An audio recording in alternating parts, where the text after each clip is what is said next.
Hi, I'm Skycat, and I am here to present to you a very long video with the intention of training new players to play Rust. And I will do so from a PvE perspective with Rust Zombies, which is more of a curtailed PvE experience, the more sort of like I would say in the tradition of DayZ or some such, where there are other players on this server, as you can see reflected in the lower left corner. But there is not, PvP is not necessarily the main goal on a server such as this. And I am playing a Rust Zombies mode on a very sort of like smaller server with an intention of training players how to play Rust and helping them understand what it is and how to play it well. And I wouldn't say I am a master at Rust, but as you can see here on my Steam, I do have some hours in Rust, being about 3,300. So I feel that I have some, some wisdom to impart here. And I have always wanted to do a YouTube series, and this is my debut, and I'm excited. And the first video I intend to be very long, like 14 hours or something, until the server resets. And as you can see, we have our first zombies here, but I am getting ahead of myself. I am very excited to play a PvE RPG experience in Rust Zombies because it is the best content, the most fun content I've ever experienced in a video game. And so I wish to build an identity around that and move forward into other games, as you will see me play on my channel. Right now, I've been streaming for about 8 months, and I have, several thousand hours streaming, and I have about 1,200 followers, or sorry, 1,100 followers, and it's growth. I'm in a growth phase where I'm just trying to expand my repertoire and release more videos to YouTube. So, rather than stream this month, I figured I would do a Rust tutorial, and do a lot of leveling and just kind of bring you guys along in this wonderfully role player experience of Skycat role plays Rust, featuring zombies and teaching you Rust in 2023. And so, anyways, before I even get started here, opening soliloquy being what it is and all this, I thought I would talk about options first, the things that you will see when you get in Rust, which is, of course, the server list. And you will not see any information on my list here because I'm running streamer mode. I don't wish to put on blast where I currently am, as it can be disruptive to my process here. But there is other options that I would like to talk about. Like so there is stuff like inventory and stuff for your Rust account on the Steam Marketplace. There is news and stuff, There is an item store with certain things that I do recommend buying, which I will cover later. And and as the music comes in, perhaps I will turn down the music. It is a tad aggro. Put you down at about a 4. Yeah, there you go. And so I was going to talk about options. There's other stuff here, like Workshop is the skin shop, essentially. And there's Rust Plus, which is an app that will connect you to your phone. And, well, I am on a hardcore server, which is a whole entire different rule set, gained more towards, towards survival as opposed to the traditional rule set of Rust, which is raiding other players' bases that they build, like sort of Minecraft-esque bases, right? So I'm going to go to a safe place where I'm unlikely to see combat right away, and if I die, it is not a big deal at this current stage of the game while I talk about options. So you as a new player will experience some choices that you have to make in the options, and of course I will cover each one and what I know about each in the hopes of helping you do this quickly and understanding what it is you're choosing. The field of view is how wide your view is. So the lower it is, the more narrow it is. The higher it is, the less narrow it is. And that is a personal preference thing. Head bob is when you're running, your head will shake. I don't like it, but I mean that's a personal preference thing. Crosshairs are this when you have like something that can aim. You have a cursor which you will see light up when you are highlighting something. you know, and with a gun, and you can kind of see where you're aiming. But in my opinion, Rust does have its issues with aiming and such. And notice there are zombies wandering around, so I'm just being cautious as I go. And notice that the RP survival stuff is already in play, and those zombies will kill me. They will infect me with a virus that will drain me of my water until I can no longer run, and I'm too thirsty and sick to do anything, and I will die. So I am just a little bit wary of them, and I don't want them to aggro to me. So I am going to, you know, kind of ignore them for the moment, though. And so there's other stuff like hit cross, heart flashes, what it sounds like, compass visibility across the top of your screen, your FPS counter, which is in the lower left corner of the screen. Right now you can see I'm pulling 75 FPS. I am currently using a Logitech suite of mouse and keyboard in the G series, and a HyperX Solo microphone, and a Logitech webcam, and I'm playing on an Alienware Aurora R11 with 4.7 gigahertz, and I have a 3060 Ti from early 2020 was when I cracked this computer and got it and fired it up. And so this rig is fairly suited for what it is I'm doing here. But Rust will play on fairly older computers. Oh, it'll play okay, but it is a very demanding game. As you can see, the graphics can be fairly beautiful and rather demanding. And I would think of Rust how you would think of a Grand Theft Auto or a like a Red Dead Redemption 2 or some like huge open world. It is a huge open world, and if I was playing in a normal mode, I would show you a map right now, but part of the whole RP process of this, while I want to entertain you, while I also educate you, I'm going to do this all in real time in a 14-hour video, and I will cover everything. So FPS counter is in the lower left corner. You can see it there, and you can see your heap and stuff and your RAM. Your rich presence is, if enabled, will show your game state on your Steam friends list. So if you don't want people to know you're playing Rust, you don't have to show them. And this is important because the community can be rather sort of dog-eat-dog and rather cutthroat in some of the PvP circles and such. And so if you wish to hide your presence, you can. There is nudity in this game, full-blown nudity, and I do not recommend it for children. And also for your frames, you might consider wearing underwear. You can see that reflected here on my character model. No nudity, and I do not wish to be demonetized, so I do not have voices turned on. And notice that it is okay for me. Normally, you would not ever want to stand around in Rust necessarily, unless you are a brand new spawn like this. Every Rust session on a new server wipe, which I will talk about wipe schedules in a few minutes, is like you spawn on the beach. You know, to quote another famous Rust streamer, you spawn on the beach with nothing but a rock and a torch. And that is heads up to a fellow streamer of Rust. Takes a special kind to stream Rust, but that's as I recall, I believe that's Stevie. But anyways, so I am moving forward, and I am examining settings and such. And so we have, of course, nudity is that stuff, and then hiding signs. I had the signs up, though it would be safer for me to turn them off because I'm essentially streaming. I'm cutting a video right now, but I don't expect to run into any racist or sexist or sexual nature signs. I don't think, but you never know. So maybe the safe thing to do would be to turn them on when I'm painting. When I'm painting my own signs, which is something I will exhibit here. I'm going to try to cover everything about Rust, and so you shouldn't feel pressure to play Rust the second you get in. You should examine your options menu first, which is what I'm attempting to do here. So we have Show Blood, which I will keep on, though this video is not for children. Just fair warning to the parents out there and such. It has kind of a hardcore, violent nature to it, Rust, especially with the amount of zombie murder that you guys are about to see. I would not recommend this. This RP session will play out a bit more like a Resident Evil game. It will not play out like a survival game like Minecraft. It will play out more like Resident Evil with a lot of headshots and bloody violence and such. And so, if you are a child, I do not recommend you watch this video, and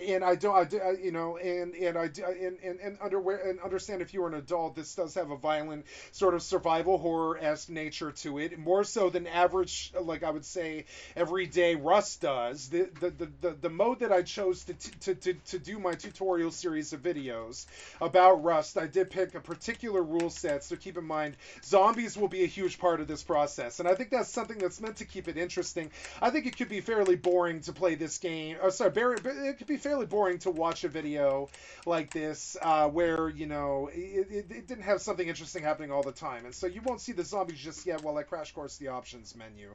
But you will see it. You will see some horrific violence here and lots of headshots and such. Be aware. So other stuff like show blood, etc. I could censor, but I'm not going to because it doesn't fit the RP nature of this. Internet audio streams are on, which means that like I will be debuting the Rust Radio, which has all kinds of DRM free music like the BBC radio channels and such, podcasts and such, and radio channels on the internet that do not that are DRM free, which means that you can't play them on a public channel. And so I will be exhibiting that on this stream, or I'm sorry, on this video.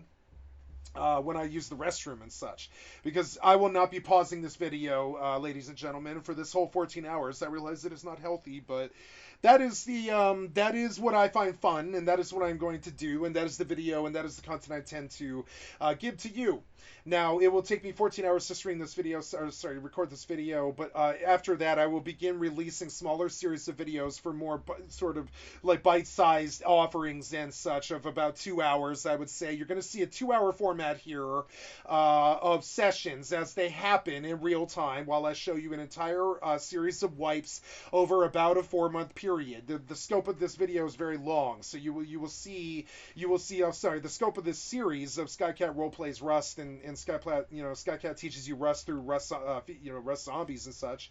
You will see some things, that over a longer period of time. It will take, as you can see, it already eats up a lot of time to cover all of this stuff. So I'm gonna talk fast as I can, but I will try to move slow when I'm actually doing educational stuff. So if you're prone to epileptic stuff, there is limit flashing, and this is important because there are strobes in this game.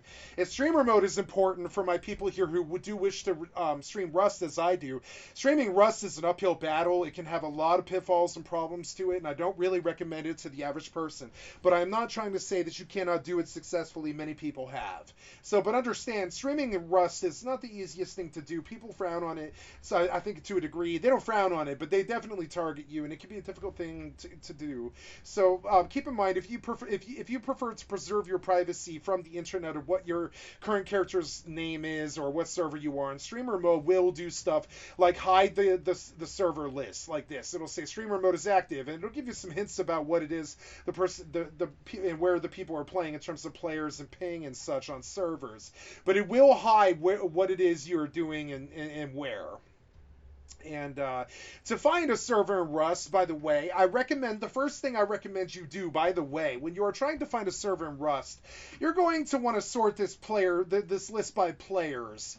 And you're going to see something crazy like this, where there's 861 people on a 650 pop server. My advice to you is to flip that around and look for a very low pop server. If you are learning Rust, you are going to do better on a longer term, like a monthly server with a lower population. If you are learning Rust, even our hardcore PvP community people who are Chads who are coming in from the Fortnite scene or the Valorant scene, our beloved shooter brethren, even if you have a lot of experience at this and you're a beamer and you're good at this and you're good at Tarkov and all these other survival games and such, and your Valorants and your Fortnites and such, it doesn't matter how good you are. I would still say you if you're learning the game, you might try out on a smaller pop server. And a lot of other people would not make this suggestion, I don't think, but I will. I would say if you want a kinder, more learning experience and less of a dog-eat-dog sort of zero-sum experience where you die a lot, I would definitely sort this list where less is at the top and try to hide on a lower pop server for the first week or so that you play this game, and then I suggest you flip the script and you go experience a high pop server, a mid pop server, a lower pop server, such as like 100 or some such, and figure out what mode you like the best. I don't think you should exclude your choices based off of what experience you had on a certain size of server, because the difference between an 800 pop server and a 50 pop server is so pronounced and so crazy that they are not the same same game. It's like comparing Minecraft to like Valheim or something. You know, like Valheim is not Minecraft. And Minecraft is not Valheim, though they're very similar in many respects. They're not the same thing, nor are they similar in any way or form. Not really. So you're sort of, you know, you're looking at this like if you find yourself wanting to judge this game on the experience that you had on a high pop server the first couple of weeks that you play it, I encourage my newer players here to have a more open mind about what size of a population server you're on, and the higher the population server is, the harder it's going to be. So if you went up against a 400 pop off your initial login the first time you ever played this game, don't expect a kind experience to happen. Don't expect beloved people to like let you walk on by. Expect to be kill on sight for everybody that you meet, and expect to die 5 times every time you learn something. And that's difficult when you first start out. A lot of people play this game and they don't have the best experience in the world, and they don't come back. And that is what I am trying to avoid. That is why I'm trying to film this video. I am intending to try to draw people to this game from a different point of view of this game is a lot like Minecraft or something like EVE Online in the respect that it's procedurally generated. It is very beautiful. It is what you make of it, and it can be either the greatest game that you've ever played or the worst game that you've ever played, depending on what you surround yourself with. And I'm speaking about people here. If you choose to have a smaller life around less people, you will learn the game faster, and then that is how I recommend my brand new players to do. A common question you'll hear when you're training somebody to play Rust is like what pop server should I go to? And I say lower pop first, and almost nobody would say that, I don't think, but I do. I think a player who is left alone for a couple of weeks on a very small pop server population, right? They will have a much more positive, game-changing, just wonderful time in a situation like that, where there's no limit people-wise to learning. But if you go to a place with 800 people like Grand Central Station, you're going to get mugged in every alley that you go down, because that is just the nature of the place that you chose to be. That place is a war zone. So I don't recommend trying to learn this game in very busy, populated war zone servers. There's a certain way to do this, and I recommend, notice that I am on a server with currently a population of 4, and I don't expect this server to stay that low population like that forever, especially not after I do a video like this. But, depending on what the reception is, I would say that this is an excellent way to learn. And I've been playing the game a little bit, but I haven't been talking about what I'm doing yet, because I still have not gotten through my my conversation about the options menu, which I do feel is important, so I'm going to cover it. But notice that I can also play the game while I'm talking, and that the pace can be what you make of it as well. So if I didn't want to, I didn't have to loot what is called this monument, which is called Harbor. I didn't loot anything there. Notice I picked up some things off the ground, which I will speak about later. But I'm trying to find sort of a safe place where I am not harassed by zombies, but I am not ahead of myself in terms of starter content for a player who might be playing Rust along with me. So I encourage you to kind of follow the pacing of what it is that I'm doing on the server that you're at in real time. If this is the first time you've ever played Rust, I hope that you slap my video on and you see the pacing as I see it. And here we hear some strains of our first bit of good music. Rust has good music, and I would not recommend, if you are on a heavy PvP server, I would not recommend listening to the music. But if you're on a PvE server like me, and you are trying to train, or you are training yourself, or you are in for the long haul, and you're on a long, you're playing on longer terms and stuff, longer sessions, the music can be a very good addition, or it can be a very bad addition. It is what you make of it. So now I would like to finish my opening thing about controls. It took me a bit. I know I'm meandering, but it's a lot of content to cover, right? So we were up here in options. We got through to streamer mode. Now we're going to talk about max gibbs. You can run this at 2000, or you can run it at 0. I recommend you run this at 0. Where you will see this is when you strike buildings or trees, you will see chunks of the wood or the tree flying off, like little chunks. See them fly?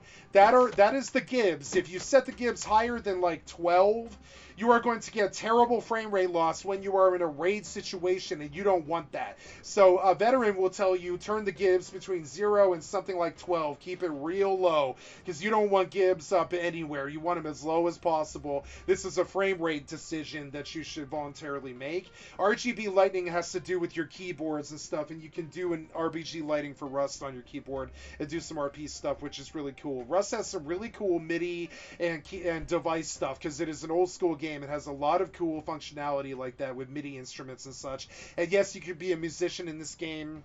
This video is in a series trying to show what an MMO lifestyle from a player who is used to something like Final Fantasy XI or World of Warcraft or games such as that. You can build an MMO lifestyle in Rust a very deep one if you should search for it. And so now we get through our first options menu. First option, the options menu is done. That is options. That is what I do my settings as, but you can do these as preference. User interface is also preference. You can show your HUD or you can take it away. You can show your general chat, which is in the lower left corner. The chat is a lot like WoW. You hit it up. You hit it with you hit whatever your open chat key is, and I hit enter and I can type and I can say hi. On this server, if somebody's within 100 meters, they might respond to me, but I don't think anybody's within 100 meters of me. We call that in games like EVE Online, we call that local, but this is each server has its own set of rules. So think Counter-Strike servers or such. Every server has its own set of rules. So I'm going to get to the gameplay, but we're going to get through the options first, and this is important stuff. If you don't want people saying nasty things, you can mute the global chat if you want. I'm not going to do that because I'm on a very quiet server, but normally I would as a streamer. You can auto-switch chat channels, and you can do this by hitting tab. You can, if you're in a team, you can switch between team and local and global and such. And then there is your show name tags, which is like if you're looking at somebody, you can see their name. And there is your game tips, which is when you when you look at things, they'll give you a little bit of help. Like these little game tips here: stones are harvested from rocks using tools, basic building materials, and such. And this right here is for splitting stacks, though you can also use such keybinds as holding middle mouse click and dragging. You can split a stack if you hold down middle mouse click, and you can split stacks. Or if you hold shift and middle mouse click and drag, you can cut a stack into thirds, or you can drag to a certain amount with this screen, and you can cut stacks in your inventory. And I will talk about keybinds here in a moment when we get there, but that is getting ahead of me a little bit. And then, of course, you can also, if you are playing on a potato or an older computer, you can reduce the amount of graphical load on your card by removing inventory player model, which is here. You turn that off, and you will no longer see your character here on the side of your inventory stuff. And so that is reflected here. I will show it with it on. You can see what my character looks like, what his armor is, what he's wearing. And by the way, when you roll a character in Rust, you are given a character. You are not given a choice, and there is no character creator in Rust, which is really unfortunate, but you know. Many people have done many tutorial videos, but mine, I wanted to be a bit more thorough. So, like, you know, after user interface comes audio, and I would keep your master volume. Rust has some very good, but what they call binaural volume. You will only see it this good in a couple of other games, such as Epic Games, Fortnite, or Tarkov, Escape from Tarkov, or Rust, or a couple of other games have really good binaural like this, like Alien Isolation, or other survival games like that.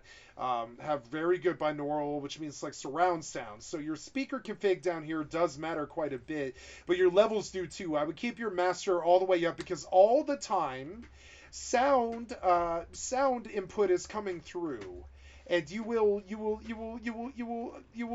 get a lot out of your sound input on this game. So if you do play Rust, I would suggest that you invest in a good 5.1 at least, if not 7.1 surround sound set of headphones with some good deep heavy bass, because how far explosions are, how far gunshots are, how far trees are, what it sounds like when people take steps. You can hear me take the steps. All of the sound is tactically beautiful, tactically important, and tactically very important that you understand that you are hearing it live as it's happening, because this is I would posit that this is the greatest stealth game ever really conceived of, and it rivals something like Metal Gear Solid at its best, and the sound input is everything. And so sneaking around is a huge part of Rust, and the amount of sound that you make is a huge factor. Like, for instance, right now I have toggle crouch on, so I've got crouch toggle, which I don't really recommend, by the way, but I'm doing an RP zombie thing, so I'm just playing the game how I want to play it, and I want to toggle crouch because I did not have toggle crouch the first couple years that I was playing the game, and it did kind of wear out my left pinky quite a bit. We're going to talk about keybinds as we get to them, but we have master volume should be all the way up. Your music volume could be louder if you want it louder. I will turn it up a bit because I like the Rust music. It's great for the zombie RP. And then we have our menu music volume, which is when you are logging into a server, you will have a set of songs, the same songs that you hear right now, that are starting right now. This game has a wonderful ambient soundtrack, and I would say the wonderful ambient soundtrack is the best it's ever been. They keep adding to it. And even on RP servers and such, you'll hear even more music. And I would say the music is a large part of this game. Don't miss it. I think a lot of tactical shooter kids are likely to just turn that down, which I don't blame them because it gets in the way. But don't miss the RP beautiful qualities of Rust, because they are there. It is a wonderfully beautiful game if you want it to be. And you can watch the sunsets, you can see the sun, and you can see the beautiful graphics, and you can live in the world, and you can think about your food and your water and your health and everything. And it all has considerations, and every step and every move that you make is immersive and has that wonderful sandbox feeling of like you are out for yourself. You have to forge your way in this world. There's no one will help you unless you form a team with them and trust them. No one's going to do anything but take away from you. They're going to take advantage of you however they can, because Rust is what you make of it, and a lot of people make of it basically like a bandit simulator. So understand that for every good person you meet in Rust, you might meet 100 bad people, but the people are part of it. Now notice the wonderful ambience. I want to point this out in my video because I have the wonderful luxury at the age of freshly, I'm 40 years old, and I'm reaching out to perhaps an older audience, but a younger one as well. I encourage you to stop and smell the roses of this game because it can be very beautiful, maybe the most beautiful I've ever seen. And I play a lot of games. I've many thousands of hours of World of Warcraft and many other games, all the MMOs on the market. I'm an MMO gamer, always have been. I have a certain lifestyle, a certain way that I do things, and I will talk about my setups later in further videos. But we're in a tutorial video, and I want to keep on target if I can. So we're working our way through the audio menu. Voices volume. The next beautiful thing about Rust is voices I'm going to turn up, but I wouldn't normally do that. I'm going to turn it up to 2 so you can hear them from a little bit further away. But one of the main attractions to Rust, as I feel it, is that at any given time, you can either push to talk or just turn your microphone on and talk to whoever it is that you see in the world. Now, no one is around me, but I could talk and say, "Hello, world, I am talking to you right now." And everybody around me, all the way to that way tree over there on the horizon, can hear every word that I'm saying right now in real time. And you can see my microphone queuing up. This was the most social audio game I have ever played. I think it rivals games like Second Life or multiverse games such as those type of games like World of Warcraft and such. The voice chat is the best it's ever been, I would say. It is a very common thing in this game to talk to somebody. It is socially a very, very outward game where you do quite a bit of trolling and talking and learning and enjoying and just falling in love with the game along with other people. And you can walk around with your voice chat on if you want, like a jackass like this. But excuse my French, but if you want. But I mean, you don't need to do that. And so to finish up the options, right? Voices are a thing, and I would not recommend muting them unless you have somebody saying something that you don't want to hear. But that is an important thing. You don't have to hear people talk shit to your face and disrespect you. There is an off button to all of it, and it is this slider. Please turn them off if they're saying something that you don't like. Like, report them if they're being racist or, hate speechy or any of that stuff, and get them off of our servers. We don't want cheaters. We don't want racist people playing Rust and ruining it for the kids, and a lot of kids play this game.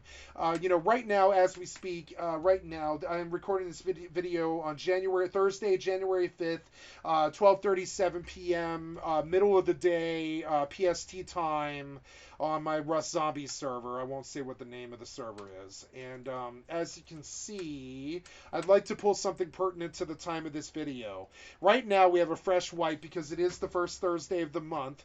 Rust wipes on the first Thursday of every month, and wipe means that all of the bases and everything that you own is deleted when they do a full server reset, and then the map is procedurally generated in either a weekly, a bi-weekly, which is every 2 weeks, or monthly format. And so there's 3 different styles to Rust. There's like your short-term weekly servers, the reset every week, every Thursday at usually around noon, depending on where you are in the world.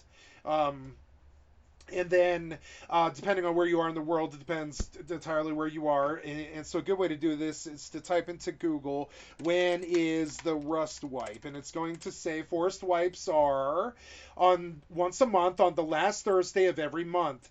These wipes all start at the same time at 11 a.m. Oh, sorry, that is the console edition, guys. I'm terribly sorry.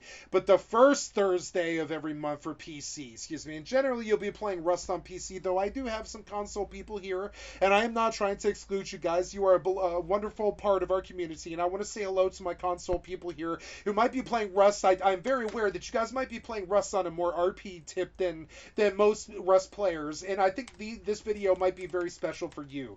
Look at the beautiful sunrise, guys, and I realize I'm standing in the dark, but I'm out by the beach where not much is going on, and I can safely do so, and the worst that will happen is I will begin to starve. And my gameplay will begin tomorrow morning, but I do have a lot more still to get through in terms of the options. But so, voices are very important, but, maybe you might want to mute them. It's up to you. Understand that you don't have to listen to the BS if you don't want to.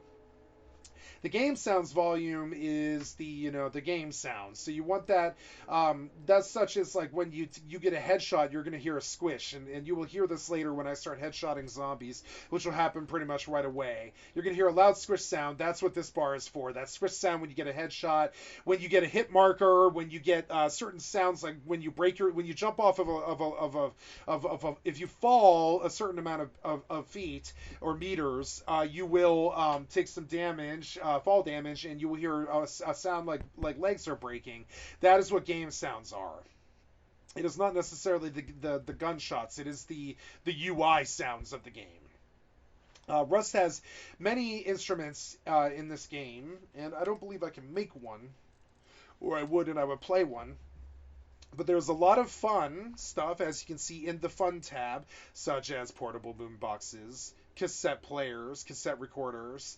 There is cowbells, junkyard drums, pan flutes, all kinds of wonderful RP fun stuff that I will exhibit later in this video series as I get to it. And that is what this slider is referring to.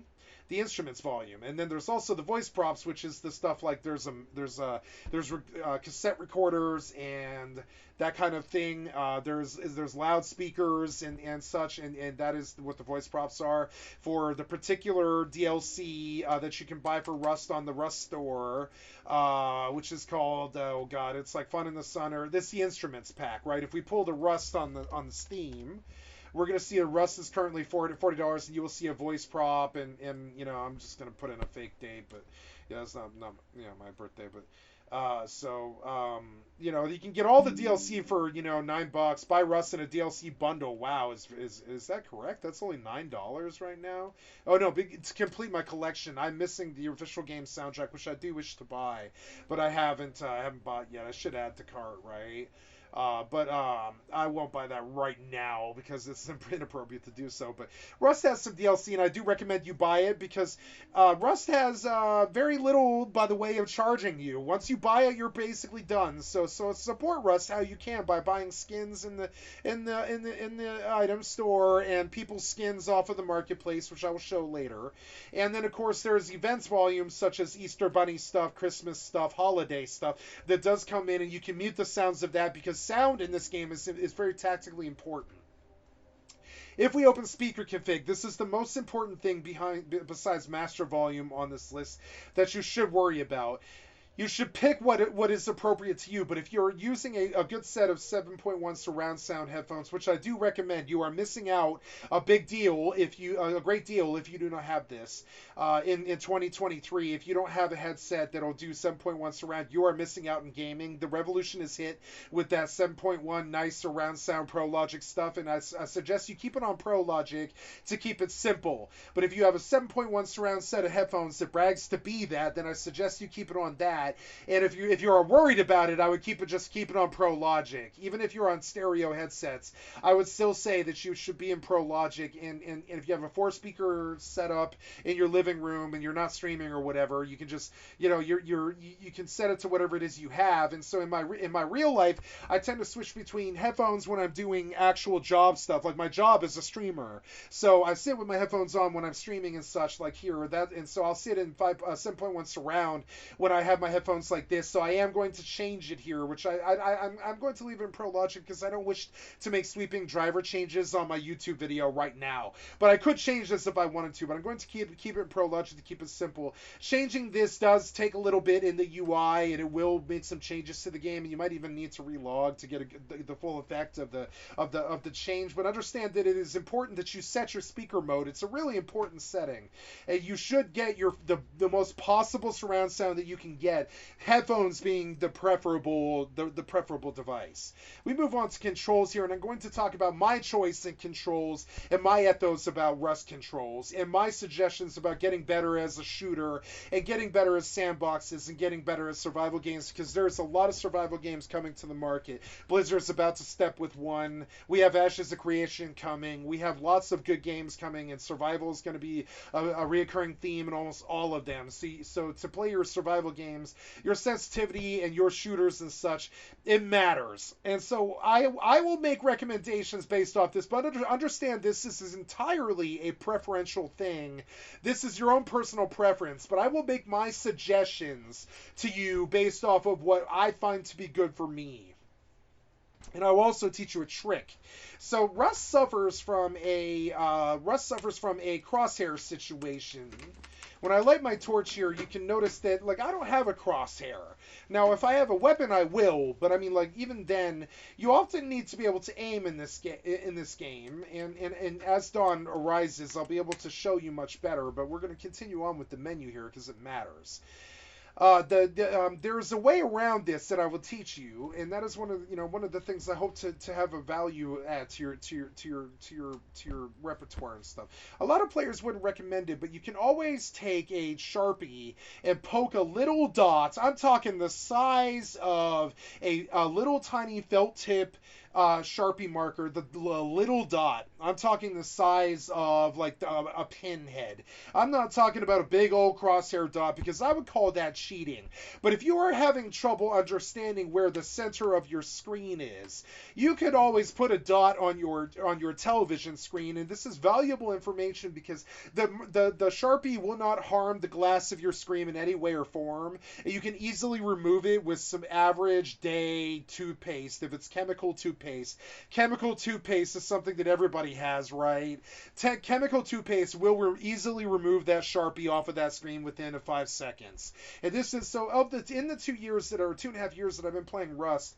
About month 4, I started putting my own cursors and my own stuff on the screen, and not elaborate ones to cheat. I'm not talking about that. I'm talking about just a little dot for reference as to where the center of my screen is. So right now, I am on the center of that moon, but you can't really tell but I can because I have a dot on my screen that's like the size of like a pinhead dot.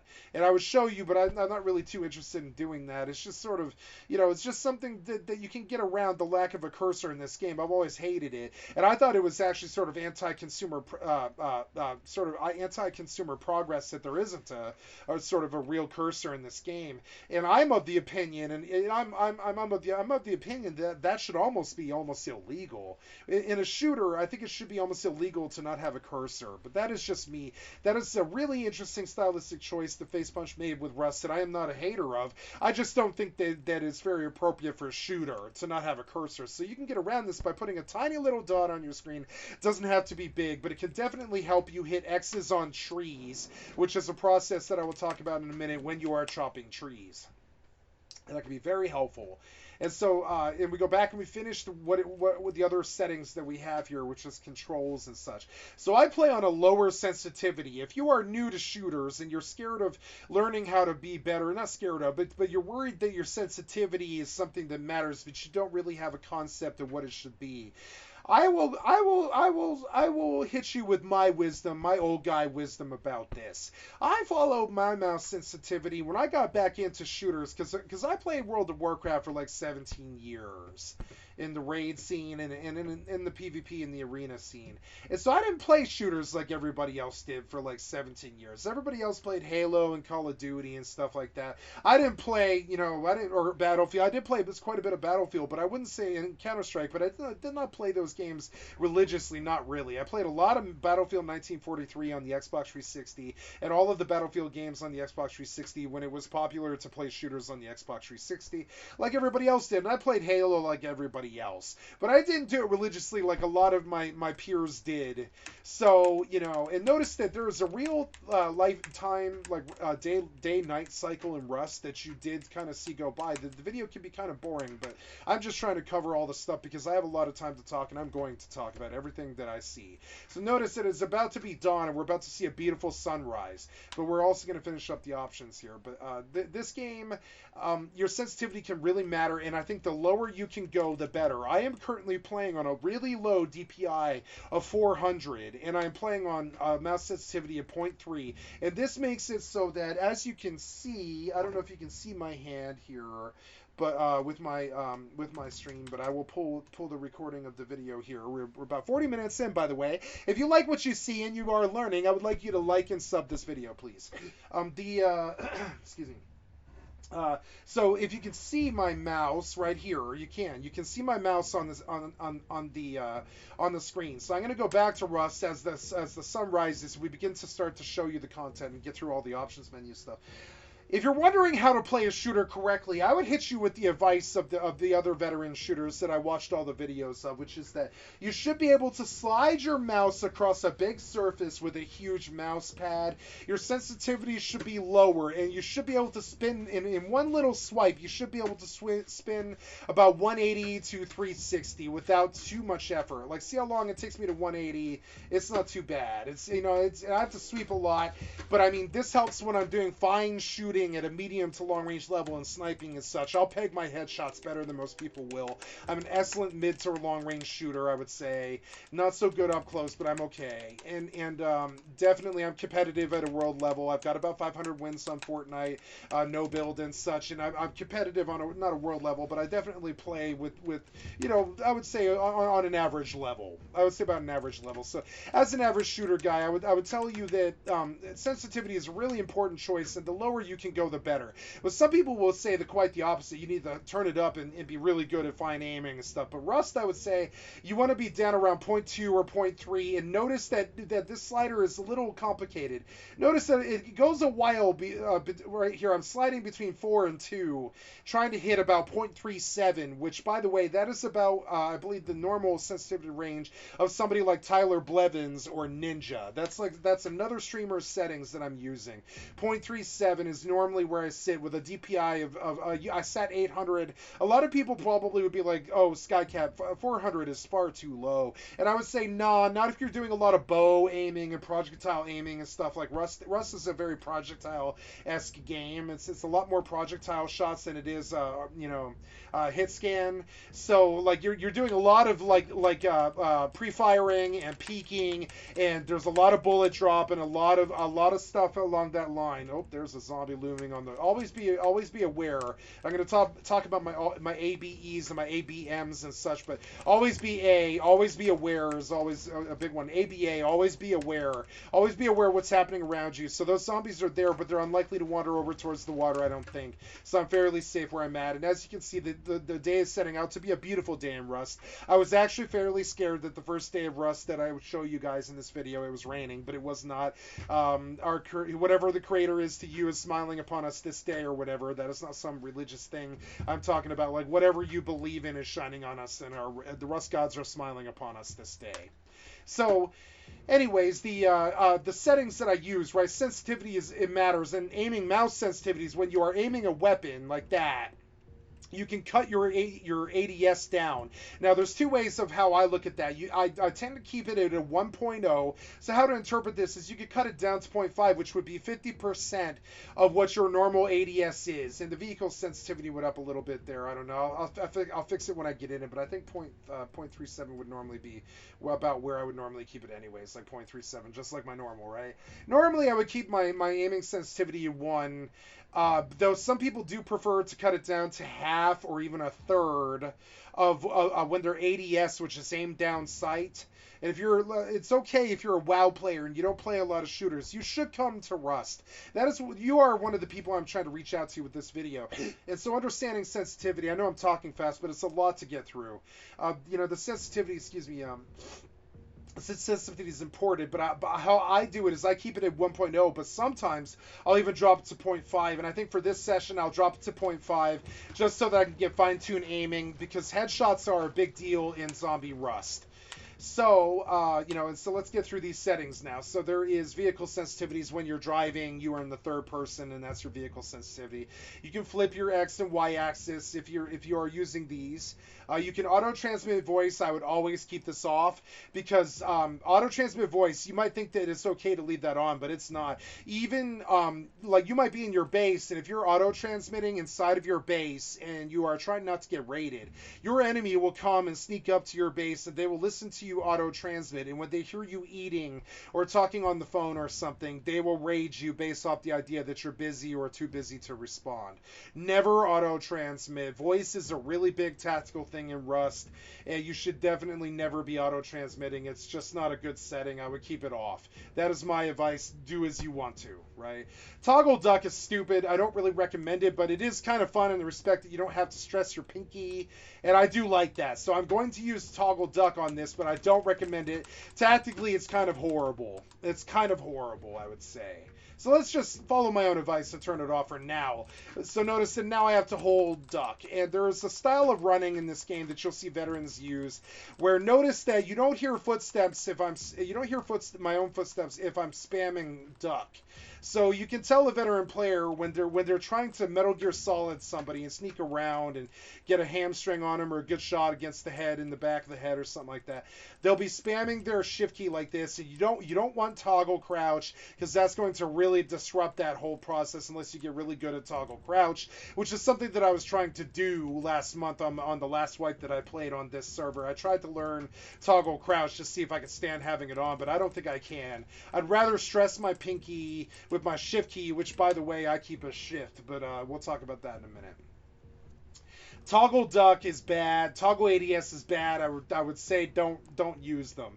Vehicle dismount hold time is very important, so that you can get up to a full second of vehicle dismounts. Now this matters. If you're in a helicopter in the sky and you tap your jump key, you're going to bail the F out of that helicopter and you're going to eat the ground and you're going to die. So I wouldn't really recommend that. You definitely want the vehicle dismount hold time to at least half a second or a full second, where you've got to hold down your spacebar key for like 0.6 of a second second to bail out of a chopper or a boat or something. Instead of just tapping the key by mistake when you're nervous and jittery, you just got yourself a 5K with a jackhammer out in the ocean or something, and you rob some guy, and you're on a battle high because you just 1v5 people, and you just robbed somebody, and you're super. Oh, and there's my first rust death of the wipe. But I mean, that was to be expected. I was starving to death, so I took the kill. I mean, I heard him coming, but I was like, yeah, I'm just gonna take it because I want to show you the death system. You spawn around fairly random, depending on the server that you're on, though you do tend to spawn on the beach. And so I am now in a better place to spawn than I have had in a while, but we'll talk about that later. This water just happens to be fresh, so you can drink with the E button, but we're going to continue with our settings here because I do believe it matters. The always sprint key I would keep on, but a lot of people probably would think that it's better tactically to not have this. But I would say that walking around slowly, like kind of like this with it off like this, kind of moving at a slower pace, all it does is light you up. I would say you want to be sprinting pretty much all the time, because why would you be slower about anything? Something important to note about Rust is you cannot sprint left or right. You can only sidestep, and that is an important thing to understand.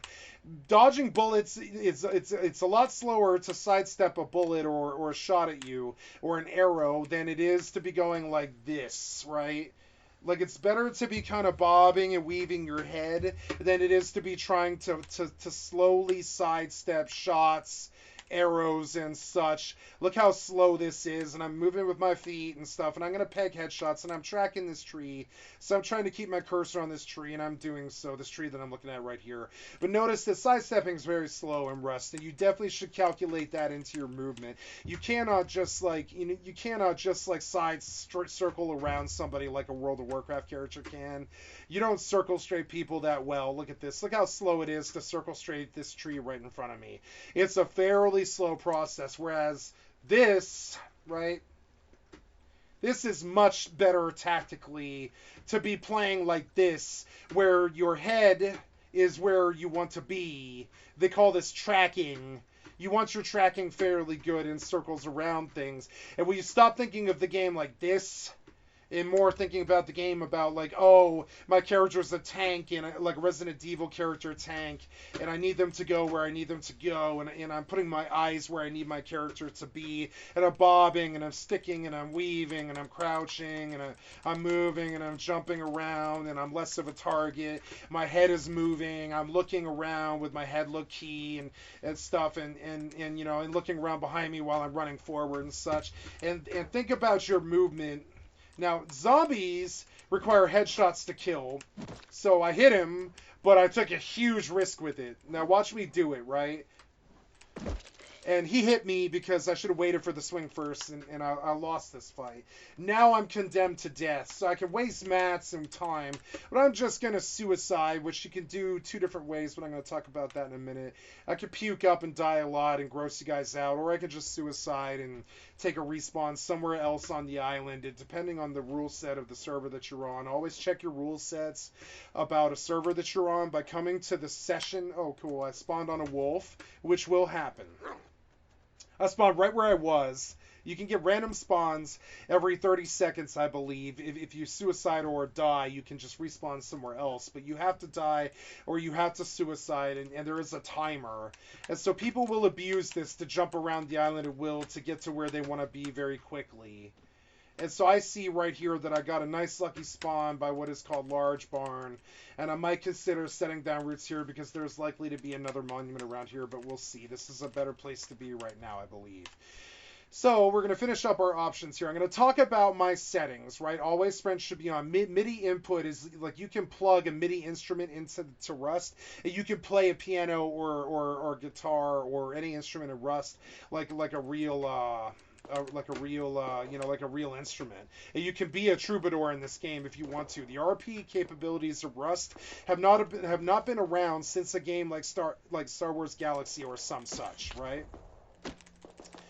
So, and I'm being shot at by a scientist, which doesn't normally happen, but a bit of the some of the zombie AI is definitely like a factor, and so as you can hear, the zombies are killing this scientist down the way just now, And you know, this is going to be a long video, guys. So I'm terribly sorry. I am 40 years old and I have to go to the restroom often. So just listen to the ambience of the music and such, and take a look at your keybinds. And you're going to see what I set mine to here, and I will talk about why in a minute, but I need to just run to the restroom for just a minute, and I'm not going to stop the video or do any editing because I am my own man. I am doing my own work. I'm trying to cut a 14-hour video and make a point about not cutting the video. So I'm just going to like live the game as a stream, because that's what I do every day. I stream for 14 hours a day, and I don't stop for bathroom breaks and such. So understand and take a look at your settings, and I want you to think about your settings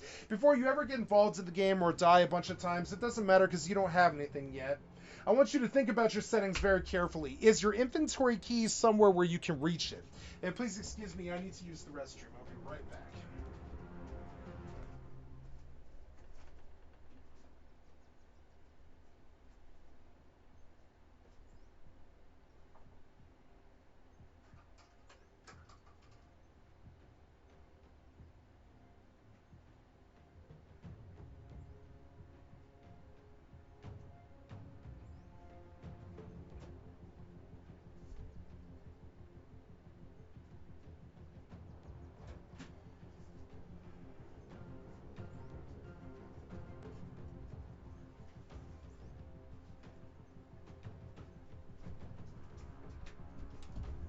So Rust may come across as, you know, this thing that won't wait, but it will. The game will wait, right? Like, as you can see, the game will wait. It might seem really frantic and scary at first, but you can oftentimes just stand around and nothing happens, and that's what we're going to do here. And so rather than compete with the music, I'm going to kill it right now while I finish my tutorial about the settings. So I use a WSAD format. I use Sprint is usually... normally I use Q for sprint on most games, but for this game, you always have sprint on. I always have sprint on now. This is a newer setting, right? If enabled, this player will sprint by default. So I don't use the sprint key in Rust anymore, and now I use my head look on the Q key. Head look is an interesting Rust feature that I don't use enough. I will admittedly say I don't use it enough. But you can run in one direction but look around, kind of like Tarkov or one of those other tactical shooters, without going off track of where you currently are. And so, you know, head look is an important one. The auto walk I put on mouse 4 so that I don't have to have my left hand on. I like I want the most of my keys are on my mouse. If I have to do something, I use my mouse, right? I don't use I want my left hand just on the WSAD keys and the space bar and the shift key. I don't want my fingers on I don't want any binds on my left hand if I can't help it. If they are, they're binds that I don't use that often. So I have a lot of key binds on my mouse, as you can see. And so I keep, I use head look on Q because Q is a good key to reach. It's an easy key to reach. You want stuff like inventory toggles and such, and crafting toggles. If you hit V, you're going to open your inventory. It looks like this. And if you hit C, you're going to open your crafting menu. It looks like this. And so you want those where you can reach them. You don't want them far away on like J or H or T or something like that, whatever the default is. You want your inventory where you can reach it really fast, and you want to be able to like literally glance your inventory. Glance. I can see that I have cloth and metal stone without actually taking away my view of the game very much at all. I can just pop my inventory at will. See how fast that inventory opens? That's a huge tactical thing. So you want your inventory key somewhere close, which is why I use V. And that's just for my settings. This is all preference, but I'm going to explain what I use. I use, for voice transmit, I use my tilde key because that's easy to reach. And I use that across my games like Fortnite and such for voice transmit. That'd be tilde. Light toggle I use as F because you need to be able to toggle your flashlight on your weapons like fairly quick to do ganks and such like that. And then your head look I put on Q, but a lot of people keep that on like left alt or stuff like that. And that's a total preference thing about what's comfortable for you.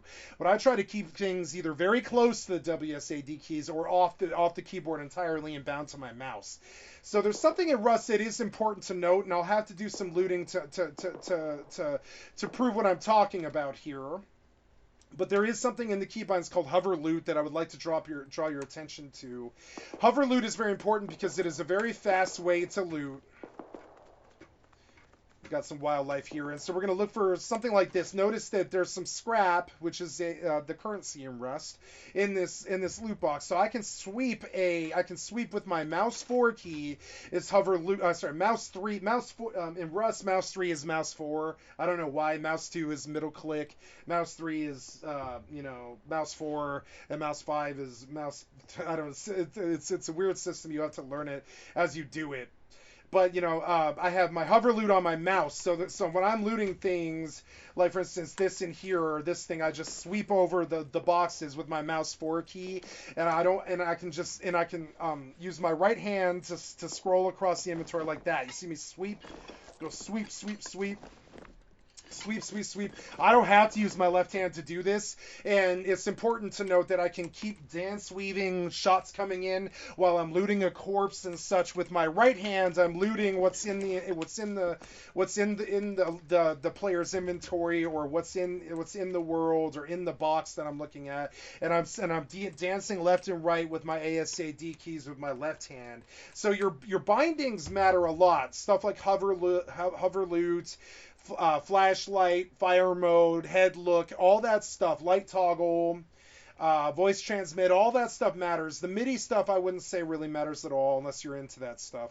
And then this other stuff, like gesture is your emote key. So if you buy certain DLC, like the fun DLC one, you can get cool dance emotes that look like this. And that is how you toggle them. You hold the B key or whatever it is you have bound to, whatever you like your emote key to be. You can raise the roof, and you'd be surprised how being positive in Rust can take you further than being a cantankerous old snickerpuss, like being a negative Nelly, like, as their negative Danny or whatever. You don't really want to, you don't want to be a negative Nelly in Rust, because like you want to be throwing out those dance emotes and being positive and waving at people. By the way, if you wave at people with the emote key, they will be able to see what your name is if they wave back. So if you want to know who they are, you can do that from 100 meters by waving at them. If they wave back to you, you can get their name will pop, and you will understand whether it's like in the tactical circles, we use a system called jump checking, which is like if you're on a team but you're not on the team yet, so you don't know if that's an enemy or not, we'll go in the Discord, we'll say jump check, which means that you jump, right?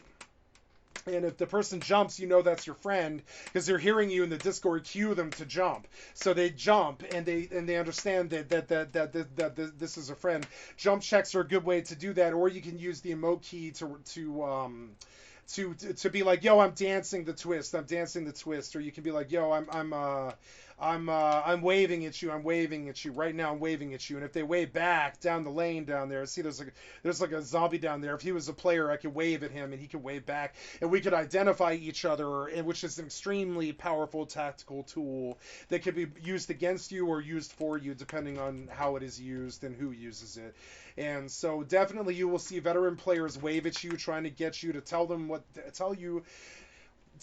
your name is, and if you seem peaceful, they won't rob you, right? And if the name is someone that they haven't seen before that doesn't gank them and rob them, they might be inclined to leave you alone, which could be a very powerful thing in Rust. Politically, if you can get your opponent to leave you alone, that can be a very, very powerful thing. So we're going to finish up the keybinds here. So these are the keybinds that I use, but this is all preference. But understand that I keep my map key on my tab key. I want to talk about an ethos of within reach. I don't want to be reaching past my G key or my 5 key. I don't want anything further than 5 keys, right? And so like I would unbind next slot, previous slot, because you can easily mess up by rolling your mouse key by mistake, because you do have to split stacks of stuff all the time. So if you don't want mouse roll to be next slot or previous slot at all. Don't get used to that sort of system, which is reflected here. I can go. If I had it bound, you would see my mouse scroll through these things on my bottom bar.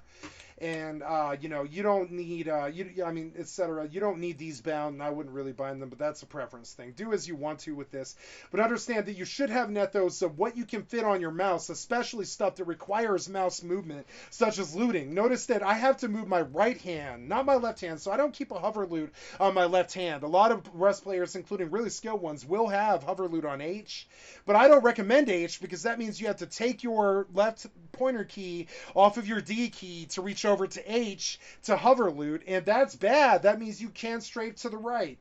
Now, some people don't care, but I do. I want to be able to circle. I want to be able to dance bullets while I'm looting a body that I just murdered right in the guy's face. I want to be good at the game, so I don't want to do a keybind that conflicts with something else. You don't want your WSAD keys ever bound. You don't want to be doing things that require movement at the same time close to your WSAD keys, like hover loot. You want hover loot on your. I'm very certain of this. You want your hover loot on your mouse, because your mouse is what's moving right now when I'm looting anyways. So notice I can do all my looting without my left hand at all. Right? Now, left hand can be, I can be circle strafing left and right, dodging arrows and such, while I loot the gun and the bullets off the ground so I can kill the guy and such. This matters in Tarkov, and it matters in this game. You don't want your hover loot on anything but your right hand, not your left hand. And this is true of other things too. I would say your auto run, I wouldn't put that on your left hand either. You don't want to rebind your reload key to auto run, right? So I would put your auto run key on your mouse 5. That's what I use. So that way I don't, no matter what, I can basically lazily run around and I can eat with or talk on the phone with my left hand, right? And notice that, right now, I'm not using my left hand to play this game whatsoever at all.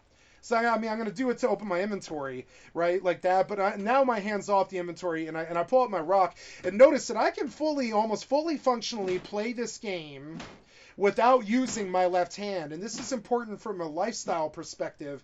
I'm going to knock this sign down with my rock without ever touching the keyboard with my left hand.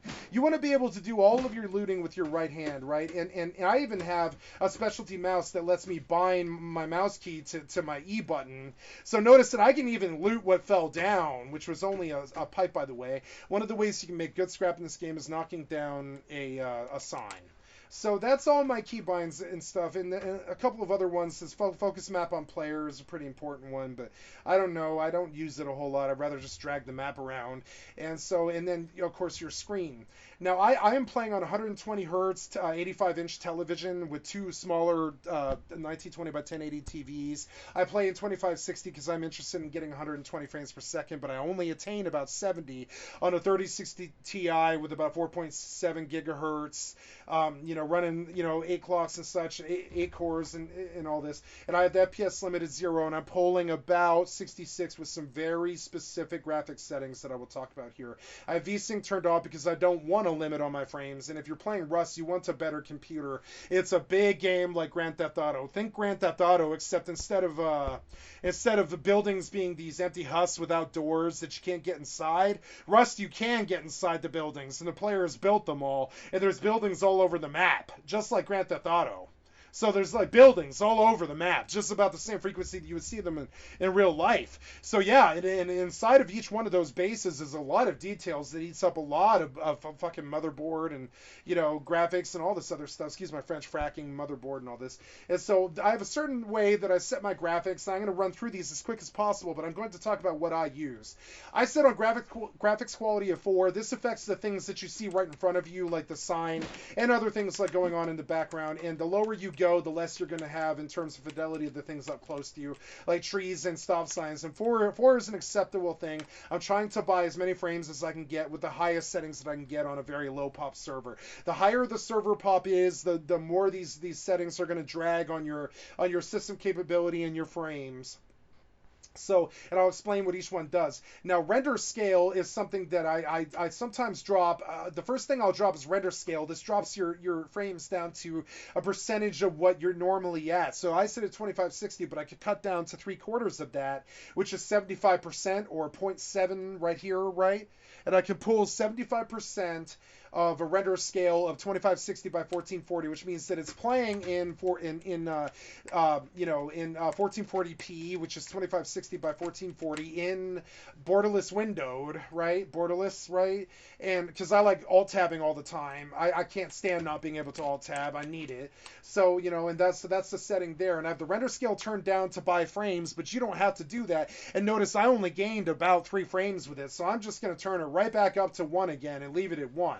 And this game has very good scaling like that. You can drop the qualities quick if you're trying to raid and you need your frames. You can drop the qualities quick. And you'd be surprised how often you'll come up on like a 20v20 big confrontation full of guns and what we call grubs and people stealing loot, people trying to push you with crappy weapons, and there's like 40 nakeds running around, eating up all your frames, doing things and such. When the scene's busy, you can turn it down.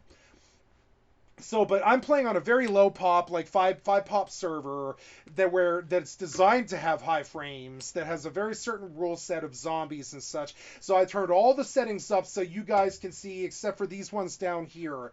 But I can explain what each one does. Like shadow quality should always remain at 1. I wouldn't really move that. But shadow cascades do matter. Notice my shadow on the ground looks like this with no cascades. It's like a foggy sort of blur, right? It's not too good of a shadow. If I bump the cascades to 2, it gets rendered twice and you get a much sharper shadow. And then if I come to like 4 cascades, you see really good definition on the shadow.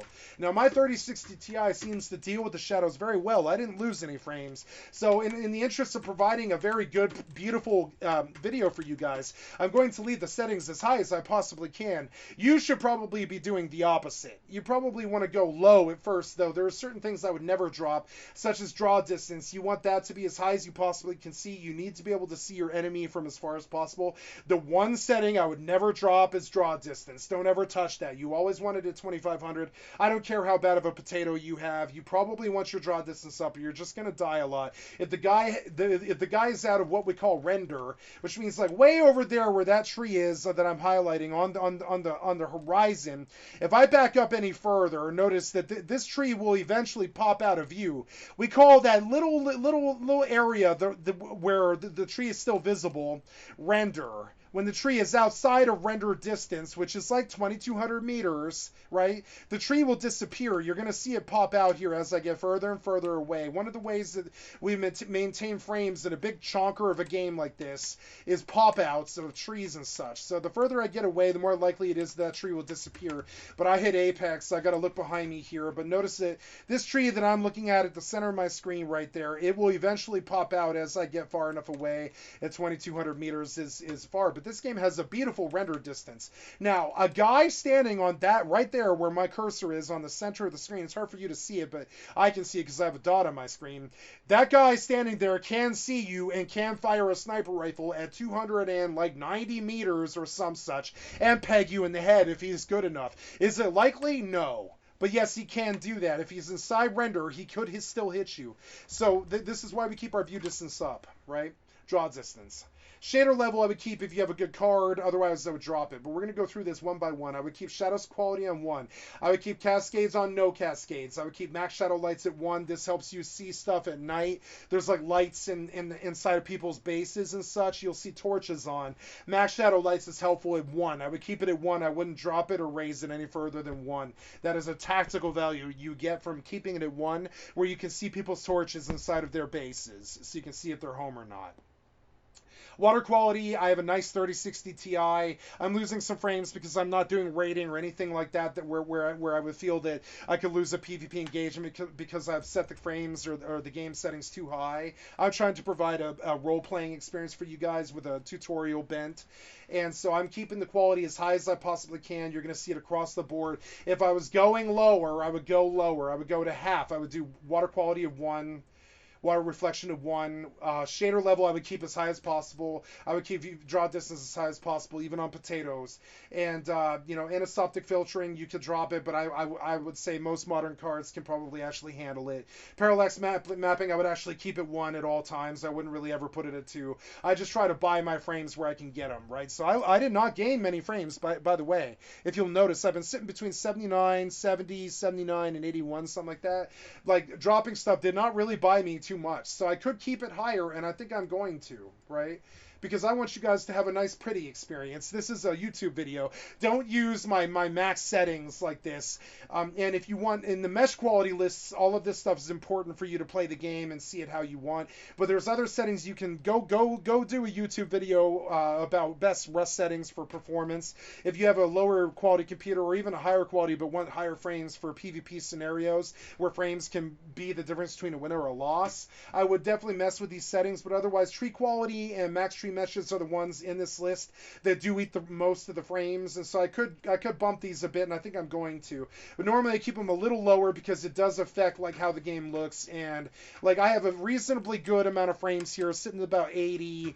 That's pretty good for Rust. Some people sit around 120 and stuff, but I run a lot of different games and stuff, and it's been about 8 days since I last reformatted, so I'm not running the most amazing registry, but this is a freshly reformatted OS with only a couple of games on it and no history really on the OS or anything. So it's on a fresh. Notice that the results that you're seeing here is on basically I reformatted with the intention of doing this video like 3 or 4 days ago. So you're seeing this on a freshly tuned, like reformatted. All the bloatware was removed. Saved a restore point and all this with a Rust install. New Worlds on this computer. New Worlds is good. I've got a Final Fantasy 11 install, and I've got a couple other games that I can't remember right now, like Arcanum, Magic Obscura, and a couple of others. But I mean, really not too many game installs. I'm trying to keep it simple for Rust because Rust is a giant, cantankerous, chonker of a client that struggles and drops all the time. You're going to see frame rate drops. Expect it. Even on really good 4090 cards, you're going to get pretty consistent performance on a 4090, but that costs you like $2,000 or whatever in early 2023, like when I'm recording this video, January 5th or whatever. But I mean, like, got some zombies nearby. I'm about to start playing the game, by the way, guys. I'm just talking about stuff that you should know about this client because you're going to battle it. You're going to run through these settings a lot. If you're smart, you'll worry about your settings before you begin to play the game because it matters. So then we come down. I've talked about everything in the graphics settings. These are what they sound like. Particle quality matters. Object quality matters. Tree quality matters. Max tree meshes means like how detailed the trees are. If you want really beautiful trees, you bump this. And I could do so and not lose too many frames, but I'm trying to stream, I'm trying to record a video for you guys and have the best graphics settings I can get, but still maintain the best frames to show you the best performance that I can get and show you the game. So then we move on to finally the next tab. We're almost done with this, and we're going to begin playing the game, and I will begin my tutorial formally. But then we also have anti-aliasing. This is another setting that really matters. I would run TSAA. You should try to buy as much sharpening as you possibly can with this setting. This one matters. You want to get TSAA or the closest to it that you can get, FXAA, whatever it is you can get with your frames that doesn't drop it.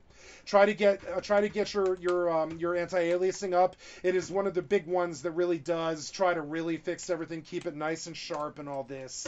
And notice here's an example of hover looting. I swipe my mouse forward key across, and I just take all the loot in that barrel with a single mouse swap. And there's a lot of mouse swap hover looting and stuff that's really addictive about this game. This game is a looter shooter's dream. Borderlands could hope to be as good as this game. It is a looter shooter's dream. That is why you play Rust, is the survival mixed with the looter shooter. It has the best loot system I've ever seen in a game because everything in it is basically worthless unless you need it at a particular moment in time, at which point that particular item becomes the most valuable thing that you could possibly have. Yes, I'm even talking about crappy stuff like flares. Even flares can matter, in certain situations. So, I've seen flares matter a lot. I've seen flares matter before. Everything in this game has a usage at a particular point in time. So the loot system is fairly wonderful. It's done from kind of like a Gary's Mod sort of Half-Life, like Half-Life 3 sort of point of view of like utility. Everything in the game has some sort of utility at some point of time. So do you want to hoard it all or do you want to keep specific about it? But the loot is why we play this game. It's so good. It's so good. So we move on here. We're going to look at the last bit of settings. Depth of field. I do not recommend depth of field. I would turn it off entirely, and I do not recommend motion blur. Those are for really like deep sort of graphical settings when you want the realism. But I would say it eats unnecessary frames that do not help you. And my bias on this list is real simple. Keep everything on because they have almost no real graphical effect on the game. They just make the game look really good, especially on more modern cards like from 2018 or or later. I would keep the depth of field off and the motion blur off. All of the rest of the stuff is really good, or as preference. Like maybe you don't like sun shafts and they can eat a few frames. You will see them reflected here. The sunlight is frankly beautiful in this game, and I will sit and watch. I've been known to watch a sunset. This game is graphically the most beautiful game I've ever played. I will not lie about that. I believe graphically this game stands the test of time. They modernized it and brought the quality of life in terms of the graphics up to where it should have been. And even though it's kind of clunky looking and the frames aren't so good and the client itself is not very impressive, and I'm being sort of negative about Face Punch's wonderful effort here, I would say that the engine isn't amazing and you have to do what you can to buy the frames where you can get them. Otherwise, you're going to have a bad time in PvP and a guy's going to get a kill that shuts you out and you're going to be like, oh no, I just lost 4 hours of work in a single kill. And that can happen in Rust. Rust is a very high-stakes gambling game. It's a lot of high stakes. Most of the time, there's some huge time investment on the line when you die. So if you don't like high stakes gameplay that really makes you feel like you were butt raped, essentially, and I don't mean that in some sort of nasty way. I mean like you really feel like you want to cry, like something really bad happened to you. If that sort of gameplay with high consequence is not appealing to you, I would not play this game. This game will make you want to cry. It gets you so involved. Fair disclaimer. It definitely immerses you fairly well, fairly fast. If you really like this game, you can get so caught up in it that that your reality can be very. And you can see how the client itself could crash here. And I get into dangerous territory here doing stuff like alt-tabbing like that, because if the client crashes on me, I will now embarrass myself an hour and 20 minutes into this video. So I just let the client try to resettle and get back again. I don't touch it. I don't click it. I don't prompt it to crash. It appears that it did probably crash on me, and we're just going to pray for a good load back into the game while I talk about stuff here. But yeah, the graphics are really important to your overall experience in this game. It does not appear like this client is going to come back for us, which is truly a shame. I'm sorry to do this to you guys, so we're just going to bail out of this and get back into it. Get used to stuff like this. I wish I wasn't saying this, and this is one of the reasons why,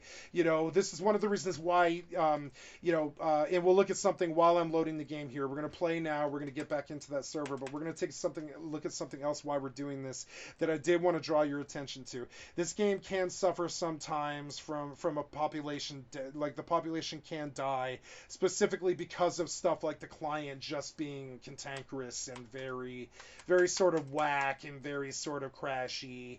And I would not recommend this client. This client, you're going to struggle with it. You're going to fight it. It's going to crash on you on your first load in on a server with a 500-man queue, and you're going to want to scream.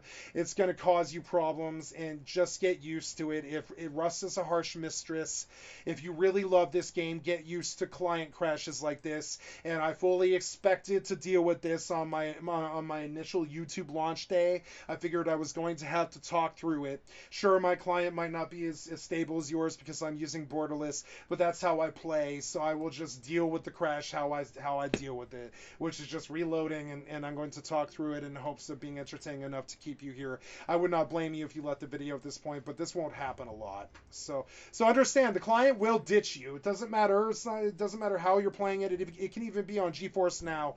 It doesn't matter how you're playing this game. It's going to crash on you. It is not the most dependable client. It is a really large Red Dead Redemption 2 size client, and expect bad times like this a lot of the time when you're playing. And it will happen when you least expect it to. Sometimes somebody will open up with a shotgun. It'll crash your client. And you'll be like, oh, cool, I lost 2.5 hours of really hard work there because the client crashed the second the guy lit up with the shotgun. Get used to that stuff. It happens. If you can, and this is important to understand. I can spend enough time talking about this on my inaugural YouTube launch and stuff while I force you guys to sit through a load screen, because that is the game that we all fell in love with. That is what the game is, actually. A lot of it is reloading clients and trying to get back in fast, because it's just miserable like this sometimes. The client will crash. So also, messing with settings like I did not like notice I popped a bunch of settings as an example for you guys, and it did affect the stability of my load. And when I alt tabbed, it caused an issue because I I screwed with a lot of stuff there. I'm trying to keep the language to a minimum. This video is not for kids, but I am not trying to be a fat crass American for you guys. I'm trying to keep the cussing to a minimum so that if I do pull a young audience, which I don't want, this video is for adults. Understand now, be very clear. I do not want a young audience. This survival horror stuff is not for kids, and not in my opinion. So you will hear some cussing here, but not excessive cussing, which you will hear if you watch me on stream. If you watch me on stream live, catch me. By the way, we are about an hour and a half into this video. I want to thank the people who actually sat here and watched me do all this and suffer through the bad lows and all the stuff. I promise you, this video will keep going for like 14 hours. I'm not going to stop. I'm going to keep providing content and get you crash coursed on Rust in a really good manner. And we're about to hit the plateau where I actually start the gameplay, and I'm going to talk about every single thing that I do on a DIY tip, where you understand that I don't want to edit my video. I want to do this in real time, which is why I'm forcing you guys to suffer through a load. I can hear people in the comment session being like, "Cat, yo, it's not that hard to hire an editor." I don't want an editor. I want a full 14-hour video where you see that I didn't take a break, that I didn't stop, that I unhelpfully sat here and I did the whole session, because that is the vibe. My name is Skycat.live. I'm on all the time. I'm like a talk show host in this mofo, and I want to be here for you 14 hours a day. And so my initial video will be long. My videos in this series of this particular server on this particular wipe afterwards will be 2 hour-ish long each. But I will do a long series of videos over the next couple of days about Rust Zombies while I do stuff like crash and relog and show you what it is to love Rust, because I've been doing Rust for about 2 years, and it is a passion of mine. I've had some love-hate relationship with it. My clan can attest. Something that I tell them often is that Rust is the greatest game ever made and the worst game ever made, and stuff like this load is an example of how it is the worst game ever made. And also you'll hear stuff like, why is Rust on console so bad? And I don't know. My brother's on console. I have some sympathy for you. I would say that Rust console, despite it being the best game ever made for the console, it is also the worst game ever made for the console. And I say that in all seriousness. It probably is one of the lowest rated games of all time on the console for some reason, even though it's got a very strong 1 million playership or something every single day on Xbox and PlayStation and stuff. Rust is doing fine on console, better than it is on PC.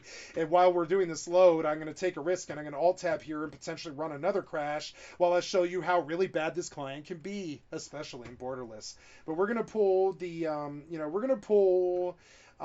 the current Steam numbers for today, the Steam game statistics on the daily tip for today, and we're going to see that Rust is a high pop game right now.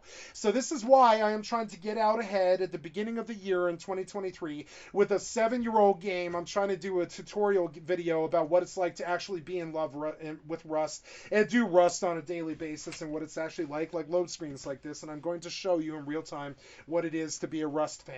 And I'm not going to hide any of it. I'm not going to edit any of it. You're going to see all of it and what it takes. Now, we are about an hour and a half into this video. Please like, sub. I'm going to hit you with the Devin Nash. If you've sat through this video this long, I want to thank you. It's getting somewhere. I swear to God, it is. You're going to understand when I'm sure many people probably skipped through to the point where they finally saw action, but I'm trying to do an open tutorial about this game. So I'm evading a pig currently, which I'm forced to do if I want to stay alive. Notice I began to use terrain right away, and I'm experiencing some frame rate drops. You will see that if you mess with video settings and such, the game will have to cache, and so you will see caching while it does caching a video and TSAA and all that other stuff. And since I changed my settings, the game will suffice and change its settings, and you will have to cache. That will happen a lot. You're going to see a bunch of nasty frame rate spikes the first few times that you play this game while this huge map, because there's no load times to Rust past the initial load, right? No matter what, you can stay on for 50 hours. You're never going to see another loading screen the entire time unless you have a holiday event where that takes you to some inside instance or such. Otherwise, you're never going to see another load time the whole 50 hours that you play or whatever, right? So there's no load time. So to pay that price, you have to sit for something like between 3 and 7 minutes every single time you log in. But once you pay that price on the login, you're finally in, and you don't have to worry about it the entire time the rest of your session. So it is a good way to do things. That is how Grand Theft Auto tends to be. That's how this game is. That's how Morrowind and Bethesda tends to be, etc. So now we're finally through most of the settings here. We're finishing up image effects, and finally we have experimental. I've never really understood what occlusion culling is, but I've noticed the contact shadows does make the grass look a lot better. So I have both of these turned on because they do seem to help.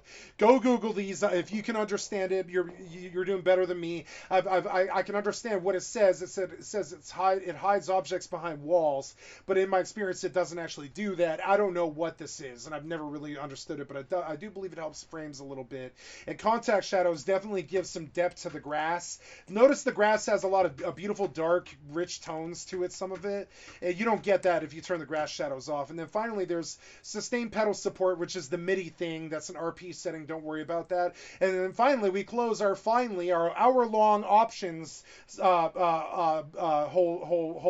whole jibe here with optimized loading, which faster loading into servers, especially on fast SSDs. Put Rust on your SSD. Do not put it on your other drive. If you can afford it, if it's usually about 30 gigs or something, or 20 gigs, I think, put Rust on your SSD if you can. It makes a huge difference, especially with this terrible 7-minute load that you have to do every single time you want to get into this game, right? So, by the way, later on I have a couple of tricks, but keep in mind, one of the things you can do as a new player to gain an advantage right away against other players is to actually take the time to grab a Sharpie and do a tiny little dot in the center of your screen. I'm going to remind you guys again, you need a cursor when you start out in this game, because these guys, they're used to it. Either that or get your butt used to it, not having a real cursor. It's anathema to most shooter players. They don't like it. It's not good. I don't like it. It's not good. I don't know why they do that, and they give you a cursor sometimes, but not all the times. And so how do you do that? How do you get a cursor on your screen, right? You come over to like something lootable, like a door or a barrel or something like that, right? And when you're highlighting on a door, you're going to see a little white bubble pop, right? And there it is. You see it. I have several information here about this engine. If I hold down the E button, I'm going to get a swipe thing here with push and open, right? And so I can push this car if I go push, right? Or I can open the engine and take a look at the parts inside. There's nothing there, but I mean, that's an option. But notice that while I'm looking at this car, where did it go? Oh, there we go. Sorry, it's dark now. So while I'm looking at this car, I have a white dot.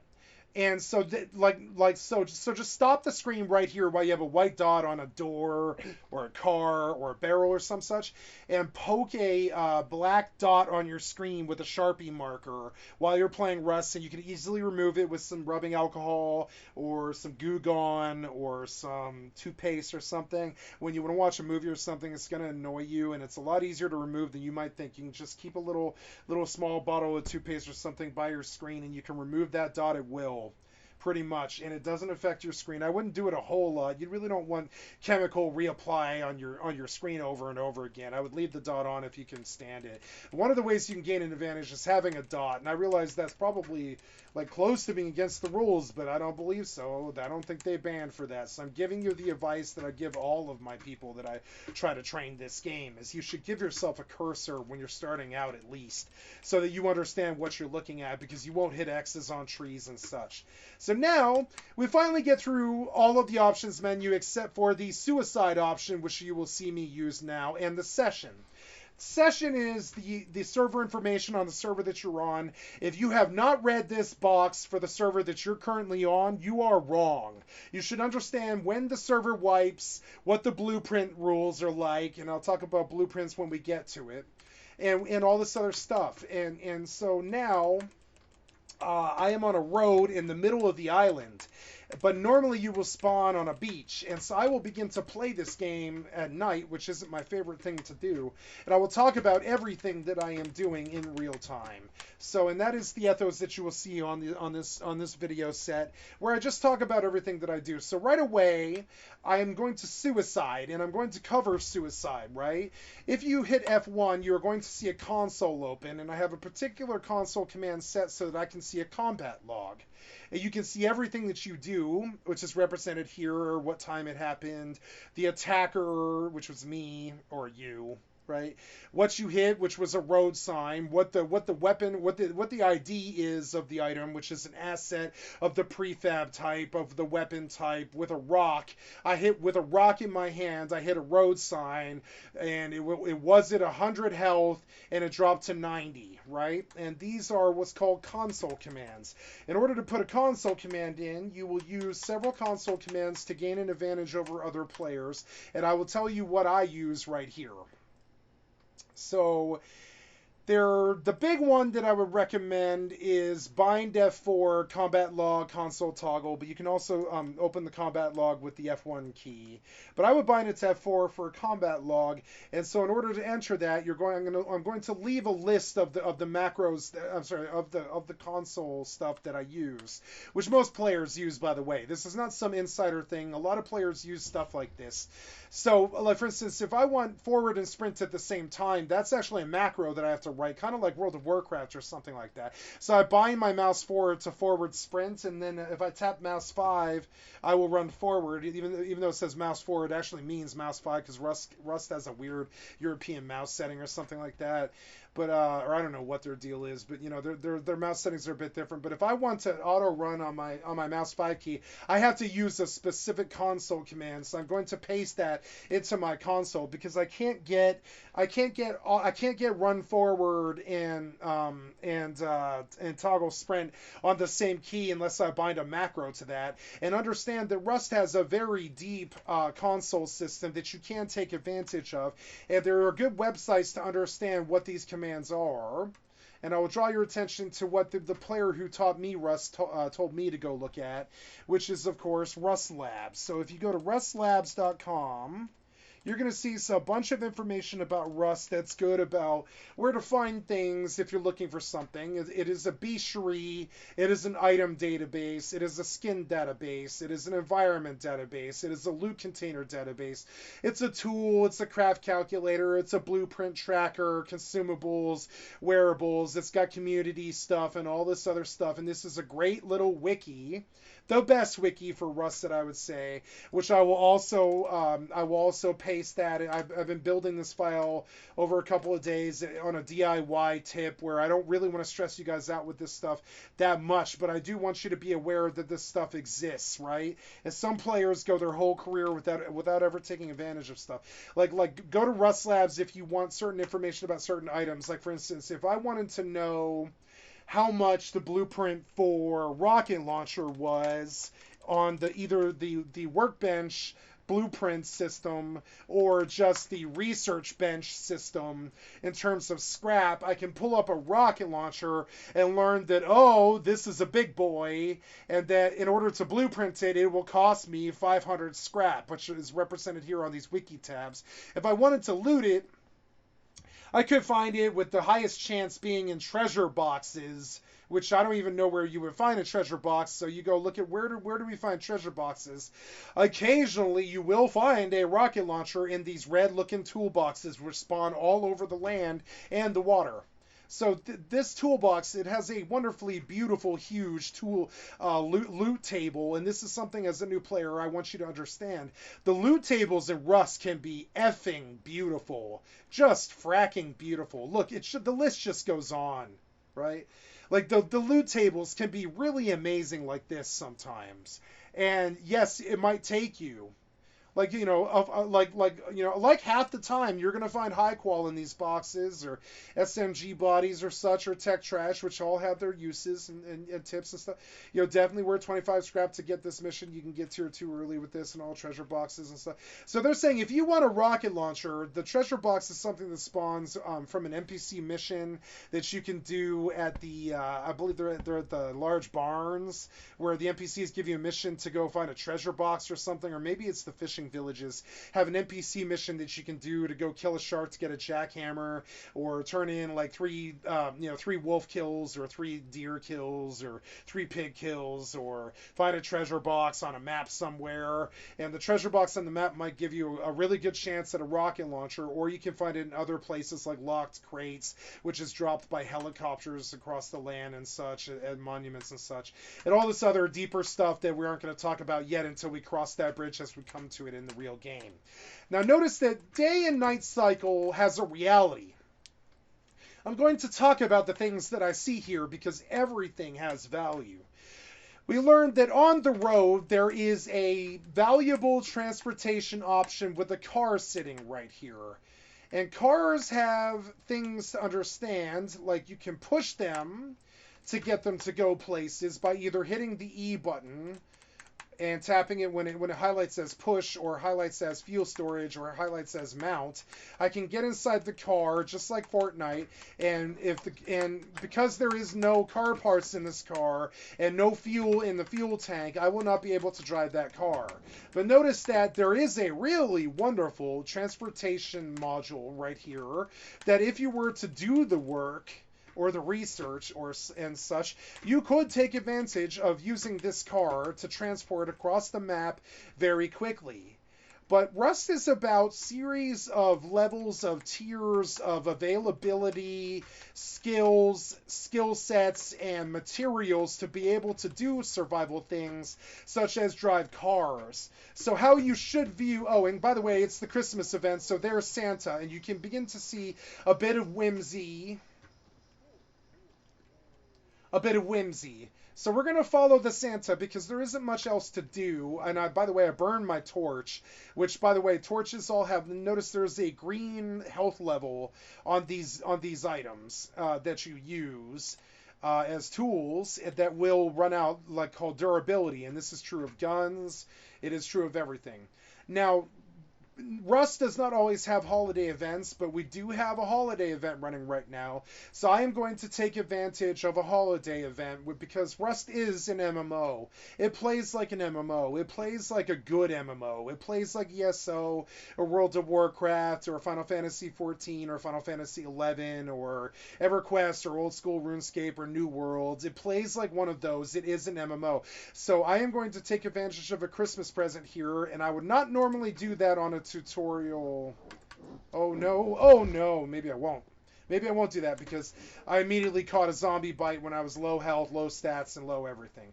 So we'll see if I can survive long enough to get this box, but I kind of doubt it. We're going to try and observe where this is because I am in something called hardcore mode, which, if you haven't noticed, I do not have a compass and I do not have a map. So in the background, I am doing background processes of trying to understand where I am in relationship to a monument, and I see that I'm on a road looking at a monument, which is the dome on that skyline right there. Now, because I'm out of water, I cannot run, and the zombies are likely to have me for dinner here. And I will accept that. Death is a part of Rust. I could fight them if I wanted to, if I had a weapon. I have a weapon, and I could headshot all these people. But what I'm going to try to do is just take the death and try to understand where I was and come back in the morning when all of the heat from the zombies is gone. Notice that a wolf came and ate me as well. The animals are hostile. The zombies are hostile. Take everything seriously, and death is likely. And death is early. Death happens often. You can't save in this game. So notice that I have some skill sets that you as a new player may not have. So we want that Christmas box because it probably has a gun in it. The loot box is huge. I'm sorry, the loot table on the loot box is huge. So we have our first Rust objective, which will be, oh, let's find some loot in the world. Now, most players are going to tell you, get off the beach, go knock down a tree and build a base. But I'm going to say, if you see an airdrop fall nearby, as I did, you go and get the airdrop. And during the Christmas event, the airdrop is actually Santa Claus dropping a red present like that somewhere on the map. And so because I know that I was looking at Dome on a road, I know that I think I'm closer to Dome than I was. So the nice thing about the present box is it lights up fairly far away. I can see it from far away, and I know that I wasn't this far down this road. So I backtracked up the road, and this is notice that I'm playing in a very different mode that most Rust players have a lot of disdain for, but I feel is perfect as a skill set or a rule set for a server for training people how to play Rust from the bottom all the way to the top, right? And notice I haven't done almost anything at all, but an airdrop is a really good way to start a Rust session. You get a gun right off the bat. You can protect yourself from other players and other zombies, which will come with this sort of frequency that we're seeing them right now. Now, the zombies never ever run faster than me. They can run as fast as me, but they don't ever run faster than me unless I'm out of water. Water is reflected down here in the lower right corner. We have a green health bar for health, a blue bar for water, which goes up to 500, and a food bar that goes up to 500 as well. When I eat stuff such as mushrooms, I'm going to walk up to mushrooms in the terrain, and the first thing I suggest you learn is how to run all over the world and learn to see the world for what it is, which is a huge, procedurally generated island full of opportunity, exploration, and the time of your life if you want it. There's a scientist, they spawn near cars on the road. You don't want to be near them this early in the game because they have revolver guns. You don't, so they're likely to wipe the floor with you. They're going to shoot your naked butt, and they're going to slaughter you. So just stay out of their range, which is about 100 meters, which is a hard thing to calculate. From like me to that stop sign right there, I would say that's about 100 meters on a football field is a good way to look at it. Me to that car is about 100 meters. You have to be about this far away from a scientist or he will shoot at you. They are mobs. They're AI, they aren't players, and it's easy to mistake them from other players, and how you can mark them is they make a noise like the guards in Half-Life 2 did. This sounds like the screeching of a radio. Now, I was closer to Dome than this, and I was on a different road by Large Barn.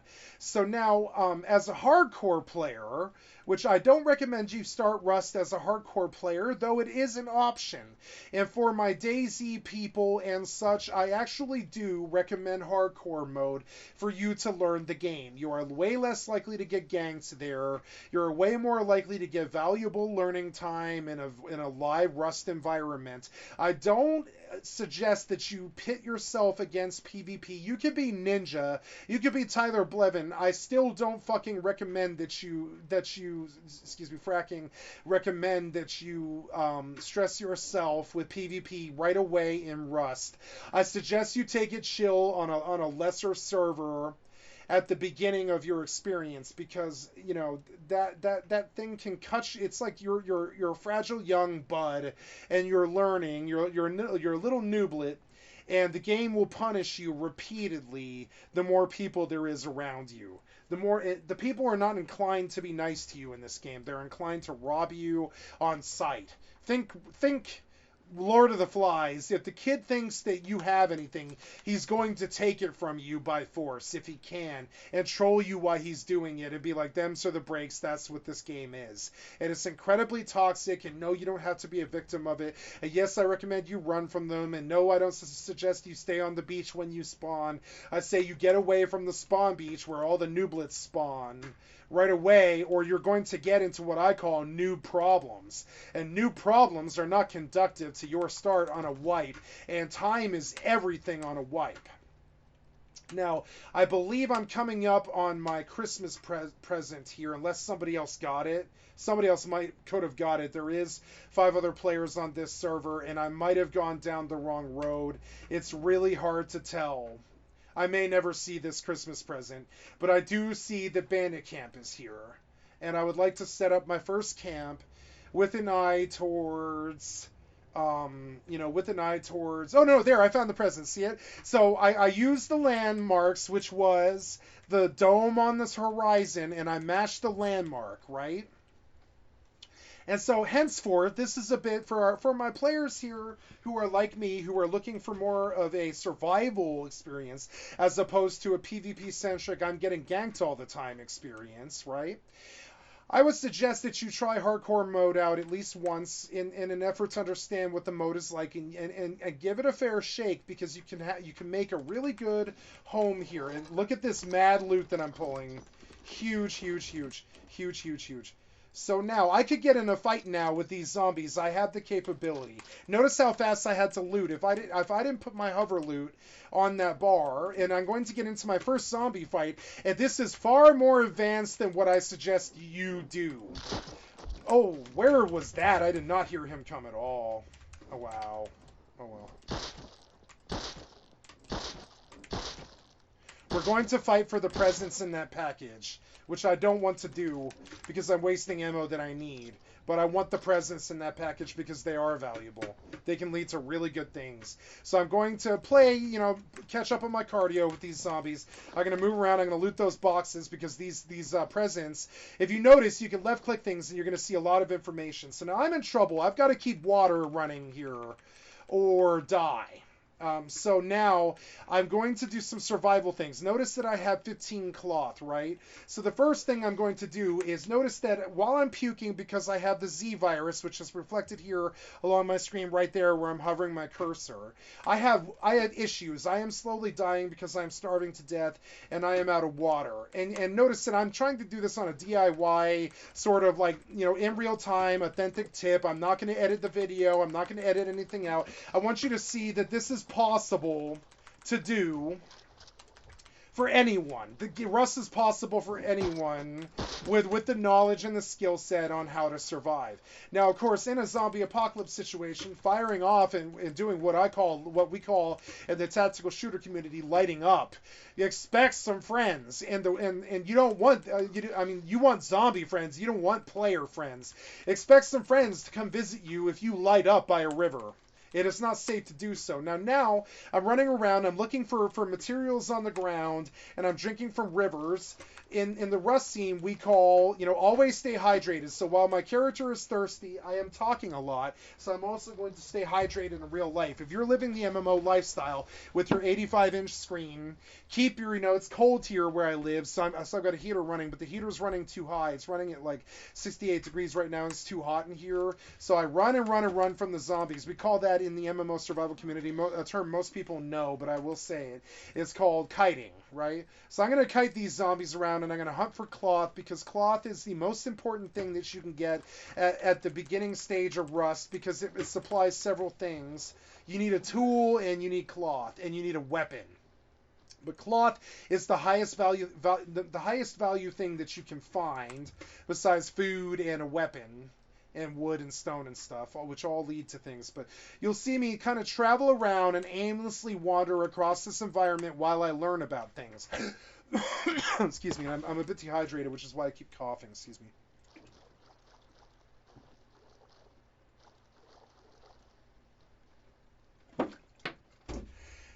To talk for like 14 hours, it takes a lot out of you. So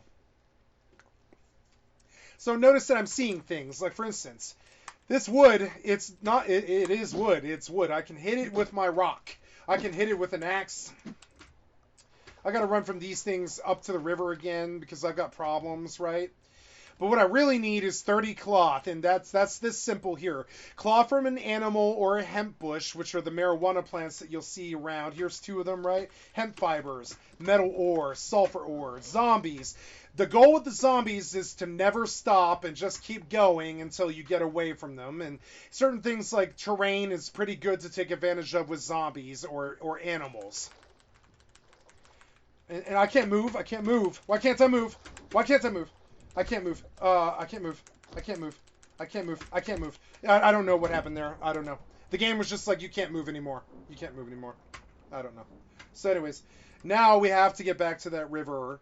And so because I've been playing hardcore a lot, there is a chance I can get back. There's a very good chance I can get back to that river because I know where it was in relationship to where I am right now. Because I've been playing hardcore very hard. As you can see on my Steam menu, I've been playing hardcore now. Hardcore for, hey, cool, did the game die? I hope it did. See, and just expect for the game to die. If you alt-tab, expect the game to die. Expect Steam to not be able to load. Rust is a giant cantankerous bastard of a client that is not optimized and doesn't run too well with anything else, including Steam. You can dual wield it with other games. You can dual box if you want. But expect crashes out the yin-yang right here, where I embarrass myself on video and I probably crashed my Rust client. We're going to see if I can get back in, but it's unlikely, right? It is unlikely. I probably crashed this client. We will see, but I cannot seem to get, Oh, hey, it came back and we got lucky. Nice. So I try to make it back to my body. That's the name of the game in Rust. Deaths will be very crushing to you.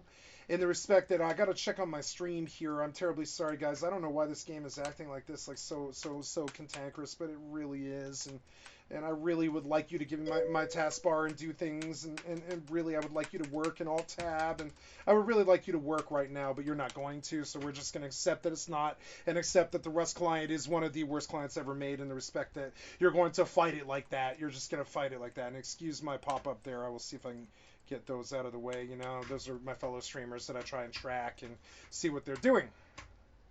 So, by the way, I would really like to alt-tab, and I'm going to force it to do it. We are an hour and 52 minutes into a 14-hour video. If you have stayed this long, I want to thank you and say thank you from the bottom of my heart for supporting my first launch, my first video of any real video game content ever, and my first attempt to really try to sway the YouTube audience and bring them to my stable and get people, in my corner trying to see what it is I'm doing on the daily, because I would like to supply content like this for the rest of my life, guys. It's a life's goal to be able to just provide 14 hours of content like this every single day. And I'm going to put the videos on YouTube, and I'm going to, eventually, hopefully I have enough resources to just do this all the time and pay an editor and pay people to post for me all the time and get this to a place where it's perfect. But right now I have to do it all by myself, and so in order to supply 14 hours of content, I can't really be messing with editing or any of that other stuff. I just want to start putting numbers on YouTube, start putting like lots of videos on YouTube. And so I'm going to talk a lot while I just go through the process and stuff. I am aware that there's things to learn about the decisions that I'm making. So that I happen to know that the river, because I've been playing hardcore mode a lot, I happen to know that on this layout of this map, I happen to be blessed to understand that I have a bit of a advantage that most players don't have, in the respect that I played this exact map last wipe. And while this map does not wipe, apparently, I believe it's supposed to, but it didn't wipe. All the bases did, and all the property and everything people own did get reset. But, so I have to start over clean with all the BPs and everything. I don't have any blueprints to anything at all. Oops, there we go. And so, so you'll see I'm running through Harbor, which is something I wouldn't normally do because I'm going to get a lot of zombie aggro. But, I don't know why I stopped running in that river. I had water. Something glitchy there. Expect glitches all the time. You're going to see problems on my videos as I play Rust in real time. I'm not going to edit it out. It is a reality. Now, red barrels, when you're this early in your history, are extremely valuable to you. So I have several goals as a Rust player. I want to get cloth. Oh, God. Gotta get it. There we go. I want to get cloth. I want to get fuel. So you'll see me hit red barrels, because fuel you can only get from animals or barrels or from boiling crude oil. and low-grade fuel, which is used to power light sources and cars and make certain things like furnaces, which is the cornerstone of industry, which is the cornerstone of rust. Industry is the cornerstone of rust. So we need furnaces to get a start in this game. And by the way, guys, I've had a very, very slow start because we did witness what is called an airdrop. The airdrop is the best possible start that you can get in Rust, I would say. If you see an airdrop, it's worth messing with. It's worth wasting the time. It's worth running back to if you drop the loot on the ground. It's all of these things. So I know that my body is in that river, and I know that the river glitched for some reason. It would not let me run, so the zombies caught me. I know that the zombies are likely to still be there. I know that I'm going to play a nasty cardio game with them, and I'm going to try to get water in my system and try to not get bit, and I'm going to try to pick up the custom SMG, which is the name of the weapon that fell on the ground. And as I pick up items, I'm going to talk about them. So what do I have in my inventory right now? As I do my running back to the river, which is right there, that is how you survive in hardcore mode. And so notice that I've been using a monument, that one called Dome, that big circle in the distance, is a... now notice we hear a helicopter in the background. That is the patrol helicopter. Notice I've got zombies over there. And so notice that the head look becomes sort of valuable for me here. I can hear with my binaural sound that off north, northeast, like whatever you want to call it, like 15 degrees that direction in that vein, there's a patrol helicopter. Patrol helicopters are some of the best loot in the game. If you can destroy them, they drop a chest that burns for 15 minutes, and when it stops, or 10 minutes, excuse me, and when it stops burning, it drops some of the best loot in the game, like in the L96 rifle, things like that, rockets and such. And so the helicopter is a high value target, but it takes a lot of preparation before you as a clan or you as a person are able to do combat with the patrol helicopter.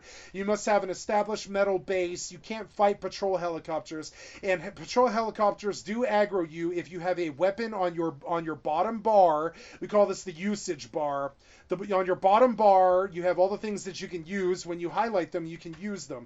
When I have a torch highlighted, I can press right click and I can light the torch, or I can swing with it like a weapon and do the least amount of damage in the game possible is whacking somebody with a lit torch. Even the rock does more damage. And so you will get in rock fights at the beginning of the game. Learn how to rock fight people. And my suggestions about that is understand that your body has physical presence in the world.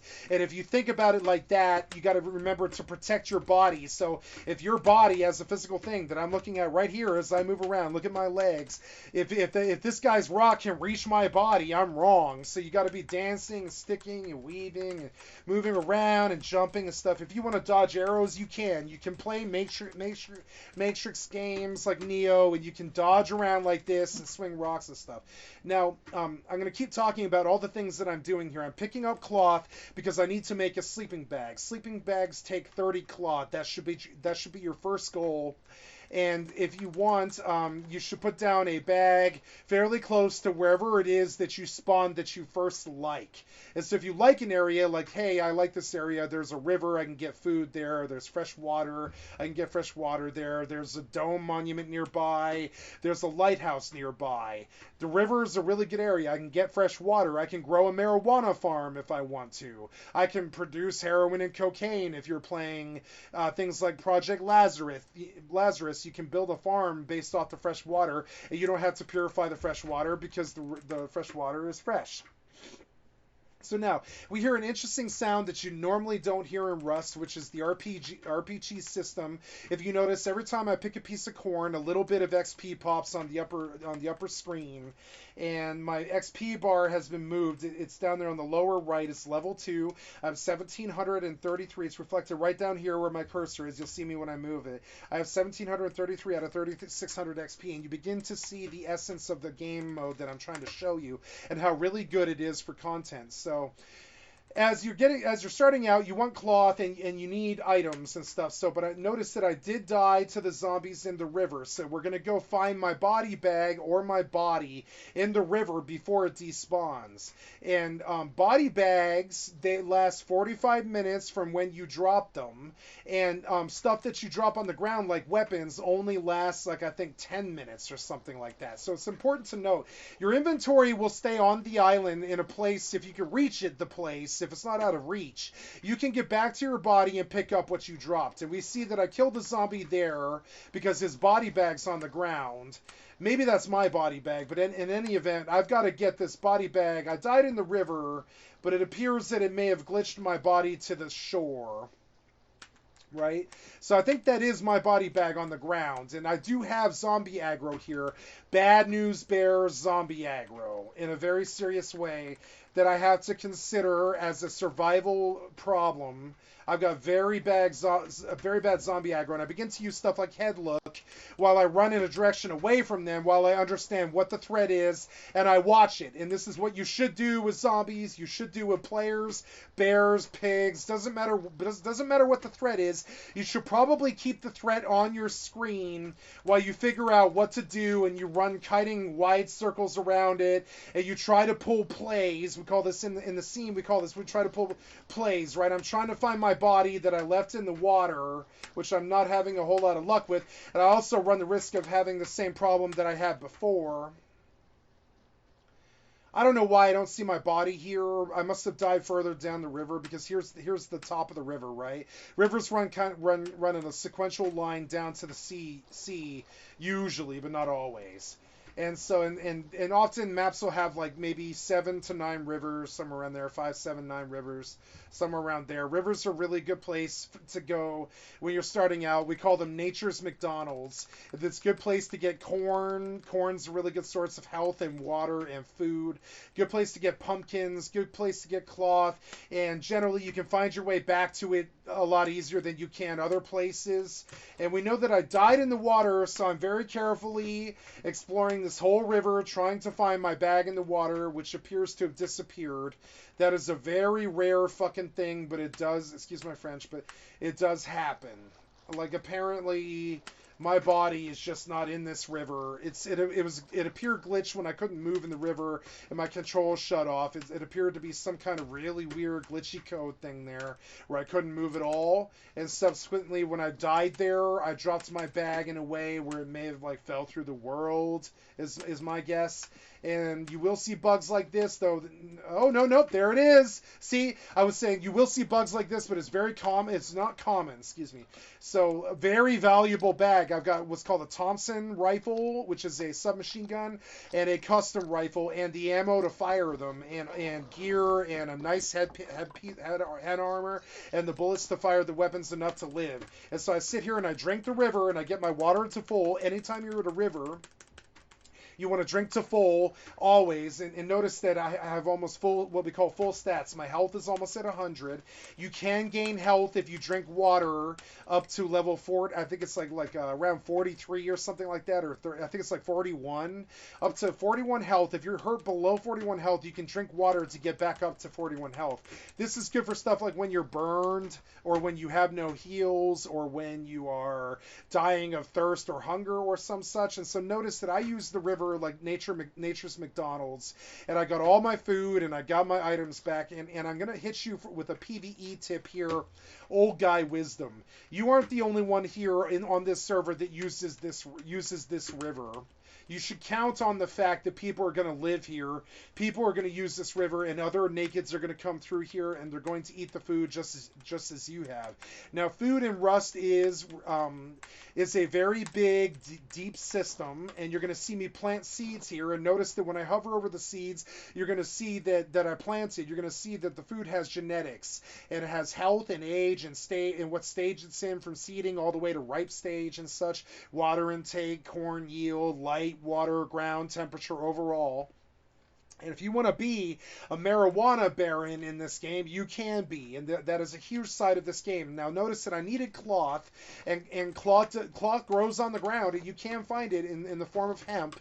And you can also recycle, which is like a machine that lets you take items that you pull out of barrels in the world, and boxes and loot boxes and such in the world. And if you don't want the item anymore, you can recycle it for its base components, and you can use those components to build other things. So what do we do now in this stage of our growth, right? We've got what I call full stats here, because I ate enough. You can either highlight the food on your bar like that, and click the 4 key. And notice that I start to keep what I call a kept bar at this point. And I keep utility things on my bar. Like, for instance, I know that I have stone, and I know that I have a jackhammer, and I know that I have seeds, so I'm going to use these things. I'm going to put the helmet that I picked up, which is one of the best helmets in the game, a coffee can helmet. I'm going to read the helmet. It says, a coffee can helmet. It provides a level of regional protection from inflicted damage. It has projectile protection of 35%, so against firearms and arrows, which are projectile, it will protect my head from 35% of the damage of whatever is fired at me. So if I shoot somebody with a Thompson, which just has a damage, rating of 38, and it has a certain amount of damage depending on how far the target is from the barrel of the weapon, its recoil, its accuracy, its fire rate, its range, its damage. All of these numbers play into an RPG calculation that is done in the combat log, which is represented here, which you can open by saving a console command, which is here. It's called bind F4 combat log console toggle. You can find this by opening show info on this video, and you will see that I can bind my F1 key to combat log, or F4 key if I want, by typing in the console this command and hitting enter. Bind F4 combat log console toggle. Suddenly my F4 key becomes the combat log that I can access at will. Something important to note about combat logs is they update every 10 seconds. So you can't just open this combat log to see, like World of Warcraft, what happened, but you can get the damage numbers of headshots to see if you killed your target, or if they killed you, or what damage they did. Notice that I hit an oil barrel. It had 50 health to start with. On the first hit, I did 9 damage to it, so it dropped from 50 to 41, and eventually I killed the barrel, etc. And the same is true of all entities in the game. Trees, barrels, everything has this. This is what we call a node. It is sulfur. Sulfur is used for explosives and gunpowder and and bullets and such. And I'll talk about that. We'll cross that bridge when we come to it. But now I'm interested in finding a permanent home in game, and the first thing I do in that respect is I make a sleeping bag. So notice that in my crafting menu I have a search key, and I type in sleeping bag, right? Or just the word bag, or any variation of that: bag, bed, sleeping bag, something. You're going to see the 2 variations of spawn points in the game, which is sleeping bag and bed. And by default, you have sleeping bag. I see how it has a star in the top right corner. You're going to want to make sure the things that you use, such as sleeping bags, are starred, because when you open your inventory, you will see what's called quick craft here in the lower right corner. And say you want to build a stash, I'll show you how to build a stash in a sleeping bag, right? And so I don't want to lose this scrap, and I know that I'm at a river, and a good way to sort of understand that the river is a good monument in the respect that you can kind of like you can suss out where you are in the world in relationship to things like rivers and monuments and such. I aggro zombies, which is going to make my time here very short, guys, and I'm terribly sorry. So I would normally put a bag down here by the rivers, because I know that when I spawn in, I'm going to be able to get water, and I'm going to be able to get food, and I'm going to be able to make something called a Boda bag, which is an item that you probably won't use in your average Rust experience, but you will use stuff like stashes and Boda bags, and I believe in stashes and Boda bags as tools for PvE. Your PvP players probably won't use anything but stashes that much, but funny things like Boda bags can give you an advantage that you would be surprised how powerful it can be. So now notice that I have a backlog of seeds here that I am going to plant, because I probably will spawn here again. So I'm going to drop seeds along the river. You don't want to put them on the stone, because they won't grow. You want grass, and you want sunlight, and you want water nearby. So I'm going to drop a bunch of pumpkin seeds and corn seeds, and I'm going to talk about all the things that I do as I do them, because they all have tactical value. Normally, you want to put the bag down sooner rather than later. So I'm breaking that sort of rule about myself. And there is a zombie right here, right? So I'm going to cross this river, but I'm going to put the bag somewhere that stands out. so that I know where I'm going to spawn in relationship to other things.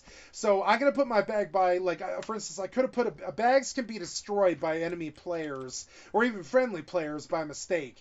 So you want to hide them sometimes inside of bushes. Like I could put it inside this bush and people won't see it as easy. Do you see how it's blue means I can place it? If it's red, I can't because it's coming up against the terrain or the building system in a way that the game doesn't like.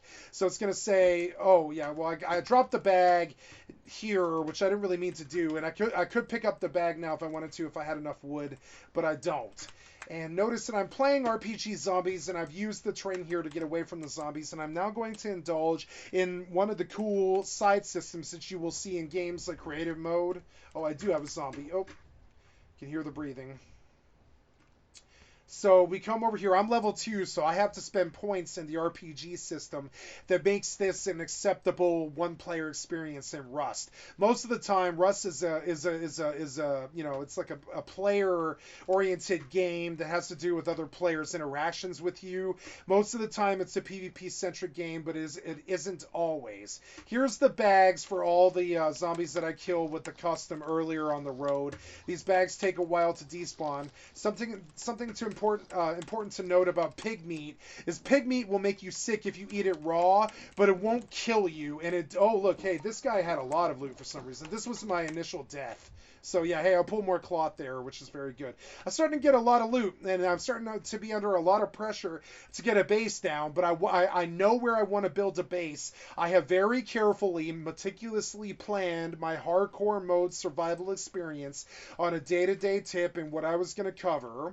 Today is Thursday, and we're gonna cover bow gameplay on day 1, and we're gonna live by bandit camp on day 1. I have very certain events and certain ways of doing things, and so bandit camp is a non-player outpost that has certain amenities to it that gain an advantage, such as in normal game modes that aren't hardcore mode, which is the mode that I'm currently in, which is a hardcore survival mode meant to have you learn the game better from a survival aspect with no radar, no compass, no map, no teams, and no holding your hands.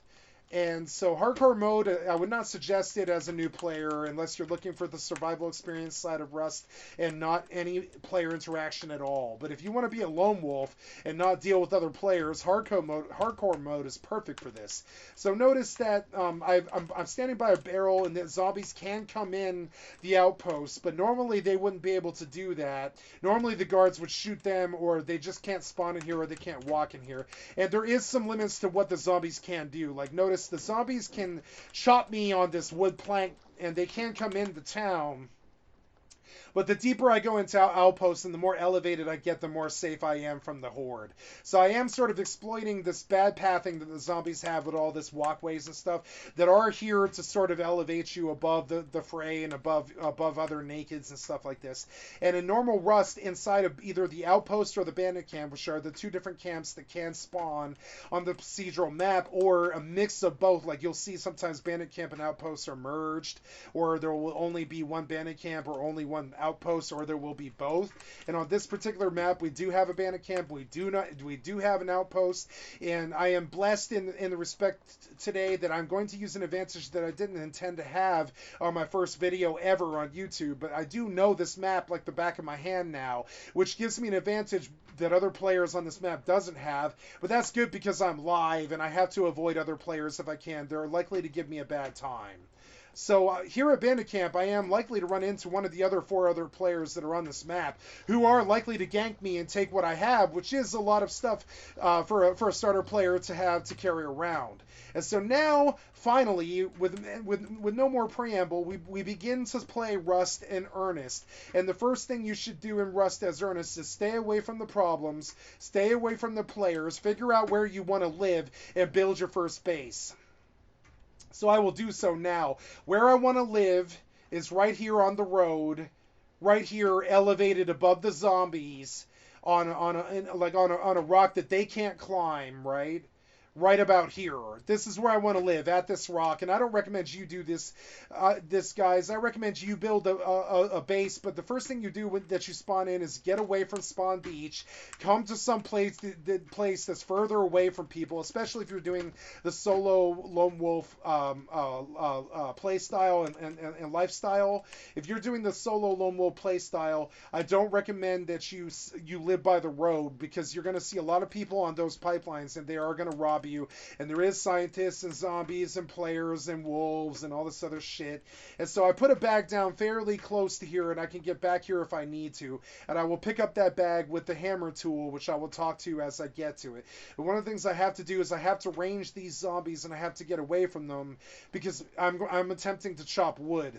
Now, I'm naked and I'm running into cold snow biome like Minecraft. I don't recommend you do that. Notice my degrees dropped in the lower right corner here. It's represented here, too cold by -4 degrees. Around -7, you begin to actively lose a lot of health, and I do not recommend that you ever have low health in Rust. And something else that I did before I chop wood is I never did spend my points in my RPG chart. We will do so now by typing /ST, which opens a custom build mod for this particular server. And we look at the mining skill tree, and we realize that I've got to cut wood first, which means I have to get my intro in the wood cutting skill tree. And I will do so now. Close and run. Notice that I don't get panicked by this zombie that got very close to me. I just move. That's all I do. And I notice that I can't open my chat without threat. And I would like to... here is a zombie that is shooting... I'm sorry, there is a scientist that is shooting a zombie. Here is another monument. I think I would prefer to live I would rather live closer to this monument and this area where there's a lot of nodes than I would by Bandit Camp, because I want to be close to Bandit Camp so that I can buy a mini heli and show you guys what kind of mobility you can have as a single player. But I also want really fast access to a lot of loot, and living by gas station or airfield or one of those monuments is a really good plan. So I also could live here, but I know that the zombie population here can be fairly high because it is a monument. I actually would prefer to live by the road right there by Bandit Camp, because I can just run over and sell I can sell horse shit. And I don't like to cuss, but I mean that's what you're actually doing. You are selling horse poop, and I call it what it is. I'm going to be a shit dealer is one of the ways I'm going to pull in a lot of scrap to do the research that I need to do, because I don't have the blueprints for stuff, for like guns and such. So I am going to build a base right here where this road meets this other road. You can see it right here, and lots of barrels spawn here, and there's a nice monument there. But before I chop the wood with my stone to get the amount of wood that I need to build the base, I am going to go get somewhere safe. And the first thing that you should be thinking with stuff like zombies and players is the ABEs and the ABMs and the ABAs, and these are tactical shooter rules that you should live by. And I will talk about my Rust rules. I have a document that I wrote about this, my Rust rules that you don't break. The first rule in Rust that you should always follow is don't kit what you can't afford to lose. So notice that I have a lot of stuff, but I'm playing in a way where I'm unlikely to lose it, because I'm always nomad, running from place to place. I'm always pulling in loot. I'm always always doing things. And now that I'm elevated, the zombies can't get to me because zombies aren't smart enough to climb ladders. So I know that I'm safe up here from anything but other players, and I can spend my points safely. That is how you play survival games. If you want to go AFK, if you want to spend points, if you want to look at something or research something online or go do something, you got to get elevated. We call this the ABEs. In survival and shooter games, you always be elevated, always be moving, always be above, always be aware, always be elevated, always be moving. All the always bees. You're going to hear a lot of things like that. I'm going to call them out as I do them. Now, I'm tempted to spend points in the mining chart because pulling in materials in the mining chart is harder than woodcutting, but I need more woodcutting yield because I'm on a reduced yield server where you have to spend the points if you want to actually have anything at all. So I got 4 points for level 1. That's good. I threw 4 points into amateur woodcutter. I got extra 4% wood per level. I'm now going to get 4% more wood from every time that I hit a tree. Now notice that if I make an exit, I'm going to check this food container. They look like this. These are really high value to me right now because I'm looking for a water jug. And so I did pull granola. I'm going to pound my granola. Notice that I've got a bad zombie problem. So I'm going to begin moving far, far away from them at a really fast speed of sprint. And I'm just going to try and outlap them to the point where they lose interest in me. And that means moving pretty far down the road. I've got a good solid, notice how they're falling behind me at a steady pace, but it takes a while to get to the point where they lose interest in me. It's a pretty far, I would say it's like 500 meters or something. You've got to get a good mile down the road before zombies will stop chasing you, to the point where you can freely do something like chop a tree down before you're going to get aggro. And players are like this too. If you feel like, oh, I just got an engagement with some dude, it was a naked spear fight, and I feel like I outlapped him and he gave up on me. But if you don't get a good 500 or 600 meters down the goddamn road, you're likely to have a bad time. If you don't really take the time, if you don't take the patience to actually get the range where the zombies are so fucking far that it looks like they leashed. Do you notice that how they are back there? They are in render. They are there. It's very difficult with head look, but if I turn back and I look and I target at them right now, they're right about there on my right inside my render. They are aggroed and they will catch up with me. So I have to go another good few hundred meters down the road, which was something that I wanted to do anyways. So now I'm seeing a forest, and that's where I want to begin my base building journey. And I realized it took forever to get to the knowledge, but I mean, this is what it takes to survive zombies, and this is what it takes to understand what the options menus are and what the settings are and what they should be for good settings and stuff. I see bags here, which isn't good. It means someone else has been here, and I see zombies ahead of me, which is also not good. And so I have to come over here and hope that I can get my tools here. So notice that I've got enough cloth to make another bag, which I should do, but I want to label my bag here. So I'm gonna on this particular server, you can only have 5 bags, and so I need to label each bag. But I didn't have time last time because I had a zombie chasing me. I'm gonna put down a bag here, and I'm gonna label it very concertedly. I'm going to make a point of labeling this bandit camp bag. And say that, oh, I've got a bandit camp bag here. Notice that if you're close to monuments, bags don't light up blue, because if you're close to it at all, you can't put a bag down very close to a monument, right? So I'm going to say B camp monument here. The road, you also can't put a bag on a road. You can't put a bag near a road. You have what's called build privileging. And notice when I try to spam, it says placing too close to road. If you're having some build issue about highlighting a bag, and notice the bags, placing this will give you a location to respawn is the item tip on this. So you're gonna place a bag close to this monument, which is bandit camp. But that's more of a town with, oh no, see, I don't want to aggro that zombie at all. I just got away from the zombies finally, and I really don't want more aggro again. So I want to be close to the river. My other bag is way over there. I want to be I want to say Bandit Camp River, right? So I'm going to keep running away from the Bandit Camp until I get a valid blue bag drop here. And I'm going to label a bag so that when I spawn at them, I know what the bag is. So here we go. I'm going to very specifically label one of my 5 bags. Here, right, I keep tapping till I get it. I hold E on the bag, and I'm going to rename the sleeping bag to, River B Camp Overlook, right? And that's a very specific understanding of where I'm going to be if I click on the bag, because that can matter. Notice that I've got tactical value to where I place the bag. In 5 feet, there's a rock stone. There's a stone node, and that's valuable. In sight, there's 20 nodes. Do you see them all over there? That's pure gold, because ore is important to base building and bullets and rockets and such. And you need a lot of nodes around. And notice that by this river, it's very rich. Now, I don't intend to live here permanently, but I do intend to pull in all of those resources and take them somewhere else. And that is what I intend for you to do with your first base. I'm racing against the sunset now, so I begin to look at my wood cutting in earnest. And I had to do a lot of things first, which was figure out a good good bag placement, figure out how to get my inventory empty enough to chop wood, which means that I'm going to have to chop a tree down first. But one of the first things I'm going to do is I'm going to drop a small box, and I'm going to put a lot of all the materials that I currently have in the box, so that if I die, I can just run back to the box, and what's in the box doesn't despawn. Boxes do not require workbenches to make, but a lot of stuff does.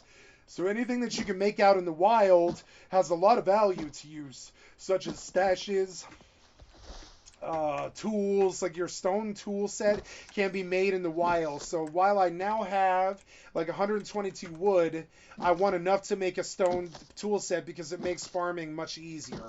So one of the nice things about this server is you get RPG gains as you do stuff. Like notice as I hit the tree, I'm getting 8 EXP. So I just keep at it, and I begin a gameplay loop here of farming trees. And you don't want to do that with a stone. Stones have tree gather and flesh gather, and they have ore gather, but it isn't good gather. So like tree gather is okay on this server, but normally it's 5. You don't really want to hit things with a rock if you can't help it. And so I'm running away from these zombies, and I'm looking for other trees, and I'm also looking for a single stone node, which we did see right where notice I'm picking up the hemp plants to pull in cloth so I can place bags and I can make sets and such. And I do have quite a bit of cloth now. I've got like 25 cloth. I could begin to think about building a set, so I'm going to make a burlap shirt, which is a set that does not require a workbench to make. And I go to my quick crafts, and because I have all my clothing, my burlap set, which is under clothing here, you have certain things that you can star, such as the burlap set, and I put a star on these items so that I can pull them easy in the quick craft, right? I look for burlap trousers, burlap shoes. Rust armor is easily attained. You can literally build an armor set, which you do need to avoid radiation in monuments and to not take too much damage and that kind of thing. So now, after I've hit one tree and I have 241 wood, I try to get my inventory a little bit more empty. And notice that I'm playing very dangerous with a full set of gear, but I don't need that much to put down a very simple base. And so I begin to sort of try and empty my inventory in a place where I can pull in some wood and stone. And the reason I'm doing so is I need about 100 and... I'm looking to make a particular tool set, which is here represented as stone hatchet and stone pickaxe. These have 17 damage on the pickaxe and 15 damage on the stone pickaxe, and damage matters. So if you want to kill somebody with these tools, the first one that you want to make is a stone pickaxe because it does have 2 more damage to it. If you're thinking of using a stone pickaxe as also as a melee tool to kill other nakeds, to pick up like other nakeds will have inventories like this. You wouldn't think that they did, but because they're naked, you can't see what they have all the time. Sometimes with weapons, you can see on my body I'll have a jackhammer on my belt and a gun on my back and a gun in my hands because I do have 2 guns on my bar and a jackhammer on my belt. But other players can see these things and they will try to come do what's called kill you, or do what's called grub you. They'll come and try and kill you with a basic weapon like a stone to try to take your big boy weapons, a jackhammer, off you. So I'm rolling very rich, which is a violation of the first rule in Rust, which is don't kit what you can't afford to lose. But I'm taking risks on this server that I wouldn't normally take because it is a low pop server, and the only things that I really have to worry about are the animals and the zombies. And the first thing that I do is I build what's called a building plan, and I go into what's called common, and I find the building plan and the hammer, and I star those in the top right corner so I can make them at will. And the first thing I build is a building plan, and I try to do this right away. I knock down a tree with a stone right close to the beach where I spawn. And I do 2 things, right, as a new player. I look for a tree, I knock down the tree. I look for a stone, I knock down the stone with my rock. And I take the materials that I got from the first tree and the first rock that I built, and I can now make a stone hatchet and a stone pickaxe, which is the first goal, technically. And I try to get some wood and stone in my inventory because I can build a base with those things. And I build a blueprint, and I build a hammer, and I try to think about inventory space, and I try to think about what time of day it is because it's getting late already. And so I begin to build my what we call our starter base, which is going to be what's called a one by one design. It's 1 tile, two doors, one tile. And I don't suggest you build big bases the first time that you play this game. I suggest that you just get the material to get a stone hatchet. I'm gonna drop this stash someplace before the sun sets. I've got to consider that a very dark night is coming, and that's not a good thing. So I've now got to place a stash so that I can like get some inventory space enough to build a real base. And so I'm going to stash on this overlook because it's easy for me to remember where this is. I'm going to try and do it on a corner so it's easy to remember. So where this crack hits the stone is where I'm going to place my stash, right by this river overlook, right where Dome is. And I'm going to try and remember that there's like a stash right where the crack is, where the crack meets where the crack meets the seam. I'm going to place a stash down right here. You're going to see it, right? And I'm going to try and get a blue stash here by the river, but it appears that the game doesn't want to cooperate. So I'm going to see if I can place a stash at some place where I can remember where it is. I'm not even going to hide this stash because I don't have any fear of anybody robbing me. I'm going to put the more valuable things that I have in this stash right now, like the bullets. I want the custom, but I'll save the Tommy. The Tommy gun's very, very valuable. We came up on huge loot when this game started. I can't believe how well I did. And so now I have room to chop wood, and I'm going to make a stone hatchet. And the stone hatchet stats are such as... these stats are important, and you can buy skins in the player marketplace, and I'll show you how to do that later. But I do have a stone hatchet skin, but I already made one. Did I? No, I did, but I dropped it, I think. Or no, there it is. So notice that the hatchet popped on the first open spot on my bar. So if you want the hatchet to go somewhere in particular, you empty the space on your bar first, in the hopes that when you craft it, it fills the empty bar. And so I always keep my bars a certain way. Like I want my main weapon that I'm going to use on my 2 key. I want my ranged weapons and such on my 1 key, like my sniper rifles, my binoculars, the weapons that help me see things further away. I keep on my 1 key. I tend to keep tools and lights on my 3 and 4 key. I tend to keep tools on my 5 key as well, and then I tend to keep light or fuel on my 6 key. Right now I need my torch key more. So notice that I take care of my bar religiously. Like I really think about my bar because those are the things that I can actually reach. So I put mushrooms on my bar in case I get bit by zombies because those these mushrooms give instant health of 3, and instant health is very rare. You don't get that all the time. 15 calories, which is this number here, that food, and the water, which is your hydration. So it gives 5 water on a 250 health bar, and 15 on calories on your health bar. And I would say Russ has kind of an arcadey survival thing when it comes to food and water, but food and water is an aspect of the game, and it does matter. And you can starve to death and drop an AK on the ground faster than you would if some player were to kill you for it due to starvation. So keep in mind these numbers matter, and you should worry about it. And rivers and animals are how you take care of it, or you can buy food from towns like Bandit Camp. So that is why I'm living right across the road is Bandit Camp next to this river. And notice that I'm not doing a lot of movement at night because I don't want to travel a lot at night, but I do want to take the axe that I made, and I want to take it where I can reach it on my 1 key, and I'm going to take one of my 2 torches. Notice my torch is burning, but I have 2 of them because every time that you spawn, you come in with a free rock and a free torch. So I do tend to kind of hoard my torches because I might need 2 torches. So everything in this game has value. It's all good for something. You definitely do want to use things, as you get them. And I'm doing something that I don't recommend, which is farming at night. But I kind of need this wood, so I'm gonna belly up to a tree. I'm going to try and nail the tree, and I can't. And farming at night sucks because it costs more durability on your tool, and you get less mats, and it's harder to hit targets right at night, and you constantly have to relight your torch. And if you keep swinging at one place at one time, your tool will move due to anti-botting and hacking measures and stuff built into farming, where eventually your cursor will exit the tree and you will no longer hit your target if you just keep swinging at one place. Notice that my movement is slowly moving to the top right, and eventually you will get off target and you will no longer hit the tree or the node. So you can farm at night, but it is not preferential, Building and farming at night, you're going to get in bad problems there. Hey, I got a level, so I type /st, and we finally start to get to the gameplay elements of Rust, and I can begin to talk a little bit better. But I'm going to keep trying to cap out. I pulled in 2 points at level 3. So I'm going to cap out my amateur woodcutter. I'm going to get another 1% level in my amateur woodcuttering. And if you're learning Rust, I suggest you do it with a PvE system. You can find servers like this by typing PvE into either more likely modded. Go to your modded, which is your third one down, and type into search servers for PvE, and you will see servers like this. Softcore is the word for it.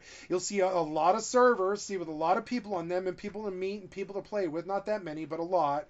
And there is a community of people who play modded and official servers that have a PvE connotation. Community servers, 35 servers, 350 in modded and such. People do PvE in Rust, and I do recommend that you cut your teeth on PvE Rust and learn the game through that, rather than dying a lot in crazy PvP servers trying to appease your ego.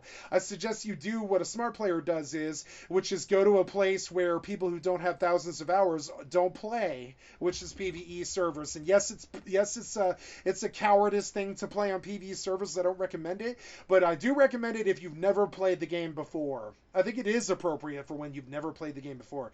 So I put one of these 2 points that I pulled into my amateur woodcutter, and I cap out my initial woodcutting buy, because the first base that I build is going to be, a lot of the bases that I build are going to be wood first, because raiding is the thing in Rust. Raiding is the main reason to play Rust, but you don't see a lot of raiding on PvE zombie servers like this until the last few days of the wipe. So I don't have to worry about raids early, so I don't worry about stone bases as early. I can make a wood base like when I first play this game.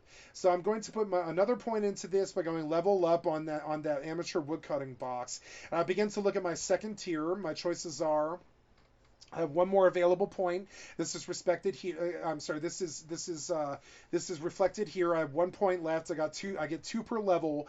The respec cost right now is cheap, but it gets up to 3,000 scrap fairly quickly. And I'm going to drink some water like Devin Nash here and take a minute and take a look at my video here and say that congratulations, guys.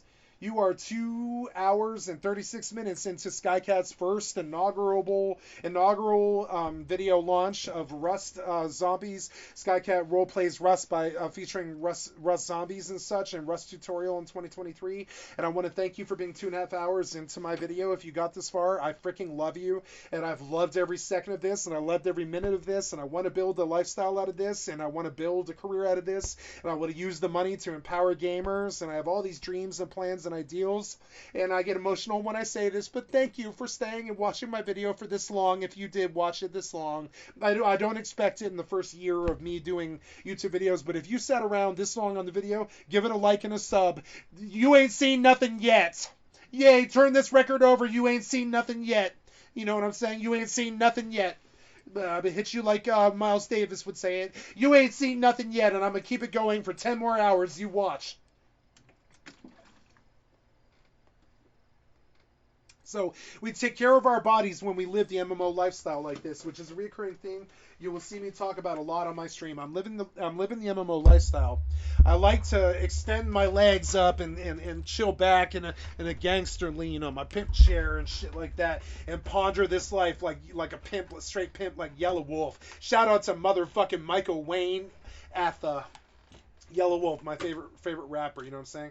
So while the night runs, I do other things. Notice that I'm very pointedly looking at a chart, and I'm not moving around because at night, if I can't help it. Because A, the animals will get you. The animals do spawn. They will pop aggro you. They will bubble in. They will pop right in on top of your ass, and they will take your AK kit from you. And they will let some other naked run right up and take your AK kit from you in a split second. Bears and pigs and wolves and deer and chickens, they happen more often than not. And so if you want to travel at night, expect to get a bear up your rear end fairly quickly too. Expect to get a pork You know, we call these you know, shout out to one of my fellow Rust streamers. It's not easy thing being a Rust streamer, so I like to give my shout outs here to, like, I believe this would be Stevie always talks about how Stevie's a very famous Rust creator that I do recommend that you take a look at, no matter how much you like Rust or not. And shout out to Stevie, right? Or I'm sorry, this would be, I believe, I forget his name, but he's an Aussie fellow. Likes to use the terminology yogis, right? Yogis. And I know the name of the streamer. It'll come back to me. It's an insult that I can't remember his name. Mimio. He calls them yogis, right? Expect yogis early and often, and bearers are very good for resources, so they're very lucrative to kill. Kind of, even for raiders, they're lucrative to kill in terms of what the materials that they give you for what you can get for skinning them. But I would say that, you know, if you want to travel at night, have a plan, have a light, have an automatic weapon, have a shotgun. So even shotguns are kind of scary unless you have a spaz. You want like an automatic weapon and be ready to dump half a mag into a bear at point blank, because it's going to pop aggro you. It'll spawn in right on top of you.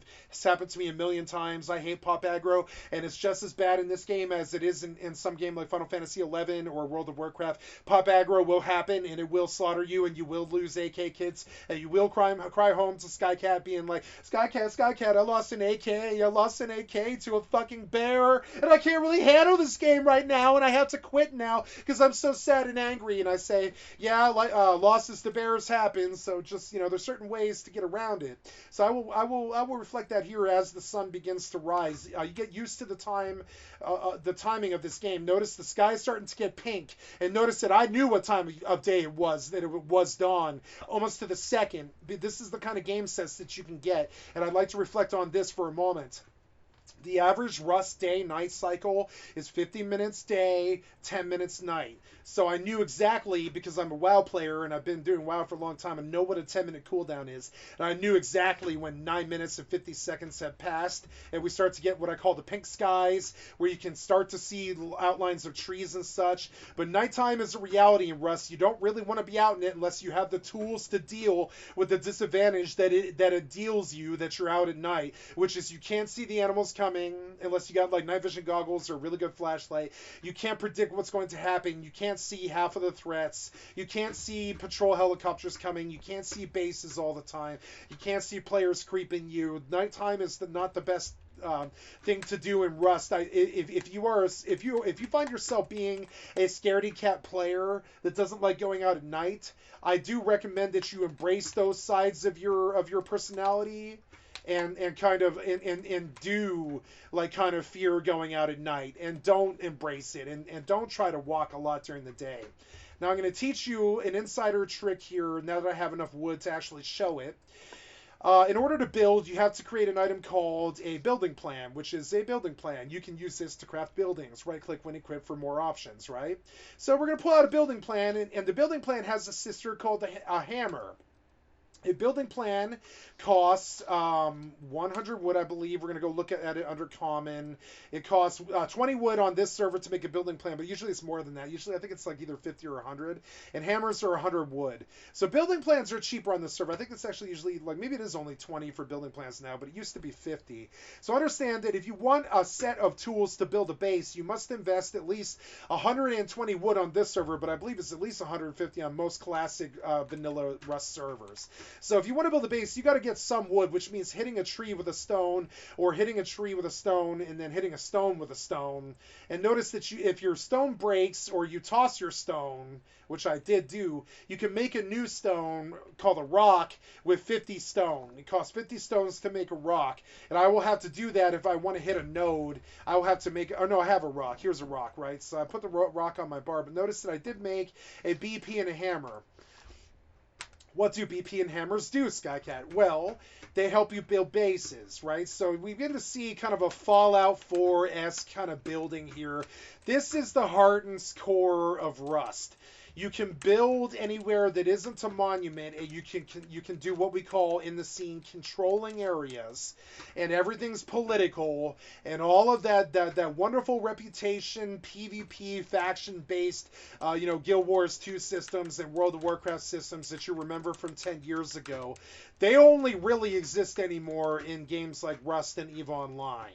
I would say Rust and EVE Online are the only place you will see political, geological, territorial battles that actually have very heavy weight to them and are definitely a PvP struggle, the likes of which you will never see anywhere else. Sometimes you will see 50v50s with gunfights that last 8 hours. This game is full of stuff like that, and do not underestimate this game's like incredible potential to entertain you with the sheer movie-like quality of its content. You can maybe you like the movie Desperados with Antonio Banderas, right? Great Latino actor, one of the best in the world. Gave us a really beautiful set of movies based around the Che Guevara guy in Mexico, the Once Upon a Time in Mexico guy. He always dated Salma Hayek. He always had a presence in other zombie films such as From Dusk Till Dawn and such. He was always kind of around. That kind of thing. If you're looking for that kind of fucking El Mariachi fucking content, this game is chock full of it. You can't find it anywhere else really like you can here. And that is one of the sides of Rust that does make it one of the best games ever made. You know, but that same territorial pissings and trolling and people taking it too seriously and people sweating the bed is also what makes it the worst game in history. So understand what you're getting into when you fall in love with this game. The territorial pissings will marginalize you, and it will turn you into a person that you won't like. So understand those sides of the games are real, and it is here, and it does happen. So over there, right out of sight is Bandit Camp. Over here we have our river, and I begin my first build. And I recommend you keep it simple, stupid. I subscribe to the KISS thing from The Office. You know, keep it simple, stupid, right? The first base that you build shouldn't be big, and you're gonna want to, but don't. And so we take when you hold right click with the blueprint. You know, I'm gonna cover everything because this video is intended for fresh players and stuff. You're gonna look at foundations, right? And there's only a few of them. There is foundation, which is number 12 on the dial. 12:05. The 12:10 we have like triangle foundation, and at like 1 o'clock we have steps and ramps and floors, floor triangles, floor frames, floor triangle frames, walls, doorways, windows, wall frames, half walls, low walls, U-shaped stairs, stairs with L shapes. Dog pussy, chicken pussy, potatoes, boil them, peel them, stick them in a stew, etc. Got a lot of options here, and this is the core of Rust. Never forget that this is the core of Rust. You might think it's the seizing of these said bases that you build. You might think that it's the farming and the rivers and the animals. Rust is what you make of it. You might think it's living out in an ocean base that you built. You might think it's stocking elevators and dropping grenades on people's heads. You might think that it's living in a monument and sitting at a recycler with a sniper rifle on a tower all day, just collecting loot like some kind of living human antlion who just pops out, chomps the ant, and then disappears again like he was never there with a suppressed weapon, you know, creeping around like some kind of Metal Gear Solid guy from Metal Gear Solid Phantom Limb, whatever, you know, like that. And Rust is what you make of it, but I will say this, the heart and core of Rust is the building. And so the basis of the system is everything has descriptions, like every house needs a foundation, right? We're working with the initial tile was foundation. Every house needs a foundation. You cannot build without foundation. So if you want to build, you start with a square or triangle foundation. These two are the foundations of Rust.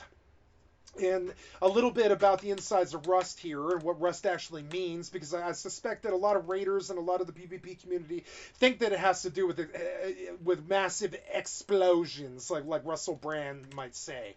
But no, this game is not about massive explosions. It's about territory, bases, and building, and having a presence or not having a presence. So we build what we call the 1x1. If I were to build 4 tiles like that, it would be a 2x1, a 1x3. If I were to build a line of things, it would be a 1x4.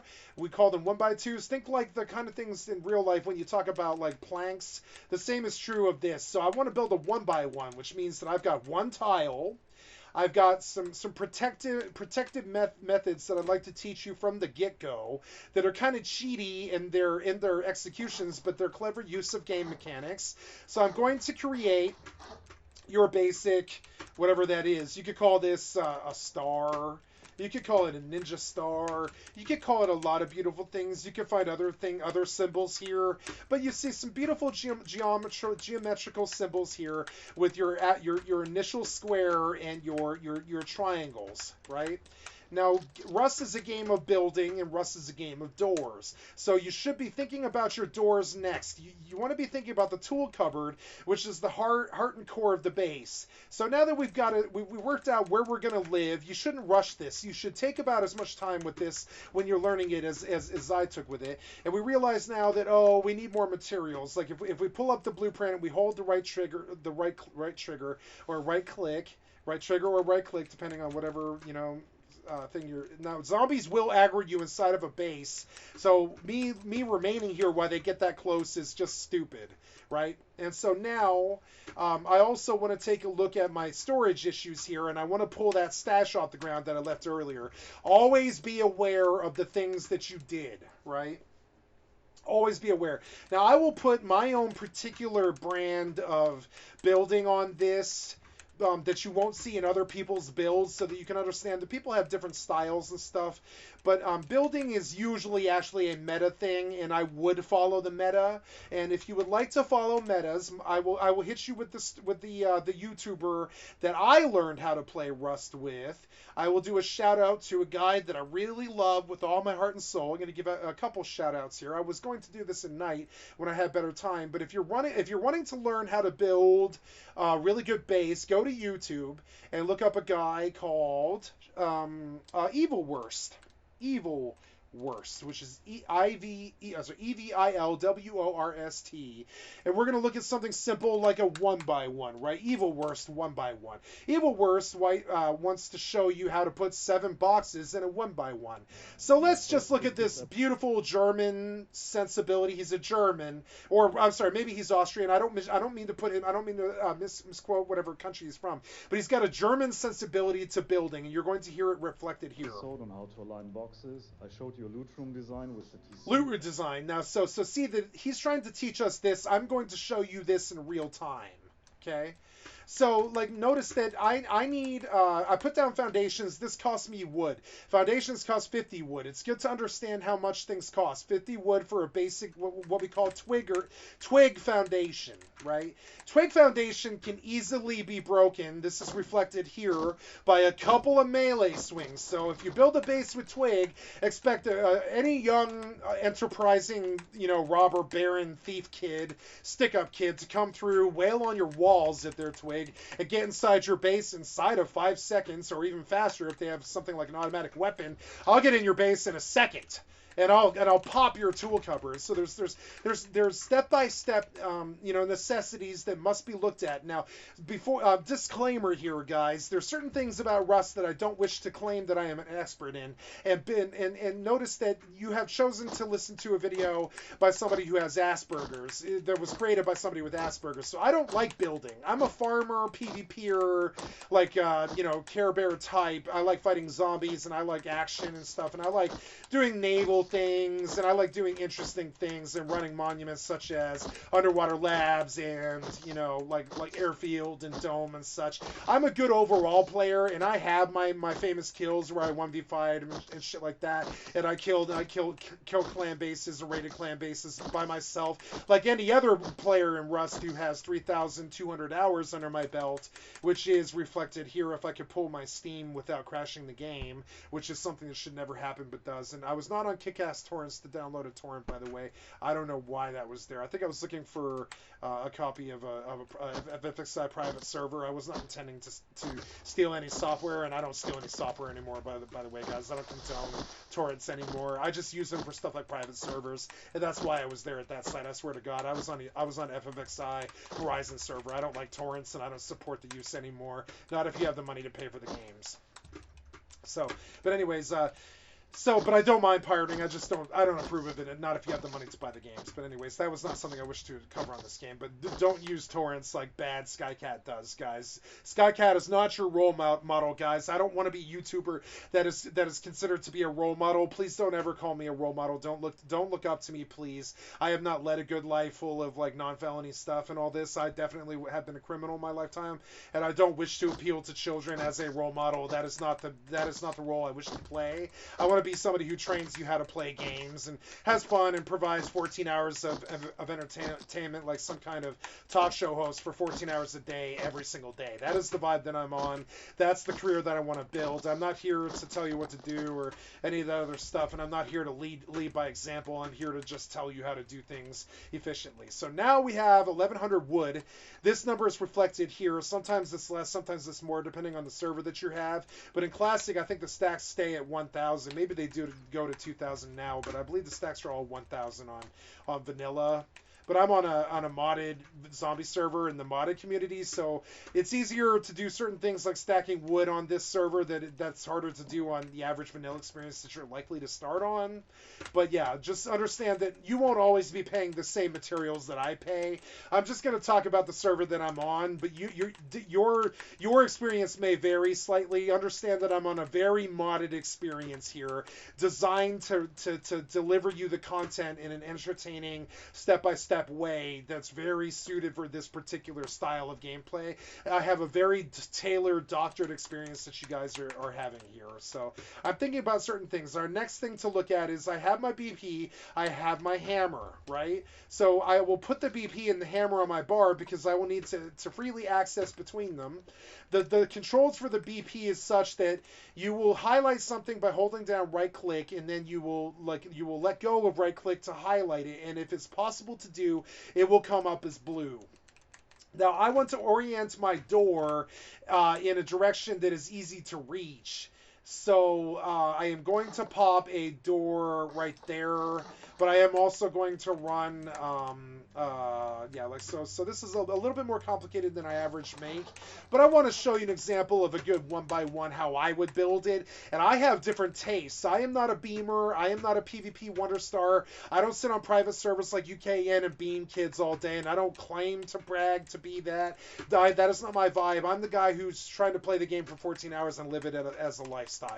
So I know some PvP things, and I'm good at killing people, and I'm a good shooter kid. I'm good at Tarkov. I've gone to level 21 on Tarkov, and I have 3,200 hours on Rust, which is reflected here. If I pull my screen and I show you here, I have a little bit of a basis to explain to you how to play this game better than some people might. Though I would say 3,000 hours isn't that much in the Rust scheme of things. And for our brand new players here, hours are how the community ekes out your personal worth. So yes, staying another hour online is lucrative to you, and it does have to do with your reputation, and it does help you. Your currency in this game is not scrap, because the scrap is deleted once a month when the server wipes. Your currency in this game is how many hours you have spent playing it. So yes, if you take a long time to build a base like this, notice that I take a long time to do things. It's because I just want to be on the game in general. I don't care if it takes a long time for me to explain this to you guys. Notice how I'm just walking around doing nothing like Asmongold. It's almost like I'm doing a React video to my own React video, but I don't care. So anyway, so now that we got a wood and hammer, the first thing you want to do when you're building a base is put down a foundation, but you also want 1,000 wood to make what's called a tool cupboard, and you want to make sure that the tool cupboard, which is in your common, is starred in your common so that you can pull it on your quick launch, because you will build tool cupboards early and often, quite a lot. Tool cupboards are for placing and authorizing with the cupboard will make it so only you can build in a 50-meter radius of it. If you want your friends to build, they'll need to auth too. You should protect this, and they mean this. The heart and soul of all of the gameplay things in Rust is off the name of Rust. What the name of Rust means is that everything in the game will decay over time, including this twig that I put down. Notice how the twig is now at 9 out of 10 health, right? certain things like bullets and melee will crack this really fast, unless if it's a harder material like hardwood or stone or metal or high quality metal and such is the highest you can go. Oh shit. Nice try, mate. How the fuck do you have a SMG, motherfucker? The Santa Claus dropped it. You're awesome, dude. I'm not gonna rob you if you agree to be peaceful. You want to be I'll peaceful? See you soon. No. Get it. I'll see you soon. I'll see you soon. I get it. Alright. So there's my first PvP experience, you know. He built me a tool cover, which is nice of him. I'm gonna run now. So there's your example of PvP on a 5-pop server. I killed him, which shouldn't have happened. I was so distracted that I shouldn't have been able to do that. He knows where I was, so he's going to come back. But I mean, all I did was take his scraps so he can have some of his loot off that corpse. And now that my base area that I was building in has been compromised, I move up and over the horizon, but still in the general area of where I want it to be. But if you are what I call compromised, which means that if somebody knows where you intend to build or where you want to be or what part of map you are in, you are now compromised at that point. And he can loot my stash and take the scrap that I have, but I pulled more scrap off him than what I put in the stash. So I know that there's a stash by that river that I can spawn by and I can go get if I want. He'll probably find it. But because I'm running a tutorial video on a live server to show you what could happen, right? What Rust is actually like, right? I will now shift around to an area by Bandit Camp, but that is not at Bandit Camp. And try to stay away from him. He obviously wanted the river. That guy was probably not that experienced, and when I get to a safe place away from where he could potentially find me again, I will show you another trick having to do with Rust. That guy will show up on my F7 key. If I hit F7, this guy, I'm in streamer mode. Oh, now look, like even the F7 key on this bad client will crash your client permanently, and I may need to do a relog. Oh no, there we go. So report a player, and I forget what this guy's name is, but names are very important. Like getting ganked is very important. It's all super important information. See, the client's taking a poop right now, so I can't do anything. I just have to wait for it. I'm not even going to try to do what I'm trying to do because it's obviously the client just doesn't want that to happen. So don't fight the client. Otherwise, you face a 7-minute relog, and then he just comes and loots my shit off all my loot off of my corpse. So you know, this guy, notice my stress levels got higher, which is not good for you as a Rust player. Notice he stressed me out. I won the engagement. I took his building mats off of him, and I won this engagement in a really strong way, right? I won this engagement. I got away from him. He doesn't know where I'm at now. The likelihood of him finding me is kind of low. You know, he knows what neighborhood I might be in, but he doesn't know where I'm gonna be. And I got a lot of building material off him for free, and I left the loot that I wanted to leave for him so that I wasn't totally toxic. And I tried to make peace with him in a way where I was like, look, I'm not gonna rob you except for the scrap, which I should have taken off him. Never leave 100 scrap just lying around. I don't care how rich you are. 100 scrap is worth a lot. Oh my god, I can't believe I lived. Oh my god. I can't believe I lived. I lived. That's how you do a bear. Notice how I mentioned an automatic weapon earlier? If I wanted to keep this loot, I mean, I know where I'm at now, but I mean, I don't want to go to snow at all. Now I'm hurt, and I got to get up because I lit up, and now he's going to come find me, right? So I've got a lot of pressure here. The best thing to do is to get safe sooner rather than later. So I'm under a lot of fucking pressure here. He might not want to fight me because I have the custom, right? But I don't know this. I don't know what's going on with him. So I'm just going to notice that I don't build in snow, because if you build on snow, you will freeze to death inside your base. So I'm building right at the edge of snow, and snow biome is good because you need materials out of a lot of materials are best found in snow, like in terms of ore. So I can build right here, and I'm going to get this, excuse my French, but I'm going to get this base up now before he finds me somehow and I embarrassingly lose all of this loot, right? I'm not trying to lose all this loot, so I'm going to very much so like keep him out of here as soon as possible. So we build a wood door and we build a wood lock, and I can't talk about this right away without compromising myself, but I will put down a box so I can, like, you know, do stuff, or not a box, but a TC, right? TC goes over here in the farthest left in the corner that you can possibly get it, like that. And then inside the TC, I'm going to drop all of my mats, right? And I'm going to keep building because he's probably actively hunting for me right now, and I'm under pressure that I don't want to be in. But, you know, and while I'm building, I should be building a door, but the game didn't listen to me when I gave it an order, so I'm fucked on that. So you got to really watch. You got to make sure the game does what you tell it to do, right? So there we go. And then when you put a TC down, you never ever leave TCs on anything but like hardwood or stone. You don't ever leave a TC on twig, because they can just pop the twig and shatter the TC. The TC has a lot of health. It's got 100 health, but you must lock it right away. So if you have an unlocked TC, he could run up right now and lock the TC on me and shut me out. So you have to lock that TC. It is your first job, right? Then now I can begin to get stronger here. While that door goes up, I do the frame, I do the walls, right? By holding the hammer, right click, and then I left click on stone, right? And I pop the door, aiming outwards, because of something called air locking, but I need a key lock that I didn't make, and that's kind of noob. I'm making noob mistakes, but that's okay. And I don't get super hyped over this kid messing with me. I just relax and I strive and I try to get safe before he takes control of that situation, right? Now I have safety. I'm inside of this base. There's one more thing I would like to do with the materials that I have, but I don't really have any materials. I'm out of wood and stone, right? So I take what I have, I leave it in here in a box, right? And I also need to build the base a certain particular ways, which I will also do here in a minute.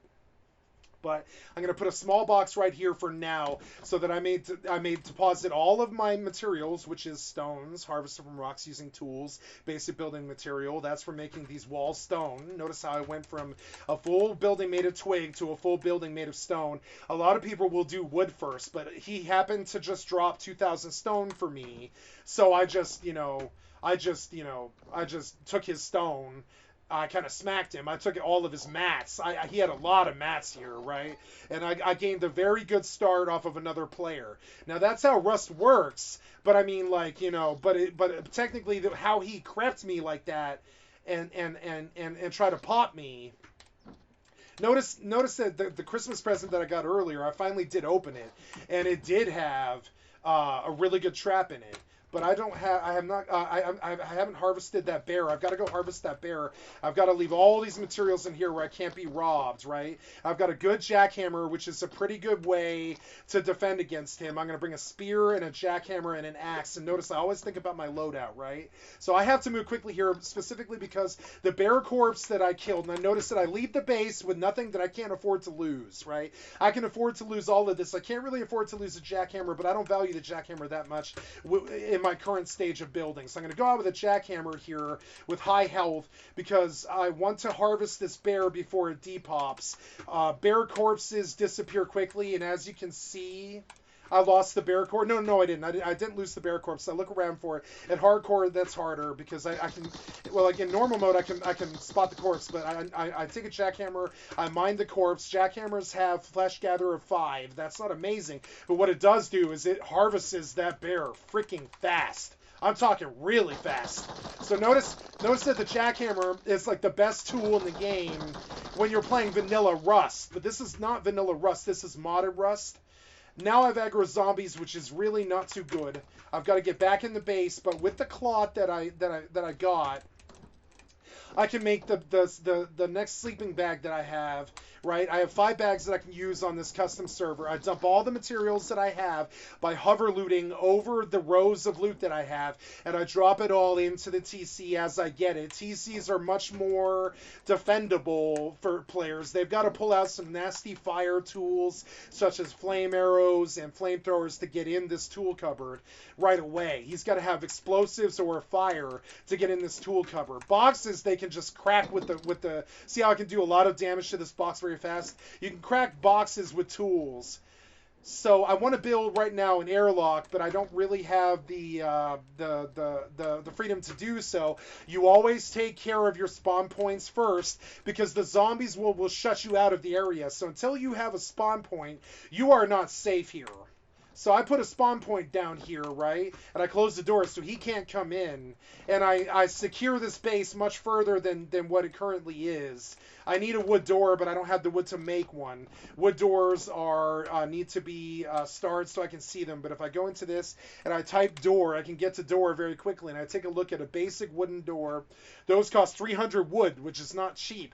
I need another door because I don't have what's called an airlock. Now notice, with this locked door, if I open it, he could come in here if he breaks this twig. So it behooves me to pull this this tool right here, this BP and this hammer, and it behooves me to solidify this wall a little bit better so he can't just break in this twig and actually get in my base. But once I do this, right, and I upgrade to stone. Now, the game didn't do what I asked, and you really have to verify that the game did what you asked a lot of the time, because the client is not good. It will not always do an item transfer like you thought. And so you'll sweep loot, like something like stone like that, right? I'll sweep loot stone, I'll get out of the inventory, and I'm trying to move fast to shut him out before I lose all this, because he could technically take this from me if I don't move fast. Right, and he knows what area I'm in, so he could come here. Now that I've got stone this, right, and stone wall, which I don't have enough stone to do, but that's okay. Zombies are here, but they're not super bad yet. Now I have what's called an airlock. I mean, he can bust the twig and he can come in here, which means that he can walk in still until I make that wood or stone. He can walk in here. But eventually, once that frame is solid, notice that the door doesn't create a hole I can walk through. They call this an airlock, and describing airlocks to new players can be kind of a tricky thing, but understand that this guy can't easily come in here that easy, right? The jackhammer is a really great melee tool. It moves fast. Each one of these little taps, right? I can tap it once or I can hold it down. Each one of these is a 15 damage melee strike. That adds up. That adds up on walls. It adds up on players, right? And the jackhammer is renewable at a workbench, and I'll show you how to do that later. I should put down a workbench technically right now, but I'm more worried about my entryway, because if dude sees that I built here, he could do what's called door camping, and I didn't want this pressure, but I doubt he ever does find me. I'm being a little bit more paranoid than I need to be. So, but what I do need to do is get out of this base before the zombies bite me, like that. I need to get out. I need to topple trees, right? So I'm gonna chop trees here. Later on, as you put points in the RPG chart, chopping the trees becomes much easier. But right now, expect it to be a bitch and a half. Expect it to be slow. Expect it to be annoying. Expect it to be easier with better tools. So always keep your eyes open for better metal tools, which is something I could take care of right here, but I don't have it. So, you know... So one of the interesting things about this particular server is that BP wipes are, I'm sorry, the workbench, you cannot train down the workbench charts. Normally in average Rust, like normal vanilla Rust, you can buy down with scrap. You can buy down the chart that is open when you hit E on a workbench, and I'll show you what a workbench is in a few minutes here. I just have to actually get the materials to safeguard this base, right?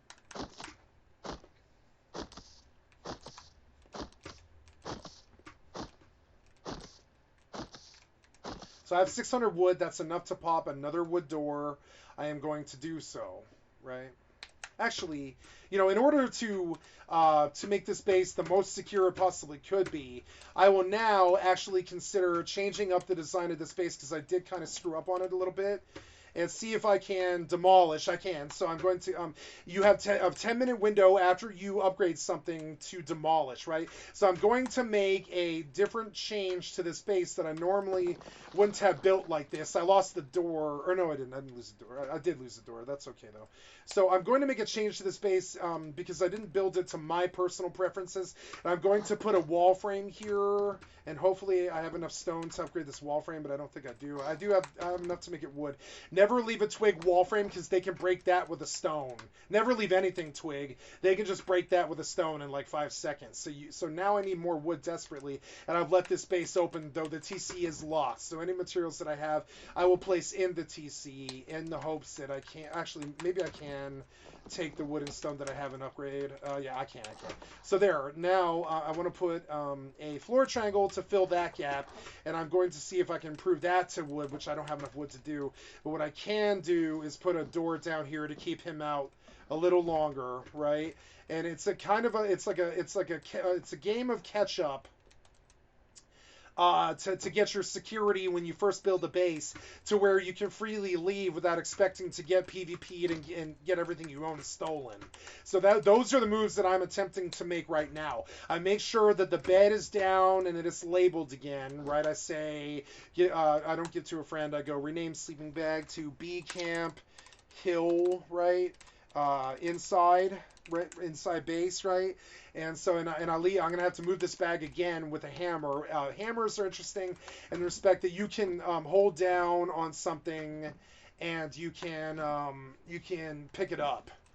So, and there's other things going on here. Like I have a time frame in the respect that that guy's body will live as a bag for a few more minutes. So I now need to run over there, pour, and see if he left loot on the ground, which he may have.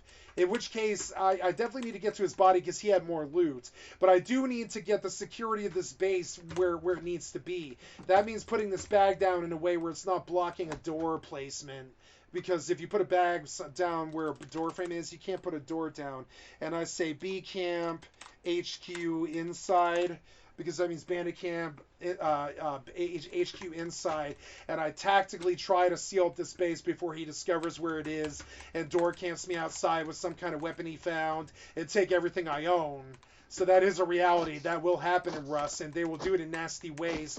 They call that door camping. They call it going deep. You have to defend against players going deep this early on in your growth cycle, or you will lose that base. You will lose what you spent 2 hours on, and you'll have to build somewhere else, and that is not good.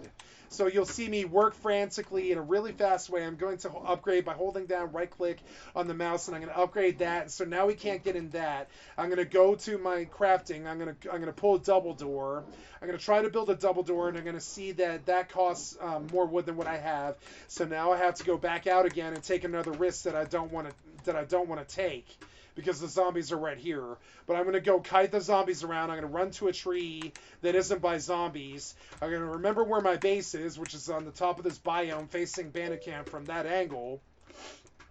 I'm going to chop a tree down that's like far enough away from them that I have a chance to actually knock down, because most of the majority of the wood that you pull in when you chop a tree, you want to be hitting the red X's, because if you don't, your tool takes more durability damage and you chop the tree less fast. So you want to be hitting these red X's if you can, but the real wood is when you knock the tree down, not when you're hitting the tree.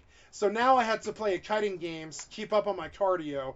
I had to try to remember the tree that I hit, and I try to hit other trees in the meantime, trying to gather enough wood to get that base's security. See, now I can produce another double door, but I don't have the wood to make a code lock. And I just keep on running here, and I keep on kiting, and I keep like playing the wherewithal game, where I just keep running, and I just keep trying to pull in mats, playing little reindeer games with them, letting them get closer and closer, try to hit some red X's, but really I'm just trying to keep my vision on them so I don't get swarmed. And I move over here and I try to hit the tree closest to the base, right? I try to down trees, but it's hard to do when they're always approaching you like this. And you pull enough materials to make another door and another code lock, right?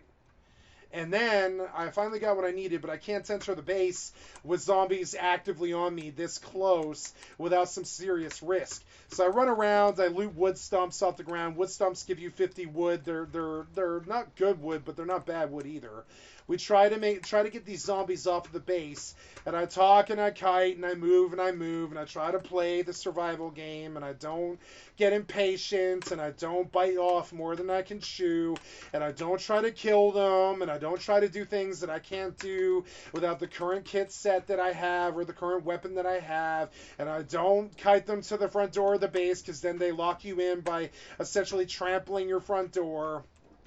And I come in and I take a risk by coming in the base and actually securing the base fully, which means putting a double door that opens with a lock on it outwards, right? We call this airlocks, because notice that now the double door blocks my entrance here. I can't just, or I guess I can walk out it. That is not really an airlock, so not too good. But I mean, whatever. I'm not too worried about it. Like, I have what I consider to be an airlock, basically. And later on, I'll put a garage door here, which is why I put a door frame here. So now I have a secure base in the respect that there might be somebody on the other side of the door, like zombies and players, but it doesn't matter. This door is always shut, so when I go out this door, they can't go deep on me. This door always remains shut. They might take my loot, but they can't get in to take the base or what's in my boxes in here, right? I have other work to do with the base, but I have other rust chores that have been thrust on me that I don't really want right now, but I am going to go do and pursue in the interest of having the best wipe that I can have. That means going back to where I was with a Boda bag, leaving the bear meat here and leaving the wood here, and I have a very light load. I'm not even going to bring the jackhammer for this. I'm gonna throw that grub out. That's fishing bait. We don't really need that right away. I'm gonna roll very light. I'm gonna leave whatever tools I can leave here, and I'm gonna bring an axe, a spear, and a torch, and a Boda bag. And I'm gonna leave the space light. I don't kit what I can't afford to lose, and I run out the front right away in the hopes that the zombies aren't close enough where they bite me. That's how you exit the base, with zombies swarming you like that. And now we run over here, and because I know that I killed him across the road over by the river, which is over by that clump of trees, I try to get to his body bag to see if he left his body behind and tried to build somewhere else. That kid was very surprised that I killed him, and he didn't know about the Santa dropping the airdrops, and was very surprised that I killed him. So I would place his hours somewhere at something like 1400, because he was surprised by the fact that I had a weapon and he shouldn't have been, which means that he probably has about a third of the experience that I have. But he was very confident in his ability to kill me, because he did see that I was just standing there AFK, alt-tab, looking with my nose in some XP menu. And he thinks that I'm bad, but I'm not. I'm just a streamer on another agenda, and I'm not thinking about him, and I'm not trying to do PvP with him, and I'm not trying to be worried about him stumbling on me, though I should be. That's real Russ. You should always be worried about other players throwing a wrench in your freaking plans, because they will. And you'll be like, oh, sure, I didn't count on the human factor. But the human factor is a factor, and you should be concerned about it, and it will be a factor. You know what I'm saying? It will be a consideration that you need to make. Like that kid, if I didn't pop to the Tommy, or to the custom SMG, and pop him instantly, I would have lost everything that I had built in the 2 hours that you've been watching me play. And how good do I look if that happens? So I set myself up in a way to counteract him before he was ready. I look and see, I notice that I'm back where I was, and I pray to the Rust gods, or whatever it is that you believe in. I try hard, to quote Yellow Wolf, I try hard to respect people for what they're believing in. Pray to whatever gods you believe in, chat, that his body is still there, and that he's too craven and too coward to find his way through hardcore mode back to the corpse on the ground, and hope that he just wrote off the loot and he didn't spend the time, and that he's lazy and he just ran back here, right? That he didn't run back here, and we hope that he built somewhere else, and he realizes that I want this and he doesn't want to build like me because I'm not the enemy. And let's hope that, yes, indeed, he left the entirety of all the loot on his body. And I profit even more. I had noticed that I Notice that I'm running risk by staying here, so I can't stay here long. But I ran risk. I ran like I didn't run risk here when I was previously here. I just ran. I took the loot that I wanted off his body, and I left him loot. And I informed him from a PvP perspective that I wasn't going to rob him, right? And I left him interested in coming back to get his corpse, which is a distraction from him trying to hunt me wherever it is that I permanently built, which ended up being in a different quadrant over here. And I played the game strategically how I should have played it politically. I didn't make an enemy. I didn't rob him. Oh no, oh no, oh no. No, no, no, no, no. Things will wedge you in this game. You'll get wedged between things and you'll die. Watch that. Always loot red toolboxes. They have some of the best loot in the game. And always loot your red toolboxes, even if you're not inclined to loot other things because you're in a rush like I am right now. I am not inclined to loot here because he knows that the one place on the server that I have been compromised is right here. I'm compromised in the respect that my enemy knows where I'm likely to be, so that's where I don't go. Right, so the first thing I do is I loot him and I leave with an interest of really leaving the area, not getting, like, drawn in by that box of loot right there, not getting drawn in by the zombies, not aggroing things that I don't want to aggro, not wasting my time, getting the loot off the ground as fast as I possibly could, seeing things that I really like, such as a rug bear skin, which is very strong. If you put rug bear skin on the wall, it will provide between 81 and 100 comfort. And comfort is how you heal and rust without having to pound meds or food. So if you get comfortable in a base, you will have good comfort level, and you will heal naturally over time, and it will tick down your health in regards to your food bar. Your food bar and your water bar. I don't want to aggro him. And notice I'm in a huge meadow right now. Always be thinking, right? ABTs. Always be moving. Always be elevated. Always be on top of the hill, not at the bottom. Always be thinking about your surroundings. Always be thinking about your environment. ABE. Always think about environment. Always ABZs. Always think about the zombies and what they're doing. Always think about your approach. ABE, ABAs, or ABAs. So think about your approach. If you aggro, where do you want to be? You always want to be elevated, so you're always trying to get up a hill. You don't want to be down in the basin. That's where you get headshot. You want to be the guy on the rim of the bowl who's shooting into the barrel full of fish. You don't want to be the fish in the barrel down in the basin getting shot by the guy with the semi-automatic rifle up on top of the hill. You want to be the guy on top of the hill. So I get elevated. I find my base. I knew where my base was by looking for monuments and stuff. I know that if I'm looking that direction at Bandit Camp, that's where that my base is right here. So all I have to do is find Bandit Camp, and then I have to go down the valley of the basin there, line up looking at it like that, and I look around, and suddenly I'm at my base. That's how I found my base in hardcore. It's not that hard, but you have to be super observational about everything that you see. Even this sulfur node is somewhat helpful to me. Knowing that this nice little sulfur node that's right here is tucked in with the glints facing away from me, I can spot my base because there is a sulfur node tucked in by this wood base. And your Sherlock skills of observation can save your life more often than it won't save your life. Notice the guns on the ground. Notice what loot the guy dropped. Notice which direction he was facing. Notice which way you're likely to get blinded by the sun if you're firing into it. If I'm firing into a guy, always be noticing things. Always be noticing that if I'm firing at a guy at the top of that hill, the sun in my eyes gives me the disadvantage, not him.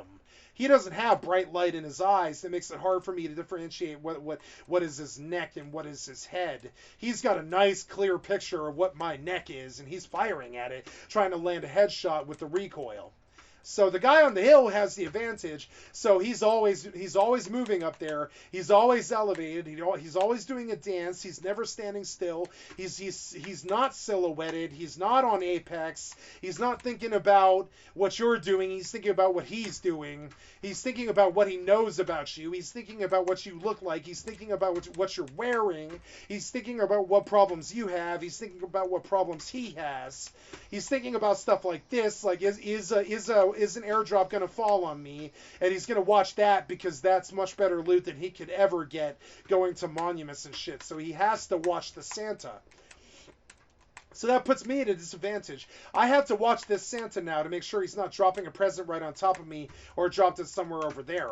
And now I'm an idiot. I'm standing here gawking at something like some kind of passerby at a car accident, and anybody at the other cones of my vision, behind me, off to the left, off to the left, off to the right, off on that cliff, off on that cliff, off on that cliff, anything third party over there, down in the basin, coming up the hill, under the apex, behind those cracks and juts where you can't see, maybe inside the building over there at the bandit camp, maybe thinking about the Santa, maybe over that direction because that's where the Santa went, maybe on the other end of the rainbow, you know, he's way over where the actual drop is. So if I go to that Santa trap, I might find the only other players on the server, so I don't go looking, right? If I don't see that present falling really close to me, I don't go looking, because by the time I get to that present, I'm liable to see the only other players on the server. So we don't go looking for presents that are far away. We don't go looking for airdrops that are far away. I mean, we don't really, because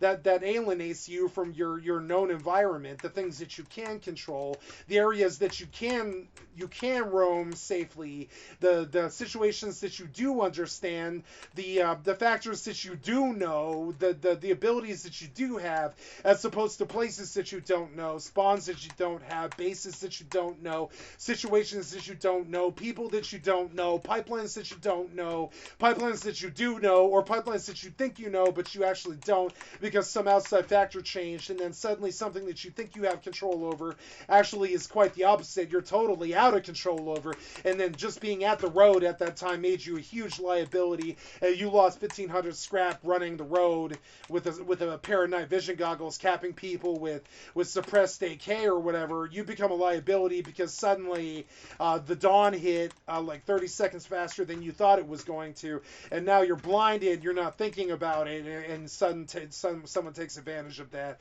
who saw that you had night vision goggles back when it was dark, and who has been following you with an Ayoka, which is a handmade weapon, trying to gank you, right? So always be thinking, always be moving, always be elevated, always be aware, always be moving, always be at an advantage, never be at a disadvantage, always be the third party guy, don't be the guy who's getting third partied, don't be in basins, be on the rim of things, don't be downstairs, be on the rooftop, think about your Wiz Khalifa and your think about your Wiz Khalifa Taylor Gang truisms, such as I used to not be allowed on the building, but now I'm on the rooftop. Always be on the rooftop, because you're firing down at somebody. You could just step back from the crack. If I'm on a rooftop, and this is the edge of a rooftop, if I'm stepping back a few steps and I'm in full cover, and I'm firing at a target who has no cover down in the basin, this little peak over a little ledge, and you're going to see me like point this out a lot, is the difference between winning and losing. And because I have that advantage and my target doesn't, I can kill him even though I have no skill. And always be aware of these situations. They matter. This is a tactical shooter, and you will have time invested, and you will cry like a little girl when you get your little toy taken away from you that took you 2 hours to find. You will cry like a little girl, and you should cry like a little girl, So now, I have some things to do with my base, and that means I need stone and wood that I don't have. So now I did something. I let my axe get down to the point where it's basically worn away. But I am going to put down certain things. Like I'm going to put here's a more RP element of this. Notice that it finally did get dark. But I am going to place a bear rug where the head is fairly close to me, like right here, right? And I'm going to do base work at night, but the problem is I don't have wood.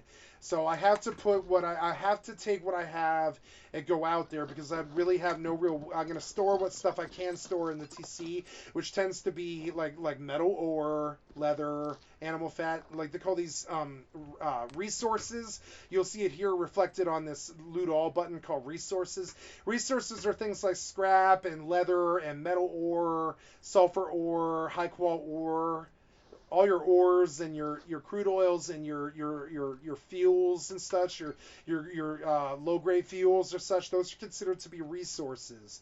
So, I'm just going to check in on the video real quick. By the way, guys, here we are at the 3.5 hour point. I fracking love the people who are still watching this video. I really think you're dedicated, and you are the community that I am trying to reach. And I want to take the time to Devin Nash thank you that exactly at a 3 hour and 31 minute point of this video, you are still watching, and I love you for that. I really love you with all my soul. And I really am so thankful that you are still here. I have a real life interruption, which is bound to happen on these videos. I am 3.5 hours in, and bear with me, guys. I'll be right back. Hello? Hey, call your mom up at least. Okay. Because, go from there. Oh, my phone died, Jerry. I'm terribly sorry. I didn't Use know. mine then. Yeah, I'll plug it in. Okay. My cord. Here we go. Sorry, guys. I can't pause the video. So, real life distractions will happen and such, and I gotta keep at it here. Anything else, Jerry? No, I just. Okay. Letting all the heat out. Don't do that. She wants me to call her right now? Okay.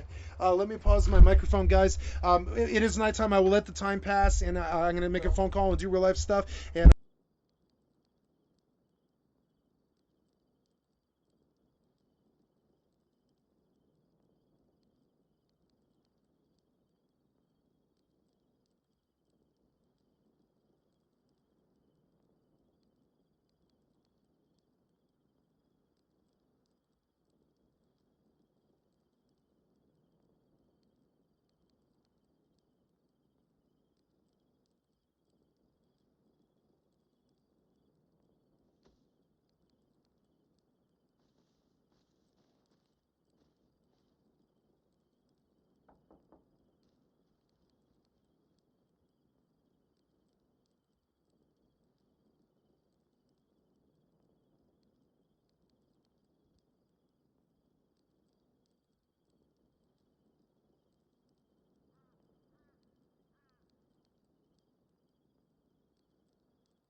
okay, so I'm so sorry, guys. I set aside this day with my family and such, trying not to get interruptions and such. And my phone died and all this other stuff happened. So I must bio right now. We call this in the scene, we call our bio breaks and such. I must pee. And I'm going to take advantage of the time that I have here while it is nighttime. I don't really wish to do anything. Now, notice it's pitch black. It's no different inside as it is outside. So I am going to take a small break here, and I'm going to go bio and pee, and the nighttime is a good time to do that. And I want to talk about the nighttime, but I will not do so until I get back. Terribly sorry about this interruption in the video, but understand, it's not that I'm too lazy to edit or any of that stuff. I don't want to interrupt this video. I want to prove that I can put down a 14-hour video about tutorials and such with real life poking its head in and show people what the reality of a DIY streamer is.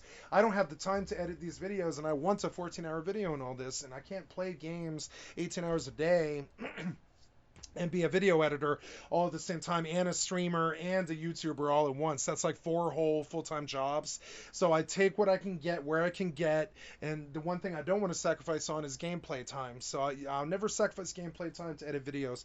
So I understand that I'm going to lose a lot of my people here when I go to the bathroom and stuff like this, and the game gets kind of boring while I stare at a black screen, But understand, this is the DIY ethic. This is what you will see on this channel.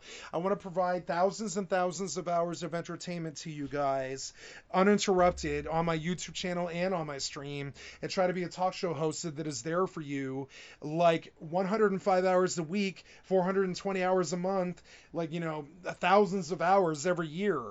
For many years to come, this is what I plan to be. So my style is going to be different from what you normally see on YouTube. Normally they will edit this out, but I don't ever want to interrupt any of these videos. I want to show you what the full process is of what it's like to be a Rust player, you know? So go to the bathroom at night times like I'm about to, and then later on, I will run the boombox and play some of the DRM free BBC music and stuff when I have some metal frags, but I don't have that yet. While I'm in the bathroom over the next, like, you know, 10 hours and stuff, I will absolutely run the boombox so you guys at least understand other cool RP aspects of the game. Like, the game has its own radio and stuff like that. Like, literally, it has its own podcast system. And so I'm gonna explore some of the content with you guys in the respect of the boombox and such when I go take bathroom breaks and such. But that takes metal frags that I don't have right now, so we're not quite to that stage yet, but we will be soon. On that note, please bear with me just like 90 seconds, guys. I won't be long. We gotta wait for daytime anyways. Nighttime isn't very productive at this stage of the growth.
Much better.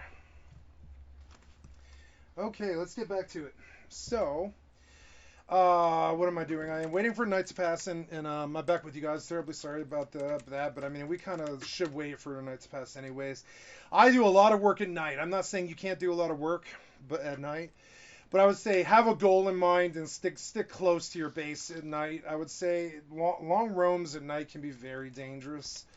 You got to kind of like watch that, because you know, it can take longer than you think, and certain things have to be good. You know, it's an iffy thing to do work at night. I'm not afraid of it. Great. Hello. Hi. I mean you no harm. See, he found me because he's an asshole. I don't know. He's not an asshole. That's really rude of me to say. This guy is not an asshole, obviously. Now, I'm struggling with something because I had a Tommy when this started, but I don't anymore. Do you see this? I pulled the Tommy out of that box. Oh, no. I only pulled a custom, huh? Never mind. I only pulled a custom. Never mind. But the custom's very good. So now I assume that he's camping me, but it's dark, so I mean, I don't know. I can get out without much risk, but I mean, I do need wood, and I don't have it. I'm gonna have to go outside, and I don't really know. I want to save those gears, because that's valuable to me. I need to save that lock, you know. I'm gonna put these BPs in my base. There was a tip about spawning that I didn't get around to that I would like to illustrate. With the BP, it's good to carry those around when you're new because you can pop down a twig foundation, and if you're standing on foundation of any kind, animals won't attack you; they will run from you. And this is incredibly important when you're rolling rich as a naked. You have a lot of loot and stuff. You should preserve your safety by making a BP and carrying around like 500 wood with you, because you can just pop down a foundation as a wolf attacks you, and you can just jump on the foundation and they'll leave you alone. Wolves are killers. They'll take your loot from you really often. It's sort of annoying. Can't see it coming sometimes, and it's just This guy is most likely outside. He seems to be really. Now wait, that's a wood, or no, that's a stone hammer. Yeah, that is a stone hammer. Oh. Well, cool. That's good. The green card's kind of worth keeping, but not really. And the Boda bag, I would like to fill it, but I don't know. We'll put the BPs away. Yeah, we'll put a BP where that is. By the way, they added tool storage for your BPs and hammers and your cable tools and such right there. So I've got to get out, but I'm waiting for dawn. Now it's dawn. How you can tell is if you turn your light out, dawn will be like that. Notice I'm in the lower right corner. I have comfort here next to building privilege. You can see that there's like these things called upkeep time. I've got 21 hours in here because it's not much. It's like 180 stone, 94 wood. You know, the certain stats and comfort and such. Comfort's important. I'm pulling comfort off of the barrel rug. This guy could be door camping me outside, and I'm gonna assume that he is. But I have a safe enough base right now where if he wants to gank me, he can. But I mean, it's not. I don't think he's stuck around. See it like on a nice PvE server with like 6 people. It just doesn't behoove you really to waste your time sitting around door camping. Now expect it. No matter what in Rust, you're still going to have players who want to play in a really aggressive, sort of mean way. It's just the way the game is. It kind of fosters that sort of gameplay. If you're a nasty person. I would say Rust is a really good game for you because you can live out all your nasty fantasies in this game. You can backstab people and betray people. It's not again. There's no rules in Rust, except for like no racism, no hate speech, no sex stuff, or any of that. But like anything that doesn't violate the normal rules of the internet is essentially free. It's like free reign. So you know, Rust is a really interesting social experiment in the respect that all the things that make us civil in real life are just not here in this game. If you want to rob somebody, you can. You can screw them. You can lie to them. You can set them up. You can get them screwed over. You can get them set up. You can hack and cheat to abuse them. You can do so many nasty things to people in this game. And so my advice is Rust is a really good game for those people who have never really indulged their dark side before. You can definitely do some mental masturbation here where you kind of screw with ideas like stuff like oh, how can I make this guy really, really feel bad? And Rust is, if you're looking for a game like that, if you're looking for the dark sides of people's nature, Rust will bring that out right away. People play this in a different whole, you would think they would play it from a survival standpoint, but they actually play it more from a killing you to fuck up your day standpoint, where they really want you to feel bad, you know? So now I worry about like raids, because it is kind of an early wipe sort of deal. So I will do what I normally do. Oops, wait, I don't know if that's right actually. No, or well, yeah, that should be right. Yeah, and then that's that. Yep. And so I'm creating what's called honeycomb. And honeycomb is an interesting thing. Like, notice that right now, if somebody wanted to raid my base, they could go through the doors or they could go through the side walls. But if you put it where there's 2 walls that they have to blow through, that's twice the amount of explosions they have to use to get in your base to raid it. So we use something called honeycomb, which means 2 layers or more. 2 layers of walls that they have to blow through if they want to do the wall approach as opposed to the door. So I put honeycomb on this little 1x1, even though it's not even really worth it. That means chopping a lot of wood that I don't have, so we're just going to keep on chopping wood here. Also, I'm going to go inside the base and spend my points.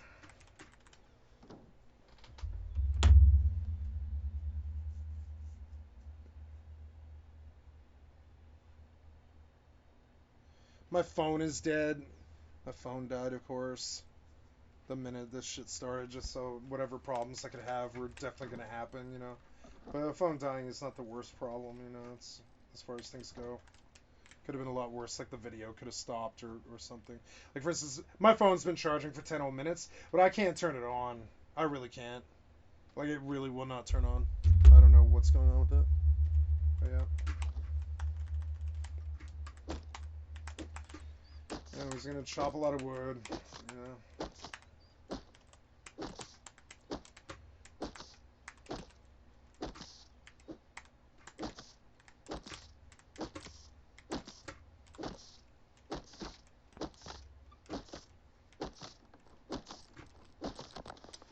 Chopping wood is a good way to get your XP bar up early. Like every chop gives you XP and every tree is XP and stuff. It's a really good way to like get those levels up fairly early. Oh, I didn't spend my points. Keep trying to spend my points and I keep forgetting. So there's this interesting thing in this chart where like you can go into the woodcutting side and there's this thing where like this skill gives you a 5% chance per level to instantly chop a tree down on hit. It is so good. I've got 3 points to spend in it too. It's so good. Like, dude. So good. It makes this so much easier. Watch. Suddenly, chopping wood becomes much, much easier. There's a next level I'm going to spend some points on something else, but I wanted a few points into this particular thing because occasionally you just chop the tree down entirely, which is so powerful. Like that. See, I got it early. Occasionally you'll get it on the first hit. See there, I got it early. Suddenly chopping trees isn't as painful and I'm suddenly pulling in a lot more, a lot faster, you know. I love the RPG game system in this. I think it's genius. I think whoever did it spent a lot of time on it and definitely made a plugin worthy of the ages. You know, the XP system is so good in modded Rust. It's so good. It's so fun.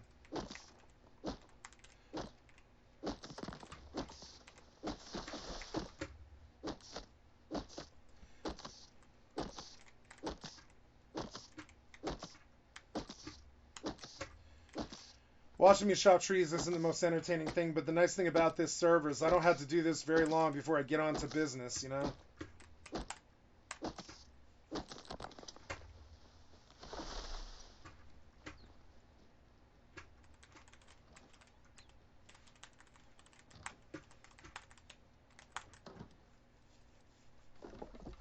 Okay, need some furnaces, which means fuel.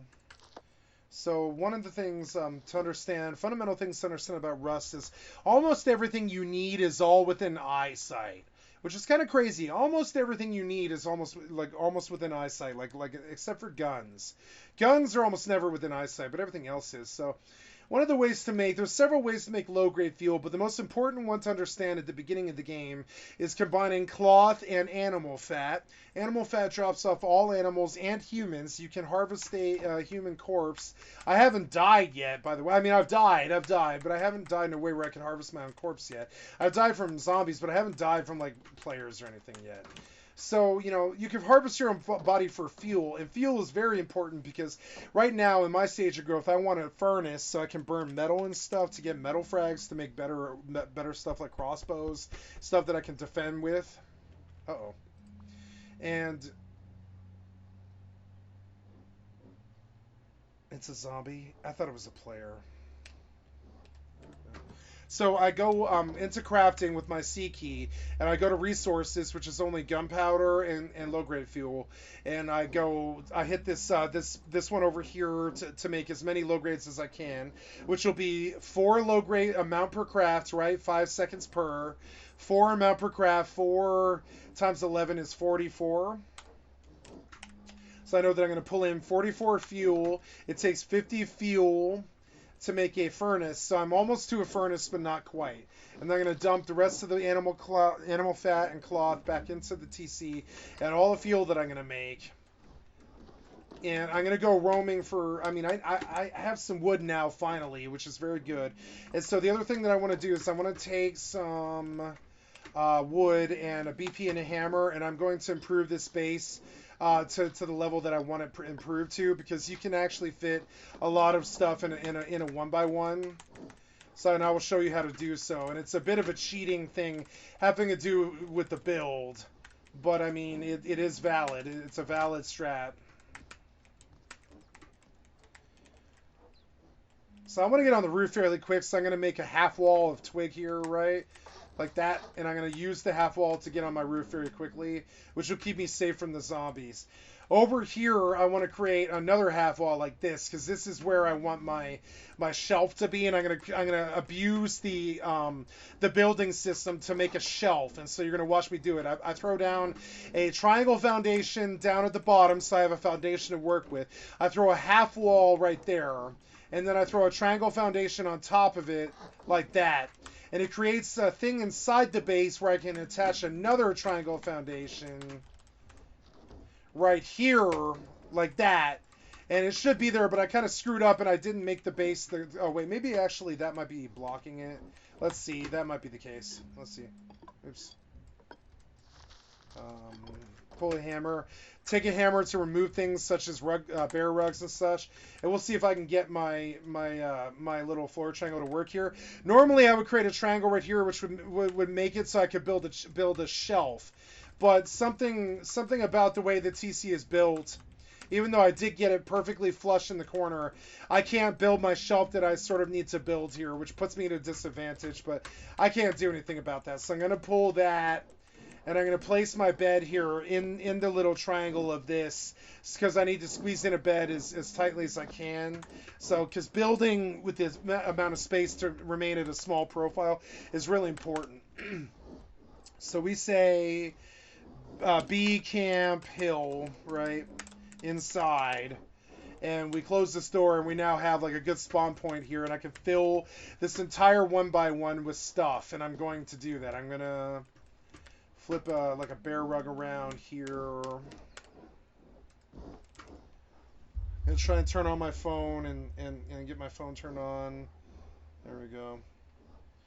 And I drink some water and stuff while I do everything right.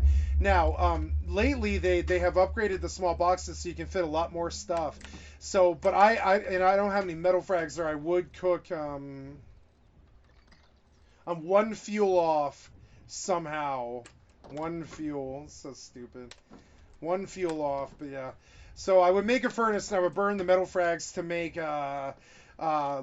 certain things, like a bigger box, but I'm not going to do that right now. I'm just going to live with the small boxes until I have to change it. So I'm going to make small boxes here. So I go into my quick craft and I make wood storage boxes, right? And I'm going to fill the bottom of this base, because you can walk across the top of the boxes. I'm going to fill the bottom of this base with as much storage as I can possibly fit.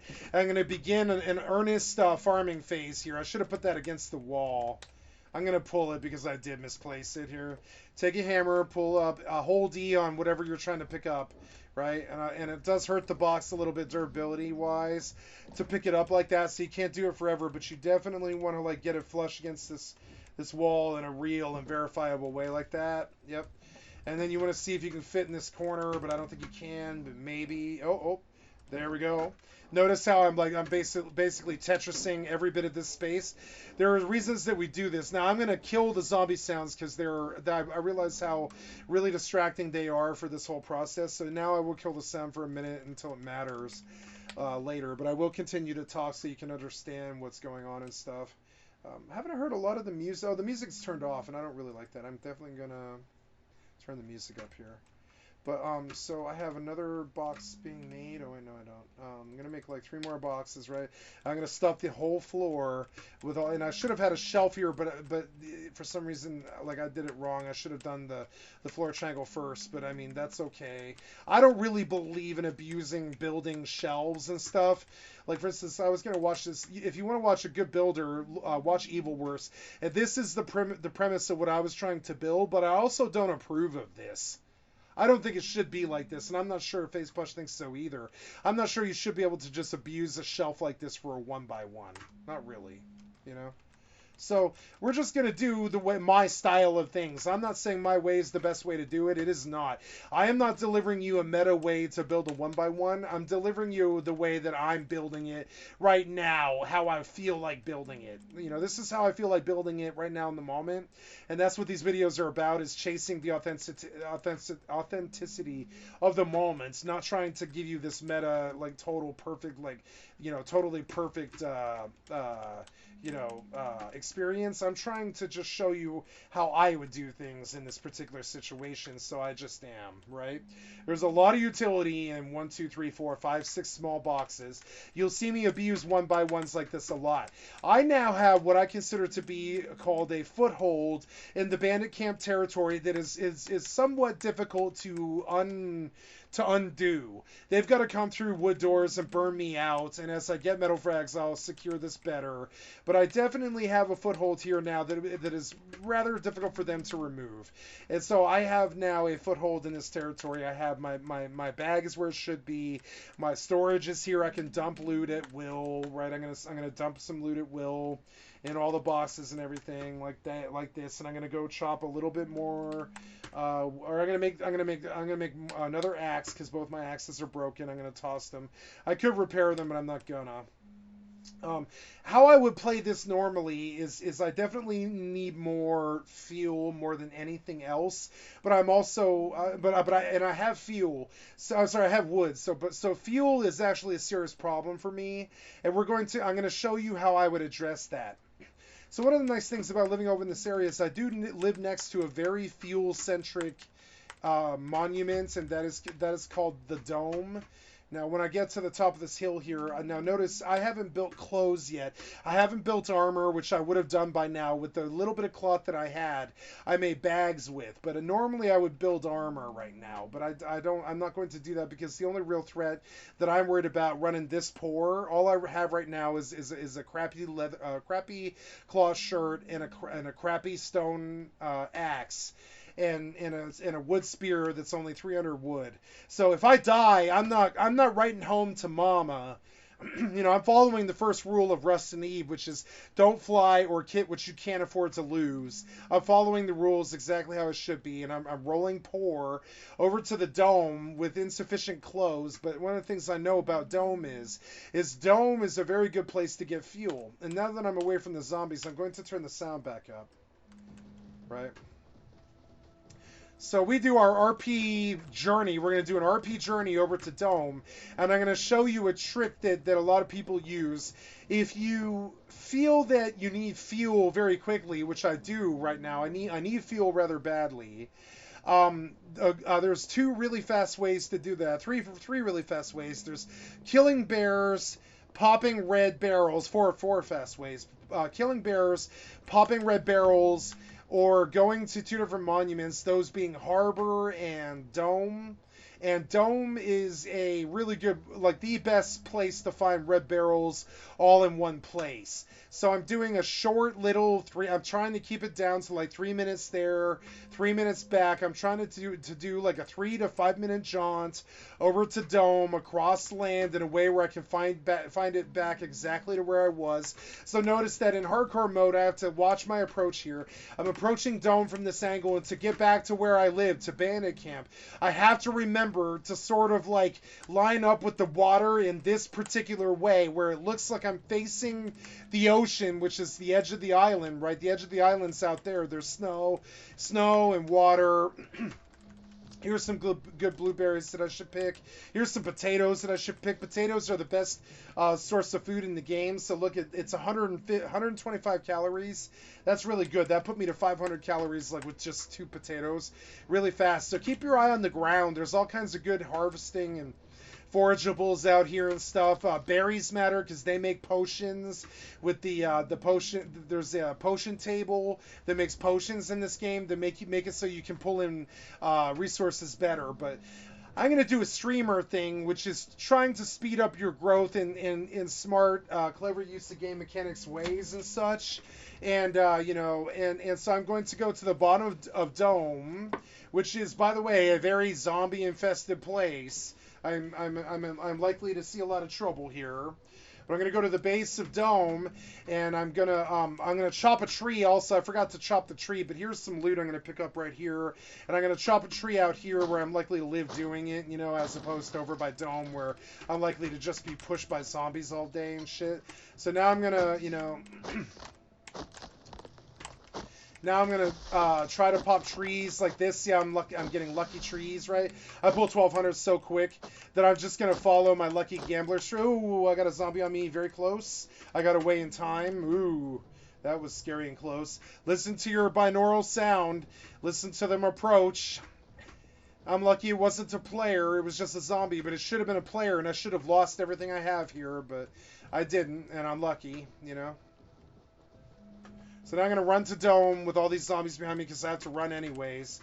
And I go to the base of Dome and I pop like 7 red barrels, and then I sit by the crude refiner that's at the base. Oh, someone's here. That is not good.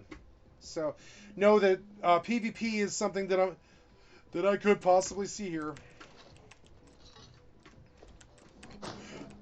I'm noticing that the loot tables are changed a bit.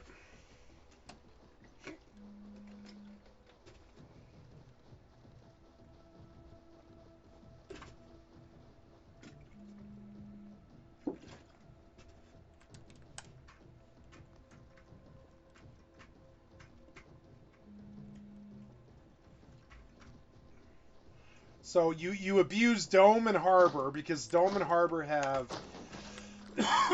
excuse me, Dome and Harbor have red barrels in them that are easy to get to, and they have crude refiners that the zombies can't get into. So I come one trip at the beginning of the wipe. I make one trip to either Harbor or Dome like this, and you come over to this part of the Dome where the fire is. Notice that there's four red barrels here by the fire. Now, it's dangerous business doing this, as you see, but I'm a stubborn guy. I will stick with it, you know, it's worth doing. Got 2 red barrels, I gotta draw them all away. I've got a bad zombie problem here that probably won't equal to a good outcome, but I'm just gonna roll with it and see what I can pull out of here. Get your cardio running. I should have built a bow before I did this, but I don't have the cloth yet. I will, though. I will have cloth at some point. I'm just going to try and draw them away from my targets, you know, play the zombie game with them, get them running around and swarming me and stuff away from the initial red barrel targets, right? The initial red barrel targets are right here. Going to try and pop them fast as possible, right? Yep. And then, yep. 3, 4 hits per barrel. Oh, can't get a hit. Can't get hit by zombies. Can't take that hit. It's so like bad for you to get hit by them. So just don't. Just keep running, you know. Get them snared up on the terrain like this. Get them running down stuff like this. Keep them busy, you know. So now I'm going to utilize what crude oil I did pull. And I'm going to come over here and I'm going to try to pull like 100 fuel out of the crude refiner. Oh, I have a lot of horde. It's not too good. Okay, so, yep, it's not too good, but just bear with me, guys. It's possible to live. Watch me do it, you know, I'm just patient. Stick and move, like, float like a butterfly, sting like a bee. Tap these barrels when they aren't looking and shit. Move around, keep it kiting, keep it moving. You know, keep it all gravity and moving and shit, you know. Keep it strange, Bodie, because, you know, it's got, you know, as long as you play the game, you can win, you know, if you keep trying, you know. So now I got to get to a fuel burner that won't get me swarmed. This one's a bad idea, as you can see. I'm using my terrain. I'm using my, you know, I'm using my inclines and my stairs and my crouches and my approaches. There's a pig. He's bad news because I can't fight him without dying. Maybe I can kill him, but it'll be a bad battle, right? And so while I got my good fuel, I did not get my crude oil burn like I wanted. So we're going to take a look at there's 2 crude oil burners at Dome. I will climb Dome for you, probably not in this video, probably in the next series of 2-hour videos that I do over the next like week and stuff. I will do stuff like climb Dome and show you what it is that you're seeing here. But what I'm doing is entirely fuel based. I'm trying to pull low grade out of nothing faster than having to kill a bunch of animals with bows and not get surrounded and killed doing it.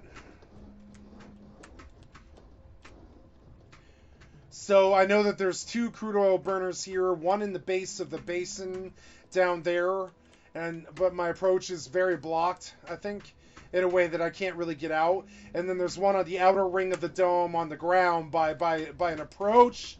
Shit, I don't know how I didn't get hit, but I didn't get hit.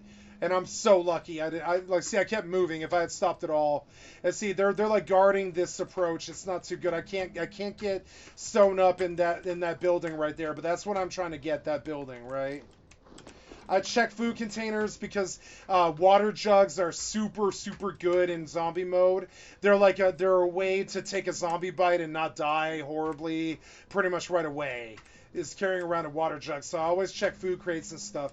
Now I got a lot of fuel out of this, enough to make the furnaces that I needed, but I am not happy with the outcome, however.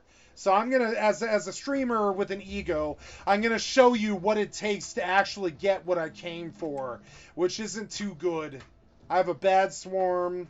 It's probably going to cost me, but I'm going to get what I fucking came for, because that's Rust to me, is your ability to beat your reality out of the terrain itself.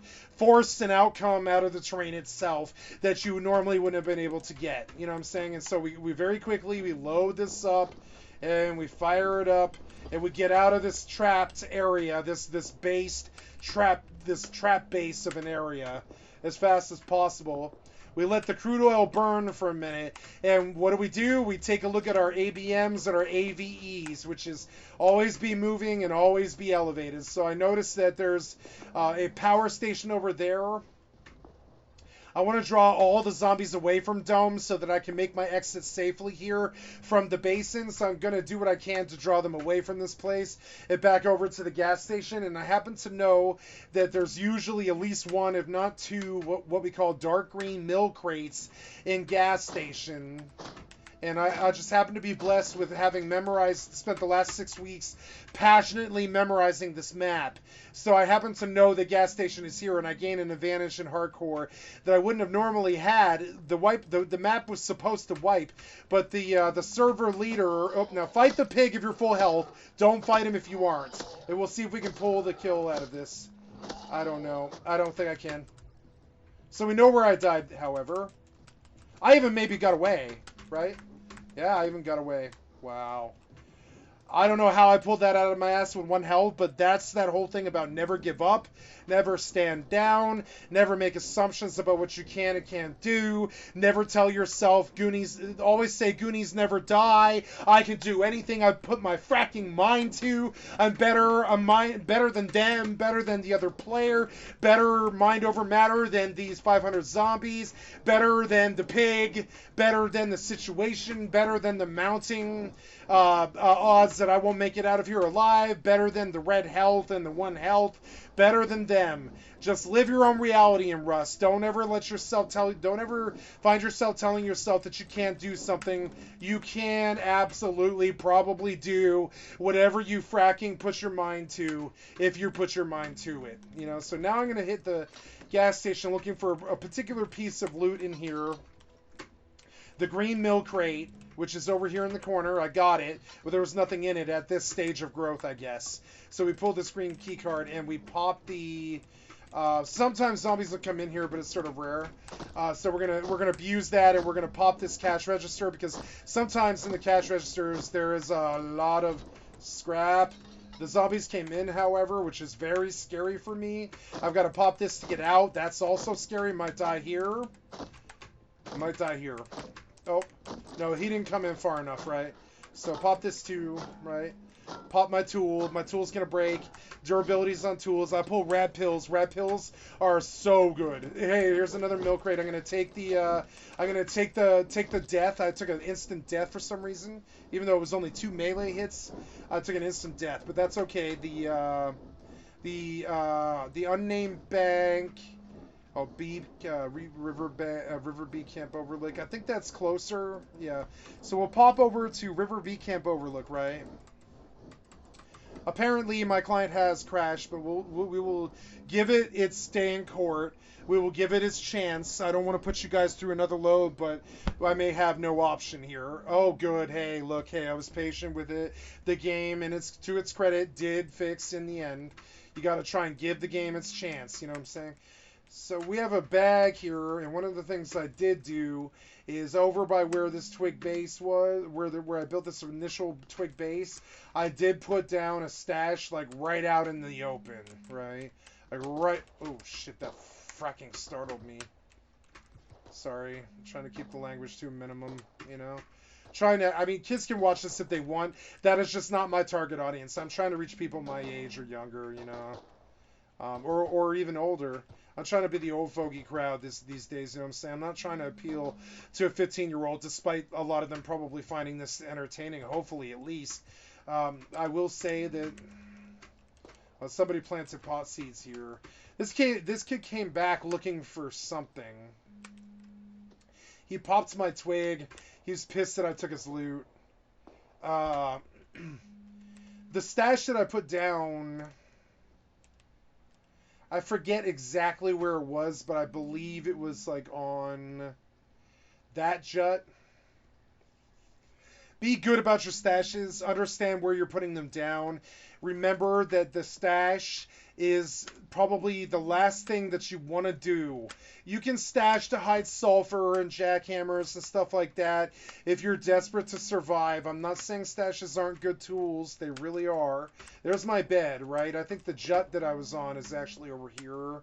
Something like this. But I put a stash down that I think he did discover, which is kind of funny. He didn't get back to his body, but he did find the stash, and he popped it, I think, which is kind of crazy because I should see the stash right here, but I don't. I thought I put it right in the center of a jut so I would see it very easily, and I don't see this anywhere. So, whatever. I put down like 20 scrap here that I wouldn't normally ever leave behind, but I have done... Oh, no, I'm sorry. That was at the river mouth, wasn't it, I think? Yeah. So here we go. We run over here. We grab some wood. We got to go back to the dome. But notice that I wasn't very mad from dying, specifically because cooking crude oil with large crude refiners, that's not a fast process. It takes like 10 minutes. So I was going to have to kite around for 10 whole minutes anyways. I know exactly where I died because I very pointedly died at a monument that I knew that I could get back to, you know.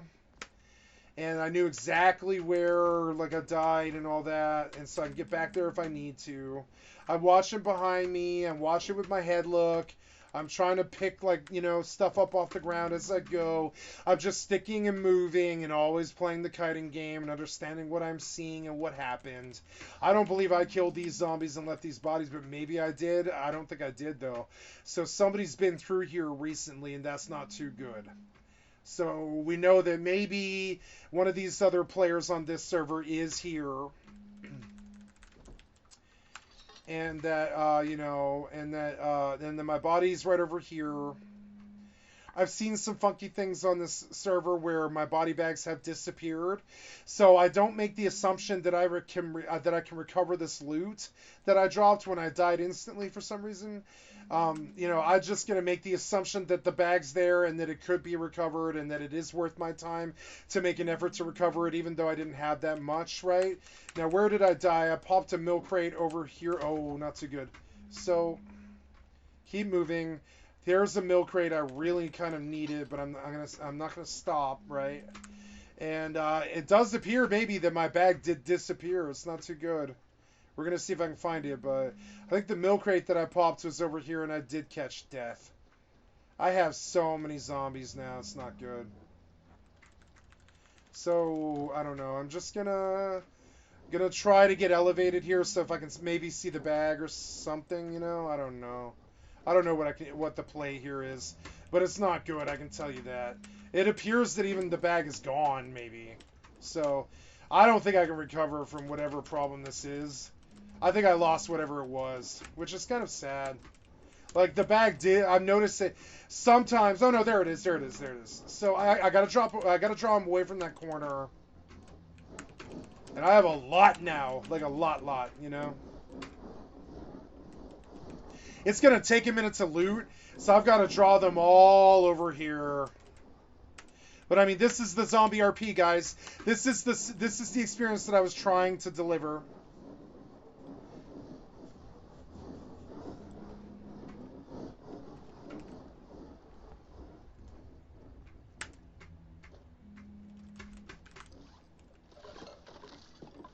Get the important things if you can. Let the other sort of like pieces of shit drop. Yeah, like, and just get out, you know. I have a lot of pumpkins, so I'm going to use them. It's better to pump your heals and regret that you spent the heals than it is to not have the health to live. I play very, very, very liberally. I'm definitely an ultra liberal, but I play very liberally with my play style. I tend to sort of like hedge my bets by getting my health bar to full and regretting that I spent the heals or making too many bullets, right? Rather than running out of bullets or running out of meds. I'd rather use the meds and use the bullets than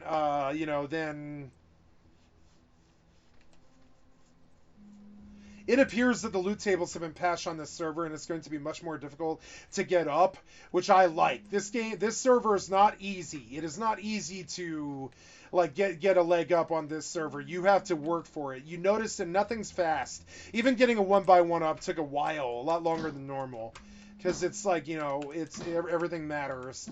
The zombies are a factor. The loot table is improving as I go up in level, I think. So that's definitely a factor of this. You know, like, I'm not getting fast growth at all. I am getting good items, but I'm not getting fast growth, you know. So now I have to pretty much like bandit steal my own fuel out of this crude refiner now. And that's not good because these guys are here and I'm going to get swarmed pretty bad. I don't know if I have the time, but we're going to try. Here we go. 246 fuel is huge. I did get out. I shouldn't have got out, but I did. I got out. I don't know how I got out. I got the 240 fuel. I don't have to worry about fuel for a long time now. So now I just get out and I get to successfully return home with the gamble that I took, and I was definitely successful. I brewed like 5 times the amount of fuel I would normally have at this level. I have painted myself in a corner here. Watch yourself when you do stuff with cliffs and cliff jump ups and such, because sometimes cliff jump ups look like they work, but they won't. Like that. And I almost took an L there. I almost took an L there trying to assume that I could get up this. Like, I'm going to assume that I can get up that, but I can't. And I got out just barely. You see it? And notice that I keep my voice low. I keep my panic level low. Even in PvP, you don't want your blood. You like take the old man advice and stuff. Your success in PvP is directly proportional to 2 things, and I'm hit you with some Overwatch team lead platinum player wisdom here that I learned, you know, as I played in the Overwatch scene and the rank scene and in WoW Arena. I have 2 lessons to impart here. One is more important than the other, and I'm gonna hit you with the second lesson first because it's an easier one. Your win-loss ratio is directly proportional to how calm you can stay in the heat of the moment, and also along the same lines is the more important advice that I like to tell my people. Valuable things that I like to tell people to keep them here and keep them interested in stuff. Things that I bring to the table. One of the things I want to teach you, you know, in my Rust video is to my clan people here who are going to end up in 8-man clans like I did, running group efforts and such, and being social and having homies and homegirls that you run with and stuff, having team leads and social team structure and such, and team shooting tactical stuff, right? Your win-loss ratio is directly proportional to how toxic you are to your team in the heat of the moment. I'm going to repeat this one more time. Your win-loss ratio is directly proportional to how toxic you are to your team in the heat of the moment of whatever battle you are in. So if you're worried about how your team is doing or what they're doing, that's a good thing as a leader. But I wouldn't worry about their performance. I would just worry about carrying them if they suck. Pointing out how bad they are to their face in the middle of the battle is directly proportionally toxic to them and you and the team. And good things will never come from that. So it's good to have the self-control to keep your blood pressure low, your control good, your control over the situation good. Don't fly off the handle. Don't scream. Don't have your volume so loud that when someone inevitably fires off a double barrel, you scream into an 8-man's Discord about how you just got shot point blank by a double barrel, and you scream it, and then they can't hear the bolt he shot over your scream, and they lose their engagement. So understand, like, losing your calm in the heat of the moment will not lead to good situations in Rust. So if you want to be a successful Rust player, like the successful Rust streamers like Stevie, Mimio, Alone in Tokyo, Evil Worst, all the really good ones and stuff, Stimpy and all the other ones, keep your voice calm. Never let your opponent know anything about you. Don't even let them know what you sound like. If you can't help it. Don't give them information. Don't be kind don't be kind to strangers that you don't know. Rob people that you don't know and don't know what they're up to because they're probably rich and all this other fucking things that go counterintuitively to honorable gameplay that end up being honorable in the end, because if you don't play the game like that, the game sucks. So make assumptions that the naked guy that you're killing actually does have loot, because most of the time they do have loot. Most of the time. Nakeds have loot. It's just a fact of life. Going into the game, you're going to think, honorably, I don't kill every naked I see, because that's just helter-skelter. That's not the game that I want Rust to be. But you also have to think, how much loot did you just let walk away from you? You're the guy with the crossbow. You control the situation. The guy has a spear. You have a better weapon. You control this situation. I advise you to grow a pair, kill the guy, knock him, take whatever he has, and pick him up and call that fair gameplay and honorable gameplay, right? Don't just let him walk on by. I wouldn't really suggest it. He'll use that power that you gave him to come take your base away from you and door camp you just 5 minutes later. And weeds that you let grow in your neighborhood will grow to be nasty, nasty viruses that kill you like COVID. You have to cull the weeds in your neighborhood if they're trying to door camp you and such. You've got to nip that bud before it becomes a problem early. You've got to burn that TC with your flame arrows early. You don't want to let him grow and become your main competition in the neighborhood. Rust is about power domination, physics and such, and inter-power play with the local geological physics and such, and what has to do with the resources available in the biomes that you're at. And if you don't protect your homeland with a fucking fervor, the likes of which that you would have if you owned homelands in the real life, and you wanted the government, or you fellers from the bank, Pa said to shoot, and fellers from the bank, that kind of stuff, that kind of like close to the cuff family living and stuff. One of the best pieces of advice and gameplay I ever learned from the guy who taught me Rust, who was a wonderful player who went by the name Mo at the time. I could say his real life name. I know I'm honored to know Mo's real life name, and my friend Patrika in my clan knows Mo as well. But Mo taught me everything I know about Rust basically in the space of a week. And he did for me what I'm trying to do with you. And it took him as long for him to show me as it's going to take for me to show you everything that I see. Like, for instance, I'm not explaining everything I see. Like small water bottles, right? Let's talk about that. If you need water, you got to put it on your bar, and you got to left click to drink, or you can dump this all over the ground with the right mouse button and suddenly die of water. Like you might need that drink to survive, and if you didn't get that drink in you, you just dump the water all over the ground like this. Yeah, aren't you glad Skycat said something? Because if you right-click, you're dumping the water on the ground, and you're dying of dehydration. If you left-click, you're swigging the bottle. So that's important to understand. Bottles cannot be recycled, so I toss that guy. Everything else in the game can be, so I save almost everything if I can afford the space. It's kind of like Fallout. Think Fallout 76 or Fallout 4 or Fallout New Vegas or any Fallout game or Bethesda or whatever. It's more like Fallout. Essentially, it's like the modern Fallout 4 games. If you don't scrap everything that you see, you aren't going to have a good time in this game. So definitely get scrap early and scrap often. Scrap everything you have, and definitely spend your scrap when you get it. Don't wait. So now we finally begin to have a better start. And the start that I desire out of this is enough mats to build a starter fishing base out there by Fishing Village, and I even know where exactly I'm gonna do it. So so I know where I'm gonna put my big base. Definitely know. So I'm gonna do that, but I'm not gonna do that right away. So I have to get the materials together for that. And so we're gonna make some tools. I'm gonna take an axe and a pickaxe, and we're just gonna farm for a little bit. And I need to pull in scraps, so I'm gonna stick by the road. But survival things that I'm gonna do in the meantime is I'm gonna take all the seeds that I have, and I'm going to plant them around my base so that eventually, in like 5 hours, there will be a renewable food source here in case I need it. And then I am going to go to hit, I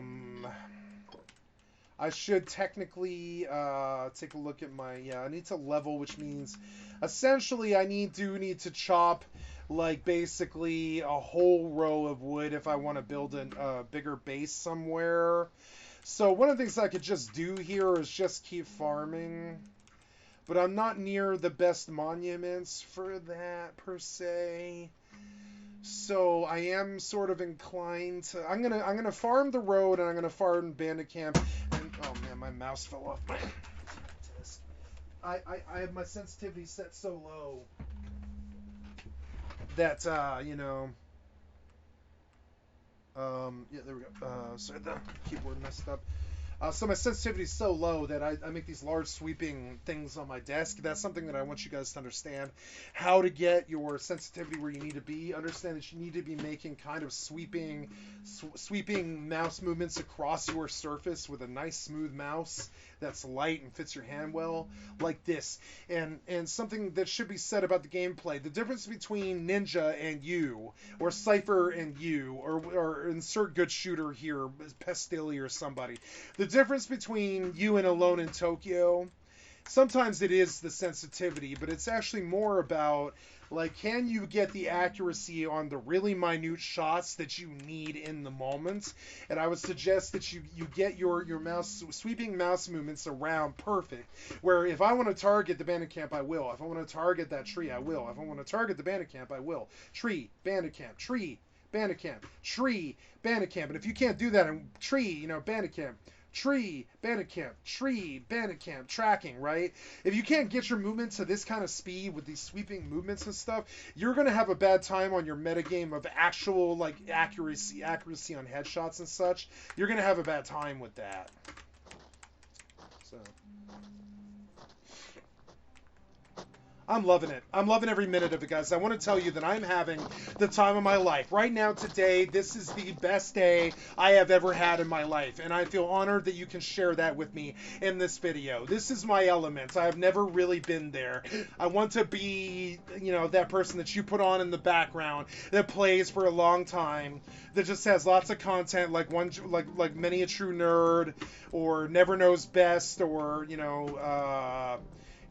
Patricia TV or Rycon Plays Kenshi, or one of those guys. I really like Rycon Plays Kenshi, so you're gonna see me play some other YouTubers and streamers work on my channel as I do grinding in the background and stuff.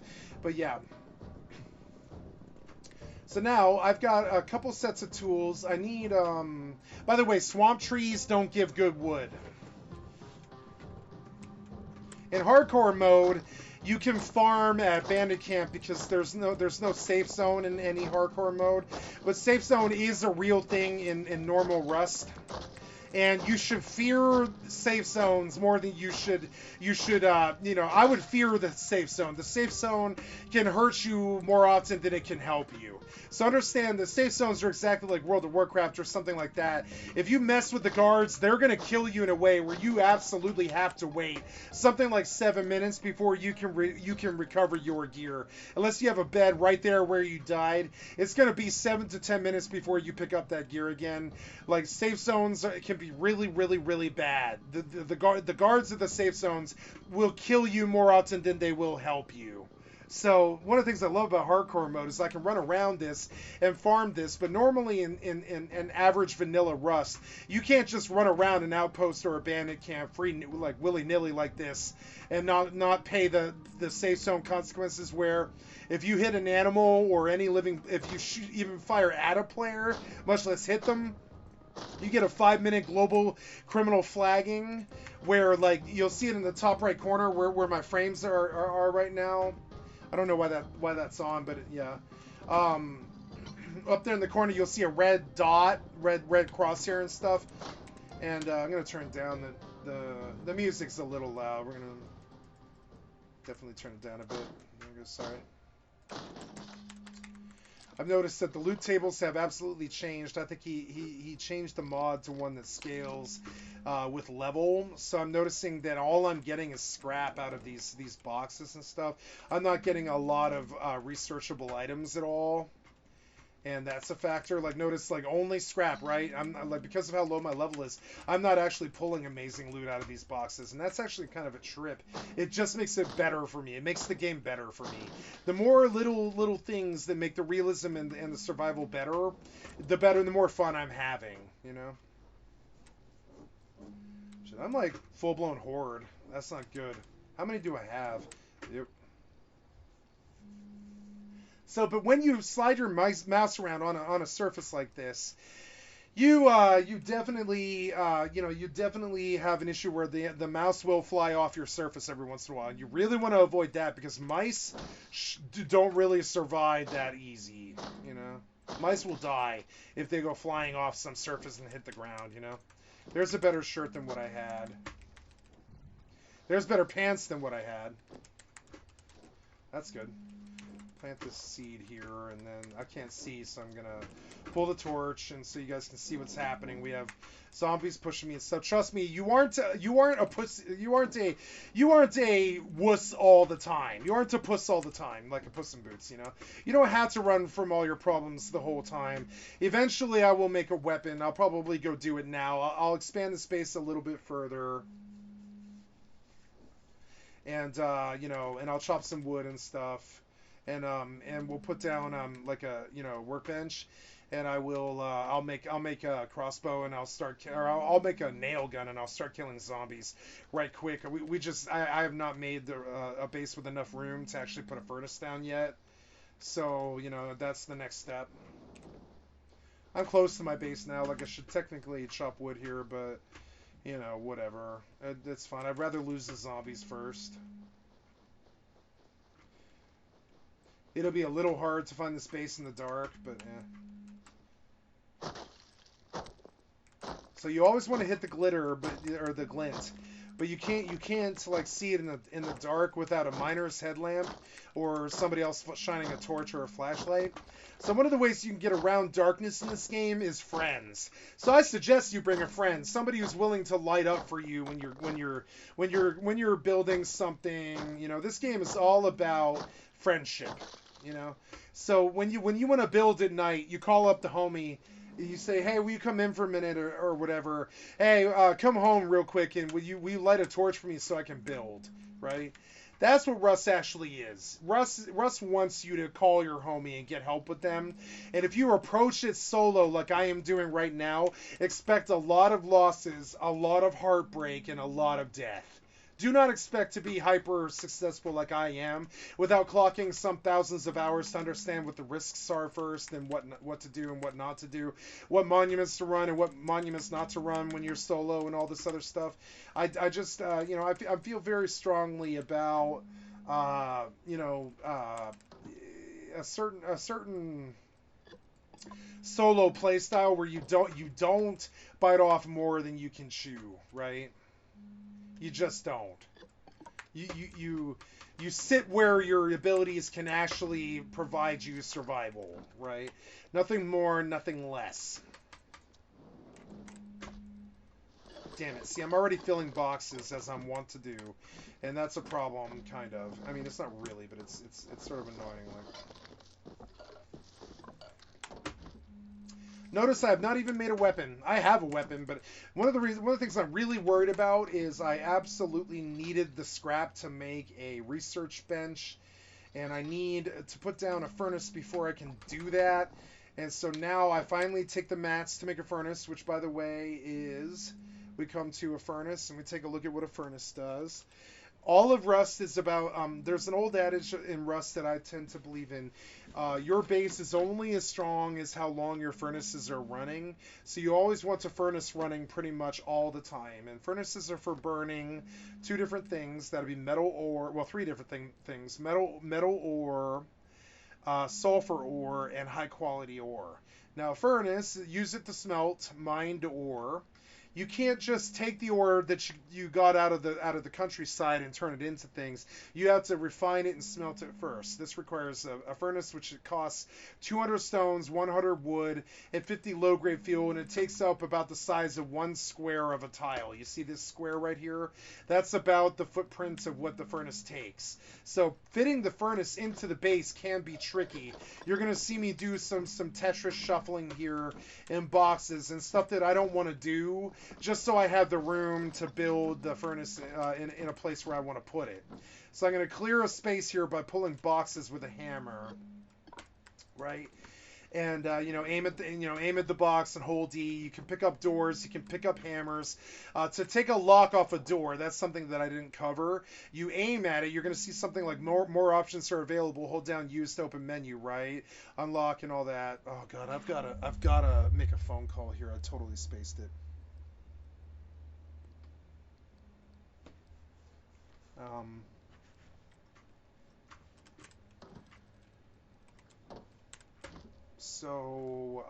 Yep, and so I go furnace, right?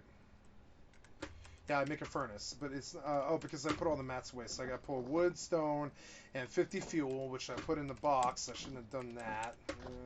Where did this fuel end up? There it is.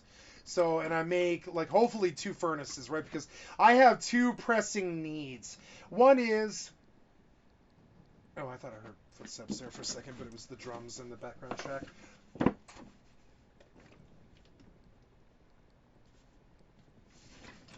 In Rust, the most valuable tactical information that you can have at any given moment is the footsteps that you can hear inside of your base. So when you're in a base, you want to be listening to the background. So notice there are several layers of sound going on here, and you should think of it. Like, for instance, the torch is loud. So if I kill the torch, I notice that there's a patrol helicopter in the background.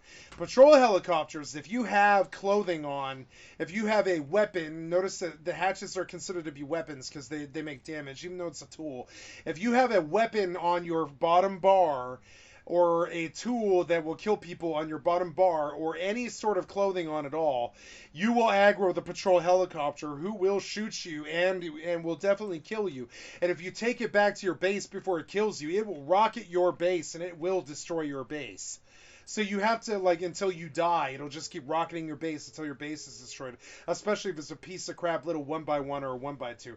So if you get a patrol helicopter, you have problems. You have to either, before you get it, you've got to drop your clothing, and how we do that is we take our clothing off of our body bar, which is that.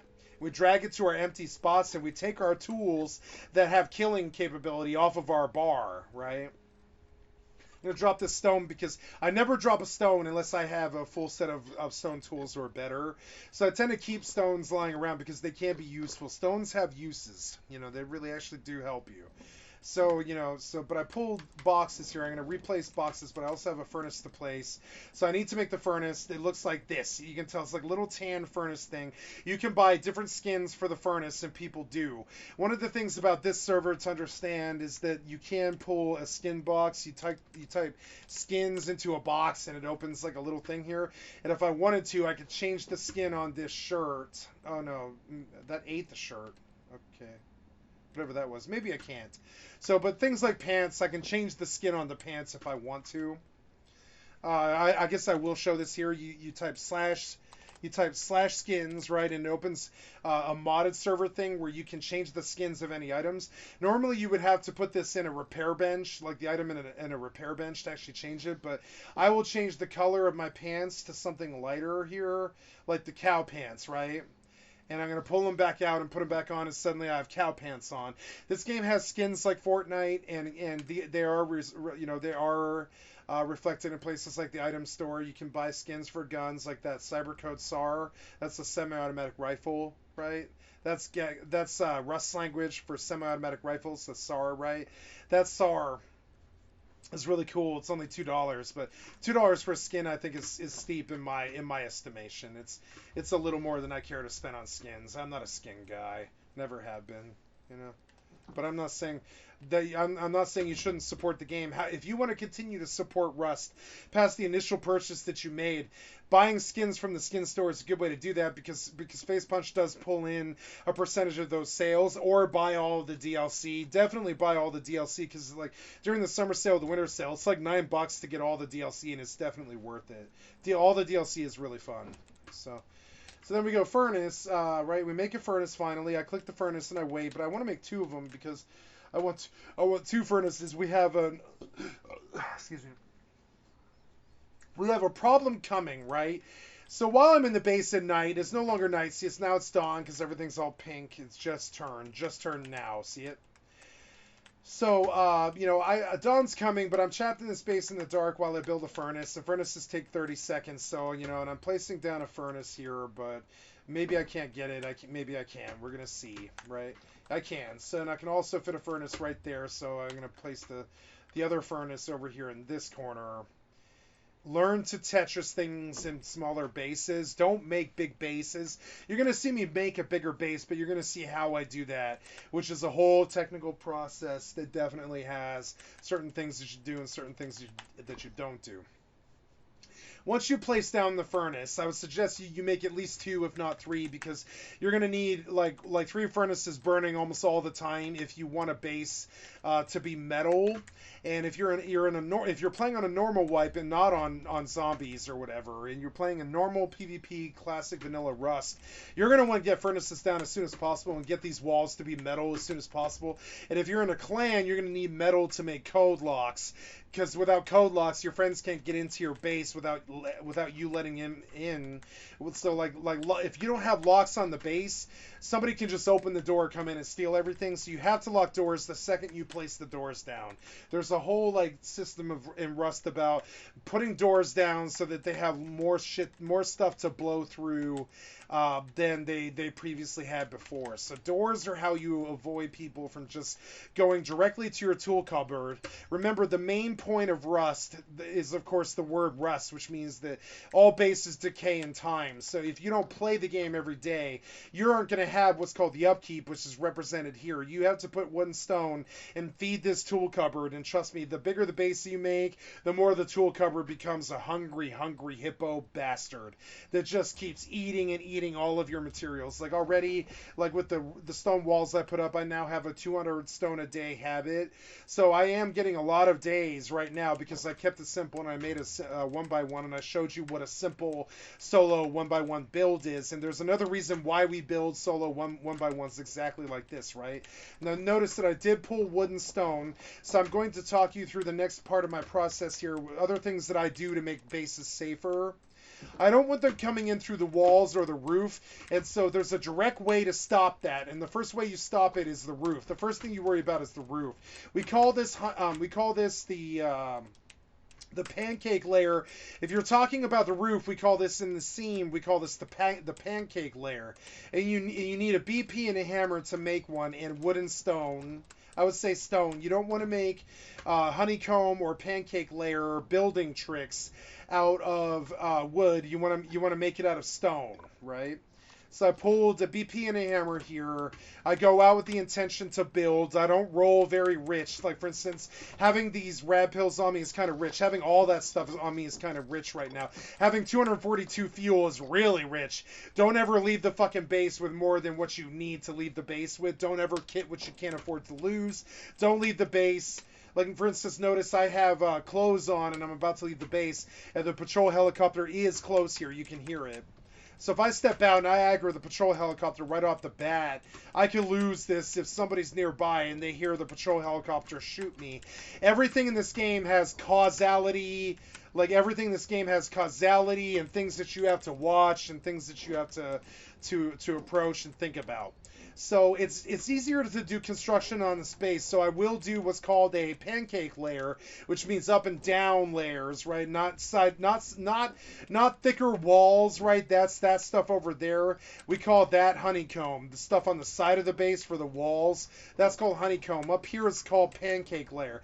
Pancake layer looks like this. You start with a layer of half walls, and you build a whole box, right, with the intention of sealing it, but you must upgrade this first. Well, you don't have to, but you should upgrade this stuff first to stone, so that if they're using rockets or C4 or explosives of some sort, like satchel charges or bean cans or explosive rounds to get through your roof, right?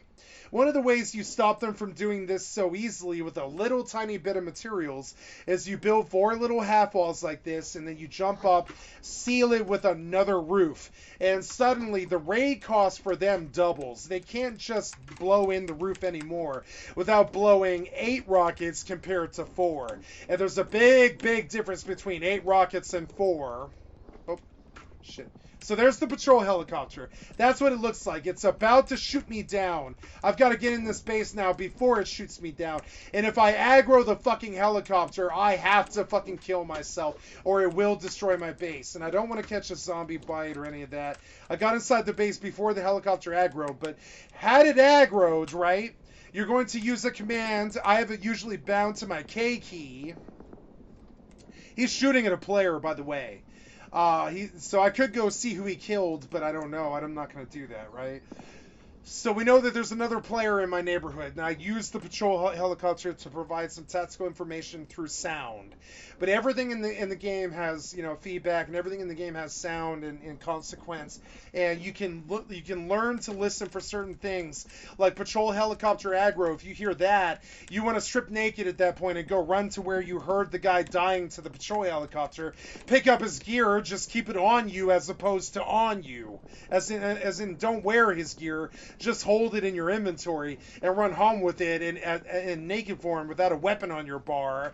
And the patrol helicopter will not shoot you, and you can pull an AK kit off the ground without ever firing a shot.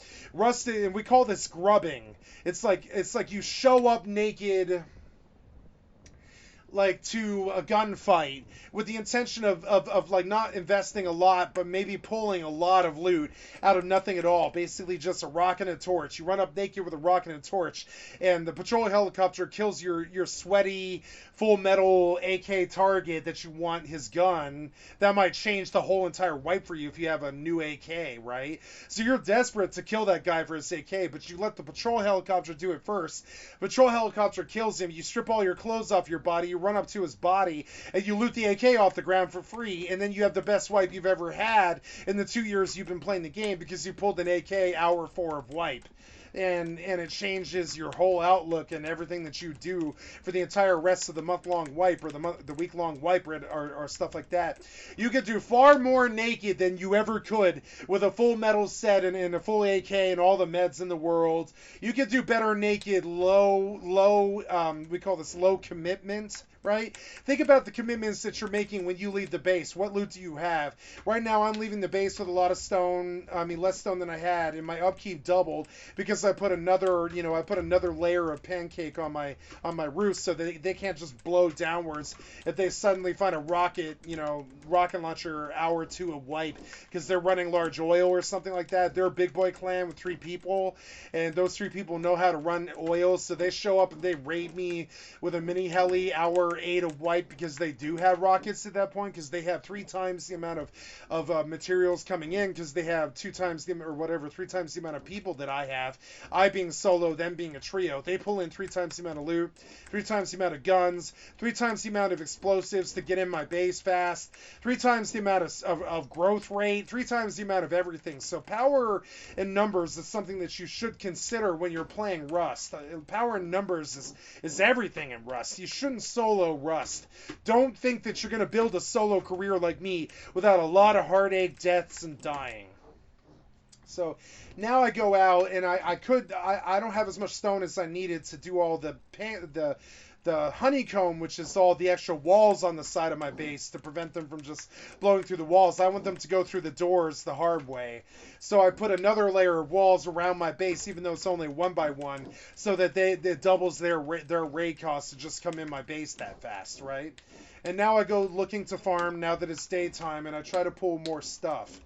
but I also have to go to the bathroom again. So rather than torture you guys, oh right, I also didn't fire up my furnaces, so we're going to talk about that, right? So I have some metal ore. It looks like this, metal ore. A naturally occurring rock containing metal and metal compounds. You can extract this metal using a furnace. We're going to throw a stack of wood in the top box. We're going to take the metal down here. We're going to split it by dragging your middle click to the other box, right? So I'm cutting stacks in half. I've got a stack of scrap in my inventory, and I want to cut it down to different things. So I suddenly want 30 metal ore. The fast way to do it is to go down here, drag this to this, and split the ore and drag the box. There's 40 metal ore really fast. That's the fast way to do it. Don't underestimate splitting stacks. A lot of people don't waste the time to do it. They just use middle mouse commands like split in half, split in half, split in half, split in half, split in half. You got a whole row suddenly really quick, and it's fairly symmetrical too in terms of its splits, you know. It's not perfect, but it's close, right? That's one of the ways you can load furnaces. If you hold shift and then middle click drag, you can cut a stack into thirds, and you see a lot of 16s and 61s and 24s, you know, etc. Learn to cut stacks very quickly to serve the loot functions that you are doing, because the amount of time that it takes you to loot and I'm going to kill the zombie voices here, guys. I promised myself that I wouldn't subject you to 5 hours of heavy, nasty breathing, all wipe and stuff. So how do I leave this? Yeah, there we go. And so we go to options and we kill the master volume while I talk about stuff that I'm doing in my base, because the heavy breathing, it's just not fun. I wish it wasn't there, but I mean, it does need to be there. You need to understand if the zombies are close or not. The breathing is how they do that. So, I mean, I can't really get around it, so I just muted it at this point because the breathing is just really, really annoying after a bit, and I'm so sorry to do that to you guys. I am going to mute it and give you a few moments of peace while I talk further about technical things like firing up a furnace. So we place our wood in the top box, we split or halve or quarter or third stack our loots or our ore, so it covers all of the input squares equally. You want symmetry here, as in 295, 295. Symmetry with loot all the time. You always want fair splits on stacks, especially in furnaces, because it does affect the efficiency of the furnaces burning. And notice that it's now making two output products, such as charcoal, which is a byproduct from campfires and furnaces used for crafting gunpowder. Notice that it mentions the gunpowder, right? Charcoal in real life is a very important. Charcoal and saltpeter are the main ingredients to gunpowder. That would be charcoal and saltpeter. And so charcoal and of course sulfur or saltpeter, right? So their explosives are a very fast way to do things in Rust really fast. If you want to take a base from somebody, explosives are how you do that. You don't sit around the door waiting for 5 hours and camping them, trying to wait for them to exit the base. You just blow in the damn doors and take the base, right? So how you get explosives is mining the sulfur nodes. So it behooves me now to go out and talk about mining, and I need to level up here. I'm about to ding off the next tree or node that I hit, and I need points in other things right now. Like, for instance, one of the things about this chart that's important to understand is it goes really far. One of the reasons you should play this server that I'm on, and I won't say what the server is until my first series of videos are over and I'm ready to move to a more PvP, a little bit more heavier PvP hardcore server, and show the survival side of Rust before I go back to what actual Rust is actually like in the third or fourth month of my series here. I'm going to do about 4 months worth of 4 wipes on Rust, and the first month that you're going to see is crash coursing on Rush Zombies and how much I love this mode and how much I feel that Rust can be a lifestyle game that has nothing to do with other players. It's a game that you can play solo very happily, and I want to bring that to the community's eyes with this series of videos and stuff. So I'm just going to keep talking, right? So we have our woodcutting tree, which I already put points into, but I'm about to ding. My whole bar is basically full, like World of Warcraft. I'm about to ding, and I'm really thinking about where I'm going to put my points left. And there's other things I know about this mode because I have been playing this mode now, like religiously all day long, every day for like 6 weeks. And I did take breaks to play other stuff, like Final Fantasy XI private server launch Horizon. I definitely have some presence there right now. I did all of the Christmas events for New World. I played World of Warcraft, Dragonflight through to lore master completion in terms of the quest side of it and stuff. I didn't do any of the raids, but in a single month, in 4 weeks, I pretty much lore mastered, completed everything Dragonflight had to offer. That's the sort of stuff I've been up to lately. I played the launch of Overwatch 2, but I did more of the beta than I did the actual game launch itself because I was disappointed by the direction that Overwatch 2 went, and the PvE has not come fast enough. You know, I ended up looking for PvE and other PvP-centric games such as Rust, and being happier in this situation. So you'll see me play a lot of different games on my channel on a longer term like this, longer videos and such. But anyways, notice this chart. Back to the subject at hand. Notice this chart goes pretty far. Skinning, I wouldn't recommend spending any points in. You don't need anything from skinning unless you're a really base player that's stuck in what we call Primlock level, which means that you don't have guns. But see, I do have guns. One of the things I'm doing right here is in order to create anything at all, I have to have a workbench and I have to have blueprints. So the next step of the base growth is to create this item, which is a workbench level 1. It is favorited by putting the star in the top right box, and we read the tooltip. This says this allows you to craft and unlock items requiring workbench level 1. To make a workbench level 1, you do not have to have a tool cupboard or a workbench nearby, but almost everything else in all of the other charts, you do have to be standing within one tile of a workbench, or you cannot create anything at all.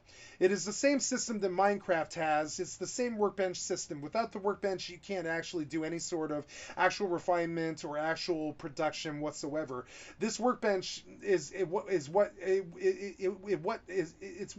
forces players to have a base. I can't get this phone to start. I've been begging my phone to start for 3 goddamn hours. I've been holding the power button for 3 hours while it sits on a charger. What ails you, Samsung? You used to make a good product. Why does it take me many hours of holding on this button and praying and begging for this phone to start? Why? Why is it like that, huh?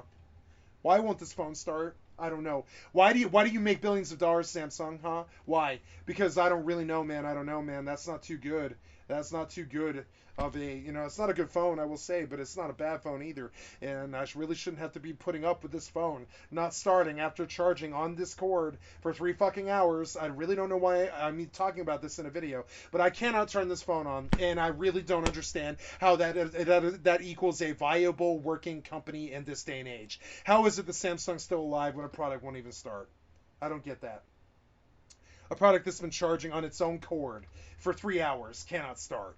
This phone will not start, and I'm sorry. I get obsessed with my Asperger's. Forces me to obsess. It wouldn't be a Skycat video if I didn't rage out about Microsoft or fucking Samsung or some phone not starting or something, or I can't get my taskbar, or I can't alt tab, or I can't do this or that. It wouldn't be a Skycat stream if I didn't bitch about something in real life that really didn't need to be this way. This does not need to be this way. I don't know why it is. So anyways, so we move on with the content here, right? So now we have a furnace burning, and notice metal frags are being produced. We need metal frags for certain things, but the main one that I'm mainly interested in here is producing a workbench. Workbenches do take 100 metal frags. So notice that there was a whole gameplay loop here. In order to move forward with crafting production, you must put you don't have to, but you should put a workbench down. That's going to require metal.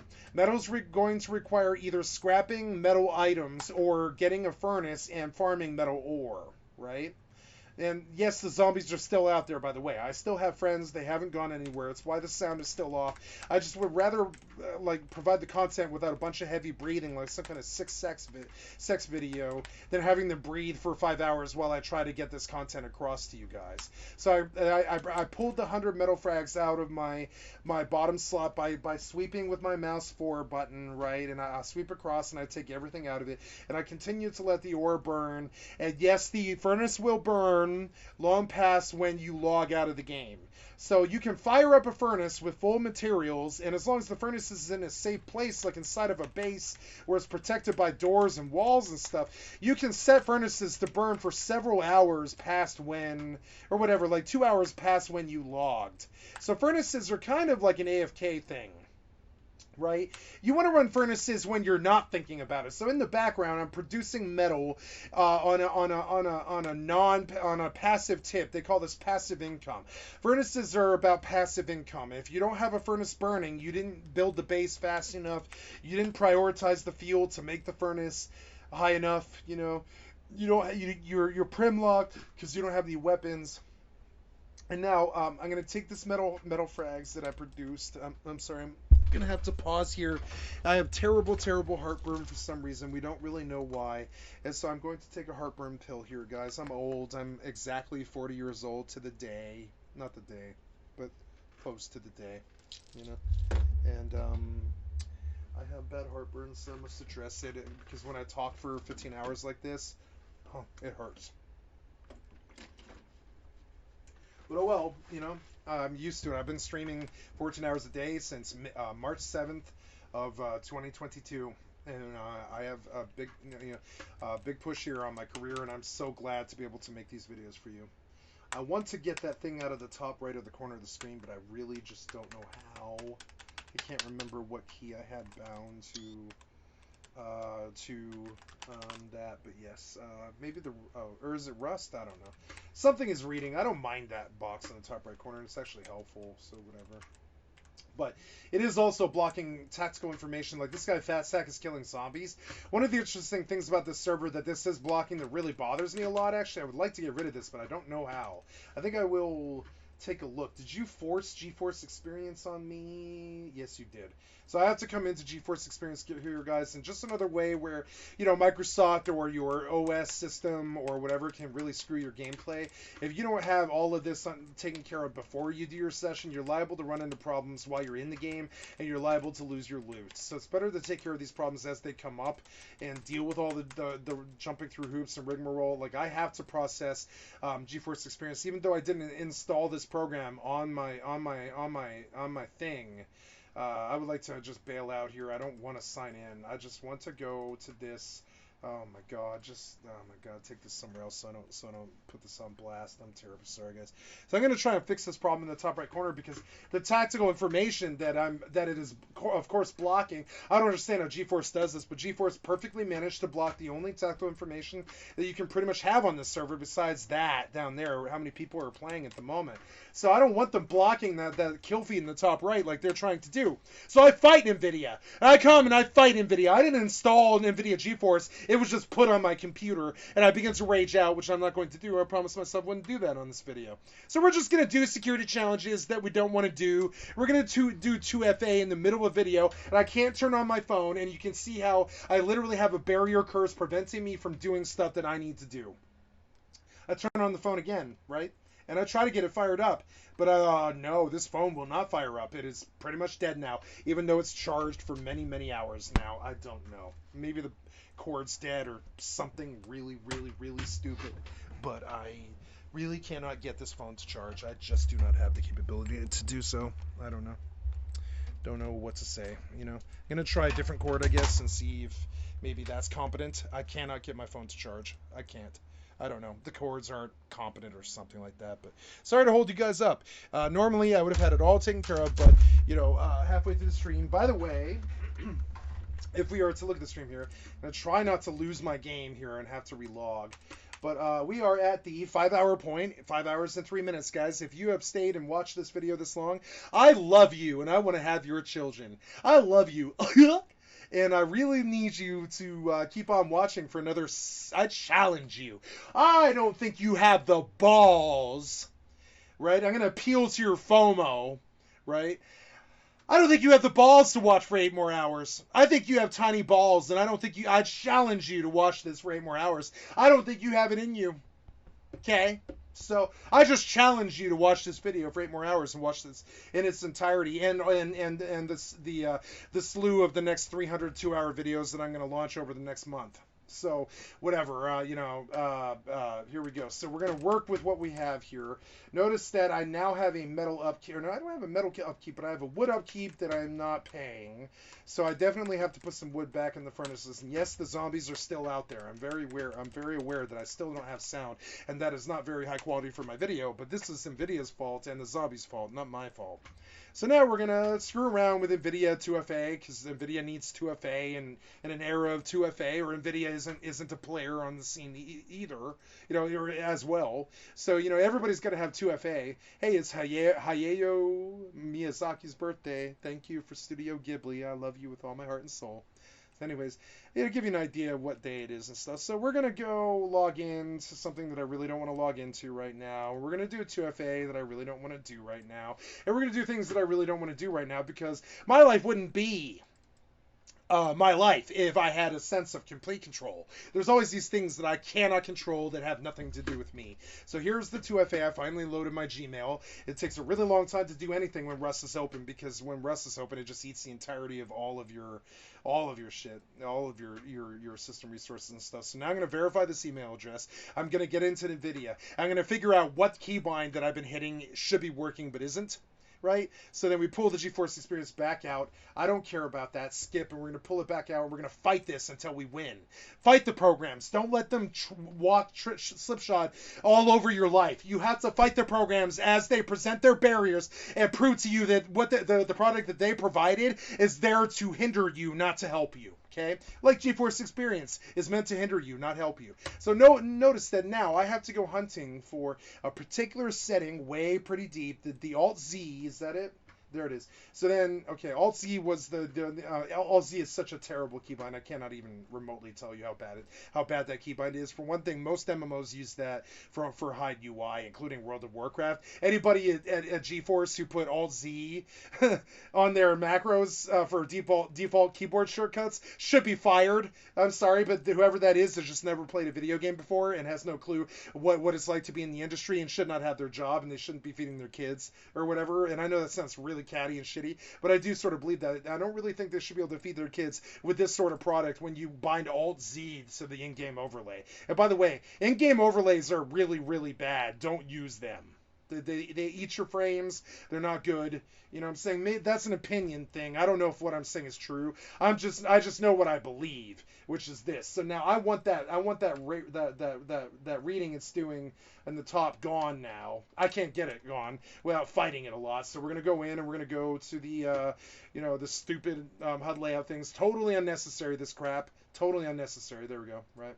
All of it's unnecessary. I wouldn't mind an FPS counter, but that's probably too competent for this program. So let's see if it can manage the FPS counter. I don't think it will. It didn't take away whatever that is, so that's got to go away. I really would like the HUD layout off entirely. I want this off. I want all of it off. All of it's off. So something here is forcing some other thing. Maybe that's the Rust is doing that. The Rust, maybe that's boxes put there by Rust, I guess.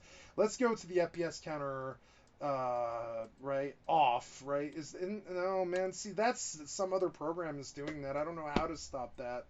I don't know. So, whatever, I lost. The program wins. It's got some setting up here. I can't get rid of that. I don't know. I don't even know. Alt-Z, right, it should have been here in my HUD layout and stuff, but it's not. Maybe we can just, oh yeah, maybe it's Alt F12 to get rid of that stuff, maybe. Let's see if that works.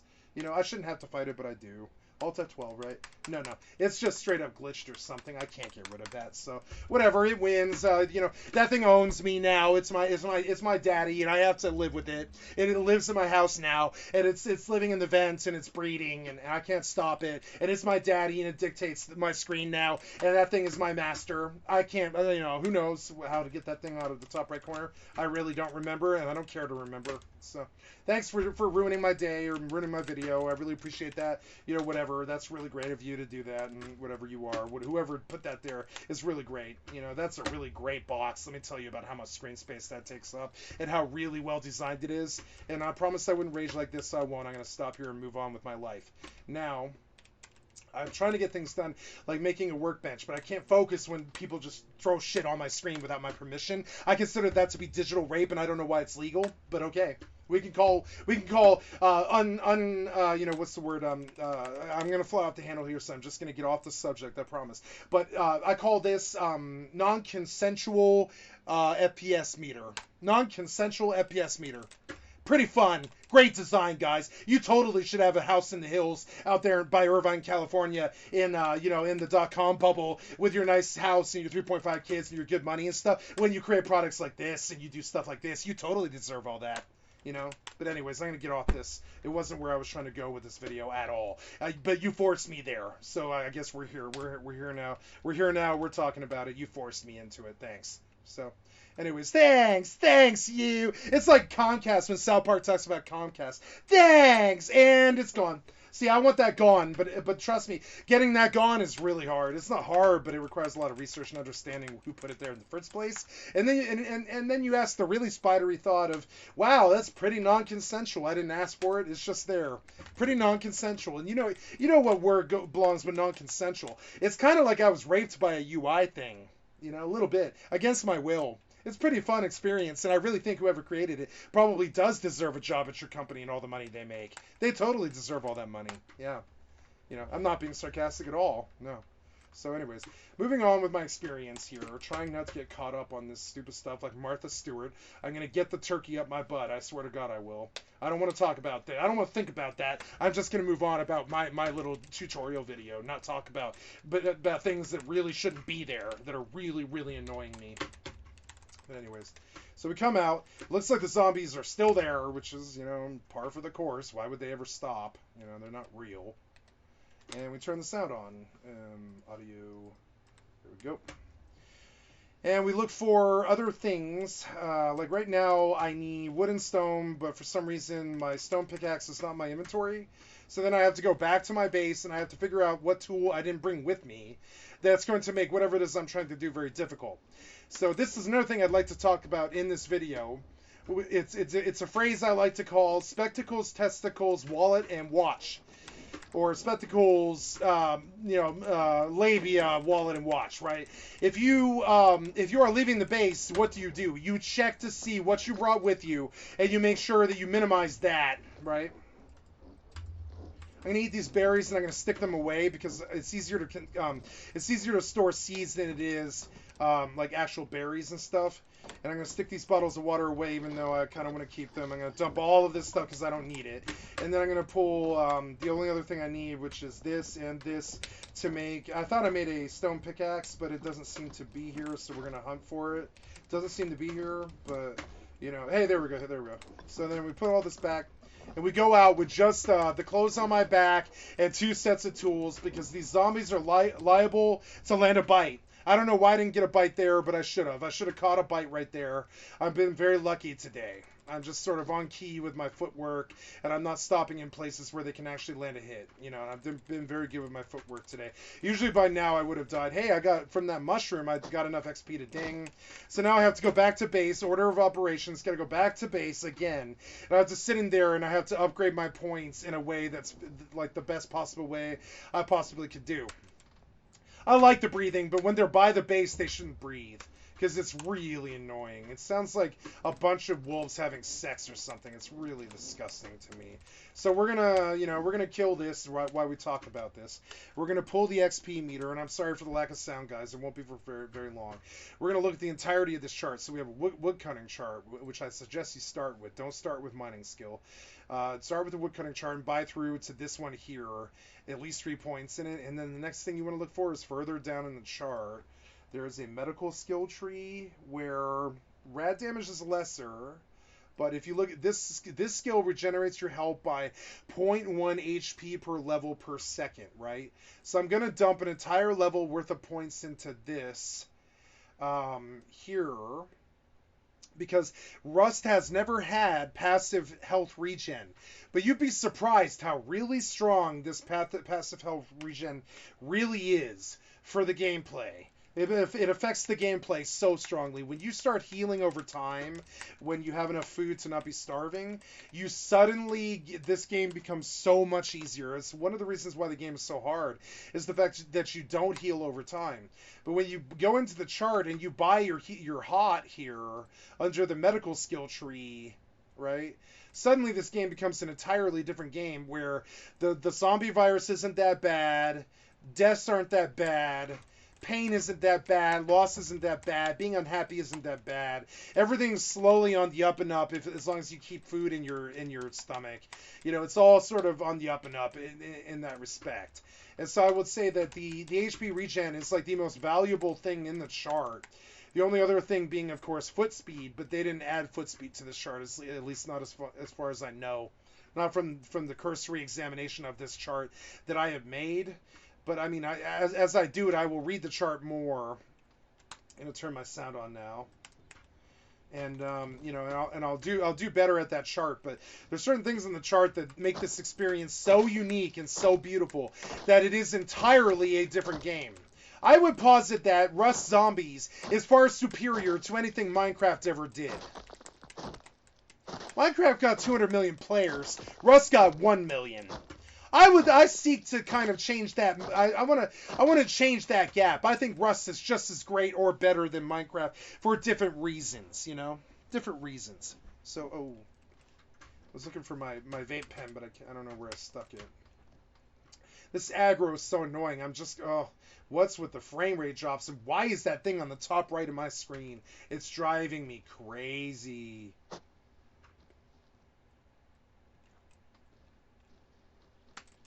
I've got to Google it, but I don't want to waste time on a video like that. I'll figure it out, guys. I haven't had that in the last 9 months. I don't know why I have it now on my initial YouTube debut video.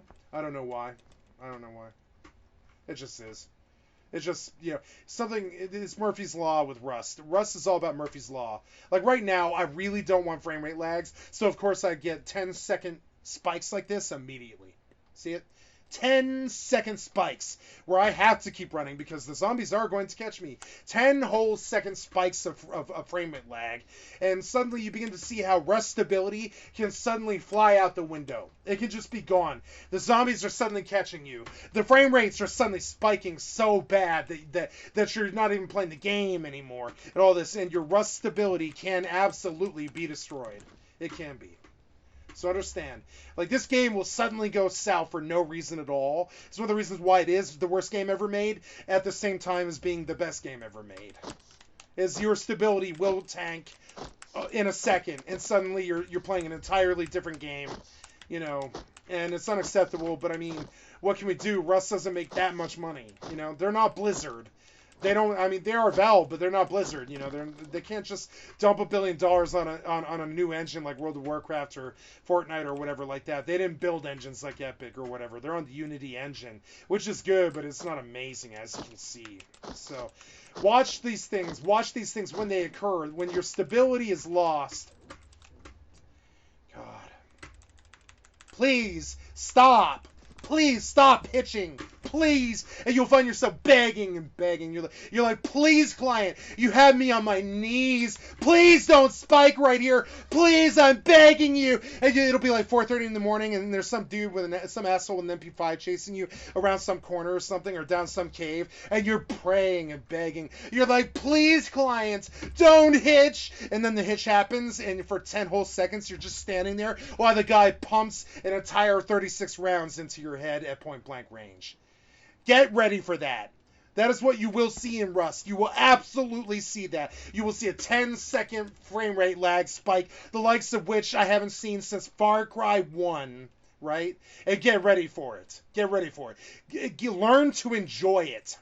Learn to spread those cheeks and take the client, the non-consensual client experience that this game is. Learn to embrace it, learn to love it, or it will lead you to terrible, terrible places in the amount of anger that you can actually accrue and build up in a molding type way about this client and what it will do to you in the heat of a moment when you really can't actually have that kind of thing happening, right?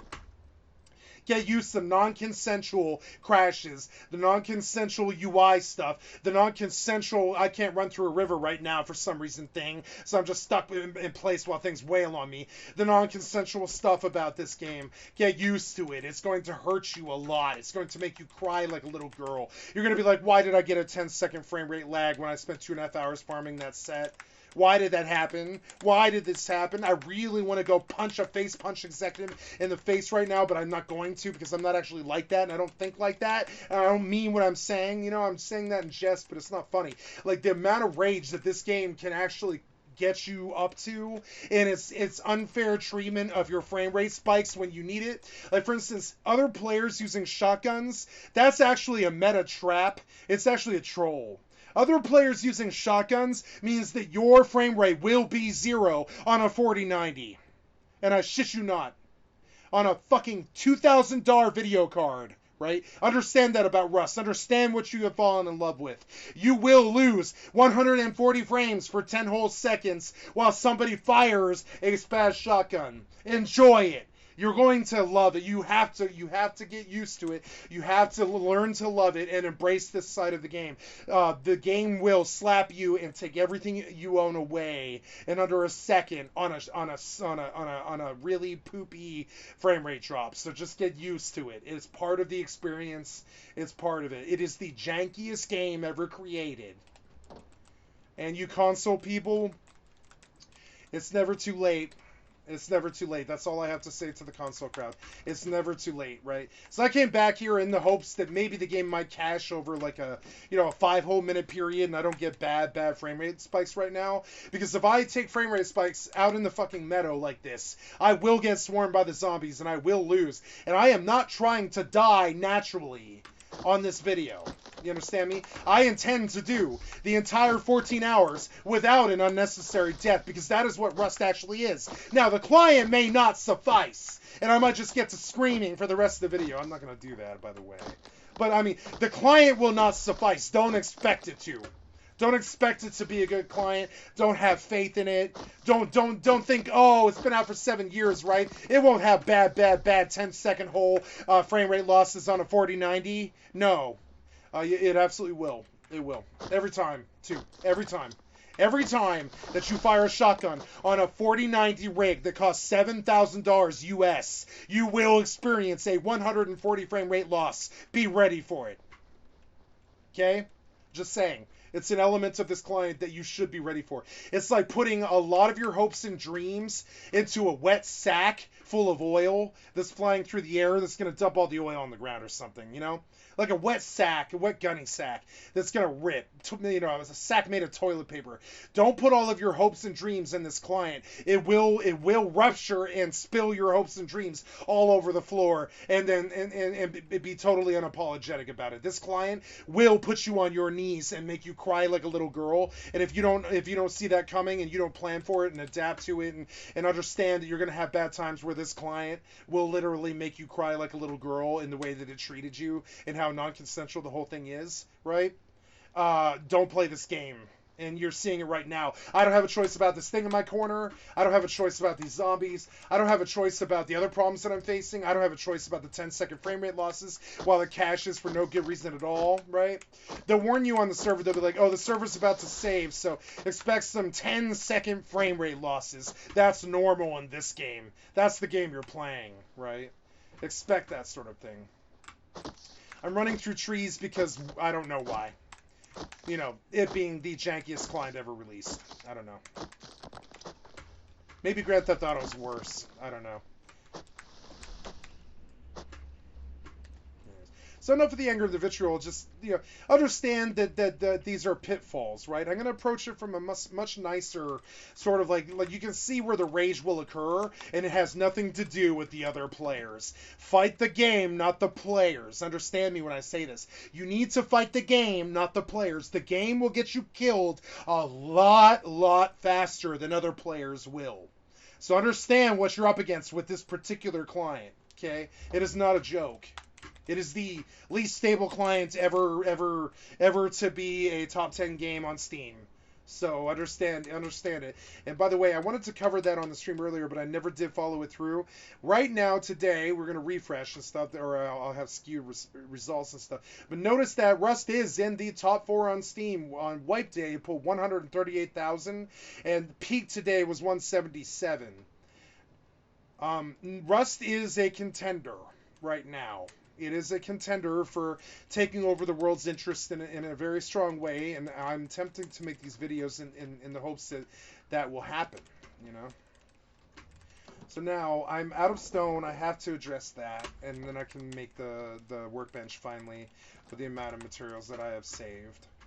And stone is all over there, so we're going to do that whole side of the mountain over there. And I finally, after like an hour and 45 minutes, I finally got the zombie spawn off of my base. It's awesome. So I really want to create a weapon, but I have to chop stone before I can do that, because on a modded server like this, they have the farming rate turned down. Pigs will run on the last hit. You got to be ready for it. And notice that 5-second frame rate loss. Pretty fun. Pretty great, you know.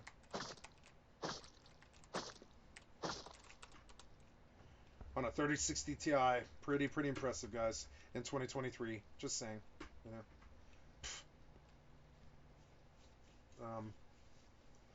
So I have as you can see, I have some old, deep-seated biases about this game. I could read my Steam review about this game, but it cuts deep. It's a nasty, sort of really positive, but also extremely negative review. It's about as negative as it is positive, and it just rips this company. I don't mean it to. It just does. I'll be like, yeah, this is the best game ever made, but it's also the worst in the same sentence, you know. Shit like that just can't be fun for the devs to read. But I mean, it is. It's the best game ever made, but also the worst at the exact same time. And I don't know how they managed to attain that kind of paradox, but they did. You know. I know how they did. It's their own aspirations with how great this client could become, with how great this game could become. Their aspirations are truly great, you know. I could see space travel in this game eventually. If they really get down to like another 20 years of hardcore Rust development and stuff, I could see this game becoming something to the akin of like Star Citizen, you know, when they really didn't create a client that would support that sort of thing right away anyways. But Rust has come so far. It is definitely like like Rust, when they wanted you to vote on the Rust Awards last year, they mentioned that they really wanted the award for come the furthest way, right? That was the award that Hulk and all the people who work at Rust wanted. They think that they've come the longest way from where they started, and I would say that they did. It is a wonderful effort. I don't wish to speak ill of it. I am saying the client has obvious problems that anybody with a 5-year-old could see. You know, a 5-year-old could see it. It has obvious problems, like when the frame rate drops out for 10 whole seconds when a zombie is 5 feet away. You know, and that's not just Face Punch. That's the server too. The server is particularly intense. So, you know, just be aware of the things that you're liable to come up against. You can plan a 3-hour op where like the last 10 minutes is the most important part of the run. But I will posit that Murphy's Law in Rust dictates that the place where you're most likely to see frame rate drops is in that last 10 minutes when you least likely want them. That is where you will see them the most. That's the nastiest part of this client, really. The part that's hardest for me to reconcile is when you need it the least, that's when you see it the most. And that's something they did not manage to optimize or fix, you know, in anywhere form. So the more intense it gets, the worse the rate is, the more the people are there, the more grubs are there on your outer wall trying to get in with, you know, Ayokas and stuff like that, the worse your frame rate is. And that's when you need the frame rate to be the best. And they did not fix that aspect of it. They definitely never got control of it, not really. It runs slipshod rampant all over the client and just drops your frames whenever somebody fires a weapon or stuff like that. And that's just not good in a shooter. I think they probably needed to make the scope of the game smaller and make sure that the frames didn't drop before they just let the frames drop and made the game the size and scope that it actually is, you know, and how graphically intense it actually is. They probably needed to really get their client in I would say Epic Games order, like Unreal 5 order. Not this Unity mess, because it's sort of, You know, it's not a good client for 2022. I don't like supporting it, and I've never been able to say with a straight face that it's even a dependable client, because it's not. It seizes all the fucking time. It seizes 30, 50 times a day, you know? And I'm sorry, I'll just call it how I see it. So I didn't come here to say negative things about Rust. I'm just trying to be real about the things that you, as a player who's passionate about how much they like Rust or whatever. I imagine the people who are still watching this video this late into the video are really passionate about Rust, or they have a new love, or it's a game that they do want to cut their teeth on and they feel strongly about and they really do like. So understand what you're falling in love with. It can be a very harsh mistress, this game, for reasons that it doesn't need to be, you know. Everything is subject to change. That's a trope that one of the main Rust streamers, Shadowfax, uses all the time. Subject to change, because everything in this game is subject to change. They're constantly improving the quality of life all the time, and it comes at costs, you know. So I'm not a hater. I understand that their job isn't easy, and what it is that they're doing isn't easy. But I also don't know how this went to market like this either. I'm of a different mind of it. I'm not sure how they're allowed to bring it to market with the amount of bad optimization and stuff that it actually has. You know, so it's a little different. Like, some of us see this differently. I'm not complaining. I'm just saying I don't find it sufficient. You know, whatever. We all have our little quibbles. You know, I don't find this to be a sufficient product to take to market with its current woes when it comes to the client. Right? So fix the client. I don't believe it's that hard. I don't think it's that easy either, but I don't think it's that hard either. I think it's something that before they improved all the graphics and you know, nailed down all the rating gameplay and stuff, I think they probably needed to optimize the client to the degree where it feels like something like Elden Ring, not like what they have right now, you know? That's all I have to say about this. I'm sorry for taking it to a negative place, but these are the sort of valid complaints you'll hear out of a Rust player with 3,000 hours is we fight the game more than we do the players. You know, it's annoying. Stuff like ladders, stay away from ladders. If you're in combat, don't go anywhere near a ladder, because then you can't move, you can't jump, you can't fire, you can't go up or down. It's essentially like you suddenly shut off your keyboard and mouse. If you get on a ladder, you cannot do anything at all except look upwards and jump. That's it. Any other movement is entirely prohibited. And this is true of water. It's true of ladders. This game has a way of, like, if you don't understand the mechanics of side strafing and stuff, you're not going to do too well, because there is consequences to it, you know? So, yeah. But now, finally, we have the stone and the wood to make things, and we're going to make things now with a workbench, right? A lot of this is rambling, and I understand. I'm probably going to face a lot of criticism for it. But, I mean, this stuff matters. It does matter to the experience, I would say. It definitely is a part of it. It makes the experience a lot less fun. A lot of people play on complete zero settings because they're trying to keep the frame rate at least solid, stable. Not much less like 140 frames per second or whatever.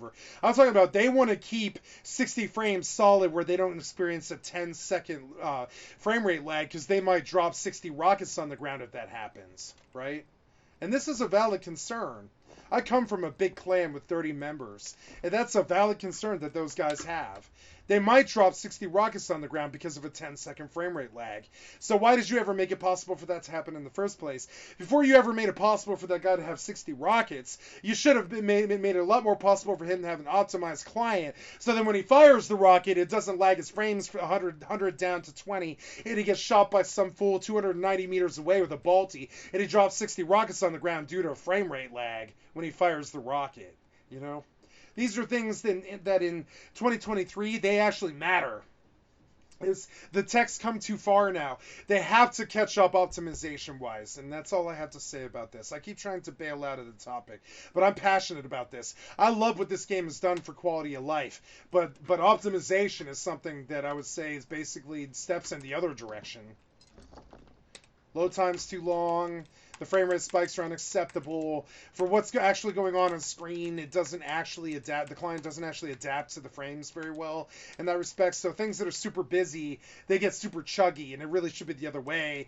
The game should start to really fluidly start to play well and optimize and lower your frames and stuff or whatever the fuck to get your experience to stay the same when it gets too busy on screen. But it's quite the opposite. The more shit that happens, the less control you have. And they should have built their system the other direct way, where like the more intense it is, the less likely it is to pump the graphics, the more it balances it and all that stuff. So notice I didn't talk about NVIDIA. I didn't talk about NVIDIA DLSS at all because I don't believe it works on this game. That's just an example of how they might be directly lying to you about something, even. You know? I'm not saying they're lying about it. They're just, you know, it does nothing. I don't think. That's what I've heard out. I'm sure it does. But it's so, you got to have such a good rig before you'll ever experience anything out of DLSS. I'm talking 40, 90, you know, $4,000 investment or something like that. Most gamers don't have $4,000 for a computer, you know? Not many of the ones I know anyways.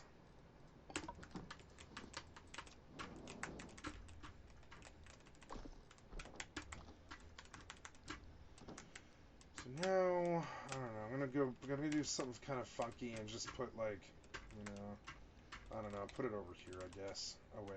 I'm putting my workbench outside because I don't mind who uses it, and it doesn't need to be inside the base for me to get what I need to do done.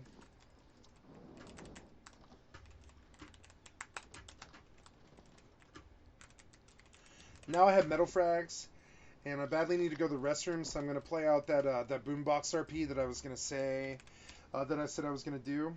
Understand that Rust has a really cool system with portable boomboxes and such that you should explore.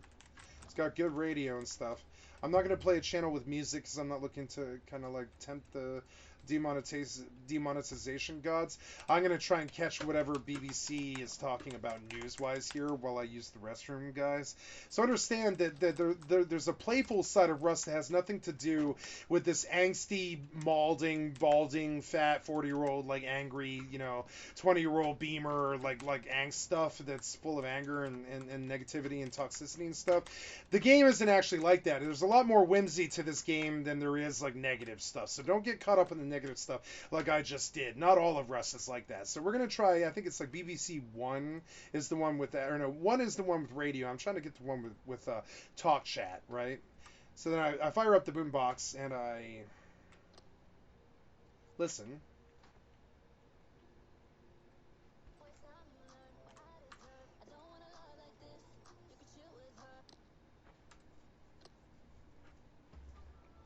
There. Good classical music, right? That's not bad. So we'll and it's less DRM, you know, sensitive and stuff. So we're gonna turn the music in the game down, and we're gonna, while it's dark, I'm gonna listen to the boombox and use the restroom. I understand that this isn't fun for you guys necessarily while I'm away from the screen, but understand this is the ebb and flow of Rust. I am trying to literally drill it into your head. Don't fuck around at night. I mean, do it, but have something in mind. Have the tools to deal with it. I don't have the flashlights or the night vision goggles or any of that stuff to really deal with this that well. So, you know, yeah. So, be right back.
Okay, guys. I really want to thank you for sticking with it. If you did stick with it. Most people won't sit through a little, 45-second pause in a video or whatever. So if you did manage to get through it, I love you and thank you for supporting me. I don't want to stop this video. It goes against what I stand for here. I'm trying to show an uninterrupted, uninterrupted thing, and a whole idea and concept and everything that I'm trying to stick to and definitely do so. Flashlights are a good cheap way to get light, like renewable light that won't run out of you. Notice how all my torches are starting to run out. That means that you're kind of like past the torch age, and you should probably start worrying about flashlights. A lot of really core Rust players don't like flashlights, but flashlights have tactical value. Like for instance, there's really no difference between this mag light that I'm holding and a weapon flashlight, and the other players can't necessarily discern those differences either. So if they see a flashlight on a hill over there, right, they think weapon flashlight, and that this guy might have an LR or a SAR or an AK or something, they don't know if this mag light's a gun or not. So it either makes you a bad target because they come gunning for you thinking that you might have a gun, right, or you scare them. Either way, it's still like tactical value for different reasons. I've definitely scared people with mag lights before that definitely would have gotten a lot of loot off me. I just flash the light like it's a gun and they back off. So understand, Maglite has its tactical values. It's only like, I don't know how much it is. It's like, flashlight is, I used to religiously use these because they're cheap. 30 metal frags and you have endless light, right? That's better than the torch. The torch runs out. This flashlight will never run out. You could have it on for all 8 hours. It'll never run out, So I tend to kind of keep these in this particular Primlock stage of things, but I'm about to leave Primlock as well. So let's do that. We're going to finally leave Primlock, and I'm going to finally be able to fight these zombies back to their faces, It's been a bit of a process here, but yes. Yeah. So I have 168 scrap. It takes 500 scrap to make a workbench 2, which I need to copy this custom SMG that I pulled. But I also need a research bench to do that in the first place, so we're gonna make that. Right. There's my first weapon, really, crappy nail gun. But I will say this: nail guns are really cheap. They're like, their damage is 18, their accuracy is 4, their recoil is 7, their fire rate's 400, and their range is 6. So notice the damage is not that bad. If you peg a bunch of headshots, if you peg about 5 headshots, and this thing fires fast, and the ammo is fairly renewable. Like, look how fast this fires. It's like... Did you see the frame rate loss, right? Now, I didn't recover all these nails, but I got most of them. See it? So, yep. Almost all that ammo back. Almost all of it. So, yeah. So for in particular, the nail gun is a zombie special weapon. It's very cheap. You can get it right off the bat. It's super effective at killing zombies, just as good as any other gun, I would say. And the mag size on it is fairly big, right? So even over the revolver, which is a more damaging weapon than the nail gun is, the nail gun can be superior. So now we can begin to start, like, doing a bit of defense, finally. Because it's been a really passive experience. A lot more passive than Rust normally is. Now, I don't know why... Oh, there we go. So, the nail gun's ADS is a little kind of funky. Like, notice the where the pin on the ADS is. Like, for instance, I'm aiming down sight at, like, that lock, right? Trying to hit the center of that lock. If I want to hit the center of that lock, I've got to pull up to about here. That's where the actual nail is going to land. If I want to hit, like, say, the center of this door, I've got to raise it up to, like, there. See it? Or, like, so the pin, the bullet doesn't hit the top of the pin. It hits about a quarter of the way down the pin. So it's, like, kind of hard to see it right away, but, like, you have to, like kind of compensate for these sort of things. The bullet shot is not at the top of that pin. It's like it's about a quarter of the way down the pin. It's stupid. But it matters. So you won't get headshots, and headshots are what you want with this gun. Otherwise, you're not doing any damage at all, basically. Especially against zombies, you're not doing anything unless you headshot them, which is an instant kill on all zombies. So one of the reasons I'm in this mode is like over some months of playing it. you start to get fairly good at headshots. I'm talking like really, really, really, really good at Rust headshots, I would say. You get a lot more like, practical like experience at firing at things' heads than you do in normal Rust, because there's all these headshots for the zombies that are required for you to even survive. So you get a lot more action in this mode. It's one of the reasons why I picked it for my initial opening video. I have to check and see if Samsung got a clue yet, and yeah, it did. Finally, it turns out that cord's busted apparently. And yeah, what is it? It's like 6 o'clock. I could pull the nails out of these guys, right? Yes, and I will finally go farming. I think I've got everything I need except scrap, essentially. So here we go. Scrap is the road or monuments. I could go to the gas station. It will have respawned. That is a valid place to go, I guess. Let's go towards dome and hit gas station. I could climb the dome, but I would prefer to just do that with a helicopter. I don't really want to climb the dome on stream or on this video a whole bunch of times. I will do it once so you guys can see it. Right now it's so the sunset's kind of weird. Like right now I want to think of sunsets in the east. Right? So the sunsets in the east, which is over there, and it rises in the west, doesn't it? So, as I recall. I might be wrong about that, but I think that's what I remember. Is the sun sets in the east. I'm fairly sure. So, so that's how you can tell in east and west. Like north is that direction. But when in hardcore mode, I tend to think of like dome as north. And I try to find dome because you can see it from anywhere. And I think of dome as north, right? And so I could build a map. I could show you guys a process of building a hardcore map of your own, and what I would do if I was trying to build my own map in MS Paint. I would show you what I would do. But I also sort of just have this map like kind of memorized at this point, anyways. Oh, look at these frame rate drops. What is with that, man? What? You dropped the item on the ground. It was that bad. That you literally didn't get the fact that I was switching it over, and you dropped it on the ground. That's how bad the frame rate drops can actually affect you. Yeah, I've literally thrown something like 2,000 guns on the ground against my will because of the frame rate drop. Bullshit. Just an example of, I don't want to dwell on the bad. I just will call it how I see it. I mean, it is bad, though. It's pretty bad, that stuff. It's not fun. Put it that way, Pretty bad how these frame rate drops might put my life at risk, That's not too common in video games. I'm just saying. Better be Grand Theft Auto 5, Yeah, look at those frame rate drops. Jesus, I don't know. Maybe I need to relog.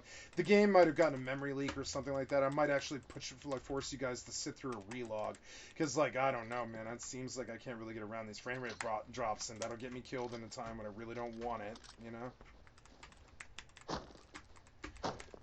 Oh, frame rate drop. What is with that?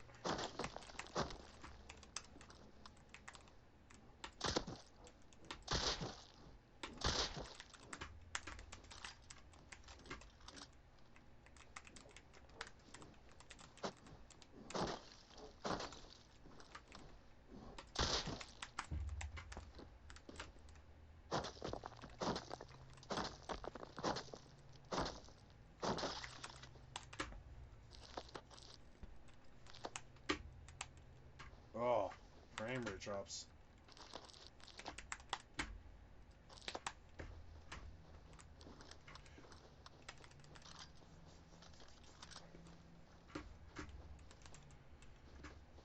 Road signs are one of my favorite sources of scrap, because it's roughly about like 10 to 15 scrap every single road sign. So it doesn't take long before you hit 100, or more like 150 after 10 road signs, right? So one of the valid ways to really make a lot of scrap on the road, a lot of people ignore this, is take a salvaged hammer and knock road signs on your way down the road. A lot of people skip that, but I mean that's a lot. It's a lot of high qual. It's a lot of metal frags from scrapping those road signs and pipes and stuff. And pipes are important because they are the main material to some things, but mainly they're the main material to rockets. So if you want to have 100 rockets in your wipe, you better get to saving at least 200 pipes or whatever it is. I think it's like 2 pipes a rocket or 1 pipe. I don't usually do the rocket production on my clan. That's usually my team lead. But like, you know, but I've done it before, and it's at least one rocket, if not two rockets for every single. Or sorry, it's one pipe or two pipes or something for every single rocket. Another thing that uses pipes is double barrel shotguns and revolvers and salvaged hammers. So these pipes from the road signs aren't bad. You know, they're not a bad thing.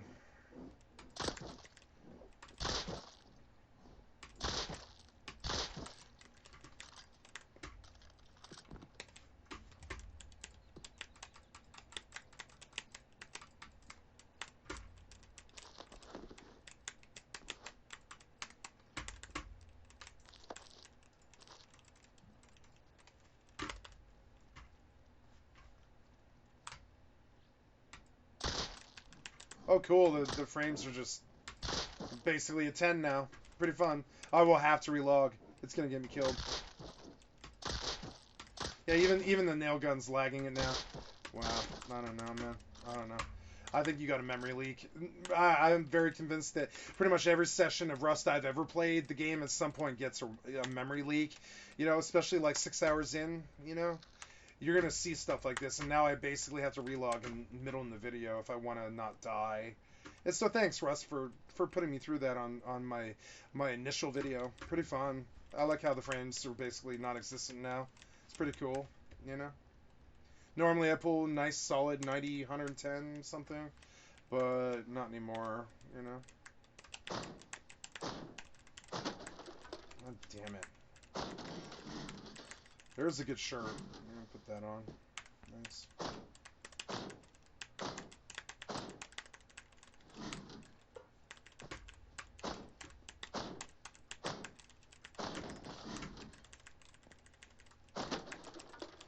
This may seem a lot slower than what you're seeing in vanilla Rust, right? But it's a different mode. Like literally all of most servers are like 2x or 5x or 10x. This server is 0.5x, which means that you're moving at half the rate you normally do. It's actually quite in the opposite direction. They don't want you doing stuff fast. They don't want you getting advantages super fast. They want it to be a fair grind for everybody, and I do like that aspect of this server. I think it's really good. I don't want to blow metal on breaking things. I think I better just go back to town. Man, I need good tools, but I'm not seeing boxes with tools in them at all.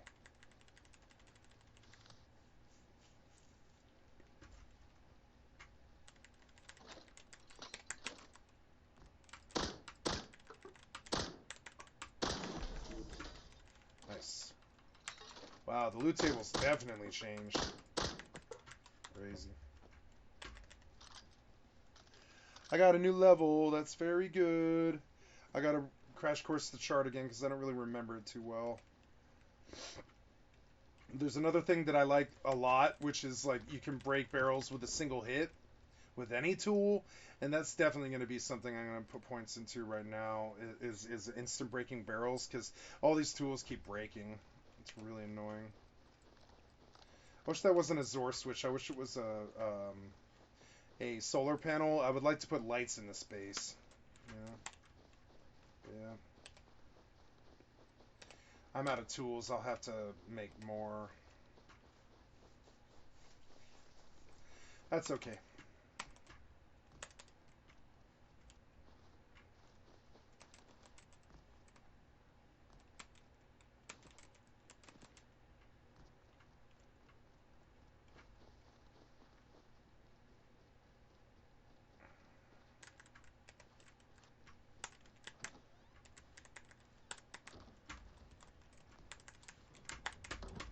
Seems to have gotten better. It's good. Oh, my phone finally turned on. That's good.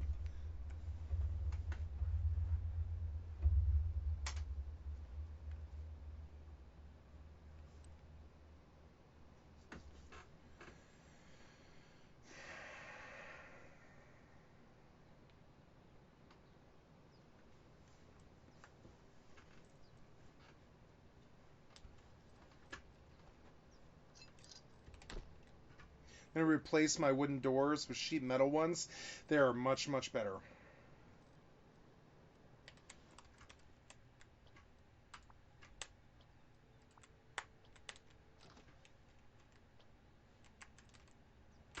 Oops.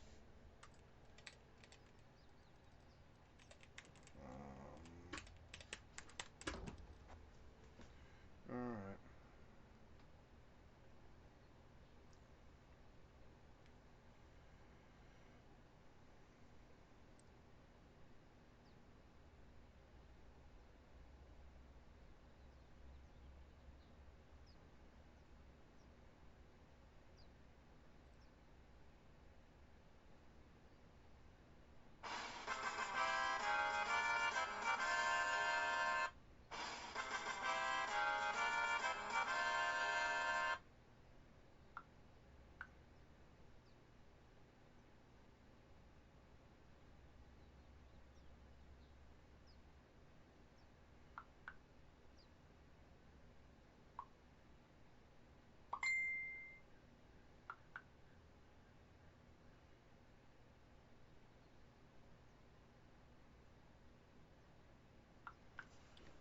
Okay. Sorry.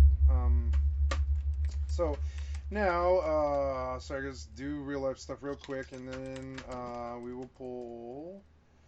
Wow, I can't seem to keep hammers. There we go. Hammer, and I will pull that because you can't place a door if it's blocking. Metal door and.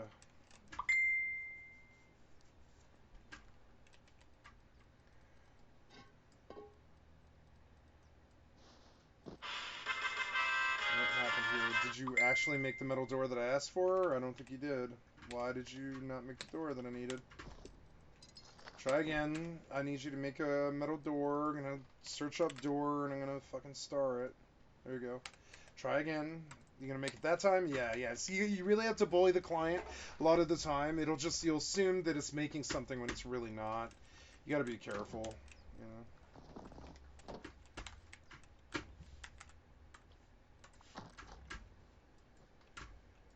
Ugh.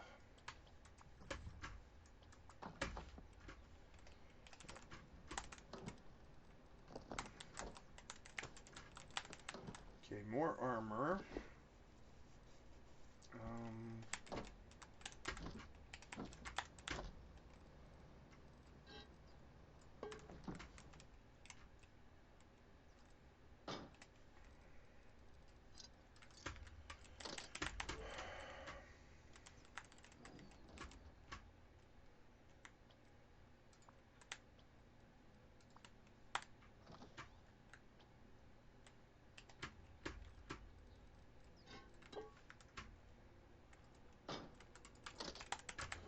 Okay, metal doors, not bad. And what else? All of that stuff can go away. Should.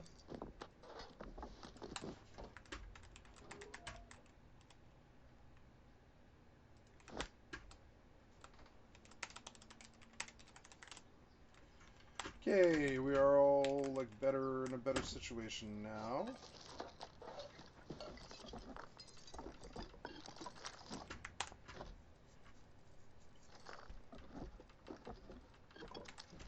Okay, and I need wood and a BP and a hammer.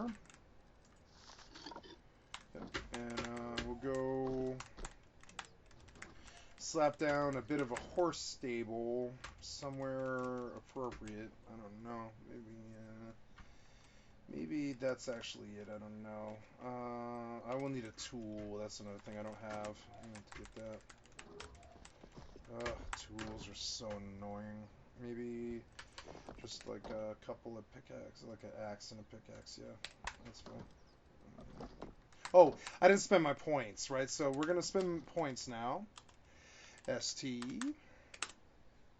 mining, and woodcutting, and skinning, harvesting. Oh, I have 2 more points already? Wow. Yeah. I want this thing in the combat skill tree for.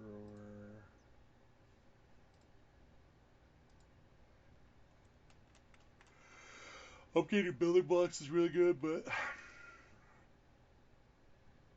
10% for extra scrap. Smash with one hit of any weapon. That's a really important point to spend. Yep.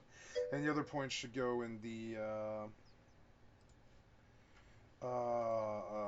that thing. Level up, level up, level up, level up, level up, level up. To me.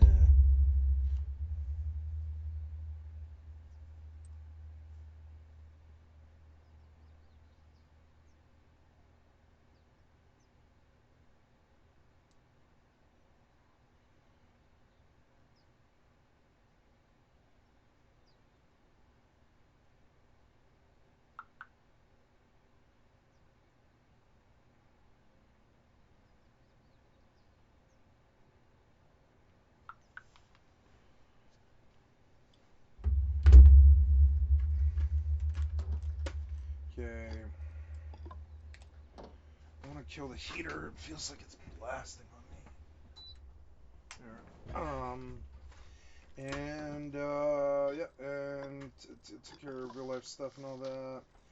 What is it that I was gonna make though? Oh yeah, I was gonna make a hitch and trough and a couple of, well, a stable really. So to get a stable down,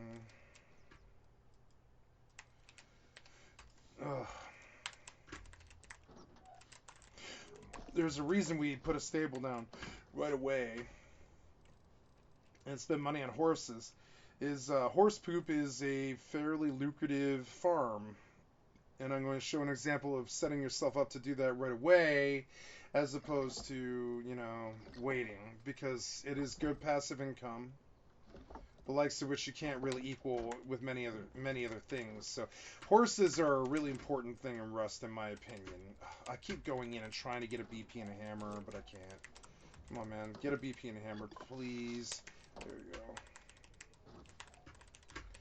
And then we come over here and we go blah blah, and we look for someplace I can stick the horse where it's not a problem. Oh, look at that frame rate loss. What's wrong with you? God damn it, man.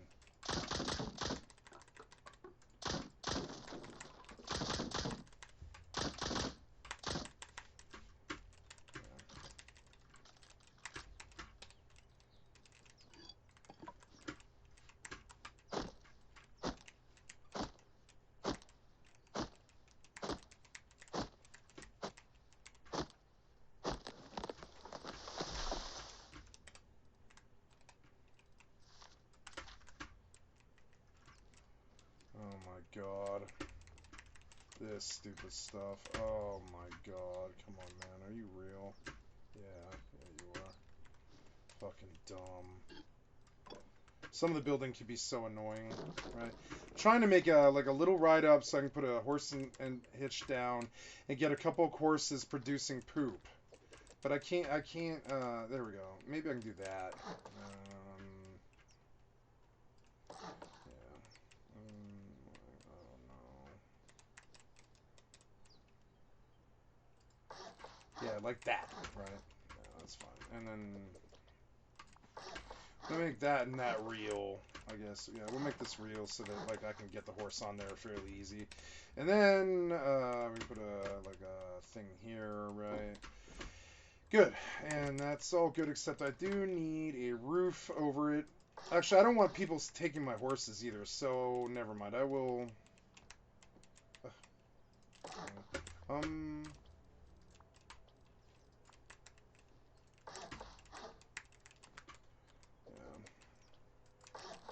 Chop some more trees, I guess. That's okay. Make a nice little wood stable here. I need a wood double door, which I think I had in there. I need a lock. There we go. So passive income in PvE modes like this is very strong. One of the ways that you can do it is fish trap bases or fishing fishing village and stuff to get passive scrap going so you can do your research and stuff. But I want horse poop. I think it's my favorite form of passive income. It's definitely not that hard to do, and it's easy to attain fairly early. Doesn't have a lot of problems or anything. Aw, why did you let me build over it then? Anyways. I guess I gotta put up walls, but I just don't have the wood, but oh well, that's alright. We can do,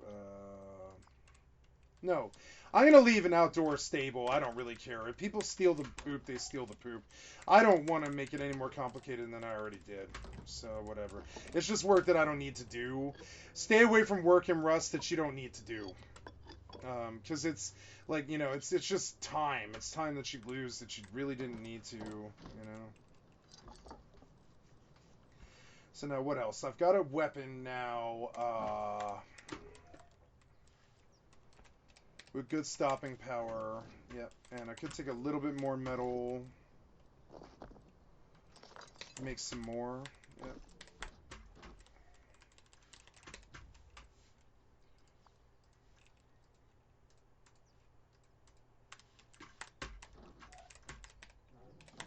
I used a lot of metal. Oh well. Yeah, let's see if there's any more metal lying around here. Hey, there's some. That's good. I don't do a lot of sorting.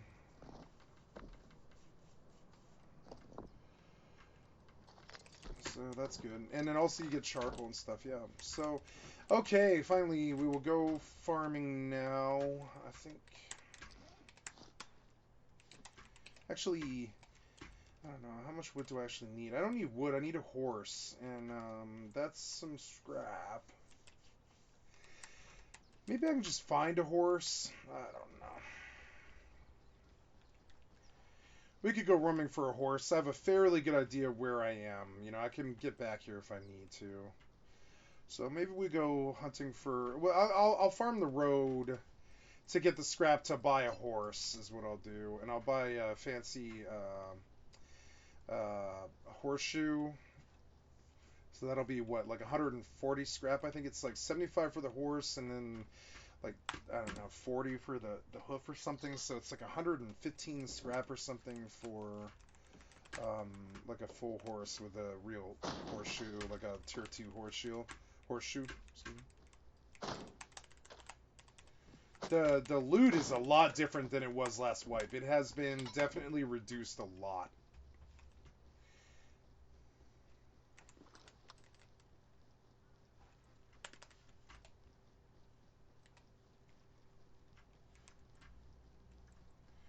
I guess I will climb Dome, so you guys can see something, you know, like see something like monument wise, like fairly early on in this experience and stuff. I guess like kind of a more advanced, not an advanced, but definitely a real monument that a solo can run. Nice pair of real pants. That's cool.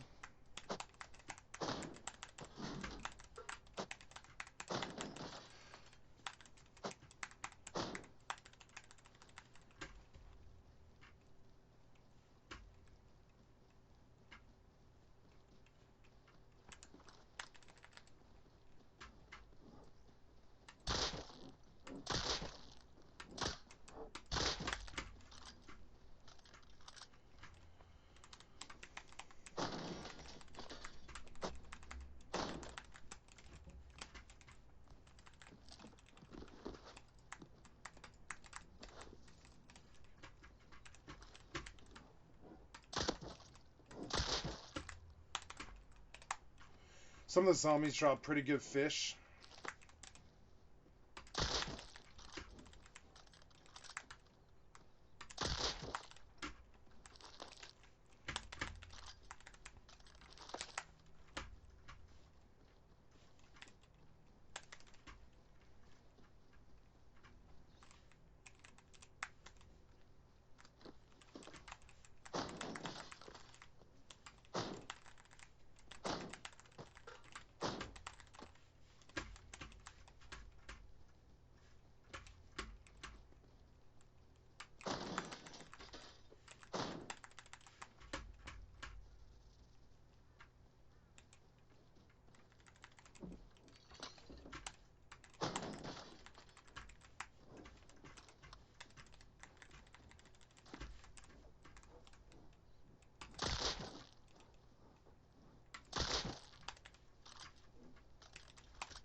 no. Oh, good. Notice it got quiet when I started a real farming. You know, like this is how real farming is. You just kind of run the road. You look for road signs and barrels and stuff, and you pop them as fast as possible, and you gather all the scrap you can, and you try to get ahead of everybody else. I don't remember killing people here, but oh boy, I must have. I don't know. Can't get that box out of the top right corner of the screen for some reason.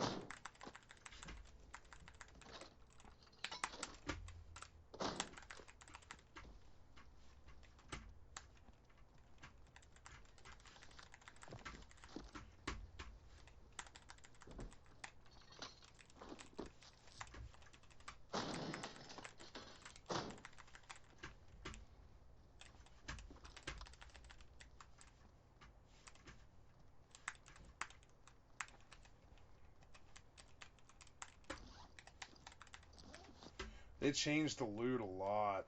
Like a lot. It was way easier last wipe. That's okay. I'm alright with the grind. You know? It's nice to be able to just kind of chill out and not even have to talk. Just kind of show what farming actually looks like and what it entails, you know? Like go down, look for stuff, get in fights, and knock road signs, and run your monuments and stuff like that. Pretty fun. The real Rust, you know? Turn up the music here.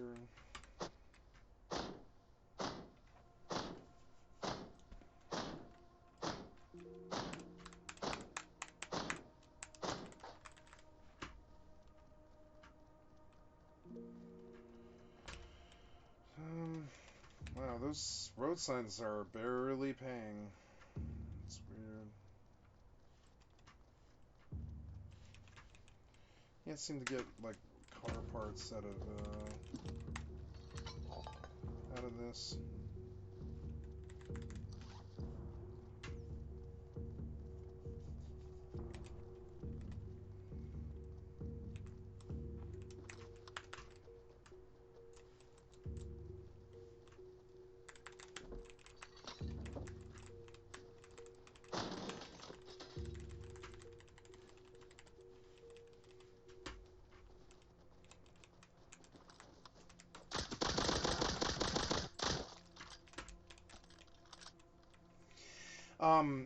Normal stone hatchets. Oh shit.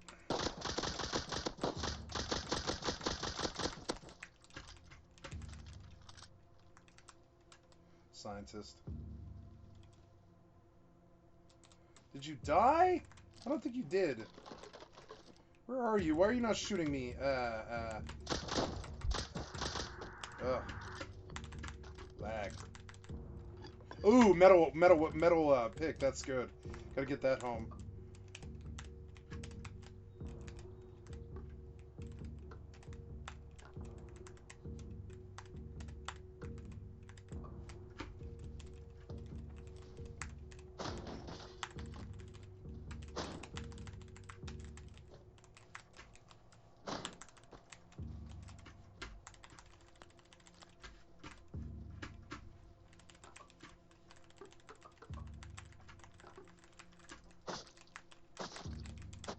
Wolves are good. They drop this wolf helmet, the wolf skull, right? And that's good as it is component to one of the better prim locked pieces in the game. That apparently they removed that. I guess you can't. What? Yeah, I guess wolf skulls aren't a thing on this particular mode. Sometimes the zombie mode like differs a bit from how normal Rust is, but normally each wolf that you kill drops a wolf skull that you can produce with a little bit of cloth and just a wolf skull. You can get a nice 30% this headpiece has 30% projectile against firearms and arrows, which is really good head protection, like the best you can get as a Primlock player who doesn't have like metal faceplate and stuff like that. Road sign helmet.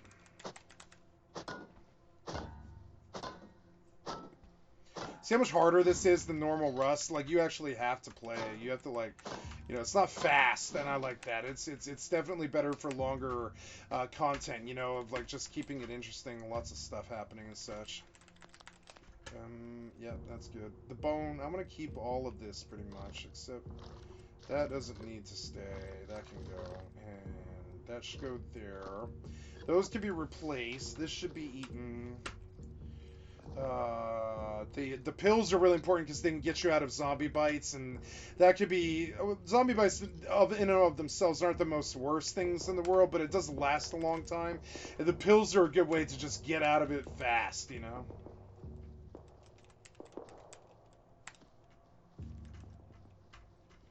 Getting out of it fast can be very valuable if you're in like a high loot situation or that kind of thing, or you want to get home and you have a lot of loot. Oh, oh, oh.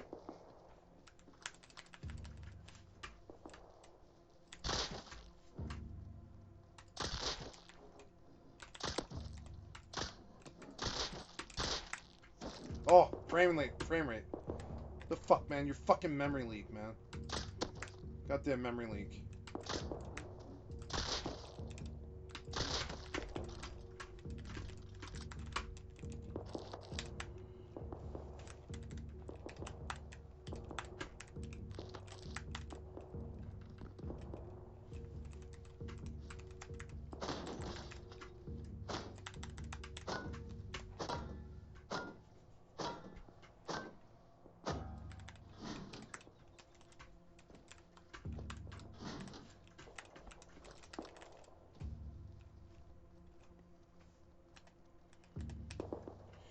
This water jug is super high value in the apocalypse because, like the main threat to the zombie virus is that it drains your water really fast, really badly, and so keeping a nice full water jug around. It's not only good for other reasons, but it's just good for this mode because it's like a fast way to get out of the not being able to cut the zombies. The main problem with the zombie bite is it sucks all the water out of your system right away, and then you can't run because your muscles can't lubricate and all this, and you can't run fast. You're just tired because you have a zombie bite, and you can't it drains all the water out of you right away, like you drank too much alcohol or something. So one of the ways you can directly combat it is pounding water to stay up at a really high hydrated level, where you just keep puking all of the water that you drank, but you don't. But your muscles are still lubricated and you can still run. But you have to puke up a lot of water to do it, you know, and that is the survival aspect that is real for this particular mode. It definitely matters, you know.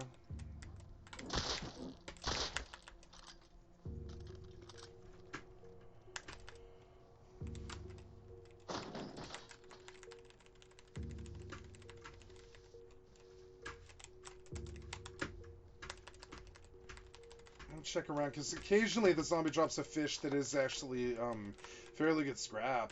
But you know, so I like to pop the corpses every once in a while and just keep an eye out because occasionally they do drop like 20 fucking fish, which is really good. Like, that's super good for. They changed this like in the last day. The guy saw that he was getting more interest, I think, from people like me, and he made sweeping changes on the server, which I'm not sure I like some of them, but I don't mind them. You know.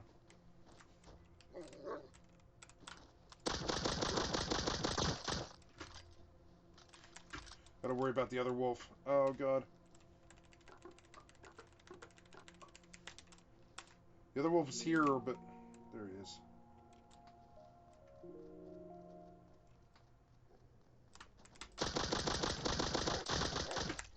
Nail gun's all about how fast you can squeeze that trigger. You know what I'm saying?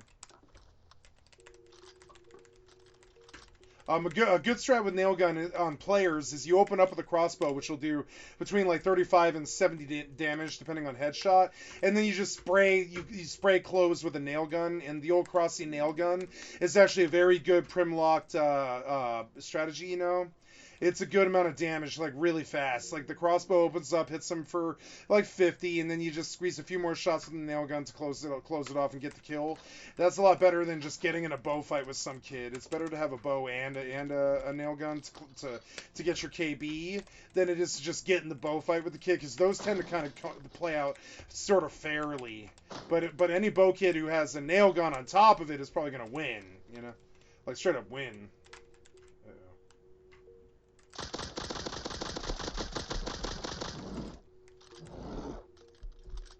Gonna die. Oh no, I lived. Woo! Can't believe I took a bear with a fucking nail gun. That's kind of new for me.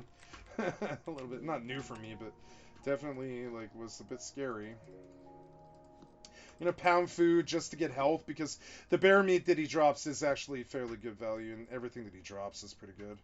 I wish I had enough bone to make a bone knife, but I don't. So bone knives are super good because they have, I mean, their flesh gather isn't amazing, but oh, I have this pick. I have to get home. I keep forgetting. I've got to get home. Yeah, he had a lot of good mats. Leather and bone.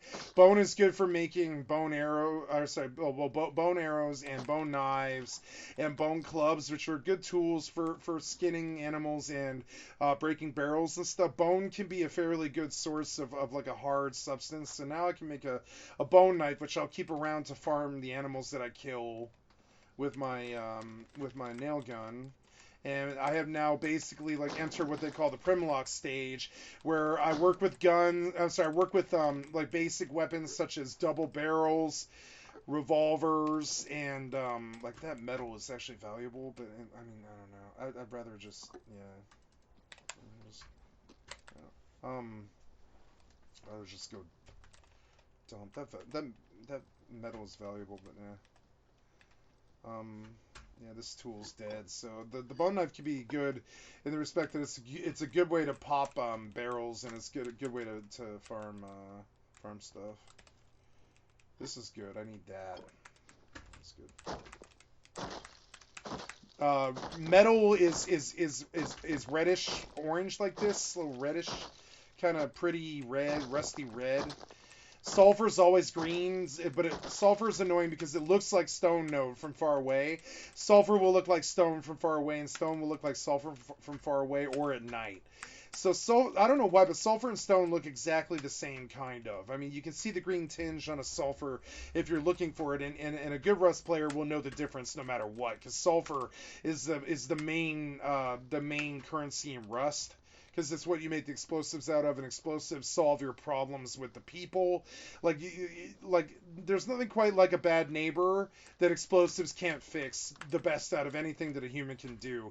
Like, if you got a bad neighbor, it's better to blow up their house and make it so they can't live next to you than it is to, well, I mean, not in real life, of course, but I mean, like, in Rust. It's better to blow up your neighbor early than it is to let them grow. They just get worse and worse and worse. They become worse problems and stuff. So, sulfur is the currency of Rust. It's not scrap. Scrap is easier to get than sulfur is. Sulfur is what people look for when they raid bases. They see how much boom they pulled, and they literally call it profit or not profit, depending on whether they pulled enough explosives to replace what they spent to get a chance at taking their explosives away. So explosives are kind of the core of the Rust gameplay loop. So sulfur is the thing I haven't even really touched yet, despite having 1,500 sulfur sitting in this.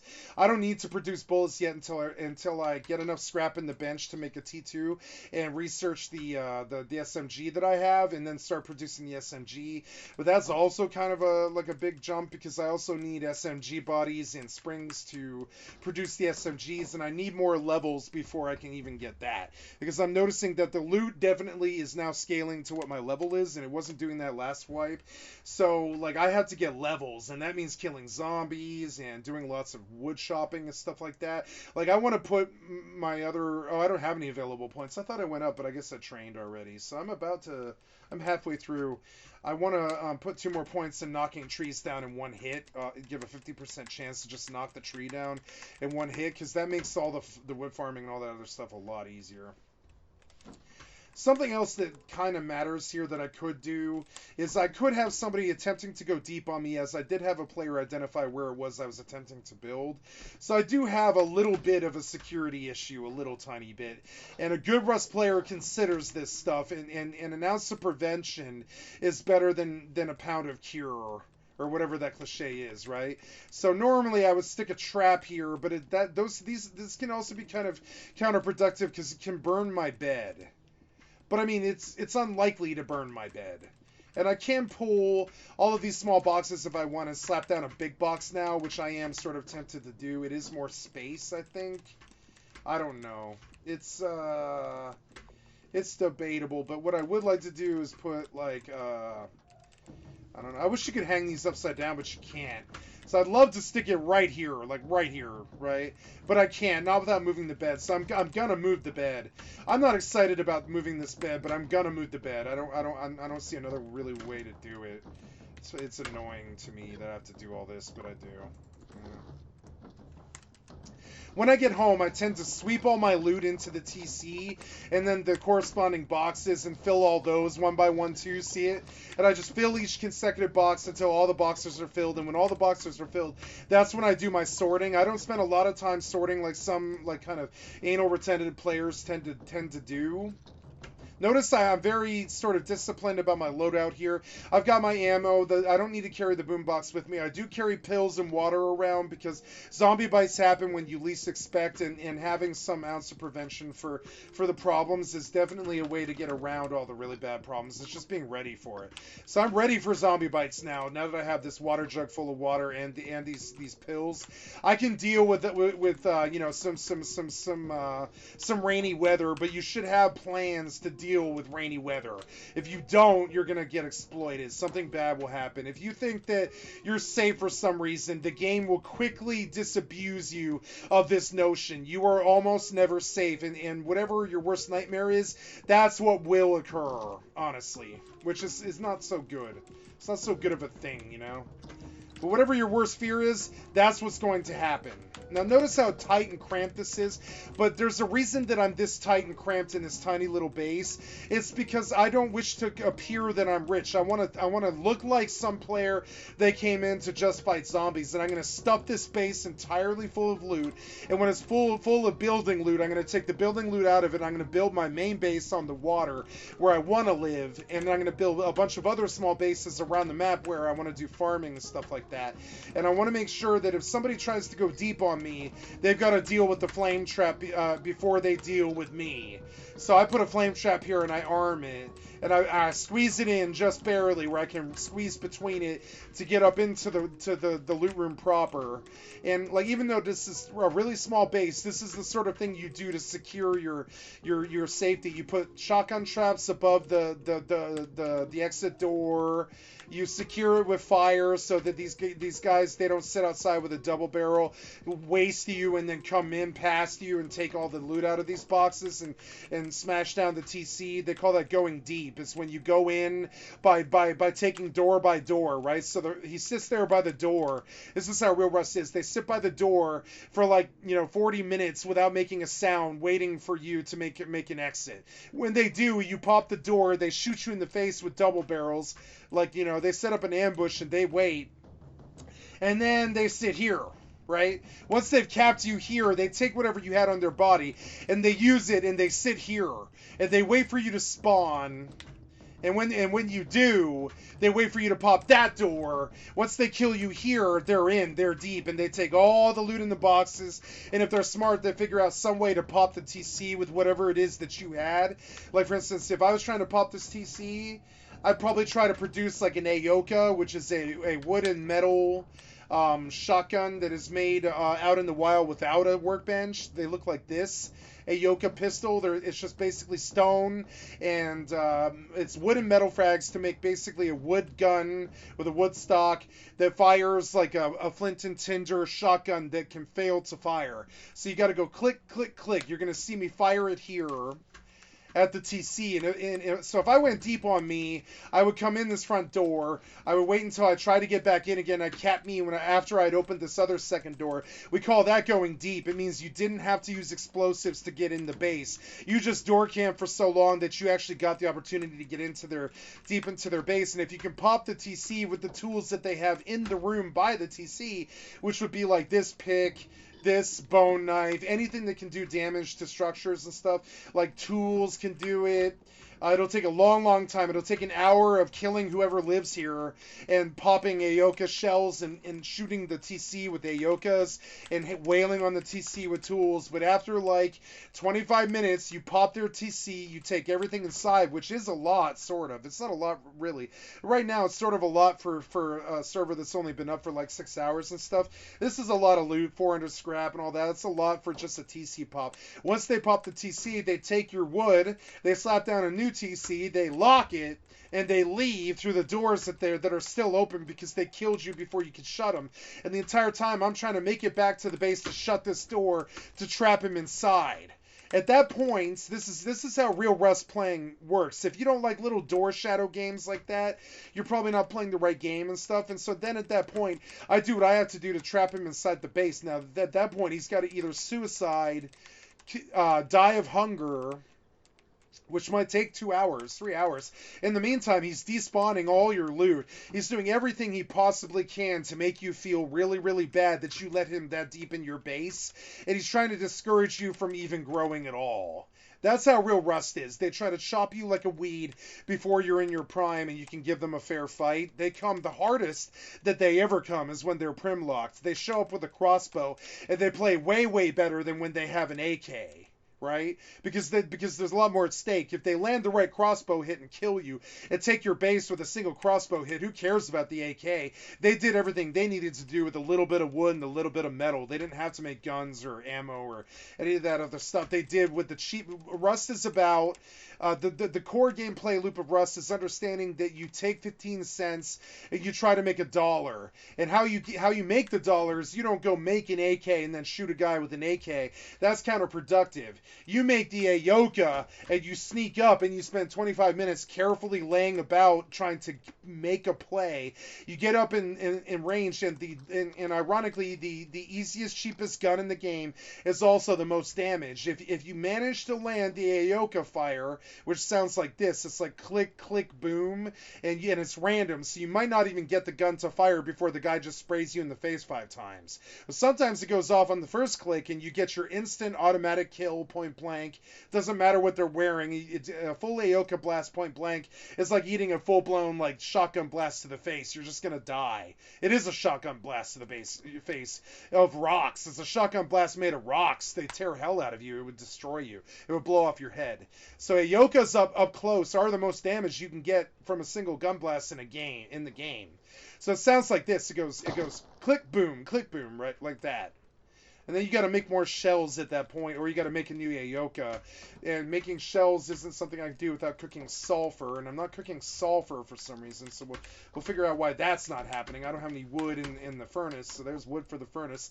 And we cook more metal, and we could now, at this point, we have the ability to stack the metal on the left side and pull the sulfur to the right side, and have this produce both sulfur and metal ore, or like refined sulfur and refined metal ore at the same time.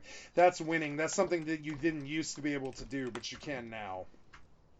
One furnace and one small box will get you a lot further than it did, say, a year ago. They've been making large sweeping quality of life changes to this game, and the storage is one of them. And that's something that I really approve of. I've always thought of these games as essentially what they're doing is they're selling you a fantasy, and the first bit of fantasy is understanding that online storage is a fantasy that a lot of us have. We don't want to like accrue lots of hoarder stuff in real life and have to take care of storage lockers full of shit like my parents filled with their lives and their real life. They want to digitally hoard stuff because storing it is no sweat off their back, and digitally sorting it doesn't take an afternoon in the garage. It takes like 10 minutes with a good analytical mind. That's it, So now I don't have room with this flame trap here. I don't have room to put my bed down, and I have to get a bed down here. So I'm going to put a bed down outside the base, which is something that you don't always necessarily really want to do. And if you have to do that, I would say do it on your roof if you can, because you want to put it someplace where, because bags can be easily broken with a tool. And that can be a lot of throughput power. One of the things we do as a clan is when we've got door campers and problems in our neighborhood, the first thing we do is we pop all the beds in the neighborhood, right? because like that's that's a good way. It's a real cheap, high throughput way to really make sure your enemy has a bad time. So rather than put my bed down on the ground where they're looking for it, I might kind of hide it on my roof here, because it is actually maybe like a little safer than say on the ground where they can just reach it. This way they've got to jump off. They got to jump up on the roof, which is louder. And if I hear them jumping up on the roof, which I thought I just heard but I didn't, so then I say roof of bandit base, right? And I name my bag. And now I'm low inventory again, and I need to keep farming, but it's also dark, but I don't want to stop. So I sort of weigh my options here. I could do some base work, and I could do some sorting in the dark, and I could wait. Or I could just keep farming, because I have the tools like the flashlight and the nail gun to make that possible. But one of the things I'm noticing is I kind of need a lot of XP, and I think chopping wood is like the highest throughput way to reach that the fastest, and I'm going to go hunting for a horse to start pulling in passive income here right away the minute the sun rises. But while it's dark, I think I'd rather just stick kind of close to the base, make a couple of axes here. I'll sometimes make 2 weapons or 2 tools on the assumption that I'm going to break one, and then on top of it there was something that I do need to research right now before a raid happens, which is a metal, like you always want to get your research done right away. So one of the things I've been slacking about is I haven't put down a research bench yet, which requires scrap and metal frags. So now I've got the scrap and metal frags to spare to make a research bench, and I'm going to slap that outside, because research benches, they don't take durability, so you can absolutely like pretty much slap down a research bench and pick it back up when you're done with it, all wipe with, and all you'll ever need is that one research bench that you had. You can pick up this bench at will. It does no damage to the bench. So research benches should never have permanent places in your bases unless you have such a big base that it doesn't matter that a research bench takes up a corner of a tile, which happens a lot in big clan bases. You'll see research benches like kind of sitting there for people to be able to access and use, because it's it's easy to pick it up, it costs nothing, and it takes no durability damage. Now, I'm standing out here with 300 scrap.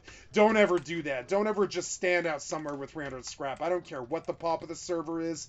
I don't care what your gear is. I don't care what your skill level is. Don't stand around with 300 scrap unless you've got a plan for it, because something bad, Murphy's Law, will happen. I guarantee it. If you like to leave the base with large amounts of scrap like this and you don't move fast with it and you aren't careful with it, you're going to have a problem where like the game will take away your pretty toy and you will lose this scrap somehow. I don't know how. Zombies, patrol helicopter, animal might pop me right here, a bear might spawn, a pig might spawn, 2 pigs, 3 wolves, 2 chickens, 3 deer, all charge you at once. The server crashes, the server owner's power goes out. There's so many different things that could happen that you kind of have to plan for Murphy's Law more, and you should assume that whatever bad thing can happen will happen, because that's the nature of Rust. If you plan optimistically for 3 hours of a run to go by without the worst possible, like, Murphy's Law that you can think of, the Murphy's Law will manifest in a very verifiable, like, provable way.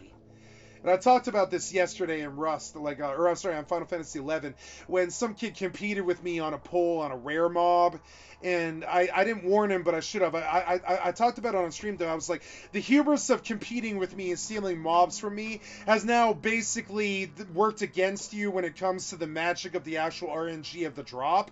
And I bet I get the mob, I bet I get the rare spawn, I get the drop, and I get the item. And I'll even let him roll on it. And I said it before it happens, right? Then, of course, I popped the rare, I snagged the rare, I got him in the party, I let him roll on it, and because he acted like aggressive with me and he stole spawns from me and such and competed with me, the RNG gods frowned on him and they let me have that earring.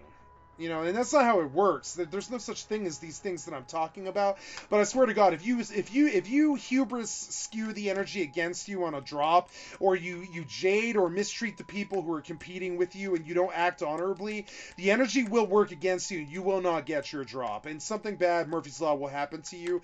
And I've learned after like 2.5 years of Rust and 3,000 hours, if you don't account for the likelihood of the worst possible things happening first, and guarding against those things and not bringing 300 scrap outside the base unless you absolutely have to, it will take your toy away. You can count on it. You can put, I feel like you could stake your real life on it. You could stake your real life that the game will find some way to take your fancy toy away. If you're an idiot who has so many rockets that you wander around like this asshole who stalked me for 7 months, and you blow rockets on polar bears and snow because it's hubris, and you want to say you're on top and you're controlling the server, and you blow like 40 or 50,000 sulfur worth of gunpowder and sulfur on rockets, blowing up polar bears just to show the people in the neighborhood that you're an asshole.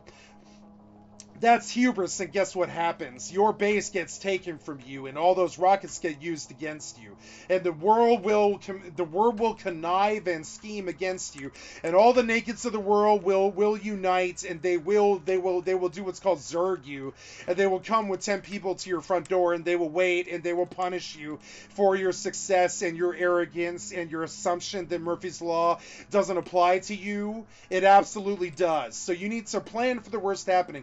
If you are planning for, like, say, a scuba dive adventure where you're going to go diving for sunken shipwrecks, which is something that you can do in this game, what do you think about first? Well, you need an air source or you're going to die of drowning, right? So the first thing that I think about with that situation is do I have 2 air tanks? Because when the first one runs out, what do? Can I keep farming ships? Probably not, and that's a very bad thing, because if I can't farm ships, I'm out in the middle of the fucking ocean. I just committed like an hour of my time to get out here safely. I ran out of air on my first tank when I easily could have just kept 2 tanks filled, and I would have had the air to get down to many more ships and had a lot more, 500, 700 more scrap to show. Instead, I had to go home now because I didn't plan for the first tank to run out of air, and I've got half an inventory of loot, and I get ganked on the beach because that's how the hubris works. I get ganked on the beach as I arrive when I normally wouldn't have, because I wasn't planning for what would happen when the air tank would run out. And that's how Rust works. If you don't plan for a cold winter, the cold winter will smack you the coldest it's ever been. It's just the way the Murphy's Law of it works. And real life is sort of like this too, but it works in a different way. It's kind of like The Secret. If you put it out to the universe that that's what you want, that's what you will get. That's something that's true of this game, but I would say it's also more of a truism to say that the worst thing that can happen will happen. So when you're riding an elevator, what's the worst thing that can happen when you're riding an elevator, right? Well, somebody drops an explosive device into the well of the elevator, and you have nowhere to go because there's no way out of the elevator because you're running an elevator, right? So what's the worst possible thing that could happen on an elevator? Somebody drops a grenade or a C4 down the elevator shaft and it lands inside the elevator well and vaporizes every cell in your body, right? Yes, that's probably the worst thing, other than, oh, and then the elevator falls afterwards, and you're dead, like charred, like smoking, like gelatinous goo that's left in the well of the elevator after a grenade vaporized every cell in your body is now cooking at the bottom of the elevator shaft because the elevator fell, 42 floors and blew up in a conflagration that cooked what was left of your gelatinous goo after the initial grenade went off, right? That's what the worst thing could happen in Rust. That's what happens in elevators. That can happen in elevators. It can and has happened to me many times. That can and has happened. And if you don't plan to shoot the guy before he drops the grenade on a busy 700 fucking pop server, you're going to have a grenade death on an elevator where he takes everything that you just farmed for the last 2 hours, your best kit, all your meds, and all of the scrap you just earned over the last hour and a half, and he trolls you in the chat for being the biggest idiot in the history of Rust on top of it. If you make assumptions that these things won't happen, they will happen. If you are out swimming, this happened to me day 10 of me ever playing Rust. I'm out swimming in the ocean, and the first thing that happens is I make this assumption that it's okay to swim at night. It's not okay to swim at night, ever. both in real life or in the game. Sure, some night swimming is good. REM wrote a good song about it. Night swimming's pretty good. You know what I'm saying? I realize I'm sitting around doing nothing, so I'll get to farming here. I'm just waiting for real solid sunlight before I do it. I'm not trying to take a zombie bite and embarrass myself on this fucking video, but you know, the things that the Rust player thinks. If you don't plan for the worst possible degradation that you're going to possibly experience, which is usually running out of ammo or some kind of surprise ambush. If you don't live your life according to the idea that the surprise ambush is coming or that the worst possible situation isn't coming, you're going to have a bad time in Rust. If you don't adapt to it, if you don't assume that there's a guy with a bolt action rifle and a sniper scope up there on that hill, you will be surprised eventually by a guy with a bolt action and a sniper scope up on that hill. If you think that it can happen, and that you're paranoid that it might happen, it will happen. That is how Rust happens. That is how it plays. That's how it works. The game will take away your toy. So I also urge against you getting attached to things like turrets. I urge against you getting attached to things like gunpowder and bombs and rockets. Don't get attached to mini helis. Don't get attached to teammates. Do get attached, but don't put their value above yourself or your base. Sometimes it can be counterproductive. Like sometimes your teammates are just gonna play out and lose a lot of loot and lose a lot of kits. Sometimes the best in the world will just lose a lot of kits. Don't believe me? Go watch Ninja stream for 8 hours and tell me you didn't see him die 70 times. You know, at least 10 times an hour, or something like that, right? Or whatever. You won't see that many. He doesn't die like that. He's not that bad. He cranks 90s all the time. It's one of the reasons why he's rich. But he still dies a lot, and they still edit all of that out. It really does happen. He is not perfect. He is not a perfect Fortnite player. He's not even remotely close to it. Nobody is. So if you don't plan for these things ahead, they will happen. If you left the front door of your base open, when you go back to shut that door, expect some dude to be in there with a shotgun. It is a fair assumption to make. You should roll and slice the pie of the corner of the room that you're clearing. You're not shutting the door. You're clearing the room because the room is now a question mark to you. And question marks are very bad in tactical shooters. If you let the door open to a triangle hatch, or not to a triangle, but a triangle. If you let the door open to your airlock, right, and you realize this, and you're shooting a pig, and in the back of your mind, your Rust lizard brain from Disco Elysium is whispering to you about the problems that you left yourself, and the ways that you left yourself vulnerable, and the problems that you might have from your lackadaisical performance, or your lack of care, or your lack of thinking ahead, or your lack of trying to divine what the future's going to be somehow, and all that crap, right? God damn it. See, I left my knife at home, and now I'm going to pay for it. I'm going to get less meat and less cloth. Always bring the tools that you need if you're going to get in and invest. Like, had I known that I left my knife at home, I wouldn't have shot the pig yet. I would have just gone and got my knife first and then shot the pig because, at this rate, I'm pulling like half the animal fat I need from him with a bad tool. Don't bring the wrong tools to a situation. Something I see very common about Rust players that I train is they'll live under these false assumptions and these false foundations of information that they assumed the game was, that actually isn't the case of. Like my famous case about this, there was two things that happened to me. I assumed that binoculars only had 2x, but it turns out the binoculars, by the way, you notice that I just picked up a pumpkin off the ground that wasn't mature and wasn't ripe, and I only got, well, I got 3 pumpkins off that, but I could have waited and gotten like 7 or 8 if I had waited, right? But you always pick the herbs, you always pick the pumpkins, you always pick whatever random stuff is on the ground, because if you don't, someone else will. You don't wait for the plant to mature and get the full PvE loot from it. You assume that some random's going to run through your camp, because they will, even on a server like this, and they're going to pick all the vegetables 5 seconds before you could, and you're going to be irked that they took your vegetables vegetables, and then you're going to act stupid. You're going to exit your base trying to kill them because you took your vegetables, and you're going to lose the only metal pick that you have because you got invested in your vegetables. Learn that the loot in Rust is something you should let go of first and embrace later when you have the skill to actually hold up the idea that you might be able to hold on to that loot because you're a good enough player to hold on to that loot.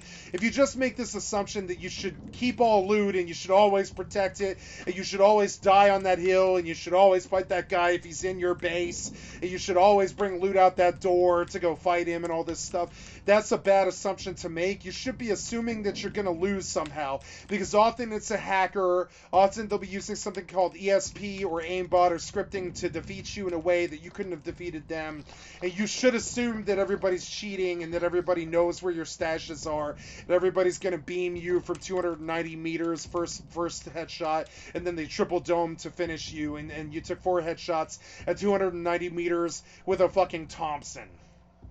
And you're like, how did that guy fire off? This is how firing a Thompson at 290 meters is, right? It's like, okay, there's that helicopter, right? But I've got to hit it with a Thompson, which only has a range of like 75 meters, right? So I tilt the gun into the fucking sky like that. And I fire into the sky, and I pray that by the time the bullet reaches my target, it's only dropped something like 1,200 meters, right? And so I fire into the sky in a preemptive fire. You fire where it's, when you're shooting guns, you fire where it's gonna be, not where it is. So I'm firing into the sky. Often, a lot of the time in this game and in Battlefield, you'll be firing into the sky and hoping that the bullets fall in a way where it hits your target. And it always does like a tenth of the damage that it should do at that point, because a bullet that's falling at that rate of 1,200 meters a second or something like that has almost no actual forward propulsion behind it and will do almost no damage. Think of it like it's like a rock flying through the air at that point that somebody chucked. It's going to hurt you. It might even break a bone, but it's not going to pierce your skin even. It's just going to bounce off you and hurt you really bad, maybe break a bone or something like that. That's how that works. You can't just buy propulsion on a 1,200 meter bullet drop and pray that it's going to kill your target. You better spray like 26 rounds and have them all drop 1,200 meters to hit your target that's, 290 meters away, and pray that all 12 hit just to do 100 damage, because at that point each bullet's doing like 7. This thing about range on the weapons, it actually matters. Like the range on this SMG is goddamn abysmal. It's 50 meters. Beyond that, the bullets drop so bad and do so little damage that if the target's beyond 50, you're essentially chucking candy at them. I mean, if they could, they would just essentially pick up the bullets off the ground and use them against you, because you're not doing any damage past 50. You're firing too many rounds. You're throwing away like candy. You're not going to be able to reload in time before the guy counters you and kills you. You're doing no damage. Your accuracy is basically nil because it's an SMG that sprays targets that are supposed to be 10 meters away, not 50 meters away. And so if you're trying to range a target with a custom SMG, you're going to have a bad time past 50 meters. As in, you do 7 damage a bullet, so you better dump 18 bullets into the target if you want to make a killing blow. And 18 bullets is a lot in Rust. That's a lot of ammo. It kind of is. It's not that much when you're rich, but it's a lot for like a stage that I'm in right now. Like, there's a bear. Let's go kill him. And I went back to get my bone knife and dump all this loot, and I got to talking, which I want to do. And I'm trying to explain about how I can just live and talk and play this game forever. The whole point of this video is not to train you how to play Rust necessarily, though I hope that is something that I hope that everybody who watches this video learns at least one thing. I will call myself an adequate teacher if that is the case. And so I'm hoping that you learn something. Maybe it's the keybinds in the console. Maybe it's the combat log. Maybe it's the bullet drop thing. Maybe it's secrets like, if you put an 8x on a pump shotgun with a slug round, you actually have a really fast firing bolty. If the guy's within 75 meters, he takes like 130 damage a hit. So by the second slug, which is pretty much as fast as you can fire it when it comes to a pump shotgun, it's like blow, blow, blow, blow, blow, blow, blow, blow. That's how pump shotgun is, right? right? By the second slug, that guy's dead. I don't care what he's wearing. He could be in full-blown plate metal armor, like a fucking knight in olden times. It doesn't matter. Your slug shotgun rounds are gonna fucking kill him. Who uses a pump shotgun with an 8x scope and slug rounds? Nobody but sweat the bed, try hard, neckbeard nerds. But I mean, there's value in that. There's value in it. If you can peg the target within 75 meters, which is easy to do with an 8x scope, you kind of have a golden gun there, don't you? Because the slug does 130 damage. 130 on a pump shotgun with an 8x within 75 meters. If that slug hits, it's killing the limb that it strikes. So the guy's got maybe 2 at best before he's dead. He'll lose a limb the first time, and by the time the second slug hits him, he's full-blown dead. He's experienced catastrophic blood loss in both real life and in the game. So people all the time in Rust, they'll tell you, slugs are bad, don't use them. They're fucking bad. Just recycle them. They're utter shit. Don't use them, right? But that kind of exclusionist, black and white, like non-meta, non-everything has a use, face punch never would have put it in the game if it didn't have a use at some point in time that was superior to all other uses of all the other alternatives, right? There's a time when slug's super powerful, when it is appropriate, because you can pull a slug out of a box hour 1, and you can pull a water pipe shotgun out of a box hour 1. And if you combine those two things, then you're actually super good at landing a headshot 20 meters away with a one pump dump water pipe shotgun, but you can actually hit your headshots on a slug with a water pipe shotgun. You have the poor man's bolty. And a water pipe with a slug is one shot on most targets under road sign or full metal. So, I mean, if you land the headshot, at 26 meters with a slug and a water pipe, that guy's dead. I don't care who he is, or what his armor is, or what his gun is. There's a lot of power and a lot of throughput and a lot of value in killing a guy in one hit. I don't care what game you're playing or whatever. So people will discount slugs, but there is a time and place for slugs when they absolutely own pwn face and are definitely an asset better than anything else on the board. So like if you're writing off slugs and you're saying, oh, slugs are bad and don't use slugs and shit, don't use satchels ever, don't use combat daggers, they're a waste of high qual, you'll hear team leads try to tell you, oh, don't close the doors. I really don't like it when you close all the doors. I can't get through the base very easy. You got to kind of wonder, well, sure, yeah, I agree with you. I hate getting through the base when I leave all the doors closed too. But I mean, what happens when we get raided and I let the last 15 doors I came through open, right? What happens there? Whatever it is, it's not good. Rust is exactly like that. It's like that. The best players, they aren't cranking 90s like Ninja and doming you like Alone in Tokyo, 1v8 all the time. Sure, Alone in Tokyo, I would say, is the highest skill Rust player I've ever seen.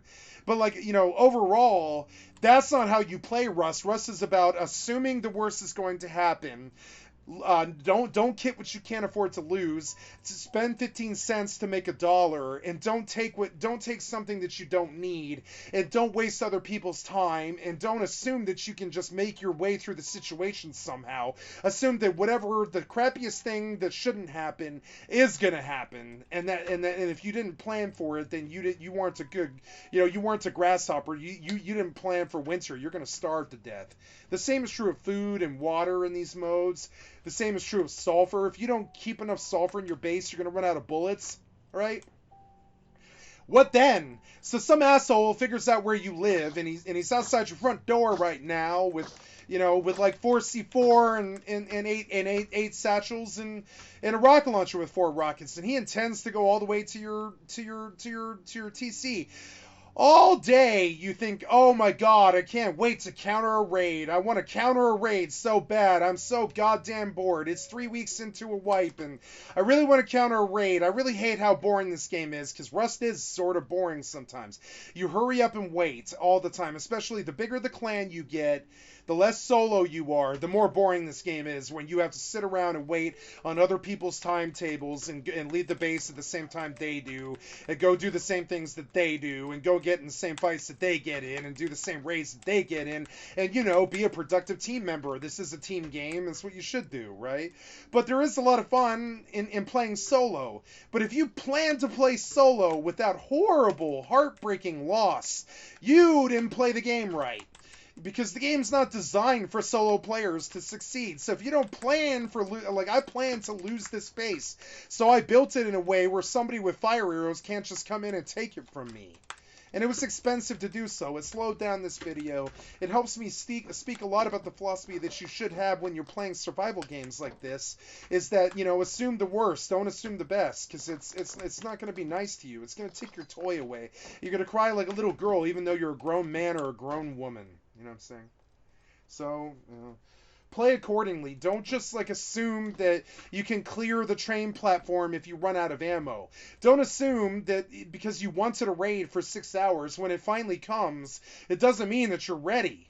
So you go to fight that guy and you realize that you just used all of your 5.56 firing bolties and nakeds 170 meters away who are trying to farm gas station, because you think that ranging with bolties at nakeds who are farming the gas station is funny and great Rust fun, because it is Rust fun. You shoot targets that drop mad loot for your friends to pick up that don't fight back. It's like shooting fish in a barrel. So, of course, every Rust player out there roof camps. Everybody does. Everybody sits with a sniper rifle. Anybody who's telling you that they don't is a straight bald-faced liar. And if they haven't done it recently, they've done it before. So people roof camp. So if you're walking by a base, Rust is so bad in terms of that paranoia, that if you're walking by a fucking base, I recommend that you figure out what the walls are like, what the roof is like. Is there a turret perched on some shitty little platform about 3/4 of the way up the top of the cylindrical base that you can't see necessarily because of some prison walls or some kind of tricky thing they did with the rock surface that's nearby the wall or whatever, and some kind of thing they did with concealing with, like, you know, some towels or like a bear rug or something that you can't see the turret right away. So you go wandering on by Mr. Cylindrical Base thinking, oh, this guy's not home, and, you know, I'm totally fine. All I have is 1,500 scrap and, you know, 3K GP and the remnants of this base I just raided, and a Balti and an AK and an MP5 for the full gamut of long range and medium and short engagements, you know. And I'm full blown, the richest I've been, all wipe, and it's like 2.5 weeks of loot on me that I'm carrying out of some scrub's base that I just took by myself, right? I'm wandering by Mr. Cylindrical Base, and it turns out there's a turret that I didn't look for at the top of his base. And it opens up on me and it murders me instantly. And now my body is in a minefield of mines, and it's covered by an auto fire turret that has good aim and a bolt action rifle that one-shots you or two-shots you. And you're naked because all your gear is on the corpse, but you're in a Saving Private Ryan situation because you chose to walk by someone's base. This has happened to me like 20 times or something. And you end up in a Saving Private Ryan situation with AI turrets, where if you want to loot that body, he's going to snipe you in the fucking face when you run out into the meadow to do it. And he's using the turret, which is an AI entity, is using your body as bait, and quite successfully so, without ever actually having any thought process at all beyond auto-targeting at things with a high accuracy level like AI turrets will do. The turret isn't trying to stop you. The turret doesn't have a brain. It doesn't have AI beyond aiming. It's not something about, like, oh, the turret wants to thwart you. But boy, does it feel personal, specifically that you just dumped 3 weeks worth of goddamn gunpowder on the ground in front of a turret that you just don't have the guns or the explosives to crack without 3 hours of investment time. And by that point, when you've got the compound bow and the 180 arrows to pop the turret from 90 meters or whatever, and you begin to pop the turret, and you literally bitterly watch the bag disappear right in front of you with everything that you own, because it despawns before you can actually pop the turret in time, because you had no presence on this side of the map. If you don't assume that every base that you come across doesn't have some fucking turret hidden on the ceiling that's going to steal everything that you've got, you're going to die to turrets a lot. I'm talking a lot. So it's much better together, ounce of prevention is the core of the Rust gameplay loop. That and the Rust and the decay and the fact that if something bad is going to happen, it's going to. So, I talk a lot. I talk a good one, but be aware of this side of sandboxes and stuff. If you think it's going to go well, I have another bone to pick with you then. If you're assuming that your roam is going to go well because you brought 8 guys and 6 of them have bolties and 6 of them have AKs, and that you couldn't just get wiped by a couple of dudes with some M2s in a scrap heli, and you lost all 8 guys and all 8 kits, and these guys, the 2 guys in the scrap heli, all it is one guy with an M2 and then one guy piloting the heli, but he still sprayed the hell out of all 8 of you in an open meadow and fucking wasted all 8 of you, and they can't even fit all of the guns that they got of you into their inventory, or all the scrap you dropped, or all the fuel, or the, all the materials you had and shit. And there you were assuming that your 8-man could safely run across the meadow for 10 seconds, and a 1-man wipes you. That is Rust.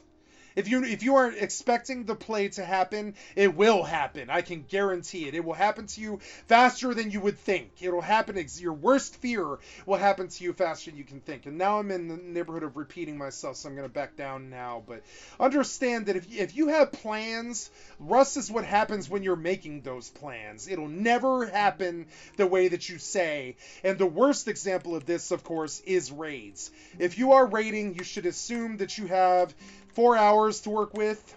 You should assume that it might be a long, prolonged, drawn-out bullshit thing full of toxicity and hatred and somebody losing their home and treating you the worst they can possibly treat you and all this. Assume that 50 counters are going to come and that you do need the 3 snipers on the water towers, and assume that you do need somebody at their front door at all times, or they just pop out and wipe you all when you're not thinking about it. Assume that their turrets are going to kill you, so you bring 12 meds. Assume that their shit's going to stop you, so you figure out some magical way to figure out how to stop it. We still have HV rockets from the guy we killed at the gas station when we were scrapping what was in their initial guardhouse, right? And we still have these HV rockets, so we're going to pop that turret. And that kind of stuff. If you don't plan for the worst to happen, it will happen. I can guarantee it. And that's all I have to say about this. So now we get back to farming, but I'm doing fairly well for what I consider to be a 0.5x server on day 1. I'm doing very well for this particular video. I've been at this roughly something like 8 hours. Let's see what survey says. 7 hours, right? So we are at 7 hours and 5 minutes, guys. We're roughly at the halfway point right now to the minute. This server will shut down for maintenance in roughly 7 hours, and that is when I will end this video. I wanted to prove that I could do it. On my initial video, I wanted to show that I could provide 14 hours of good, I wouldn't say amazing content, but just good. I would say average level good content for a long period of time with a long video. No editing, all DIY, no scripting, all authentic, all 14 hours of it, all of it on YouTube forever for the entire public to see, and a long series of 2-hour videos after that starts like the day after either tomorrow or the day after tomorrow. And so that's the whole vibe, and I'm sorry if I just haul off and start talking about things for 20 minutes while I wander around and do nothing, but that can be Rust sometimes. Rust is about sociality, so if you aren't training people, if you aren't pushing people to their limits, if you aren't fighting people at your ultimate best level and stuff, you are doing the game a disservice. Rust is about serious game face time. You want to be absorbed in this. You want to be working at your at your best gear, your best gun, at all times, I would say. One of the best pieces of advice that a lot of Rust streamers will manage. A lot of Rust advice is very difficult to get across, and there's things that I could train you to do that you won't always see even on famous streamers' videos and stuff, such as a good kill is to chuck a grenade into the back of a scrap heli at outpost. And you'd be surprised how often they'll land outside as opposed to inside. I had a friend who got the best kill I've ever seen, period, in any game. He killed 8 people with a single grenade when he's butt naked outside of outposts, and all the loot rained down on all the nakeds like some kind of mana from fracking heaven. And a good time was had by all, including him, except for the 8 people who died in the scrap heli to a naked with a grenade. And Rust will slap you and take your toy away like that. You're rolling 8 deep in a freaking scrap heli. Let's see how long that lasts, because you understand how many eggs you put in that basket? It's 8 eggs in a basket. The baker's dozen. Nakeds will try to kill you with a grenade. It's like the more systems you try to squeeze, the more will slide through your fingers. That's a Star Wars quote. The more shit that you try to handle in this game, the harder it will be to maintain. The more simple you keep it, the more you use 1x1s as opposed to huge, like, chonker bases that make you look rich. Looking rich is the worst thing that you can possibly do in this game. Like, literally, most of the time, I spend most of my time trying to appear as a solo player like I have absolutely nothing at all, or at least nothing that could be worth you possibly blowing in my doors, because it's a 1x1.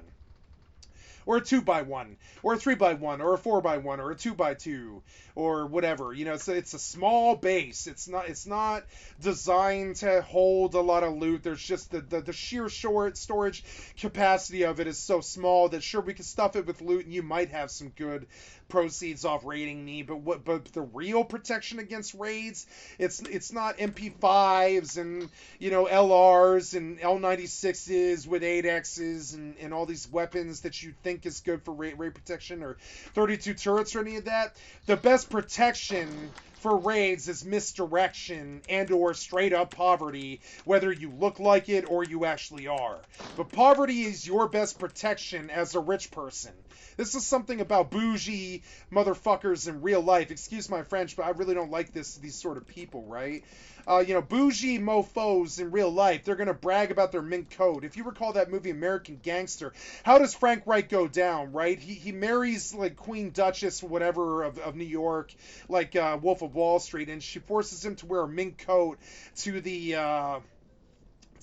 know, American Gangster can teach you a lot about Rust. Watch the movie American Gangster, and you'll understand what the premise of Rust actually is, which is being hood rich. If you're hood rich and you look rich, the other denizens of the ghetto will rob you at gunpoint, and they'll call it bringing it back to the hood and justify it, and they'll call you an asshole to your face afterwards for being that rich.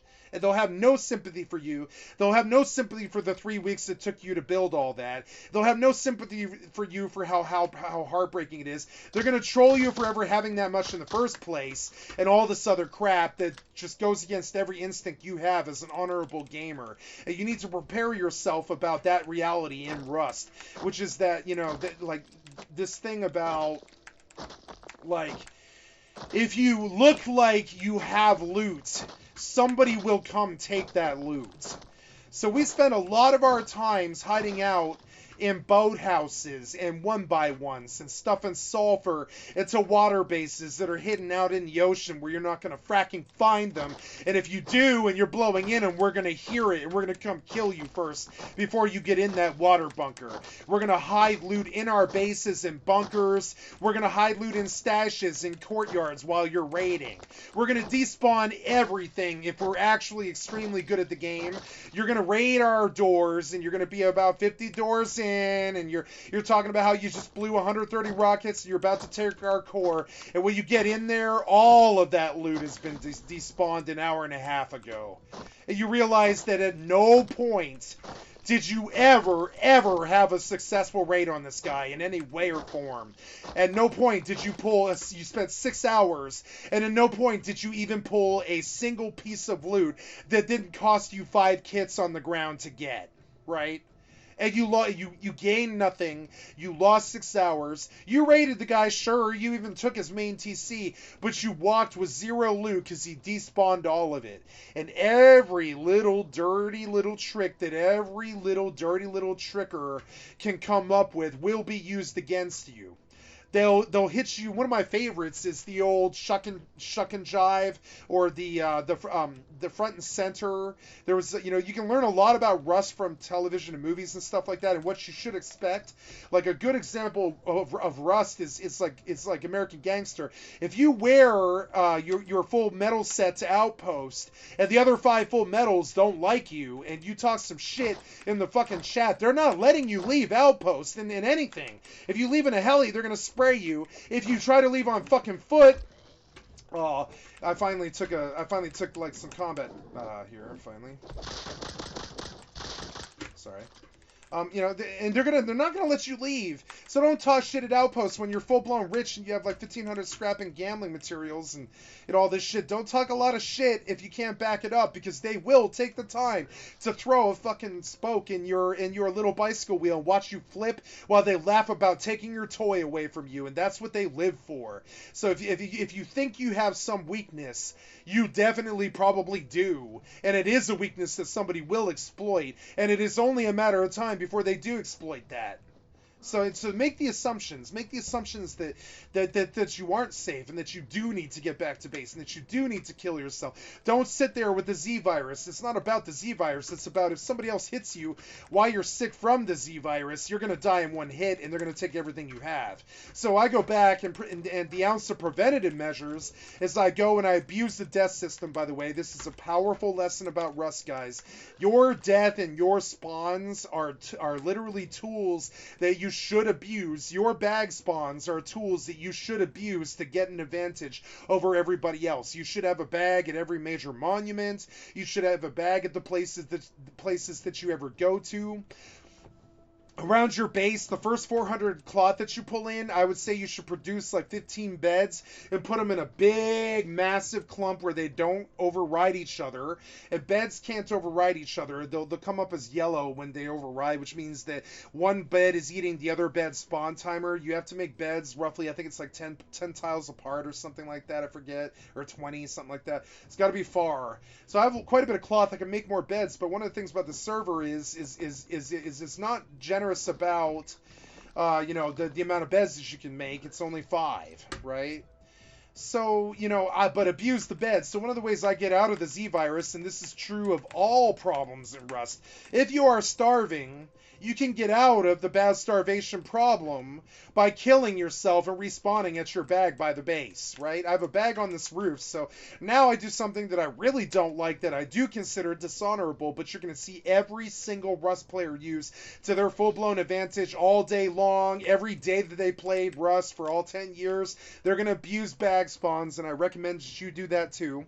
One of the ways that you can do this is you type into console, you say the word bind, space K, space the word kill. And what that did is it binded the console command to commit suicide in the Unity engine to your K key. And now I can tap the K key and it instant kills me.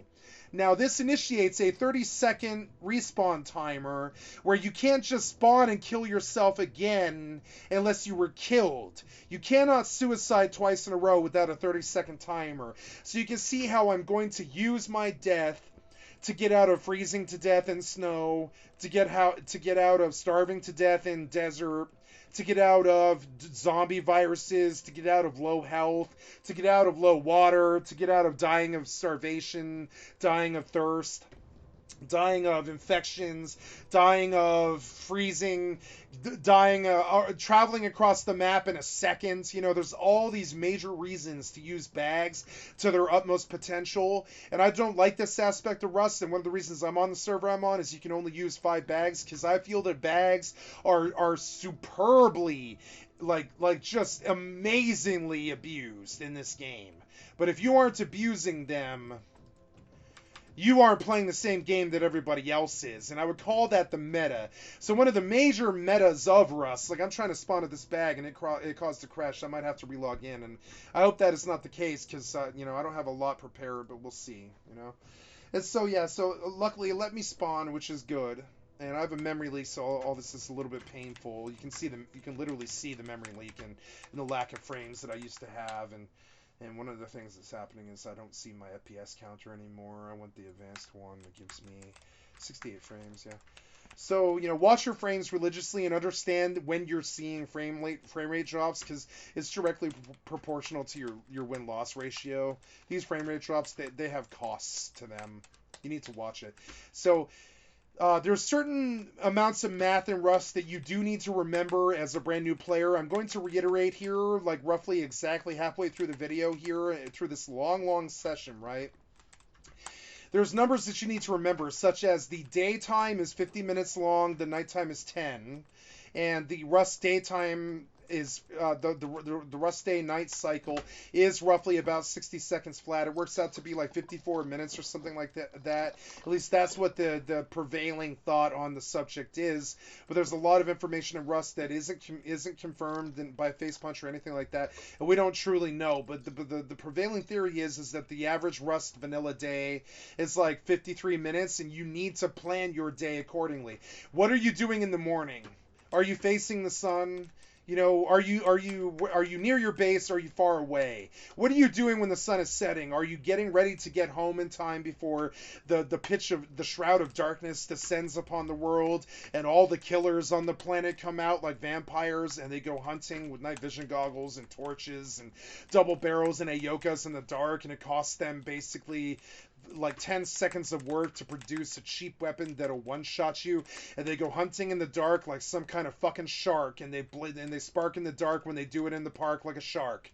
And that's a Warren G reference, by the way. They spark in the dark where they do you like a shark. You know what I'm saying? They'll spark up, slam you, do you like a shark, take everything you own off an Ayoka kill in the middle of the night. We call these grubs, right? They come planning to die. That's why we call them grubs. They hang out and they're necrotic, kind of. They profit off of death. So they're not there to kill you necessarily. That's actually not ideal for them. That is not the keep it simple stupid thing. The keep it simple stupid thing is waiting for you to die to something else and just running up and picking up your loot. Killing the much easier target that killed you or whatever, surprising them, or just letting a bear eat you and then scaring the bear away and taking what's on your corpse. We call these grubs. They show up to raids all the time, and they're called grubs for a reason. They don't invest anything. They take 15 cents to make an Ayoka, and they come up on $14.70 when they take 60 rockets off of you with 15 cents investment, right? That's the core of Rust. If you don't understand it, you won't have a good time. If you're trying to get kills with the best weapon that you have, and it's weird because I understand the advice is conflicting, right? Take your best weapon out with you at all times when you're learning this game, because A, the amount of time it takes to learn the weapon is actually a real thing. It takes a lot of time to learn all the weapons well, and the only way to do it is through practical use. So I suggest you bring your best weapon with you all the time.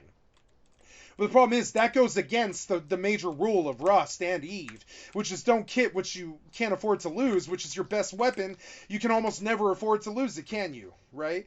So I'm aware that I'm being I'm being like kind of hypocritical here and having like kind of being a contradiction in my statements here. But you need to find some middle ground where you're getting the best experience on the weapon that you like the best as much as possible with the least amount of risk, and still using really basic weapons like Ayokas and double barrels and water pipes and revolvers to pull AK kits off of scrub losers who don't deserve AK kits. There's a word in this community that we use for this. It's called snowballing.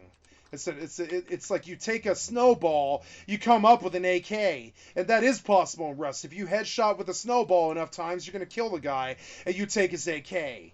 And how dumb is he? He lost an AK in a fucking snowball fight somehow. I guess there were rocks in the snowball after all. And they kept hitting me in the head with snowballs that had rocks in the center. And eventually I got a concussion. I bled out into the snow so much that I lost consciousness, and they took my AK while I was passed out and my entire armor set, and then I froze to death in the snow before I woke up.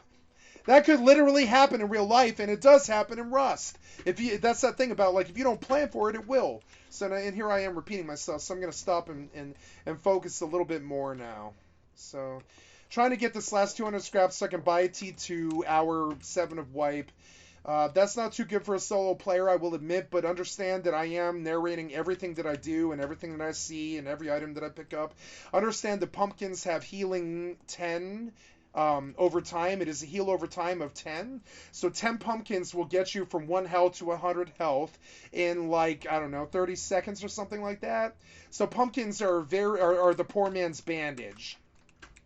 And there's also another thing you can do with console commands, where you can add this particular console command, and it will make it so that your keypad 1 will make bandages instead of you having to go into your menu to your quick craft and tell the game to produce bandages for you. When I release this video, I will also put this list in the video information, and in the show more in the comments section, right? I will include this information for you to use these console commands that do help you. But one of the things I did as a new player that I suggest you do is learn to make bandages while you're in combat. And most people go into the quick craft and they tap bandages and they carry around 150 cloth with them, right? But I don't have that kind of cloth right now, but I will eventually. I'll have that kind of cloth soon. And I'll carry around 200 cloth with me because a lot of bandages is a good way to keep your health at 100 all the time, right? As opposed to syringes or pumpkins or any of that other stuff. Bandages are a good way to keep your health at 5 health. You know, it's like 5 health each bandage. It takes about 10 seconds to bandage, so you can't get a lot of health very fast, but if you keep at it for 3 whole minutes, you're going to get to full health, and it was the only way you were going to get full health unless you have some kind of XP bonus on a server like this where I have a passive overtime HP regen from the XP system, right? Otherwise, you aren't getting heals for that entire 2-hour run unless you are bandaging and pulling cloth out of the side of the neighborhood and all this stuff. So recycling has a lot to do with what you can do in your environment, right? So in I need levels, but I keep kind of focusing on sharing Rust truisms and Rust advice and stuff. But what I should be doing is mad chopping trees to get my XP level up to where I can put more points into mad chopping trees. By the way, I did just ding off something, so I'm going to spend the points here. And one of the things I'm trying to illustrate is I don't have to do a lot of thinking to have the best gameplay session I've ever had in my life. Right now, this 14-hour session is the most fun I've ever had in any game. Rust has that kind of capability if you let it. It's kind of like when the Beatles sang that song War is Over, or Christmas Time. The refrain from that song that John Lennon wrote, John Lennon's my favorite Beatle, is war is over if you let it, right? Rust is good if you let it be good. If you constantly fight it and bang your head against it and get frustrated, it's going to be a bad game for you. But if you just let it be what it is and embrace it for its bad sides and its heartlessness and its negativity and its toxicity and stuff, and you just embrace it for what it is, and you look for lighter places to be within the community where you're not being harassed and tackled and attacked all the time, right? And losing everything you own all the time, you're going to be a happy pappy. You're gonna be happy, you know. You're gonna be a happy chappy, like the movie Chappie. He's a happy chappy, like when Yolandi talks about Chappie, she's like he's a happy chappy, and that's how they name him. You're gonna be a happy chappy in Rust if you let the game be good. If you just care too much and and everything's too negative for you, and you're constantly getting raided all the time, you're constantly getting your shit kicked in and pushed back, and you're constantly thinking I gotta get good and I gotta be on a trainer and I gotta be on UKN, and I gotta be pushing triple beam headshots and all this other shit. You're not pushing yourself to be better all the time. Like, you're not going to have fun in this game. You have to embrace it for the weird, like, random procedurally generated game that it is. Anything that bad can happen will, you know? It is what it is. And so I'm going to get off that subject now, finally. I'm going to be quiet while I focus a little bit more on the farming and stuff here and get a little bit more done. But this is a very good start for what I consider a solo base. But as you will see over more progression as the hours go by and more videos get released in this series of Skycat roleplays Rust featuring zombies, right? You heard it here first. You're 7 hours into the video. Please like, sub this video if you got this far. I love you for being the type of person who puts on videos in the background all day while you grind a game like Rust or New World or World of Warcraft or whatever your flavor is. You know, old school RuneScape or even League of Legends or even Valorant, or got some friends playing Apex right now. Got some friends playing Rust. Got some friends playing COD Warzone and all this other stuff. I got friends playing many different games. But whatever your game may be, I just pounded pills for no reason. Whatever your game may be, make sure you're having fun in it.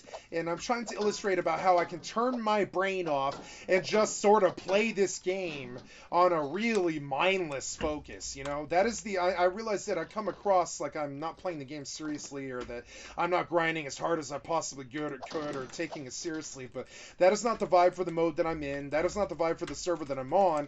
That is not the vibe for what I'm playing, how I play this game these days, and et cetera, et cetera. So it's you know, like it is what you make of it.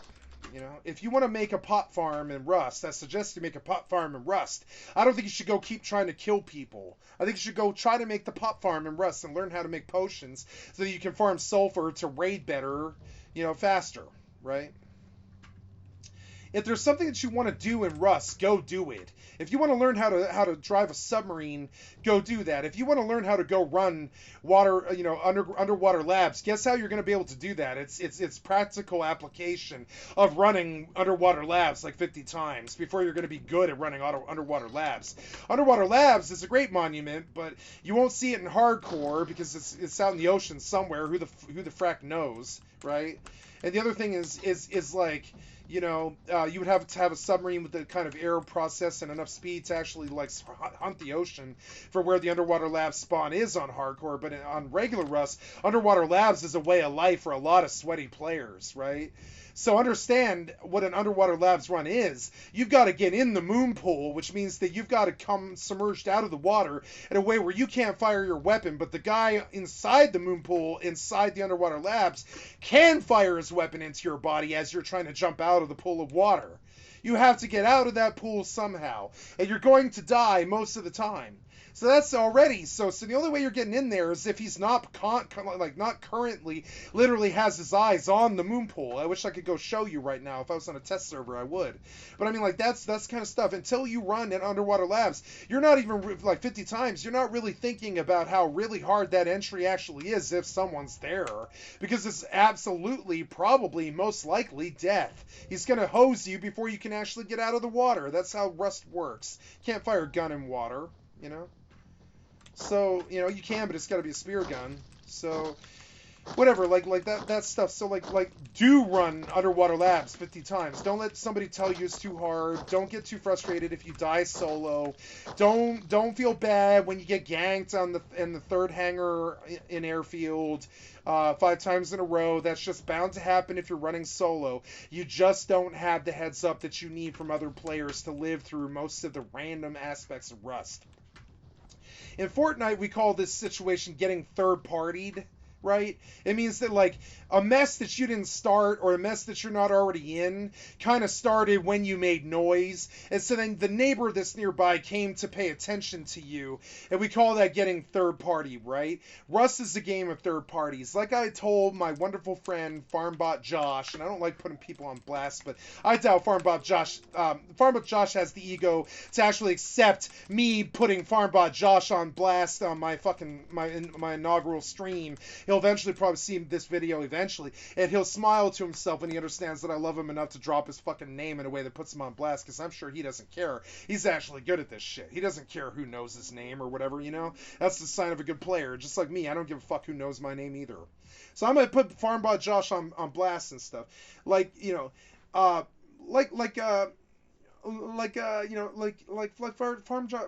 Josh used to say, I do this with a sense of pride. And I try to get in every engagement in a way where I can actually win it. Those are the words of a champion.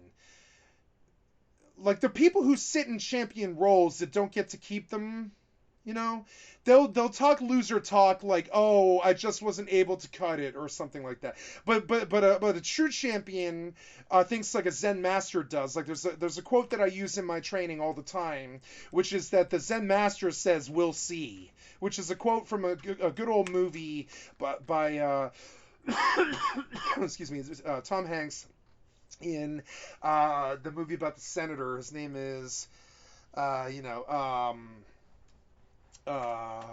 what's his name? He's the senator who brought rocket launchers to the Mujahideen and stopped the Russian Hind helicopters from murdering all those people in the Middle East and stuff. Charlie Wilson's War.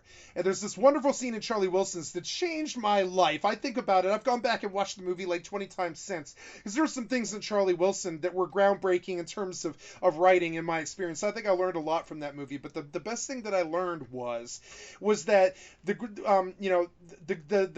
Zen master says, "We'll see." He doesn't say, "I'm going to win no matter what," right?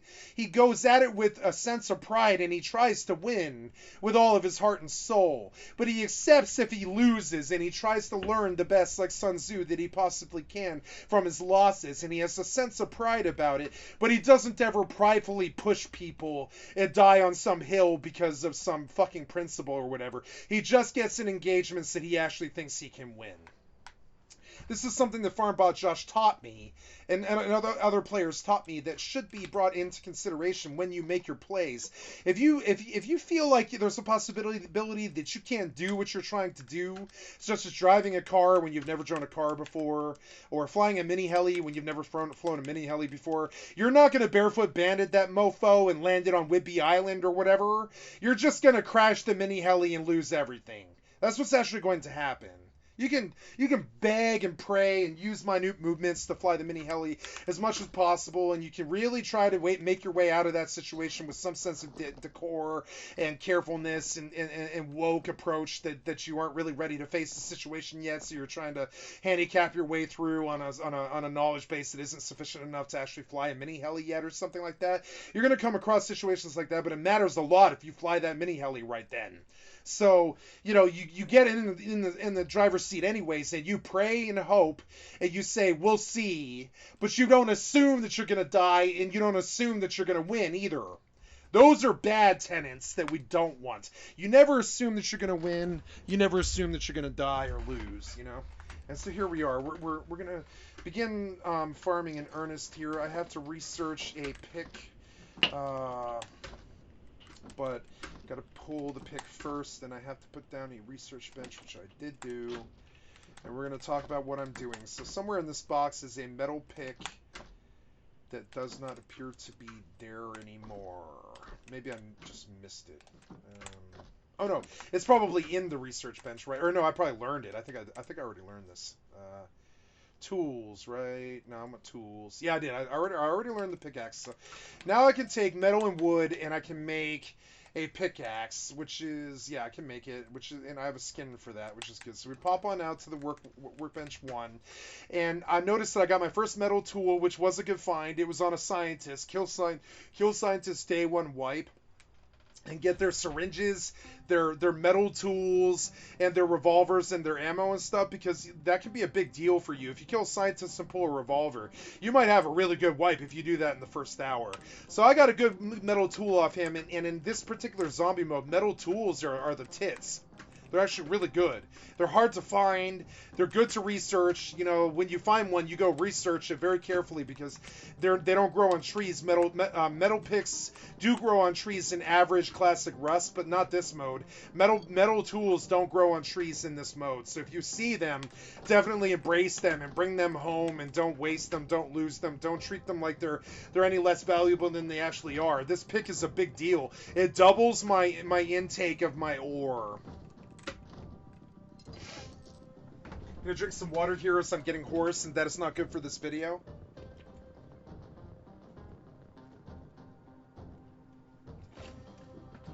Now, I wish to talk a little bit. We're gonna turn on the volume. The volume's a little bit aggro for this. I'm gonna turn it way down, right? So notice that I do keep boxes full of stuff.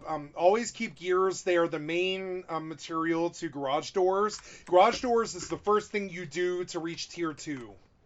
You train all the way through. The first thing that you ever train is a garage door. Garage doors have 500 health. These metal ones only have 250. Garage doors are how you maintain bases. And on normal classic Rust, you can just go to the workbench. I'll show an example of it here, though it is grayed out. And you look at the bench and you hit E, and you open the tech tree right here. And you notice that this modded server won't. This modded server did let me do it, but there's a tech tree here. I don't think I can buy. I don't think they reopened up the tech tree, but let's check the session, right? Streamer mode is active, so I don't really wish to put this server on blast, but I believe he did make a fundamental change where there is tech trees on this server now, and that's a very weird choice because, normally I wouldn't do that, but at the bottom of. In the T2 chart, not the T1 chart, but down here in this area of the T2 chart, this is the T1 chart, right? This RPG aspect of this game is one of the reasons why Rust is so good. It's an RPG. You have to unlock stuff to be able to use certain tools and such. Like, I need that hatchet, and I can buy to it, I guess. But last wipe, we couldn't do that. So now I'm gonna take a look if I don't need to buy some tier 1 stuff, right?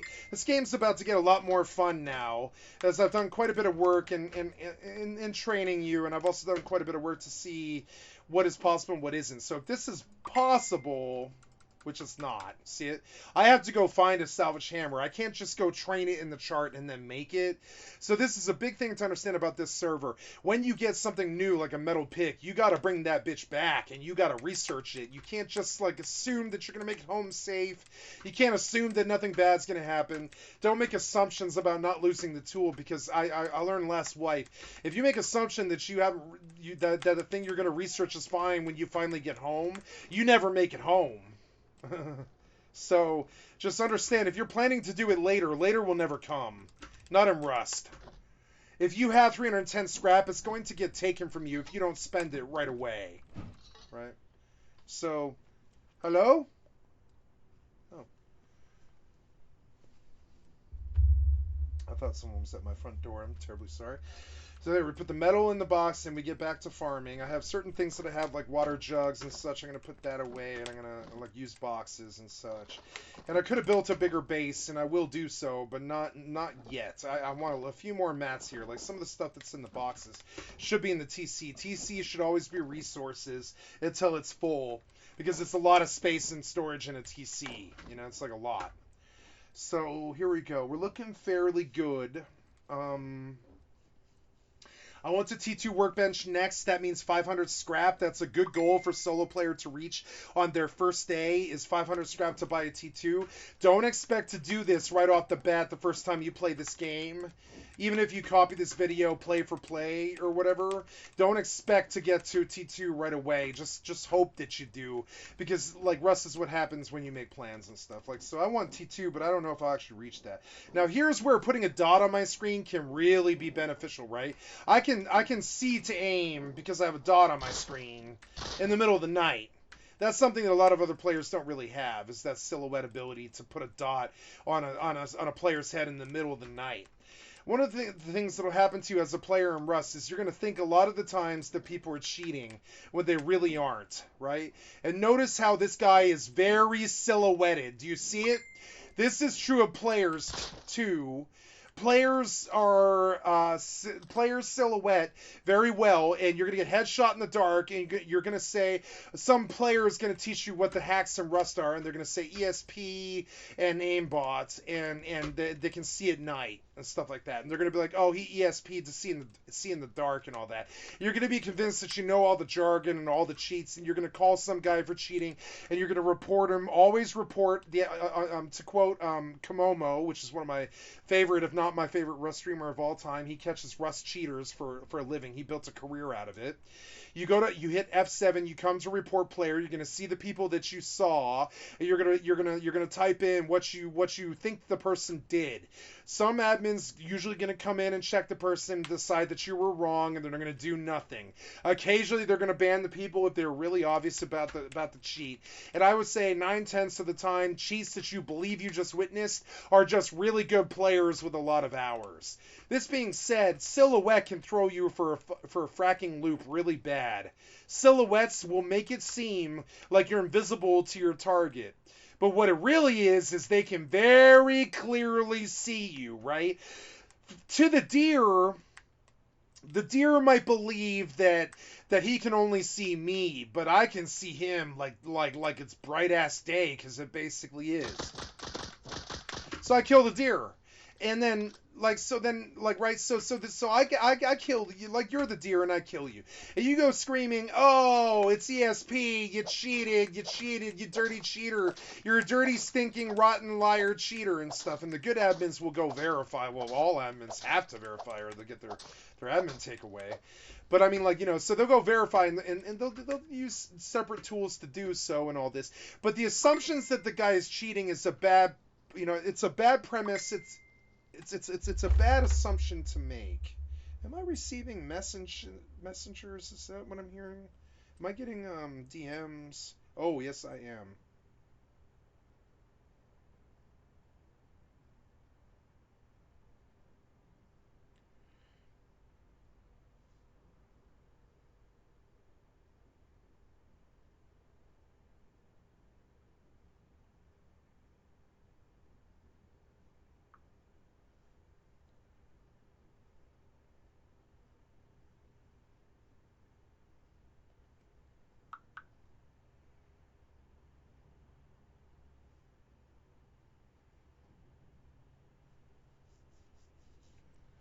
Sorry, I have a friend in crisis. I'm going to take care of. I'm going to do.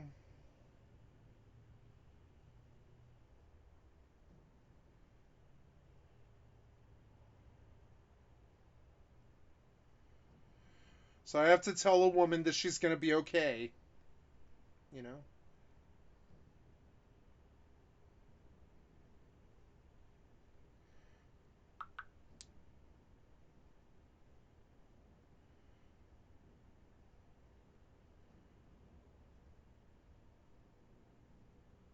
I don't want to get bit. I don't want to get bit, but I want to finish this message and get back to the video.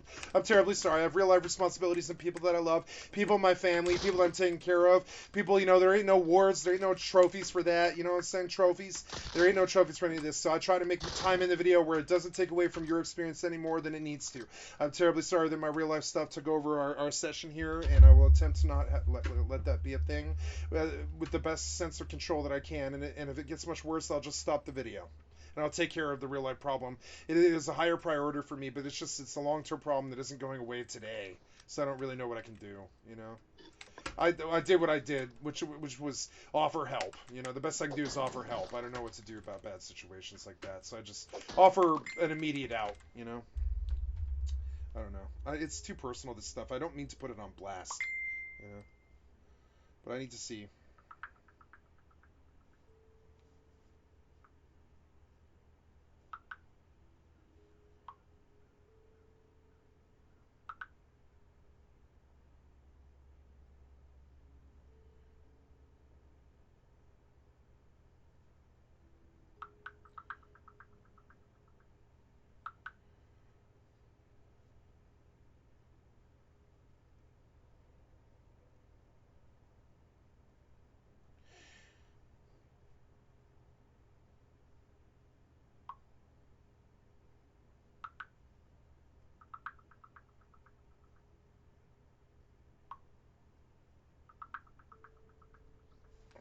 That's a player.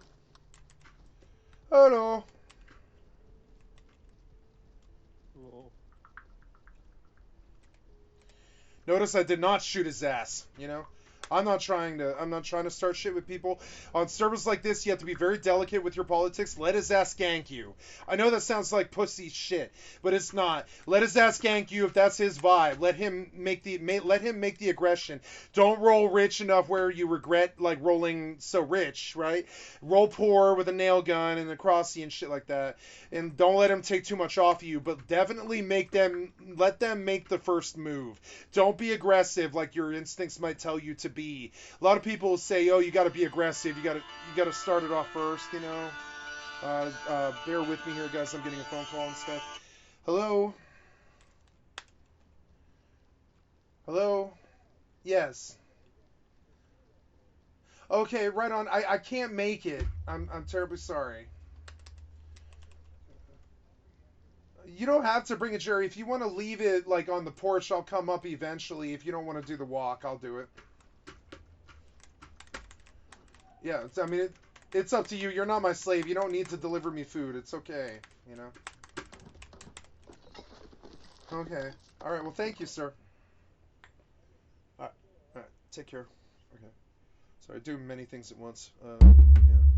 Yeah.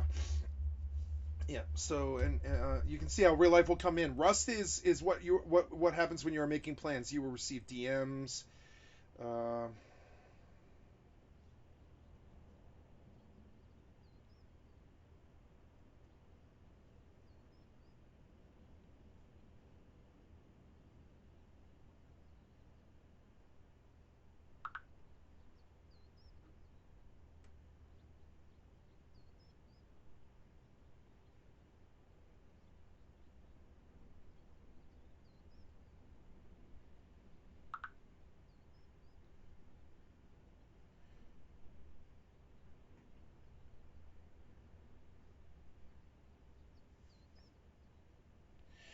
If you do not involve the police when there is an episode of violence in a home where there is a child, they will take your child away. It is for your protection, but mainly for hers.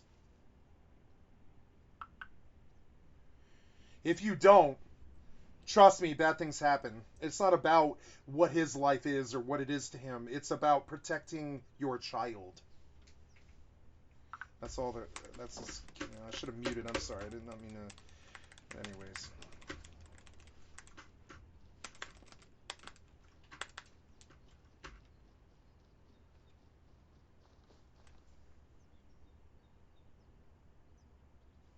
Wow, you doubled my statement. Why did you write my statement twice?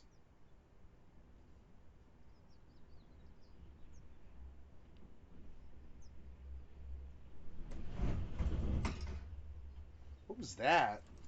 Oh, that's wind. Wow. Yeah, it's okay. So finally, I get to go back to work. It's good to see other players and stuff. I want to take the pills off my bar because they're too easy to pop. You know, pills are too easy to pop. I don't know. There should be 2 clicks, but it's 1. So you can accidentally eat food like very easily, and I've never liked that about this game. So what else did I need to do? I need to open boxes to get tools. That means running the road. So that's what you're going to see here. I'm going to run the road, and I'm sorry for being so distracted in the middle of my debut YouTube video, but I mean that's what happens, you know. Like this is what it's like when you are, when you've got 15 things up in the air at once, and you're trying to be somebody who is stretching across like 4 or 5 different roles in a business.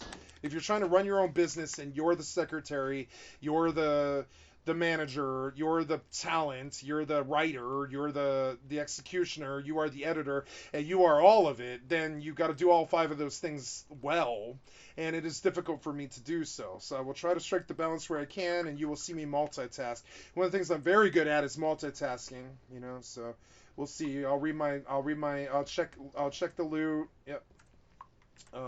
And read my texts and kill this scientist or zombie or whatever it is, and loot all this shit all without missing a beat. You know, Rust is a lot about not missing a beat, like following it through, following that vibe, and getting where you need to go.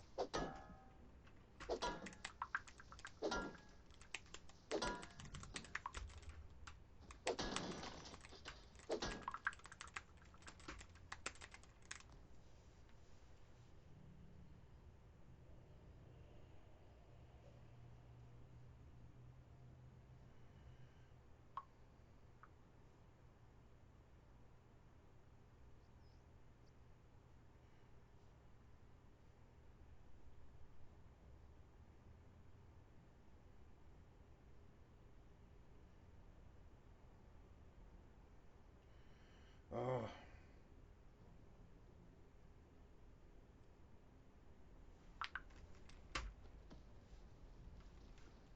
Sorry, guys. I don't ever leave a friend in a bad situation. I always talk it all the way through, and I provide the counsel, and I do what I have to as a strong male in my community. I don't leave people hanging and shit, so I'll cut a bad video before I just let my friend. And I'm pig-headed stubborn about this. I'm a Capricorn. I don't want to do this in any other way than I've been planning for the last 6 weeks. I've been planning this video for so long. I didn't script, but I wrote every word I was gonna say. I didn't write it all, excuse me, but I practiced everything I was gonna say.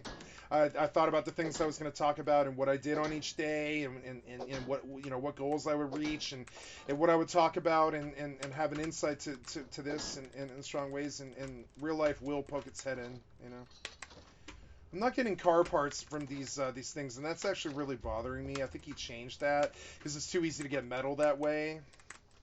You have to go farm, and that's annoying. Sort of like I think there should be car parts in the cars, because like how else do you ever learn? I mean, I guess you would learn, but I mean, like, how would you learn to drive a car if you didn't have the car parts? And if you can't get the car parts, it's not like you can go down the chart to train them. You have to get the car parts from somewhere. I haven't seen any car parts yet, and that's sort of odd. Maybe I have to go down the chart. Maybe there's a vehicle chart. I don't know. We'll see.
How many DMs can you do and still farm? We're gonna see, because apparently we go through it.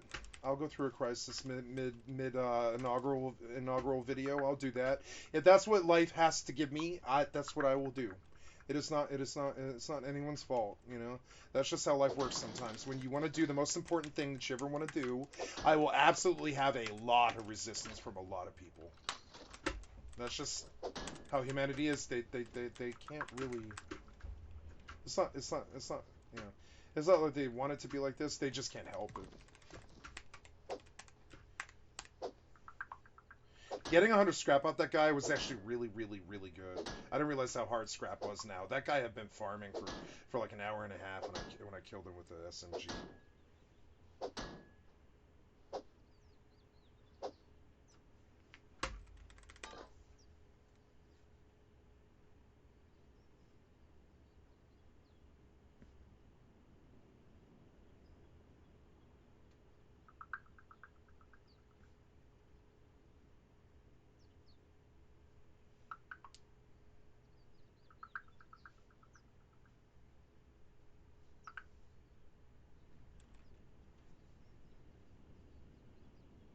Yeah, I know. I've never been able to put it in words.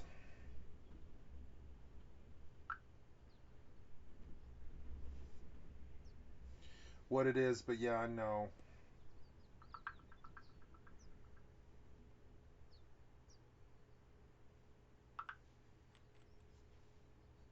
With him. Sorry, guys. Okay, back to it here.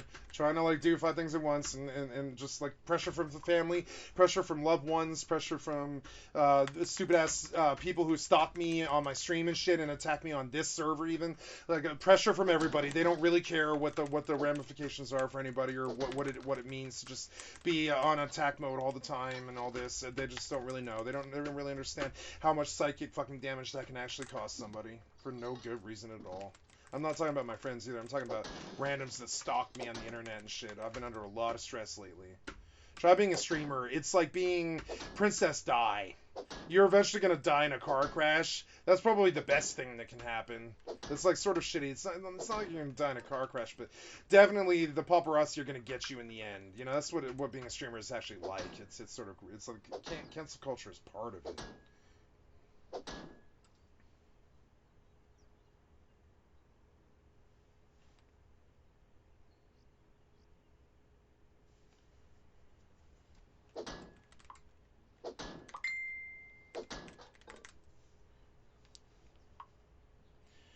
I've always had a really bad issue with this sort of double standard in violent men.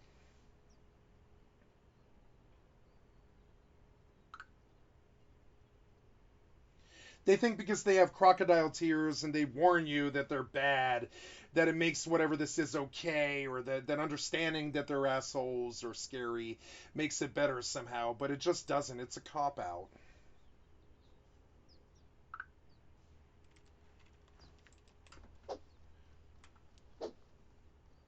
Sure, understanding you have a problem is a good place to start, you know?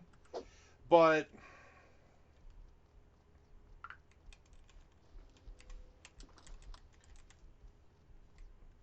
just admitting you have tendencies like this is not some solution to it. It doesn't stop it. It doesn't make it okay or better or even fix it in any way or form or fix the energy or make any sort of progress on it. It just acknowledges that it's a problem. I've never wanted to give them credit for this. We've had a conversation about him wanting this before.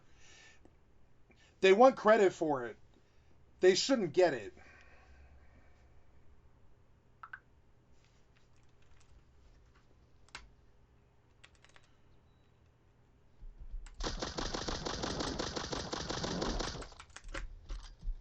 You can run with a nail gun. That's one of the major good things about it. That and crossbows is you can run with them.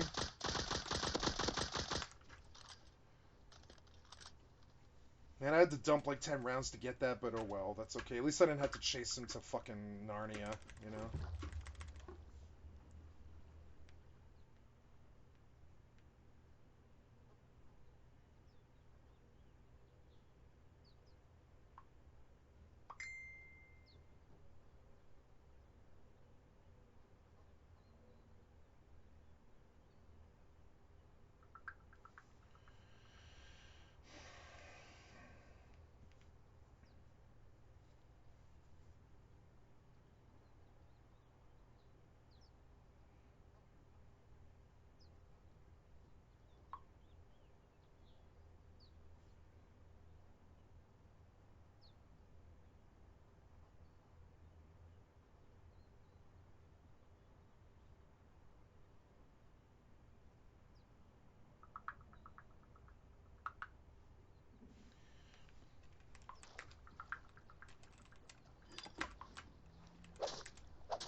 I've had nothing nice to say for a really long time, and you know what I do when I feel like that, which is say nothing.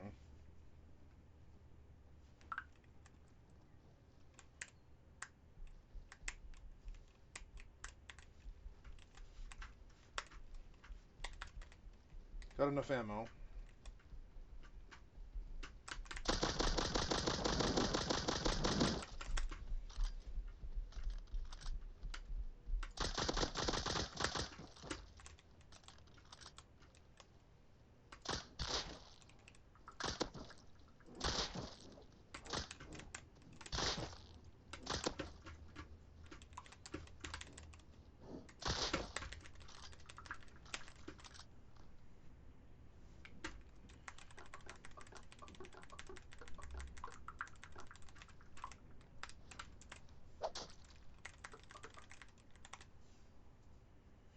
Real men don't act like this.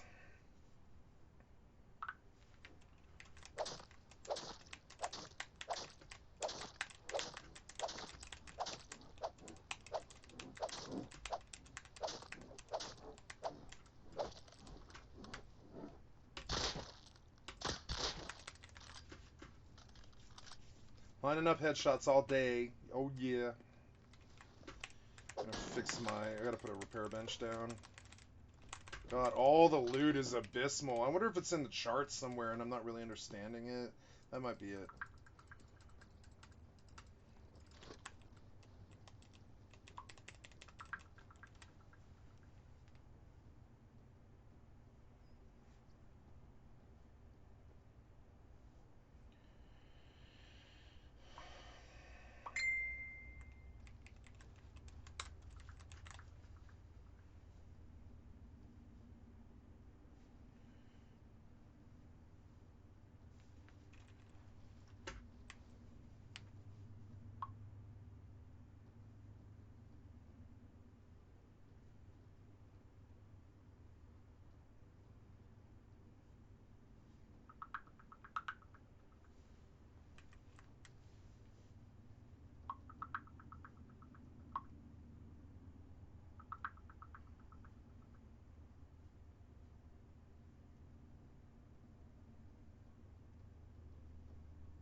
The timing of this is so bad. I've been planning this for 6 weeks, and I really didn't want interruptions.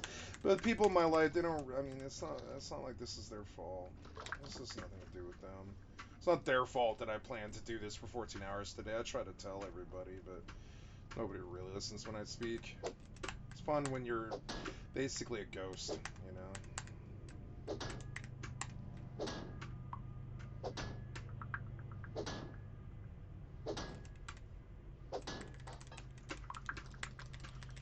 I mean, in my experience, that's what being a strong man is just sort of toiling on in the obscurity, you know?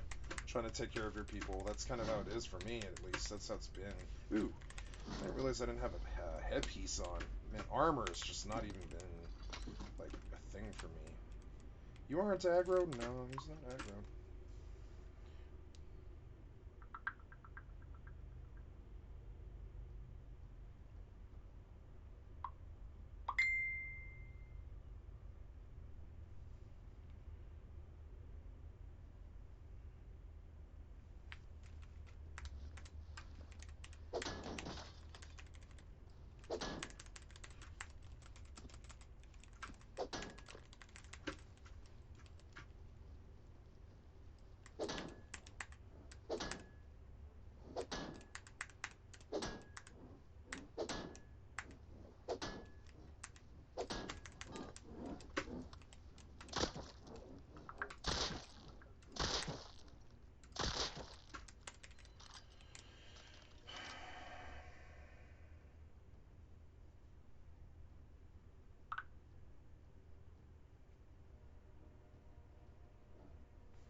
Ooh, get out.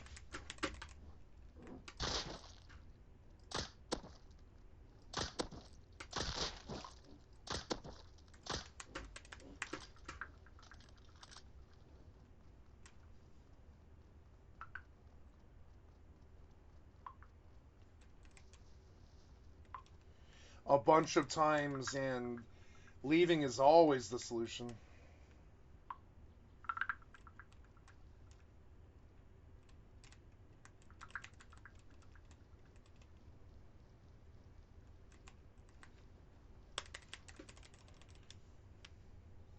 This is her most formative years. It's unacceptable.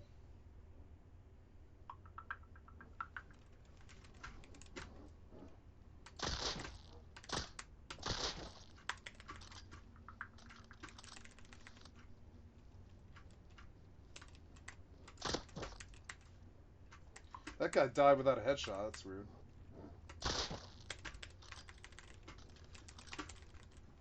Okay. Finally, the frame rate like kind of smoothed out. Like the memory leak isn't there anymore.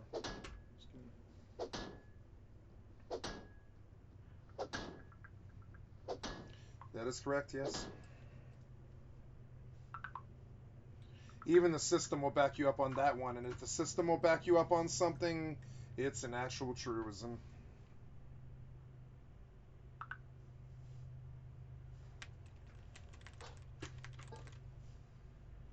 You call the shots here. Even the judges and the lawyers will back you.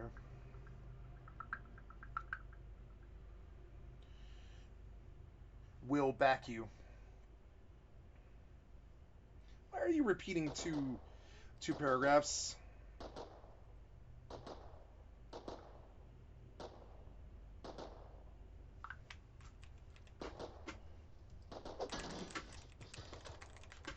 What's that shit about?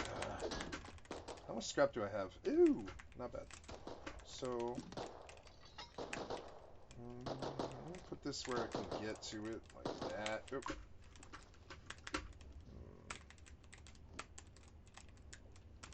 They killed him.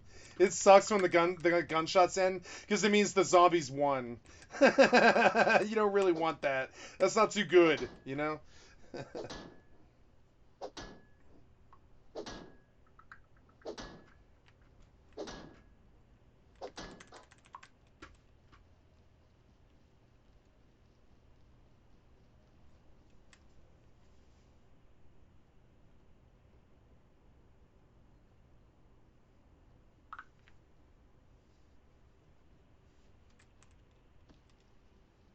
Violence would be easier.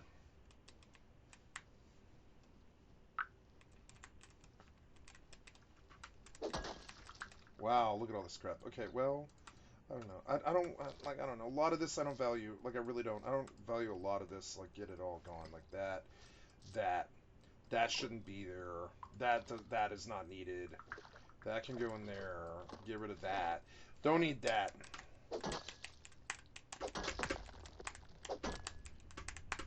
Do I have 2 more points? I don't think I do. Do I have 2 more? Do I have 2 more points? I do. I do.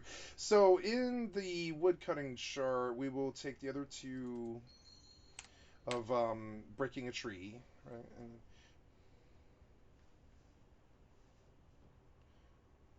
yeah, the double standard is always fun. Boy, I'd like to fucking give him one.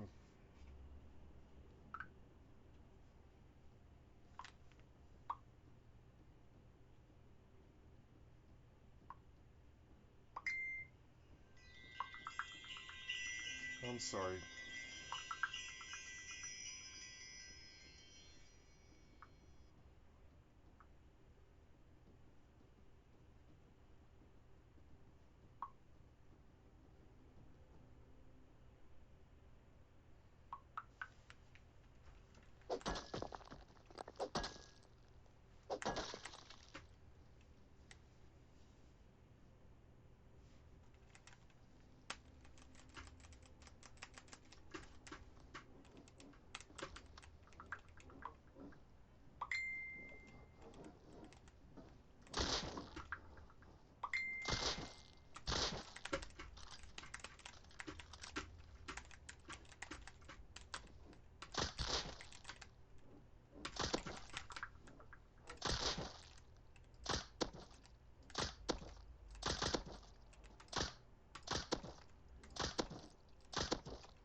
Wait, why is that there?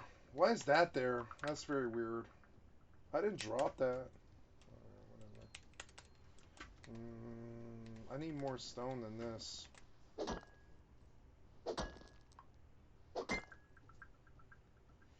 If you're thinking that, he's thinking that. Anything you do will just give him ammo. You need to take the higher ground on this. Don't sink to his level. Don't do anything that he does.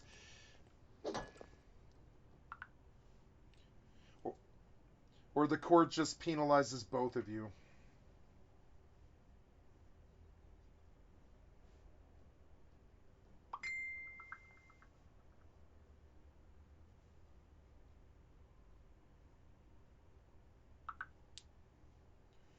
Thank fucking God you're not married, or you would essentially be his property.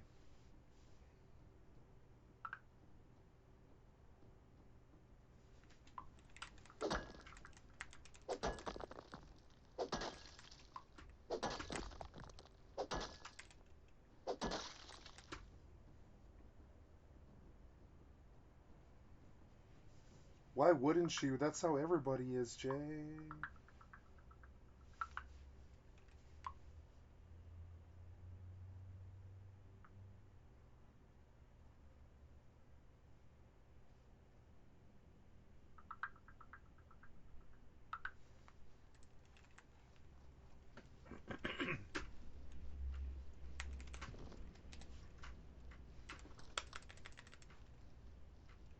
Bear over there. Could get some more fuel. Lots of stuff here. Running out of like tools to break things. It's annoying. It's annoying to pop these with a metal tool.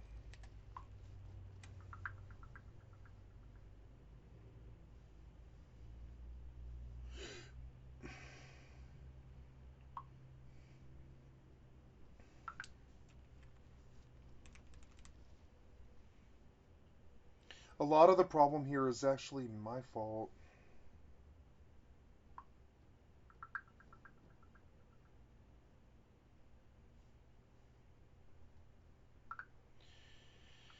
As I have no resources because my job's been illegal, I don't have the resources to just step in and fix this for you, which is what a best friend normally does.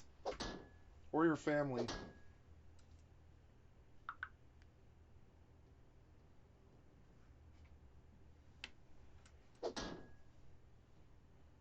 We build support systems for when you have to knock on wood like this, and I feel like I've failed you, and I'm terribly sorry. I don't internalize that failure, but I should have been in a place where I could have just fixed this right now, like as we speak.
Freedom is the most precious thing that you can lose.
This is not really where I wanted this video to go, but that's okay. I think the quiet part is actually good. I've done a lot of talking this session, and I would say that the some of the quietness and having the force to deal with real life stuff does actually balance us out a little bit better, and it's not just some 14-hour diatribe that I like commit on you, you know.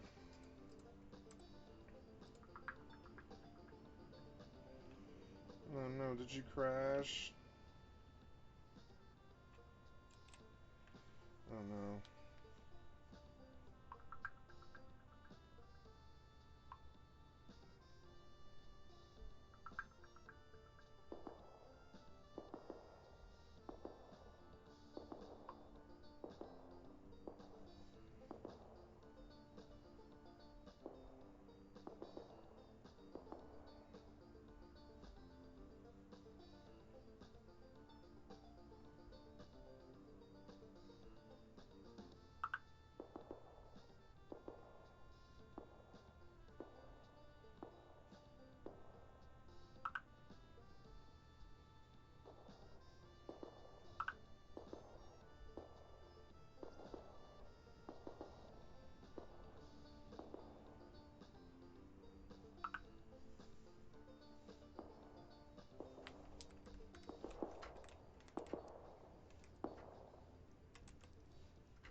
Ooh. Black Thoroughbred. Oh yeah, first horse. Yeah. Black Thoroughbred. I love you. I love you. Ooh, it's so pretty. Let's get us out of here. Yeah, yeah, get me out of here. Go, go, go, go. I just blew all my money, but oh well. Let's have a lot of other mats too. You know, we're doing good.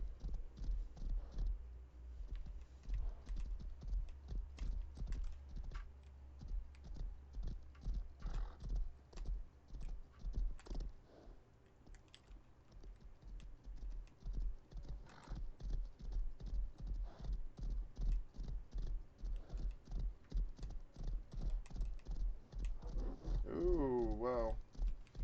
Now, why do I feel like I'm turned around here? Because I am. Suddenly the frames seem better, but I came down the road. Oh yeah, to get to this place, it was this way. Yeah, up the road. There we go. And Bandit Camp is off to the right. Yeah, there's domes. So wait. Oh no, I left the totally the wrong way. Wow, those guys rebuilt in the exact same place again. Big surprise. I knew I shouldn't have taken that place. I was like, man, I can't build here. Oh, the wolves will kill me. They'll kill me fast, too. Come on, you gotta get me out of here, dude. You gotta get me away from those. The wolves will kill me. Let's go, let's go, let's go. There, that's the road that I should have exited on. I went out the wrong way. There we go.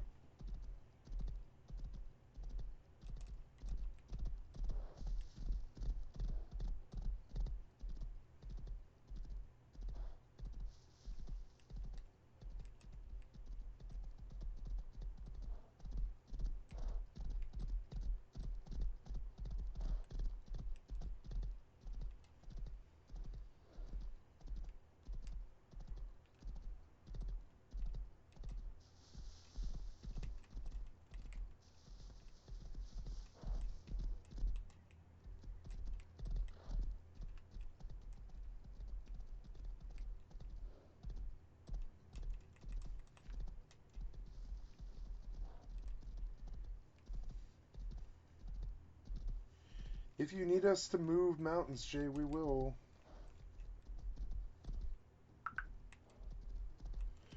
Say the word.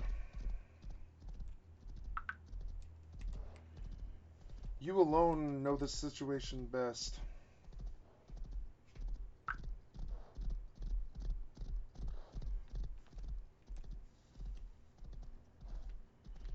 If you need saving, you have it.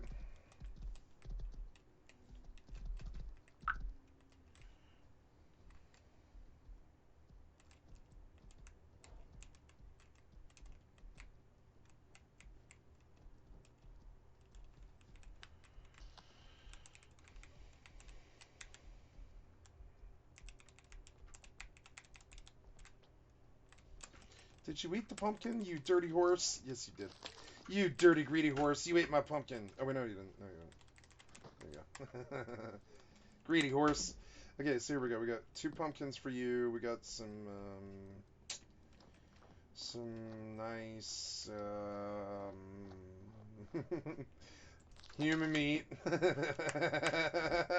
and some bear meat, but I gotta cook that.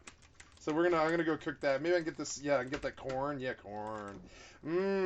Like corn that grew out from the side of the cracks in the wood. Seems like pretty good corn, and like it would be the size of like a nickel.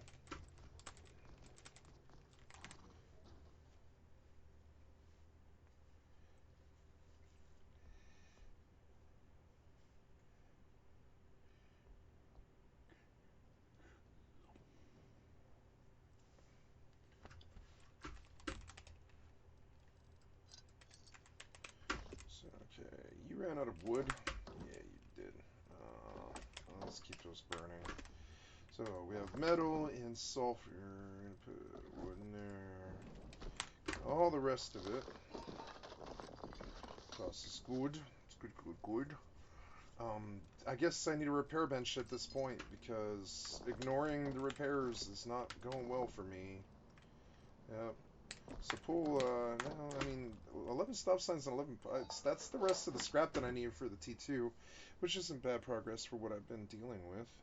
That's okay. With what I had to deal with today, it's not bad.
All those water bottles, so stupid.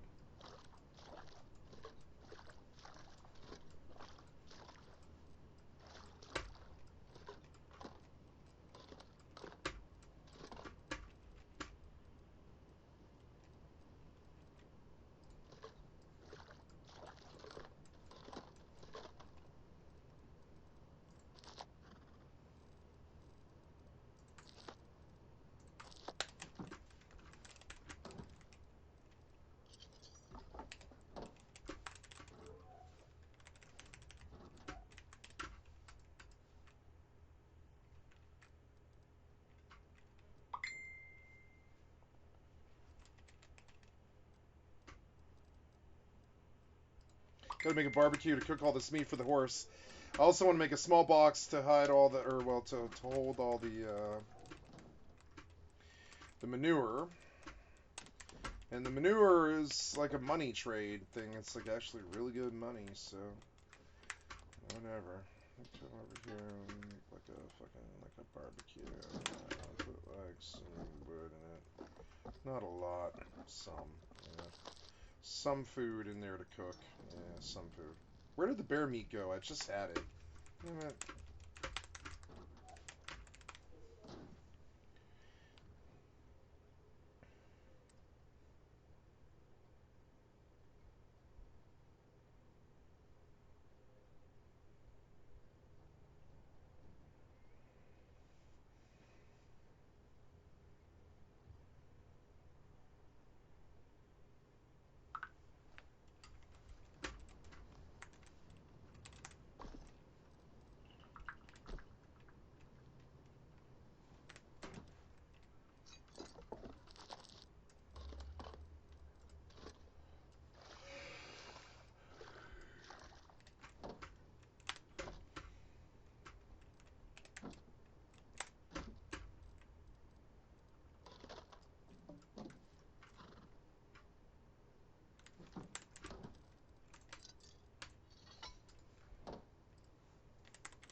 Oh, yes.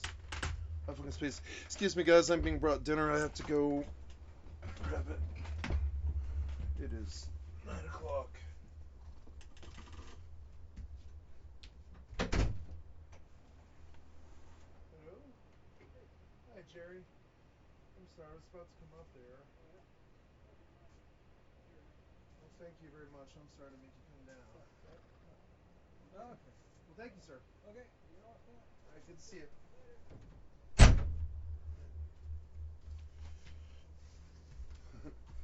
See what I mean by like my life goes on, right? I can't really stop this video. Like I can't actually stop this video, not really, because like life is what's happening while I make these things. I don't have a fork here, and it's annoying.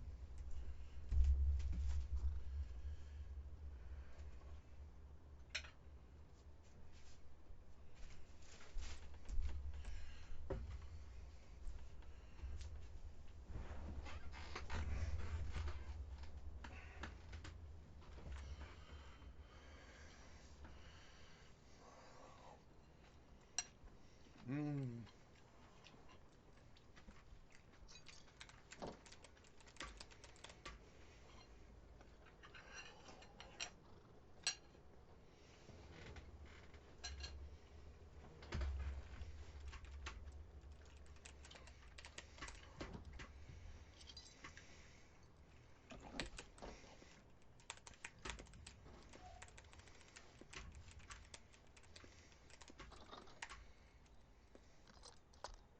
Free scrap.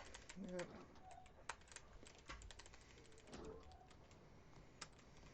Aw.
I'm gonna pause to eat for a minute here.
Ah, finally.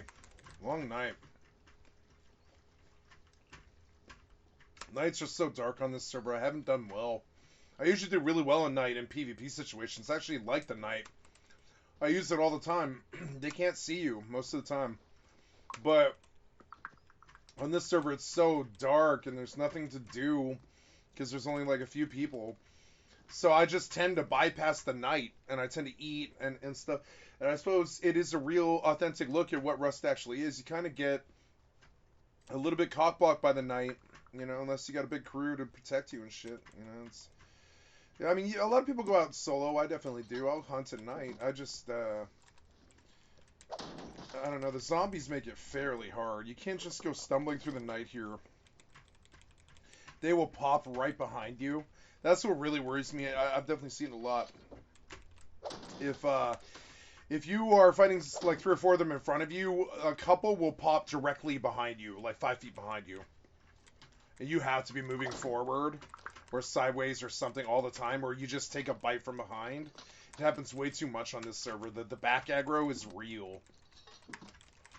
And so I don't live in fear of night. It doesn't bother me. I just don't think the chances are that good.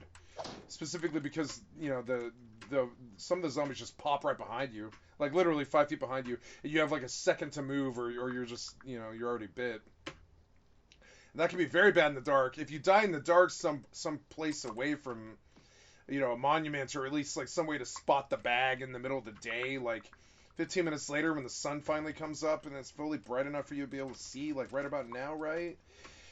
Finding that bag can be really hard to do, and I also live in fear of that. So, like, nighttime here, I learned the hard way. Like, nighttime is better past, you know? I didn't really see that reality of this video that closely when I first looked at this, but I think I probably should have acknowledged that, like, half the time I probably spend sitting in the base until I have a better base set up, because, you know, it's dangerous at night.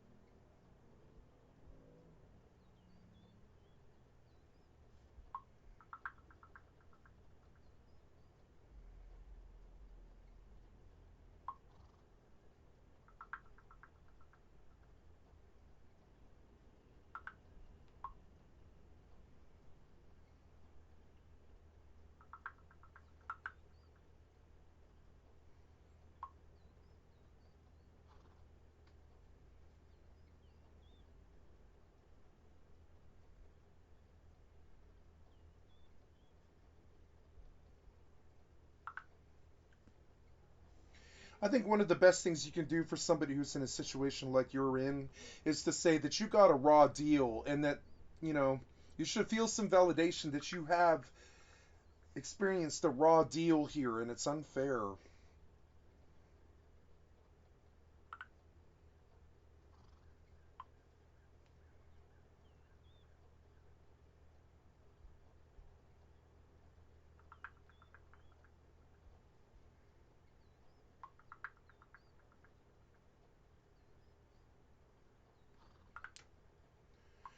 Sometimes validation is all I needed.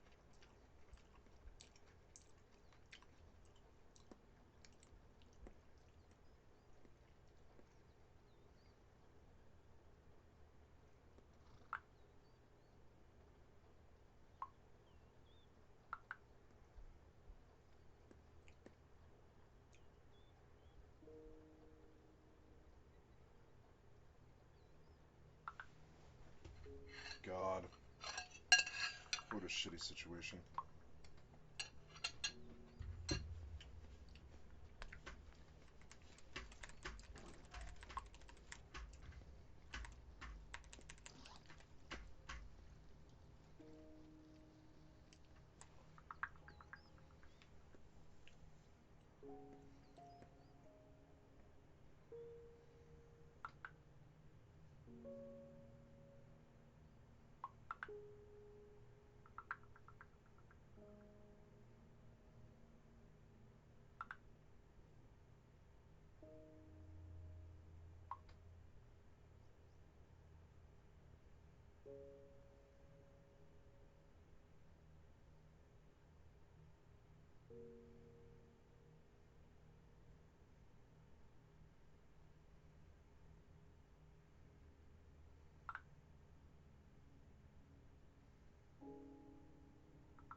Said goodbye to everything and everyone. I even said goodbye to my mom. I was like, yep, see ya.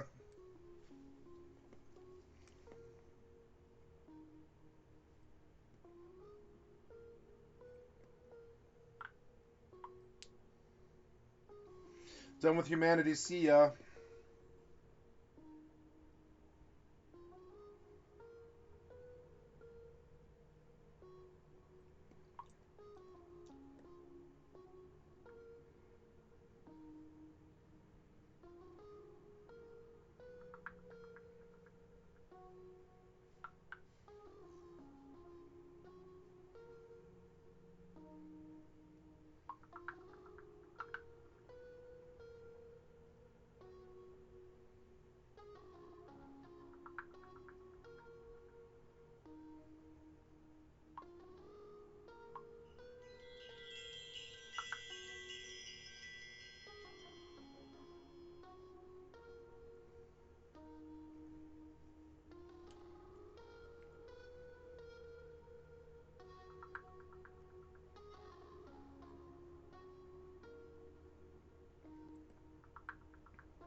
You are right to stay away from these guys on the mic, though.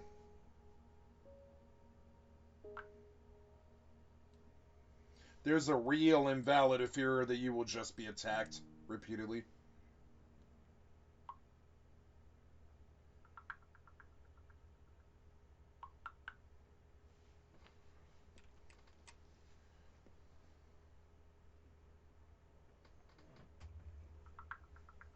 Yeah, I can relate. It's that part of me that doesn't truly like humanity. It was so hard to reconcile with. I'm supposed to be this loving Gandalf type who smiles when he rides into town and hugs all his friends and is super social and talks about vibes and love and happiness and God and good things, sunshine, smiles, and kittens.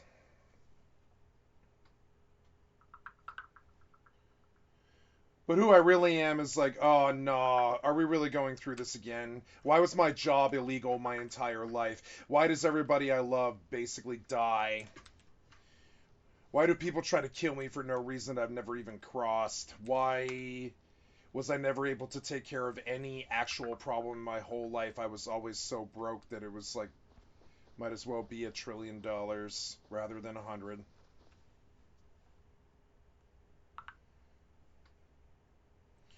And I just started blaming myself, and with the assumption that it was all my fault, was the assumption that I don't really need to blame anybody else anymore, so I didn't really need anybody else anymore, so I just left.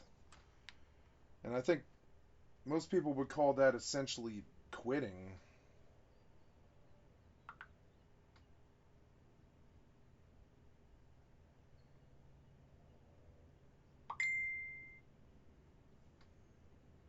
It must be my fault that video gamers couldn't make money my entire life. It's my fault somehow. I'm certain of it. It's my fault that I couldn't pay taxes on income that I made selling online game currencies without going to federal prison. Somehow. I'm not really sure how it's my fault, but I'm certain it's my fault. So the rent can never be paid, and the rent is always late. Can you relate? We live in a police state.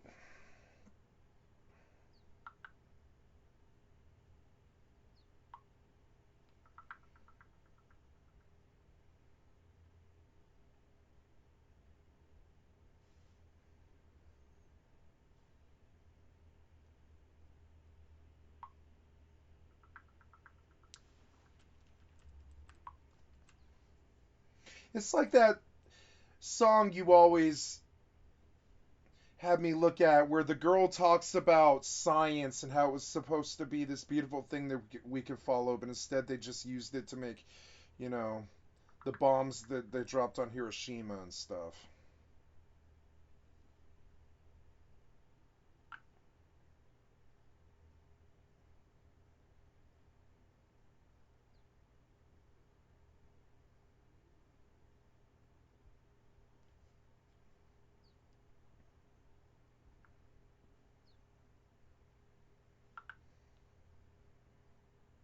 I was supposed to believe in all these assholes, and all that really happened is I just ended up being an asshole.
Damn it, I can't get out of this conversation. I'm gonna have to end this video. So apparently I'm just gonna end this video, guys. I can't seem to stay focused. Like, people just can't seem to let me. It's just, I don't know. I can't.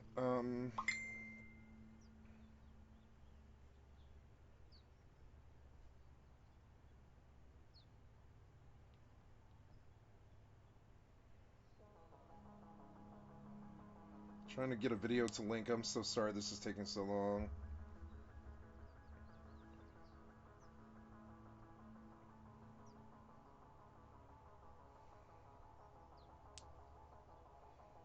Hi, I'm Devin Alexander, New York Times bestselling author. Eat for your health, not for hunger.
Looks like pretty much dead and I don't need it.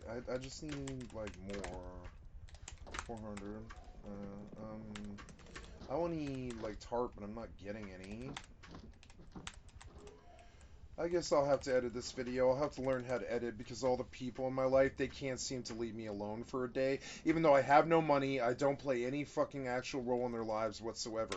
And I don't represent anything and all that. It's just kind of crazy. It's like weird. It's weird for me. It's weird that like the biggest loser in all of our lives with literally no social life, no expectations, no job, nothing, just no prospects, right? The person with the least amount of any sort of grip on reality or a life of any sort is this person that all of the other really responsible people around him seem to really like want me to be like, I don't know what the word is. It's like on guard. They want me to be on guard. They cannot handle the idea that you've just given up or that you don't really want to be a part of their lives or any of that stuff. So they just want you to be on guard all the time. This person that I'm talking to is one of the people that I do want to be there for and take care of. I'm talking about my parents. Like they can't seem to handle the idea that I have a day to myself or something. I don't really know. I'm not blaming them. It's not their fault. They've been very good to me. It has nothing to do with that, and it's not really good material for the video anyways. I thought this was a really good video, but I'm probably going to cut off like halfway and just edit out the last half of it because the distractions just started rolling in at around 7 p.m. or something, 7 hours into the stream. Now it's like 9:10, and I've had 2 hours of dead silence while I did like a really important conversation on the phone and like ate dinner that I wasn't really planning to eat, and you know, it's just.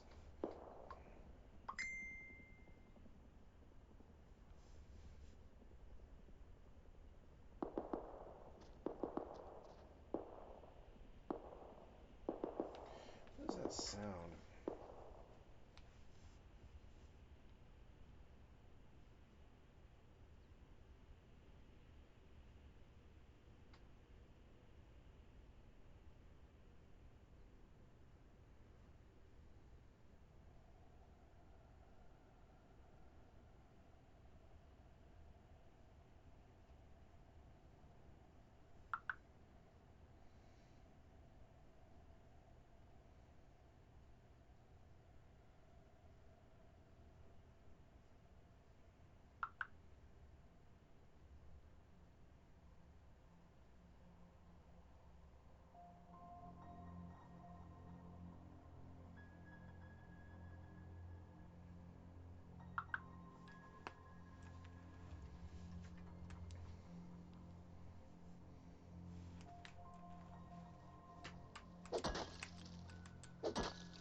I know it sounds crazy, but I think I actually came through fairly well.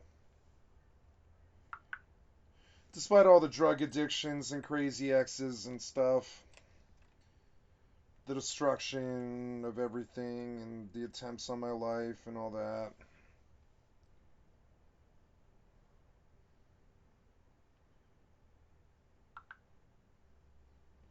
I actually think I did fairly well. Isn't that the real crazy?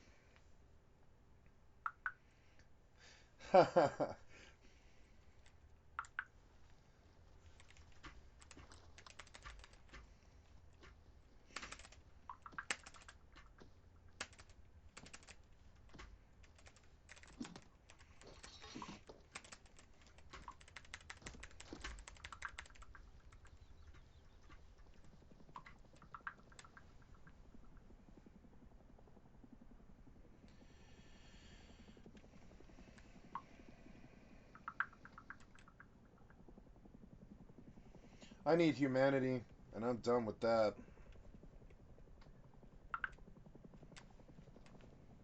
It's that we just want something we can't have thing. Job's still illegal. Life's ambition is still frowned upon. And if I want to be successful, I have to lose my privacy, which is what I value most.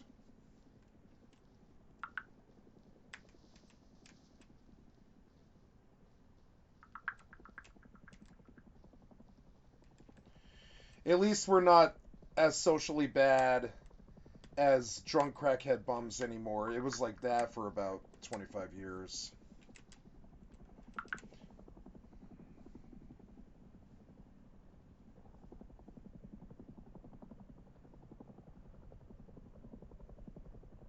Just for choosing video games as a vocation the same way Sandy Koufax chose baseball or Mickey Mantle or, you know, Michael Jordan chose basketball.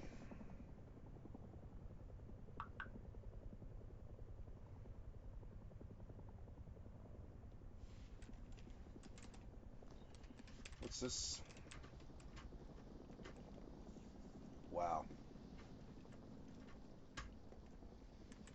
I will have to edit this video, and I really don't want to do that. I suppose I should just record, like, stop recording it, I guess. So the video was good, and then all the distractions came, and I just couldn't reconcile.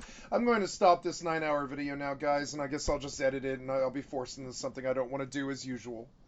And you know, and I'm just gonna end the video here. I would normally just toss the video on YouTube, but I think I will probably have to edit it. So maybe I'll just splice two videos into each other, I guess.